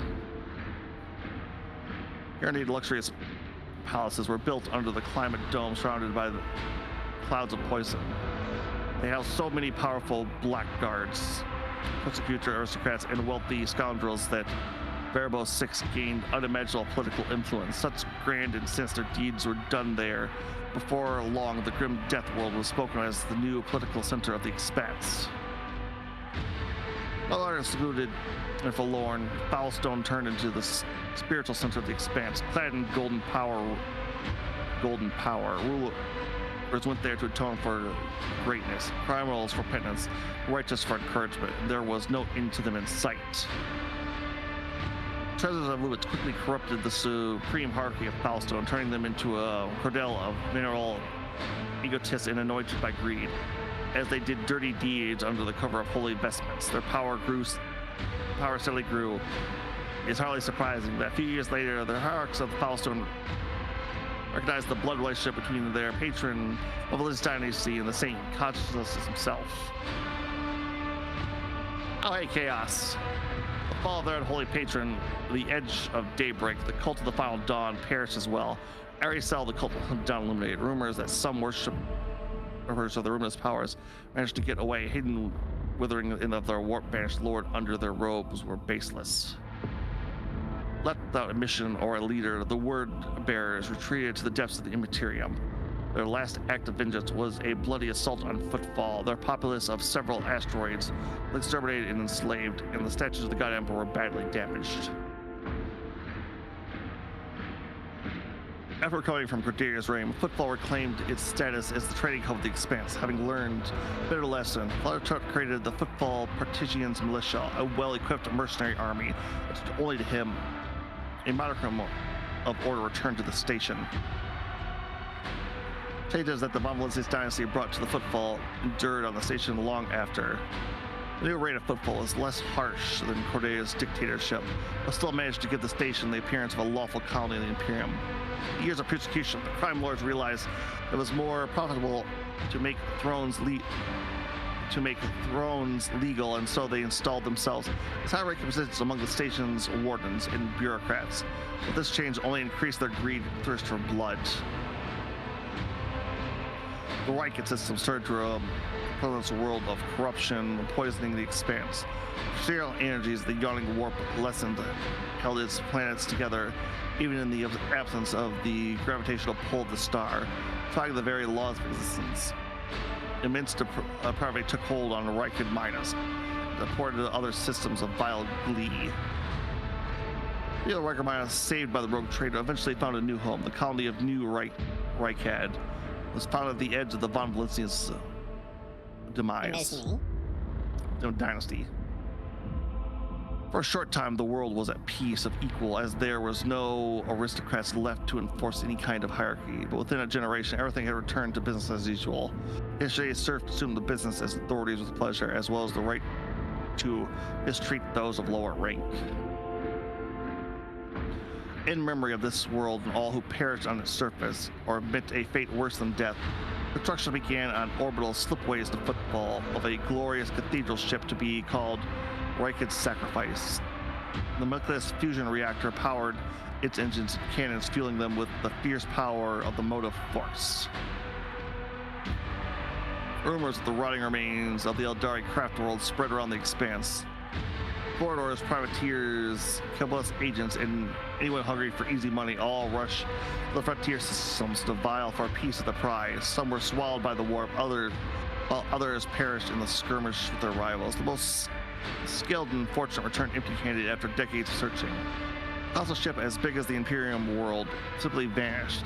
It's never existed, but the legend of the forbidden treasure lived on, continuing to bring daring souls to the ruin. Half a century later, the expanse trembled at the echo of the Eldari war songs. Myriad war bands appeared out of nowhere, leaving a trail of bodies in the wake before disappearing to the web-white gates.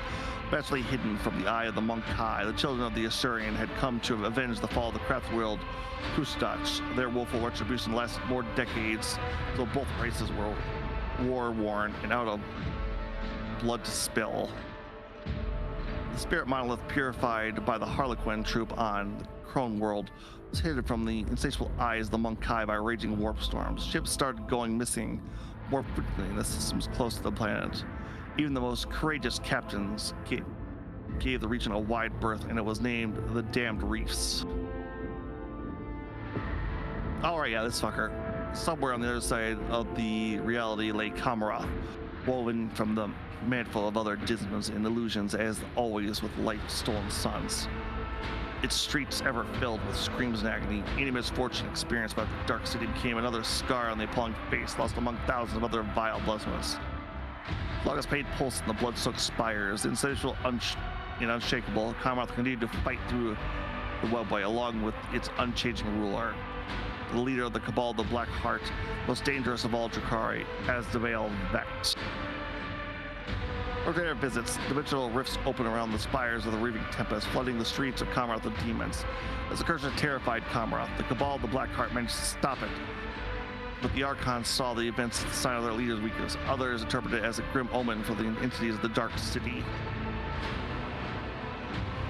The fall of the Cabal of the Reaving Tempest united Kamarath for a brief and bloody moment. The elites of the Dark City set the squabbling aside and found a new game, bearing apart to the domain of Archon Ymir's. The fate of the Reaving Tempest remained the other Cabals that nothing lasts forever in the Dark City, save the city itself. As they were leaving the Necron system, now most destroyed every tomb world of the ancient Xenos. Some internal strife had awakened within the young deity, demanding that the planets of the undead be obliterated. The voice of Voxmandra religious Suri Atta of the Tolman dynasty was long heard in the Cross Expanse, trumpeting the arrival of the rogue traitor. It brought glad tidings to the faithful, and Israel horror to the heretics awaiting righteous retribution. After her death, Vadis was granted the honor of being immortalized in the Herald Servo Skull for many centuries to come. Her voice praised the Von Blitzius dynasty, transmitting orders across decks. Even in death, duty does not end. Damn. Of course. Master Hollis Rose digitally executed his duties until his dying day without once succumbing to sleep sweet embrace. He didn't sleep. Oh my god. Only when a piece of shell penetrated the bridge armored hull and was stopped by the stern officer's unyielding chest, and finally no rest, leading against his trusty helm.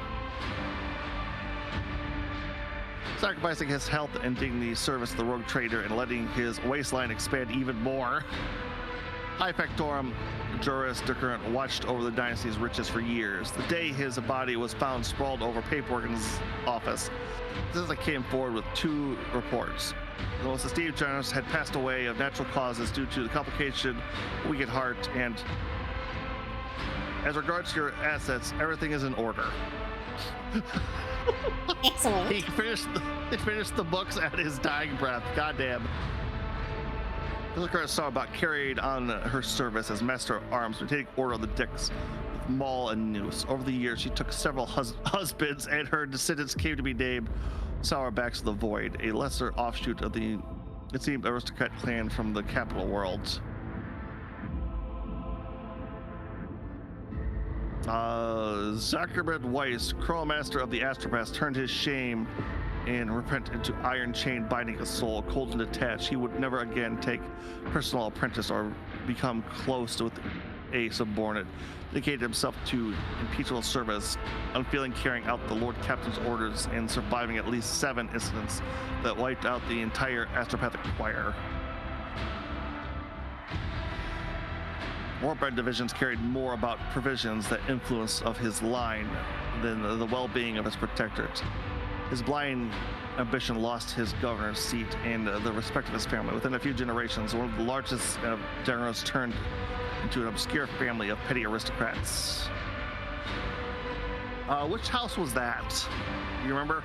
Yeah, it was one of the 3 houses that we had, like, in the mansion when we were figuring out, like, who was betraying us and everything.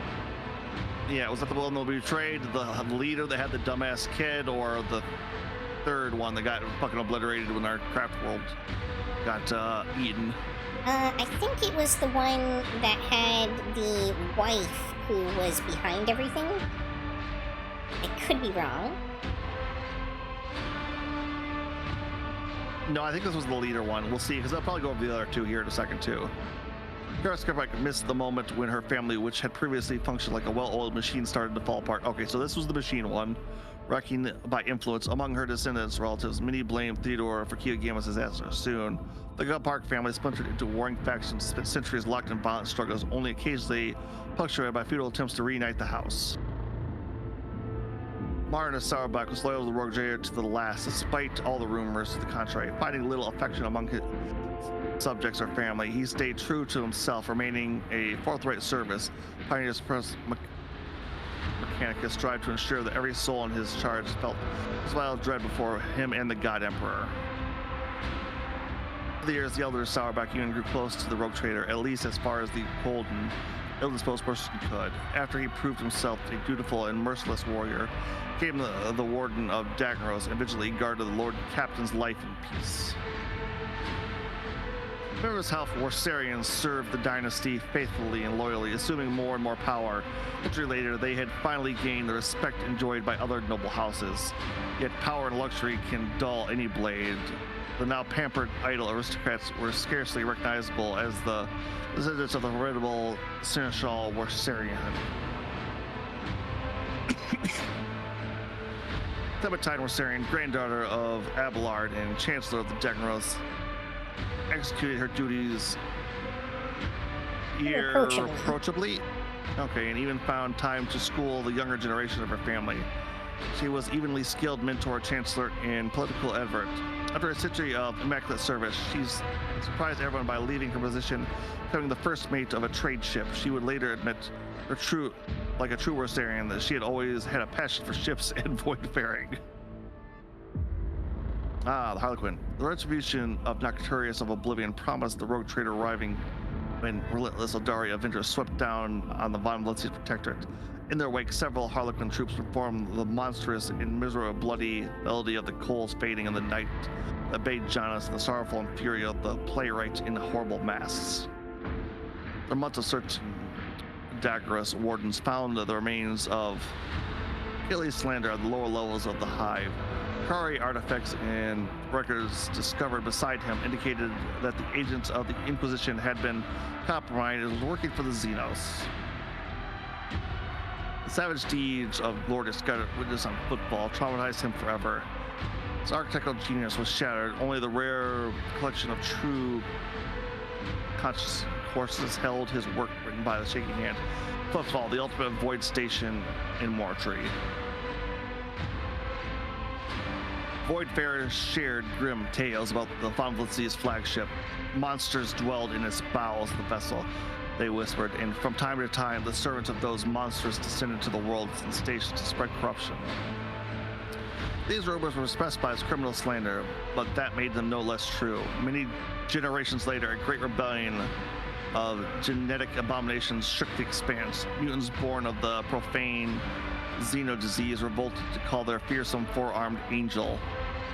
Yeah, the cult DLC was a fucking Tyrannid shit. I knew that, goddammit. The cult of the bloodspun web. The genetic abomination once before, it was now tainted by it again, this time forever, becoming the breeding ground of mutants. Daggeros declared its faith for the many-armed emperor. On a high throne in the Rogue Trader Palace, a scaled saint from the distant stars slumbered. In dreams, he spoke to his progenitor and sensed that he was approaching. Having completed his last journey with his Lord Captain, Albert Guasarian, with generous permission of the Rogue Trader, left his post as Seneschal and took over the helm of his large family. He rose above its rivals and was never again the target of persecution, even after the esteemed patriarch died decades later, his bed surrounded by his grieving loved ones. Albert's shining memory was blighted only by rumors of creeping madness in the twisted twilight of his life. And he said that he had seen the esteemed Seneschal take to someone unseen in a voice filled with unusual tenderness and sorrow. Huh, I'm not really sure what that one's about, but... I think it might be that ghost of, Theodora, perhaps, but... True. Argenta, after the victory of the Epitaph, Argenta left the Rogue Trader. The Statesville flame burned brighter in her soul. Yeah, she kind of like one shot take this Catan shard. And so the sister embarked on her own personal crusade. At first, she hunted and exterminated the remnants followers of the Final Dawn. Then she pursued those who had abandoned them. And then in anyone whom she saw a hint of heresy.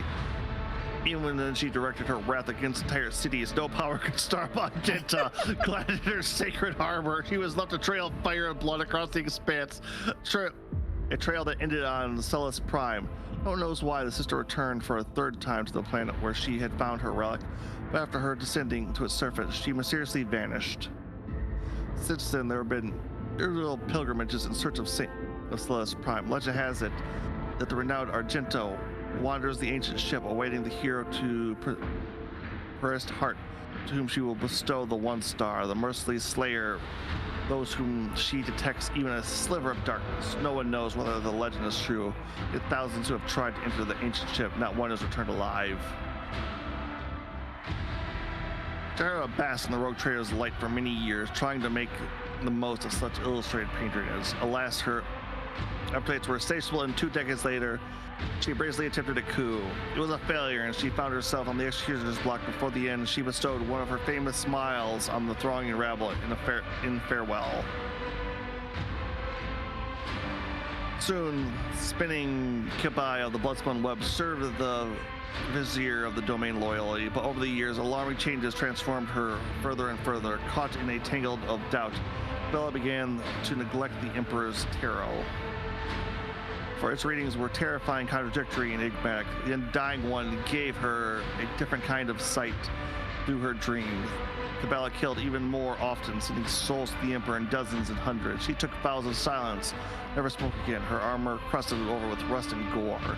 Whispers of her insanity among the crew, but no one would dare stand up to the sacred bodyguard of the Lord Captain himself.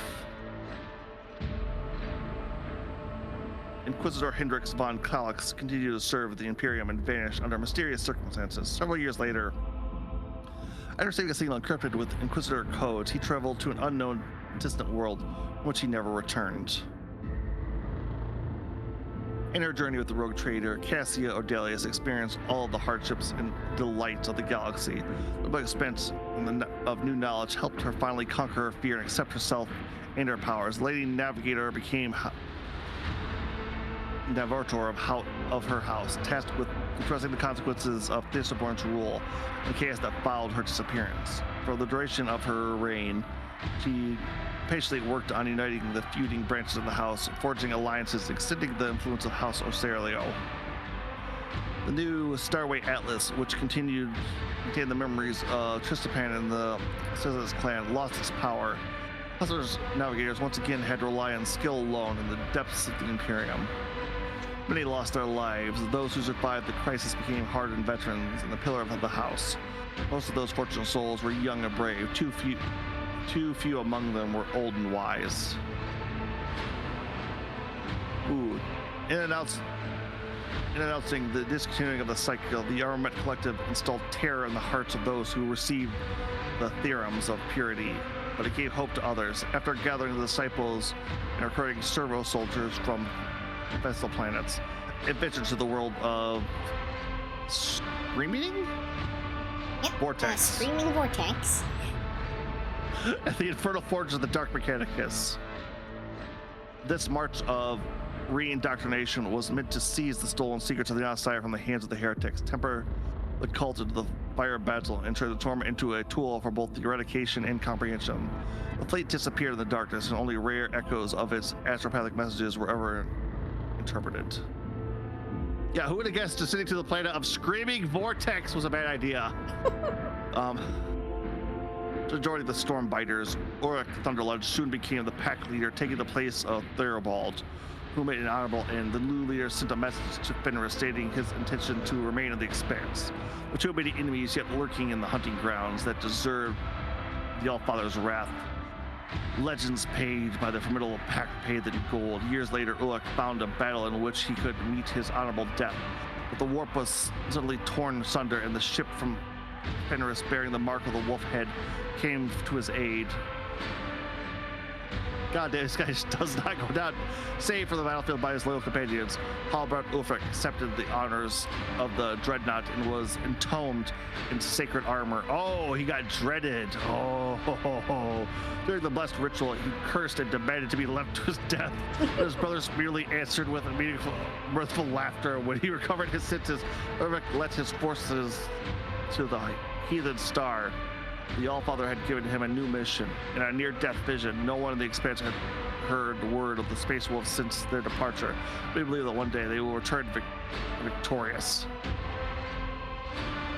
Remember that the true cause of Thorvald Ironhide's demise was treachery. Faced with a superior enemy, the Space Wolves called on their allies for help. But a nearby squadron of the Kaja's fleet withdrew, definitely broadcasting that the blood debt of the Archmagos Arnonaut is not forgotten. Interesting. I remember them having anything wrong with each other, but okay. Such was the echo of the deeds of the rogue trader, the House Volunteers' deeds that transferred the Kronos Expanse and prepared for events even darker and more violent. Those events are a different story. This one has come to its end. Okay, so one last order of business here. Did you ever figure out what type of heretic Yuki was? As in which god you served, or? Perhaps. If you think that was the sort of heresy Yuki was engaged in. Well, not really. God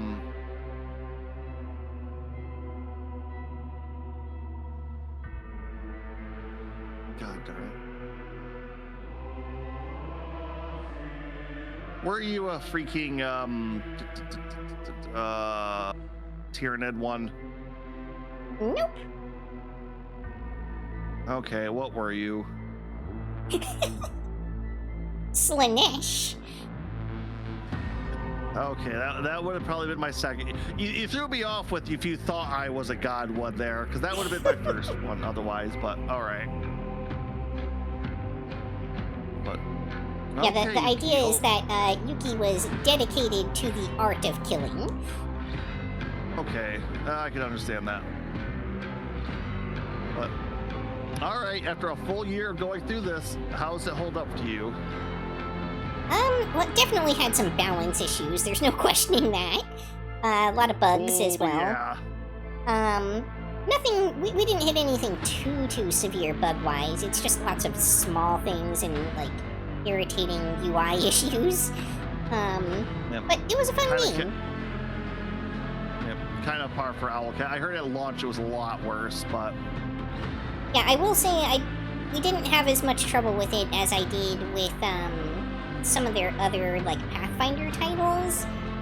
Some of those like you would level up and suddenly the enemies would be like 15 levels higher than you and just murder you in every single like random encounter.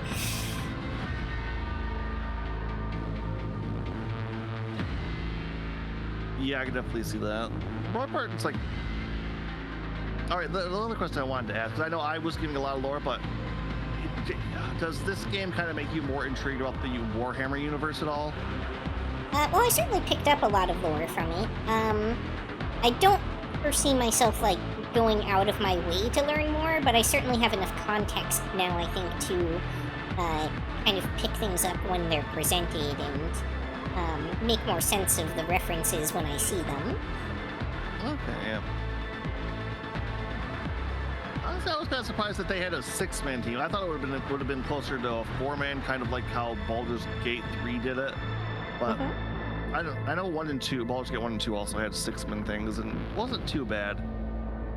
It is more of the classic approach to it. Yep.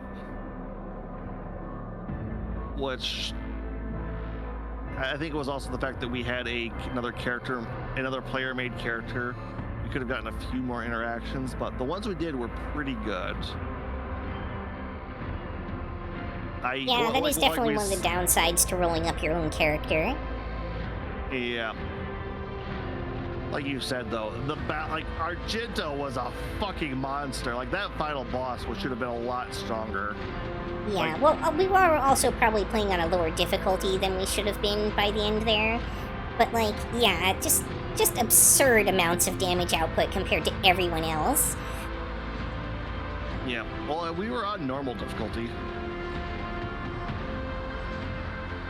I would say also, my build on Yuki was pretty strong in the early game, but there was a real scaling issue with a lot of the builds. And clearly, for whatever reason, they just hadn't really supported, this sort of... I think the issue is that none of the main characters were assassins, and none of them were dual-wielders. So they didn't actually support that playstyle very well. And they're just if you weren't playing one of the primary character builds, there wasn't any loot in the game for you to get other than just random junk that enemies had. Yep. Well, I think it also doesn't help that maybe the system it's based off of isn't too well balanced either. Probably. Because there was a lot of cool little things I had known from hearing about I forget what the system's called, because I think it's called Rogue Trader. I think it might be, yeah. Yep.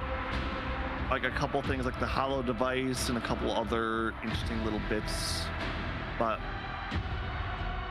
yeah, there was just apparently Arch Militant is just stupidly powerful. Yeah, so it would seem. Because I know it's until we got Argenta into that class, she felt so weak and squishy. The minute that kicked in, it was just and go. Yeah, another issue is that there were entire class trees and stuff that were based around putting debuffs on stuff, but they made so many enemies in the game immune to debuffs. Yeah, it's the old JRPG problem of, I can cast poison, blind, and all this stuff. Boss, immune to all buffs, debuffs. It's well, then what's the fuck's the point of them? Yeah, in modern games, you don't usually see that as much anymore. Yeah, because it's oh, you can do it on the random encounters. I'm not doing it on a random encounter. I'm going to fucking... I'm going to, just auto-attack or big spell my way through those. Yeah, and I can understand, you don't want the end boss to be stun lockable, for instance. Okay, I get that. But does that really mean you have to make it immune to poison, bleeding, like every possible status that's just like a damage over time effect. Because like I if think you're, you could burn it. I don't think it was actually even taking any damage from the fire. Like it was on fire, but I don't think it was doing anything. Yep. But you know, when like you have all these abilities that are like, okay, the more types of damage over time effects you have on the enemy, the more you're able to do to it. And that's the entire foundation of one of the classes. But you make every enemy in Act 5 basically immune to all of those effects. Yep. Which, it also makes that last expansion they just released a lot, like, I was kind of, because the third expansion for this game was a bit with Trazen the Infinite, a very prominent Necron character, and I was kind of wondering, it's like, wait, why the fuck are we doing an expansion of bait with, like, him in this? And I was like, oh, the Necrons have a big thing at the end here. Okay. Which, interesting fact, the Catan Dragon Shard, the Void Dragon, you can put him, he is a tabletop model. Oh, nice. So you can actually field him as in an army. He is expensive and fairly powerful, if I remember correctly. I would imagine he would be very expensive, yes. Technically not the most expensive commander they can get, but the Silent King, the supreme leader of the Necrons, is technically a bit more. But he rides on a throne with a Catan shard inside of it. I see. Yep.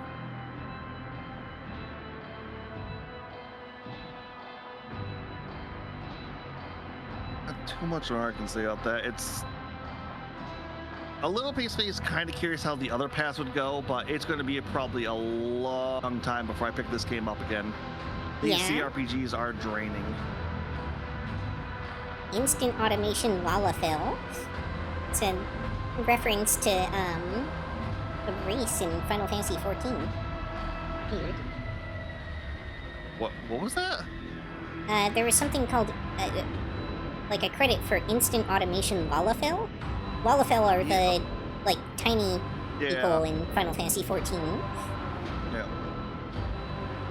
No, I hear Lalafell now, and I'm one of the YouTube channels I watch does it's in a nutshell. And they do like a lot of Final Fantasy stuff. The characters one of the characters they have for 14 is called Lalafellin. I see. So I heard that. I was like, wait, what? All right. Land Bridge metagame.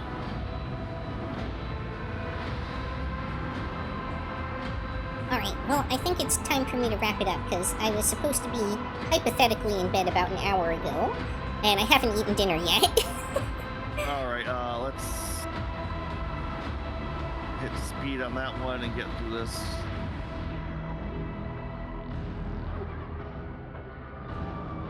Yeah, I mean, these are just all the QA team. Who cares about them, right? Actually, I think this might even be,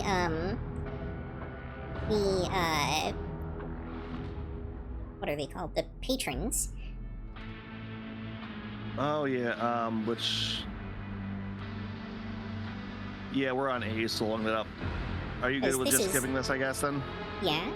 This is way too many people for it to just be a, Oh, left the co-op session. Okay. Nope. Yeah, because it's probably kicking us to the main menu. Yep. Alright, would you be okay with rating Decaying Plague? I don't know if you have him on your list. No, you'll probably have to send me the name. Yep, another person I brought over to the virtual worlds. And a good friend in our real life in IRL for me, so Oh, awesome. I helped him get a lot of his streaming stuff set up. Oop, wrong, sorry about that. No problem. The correct name. Let's see. But hey, huzzah! Game clear! Yep, which we'll I probably won't be back next Sunday. I'll probably start working on some side projects I have, finishing up editing our Ninjago video, which I will hope to have out in a week or two at the very least. Yeah, I'll probably do shorter, more sporadic streams. I probably won't be up for starting a collab again for at least a few weeks. Yep. Well, hope to see you all later. And hope you all have a good night. And remember, stay loyal to the God Emperor. Good night, everybody.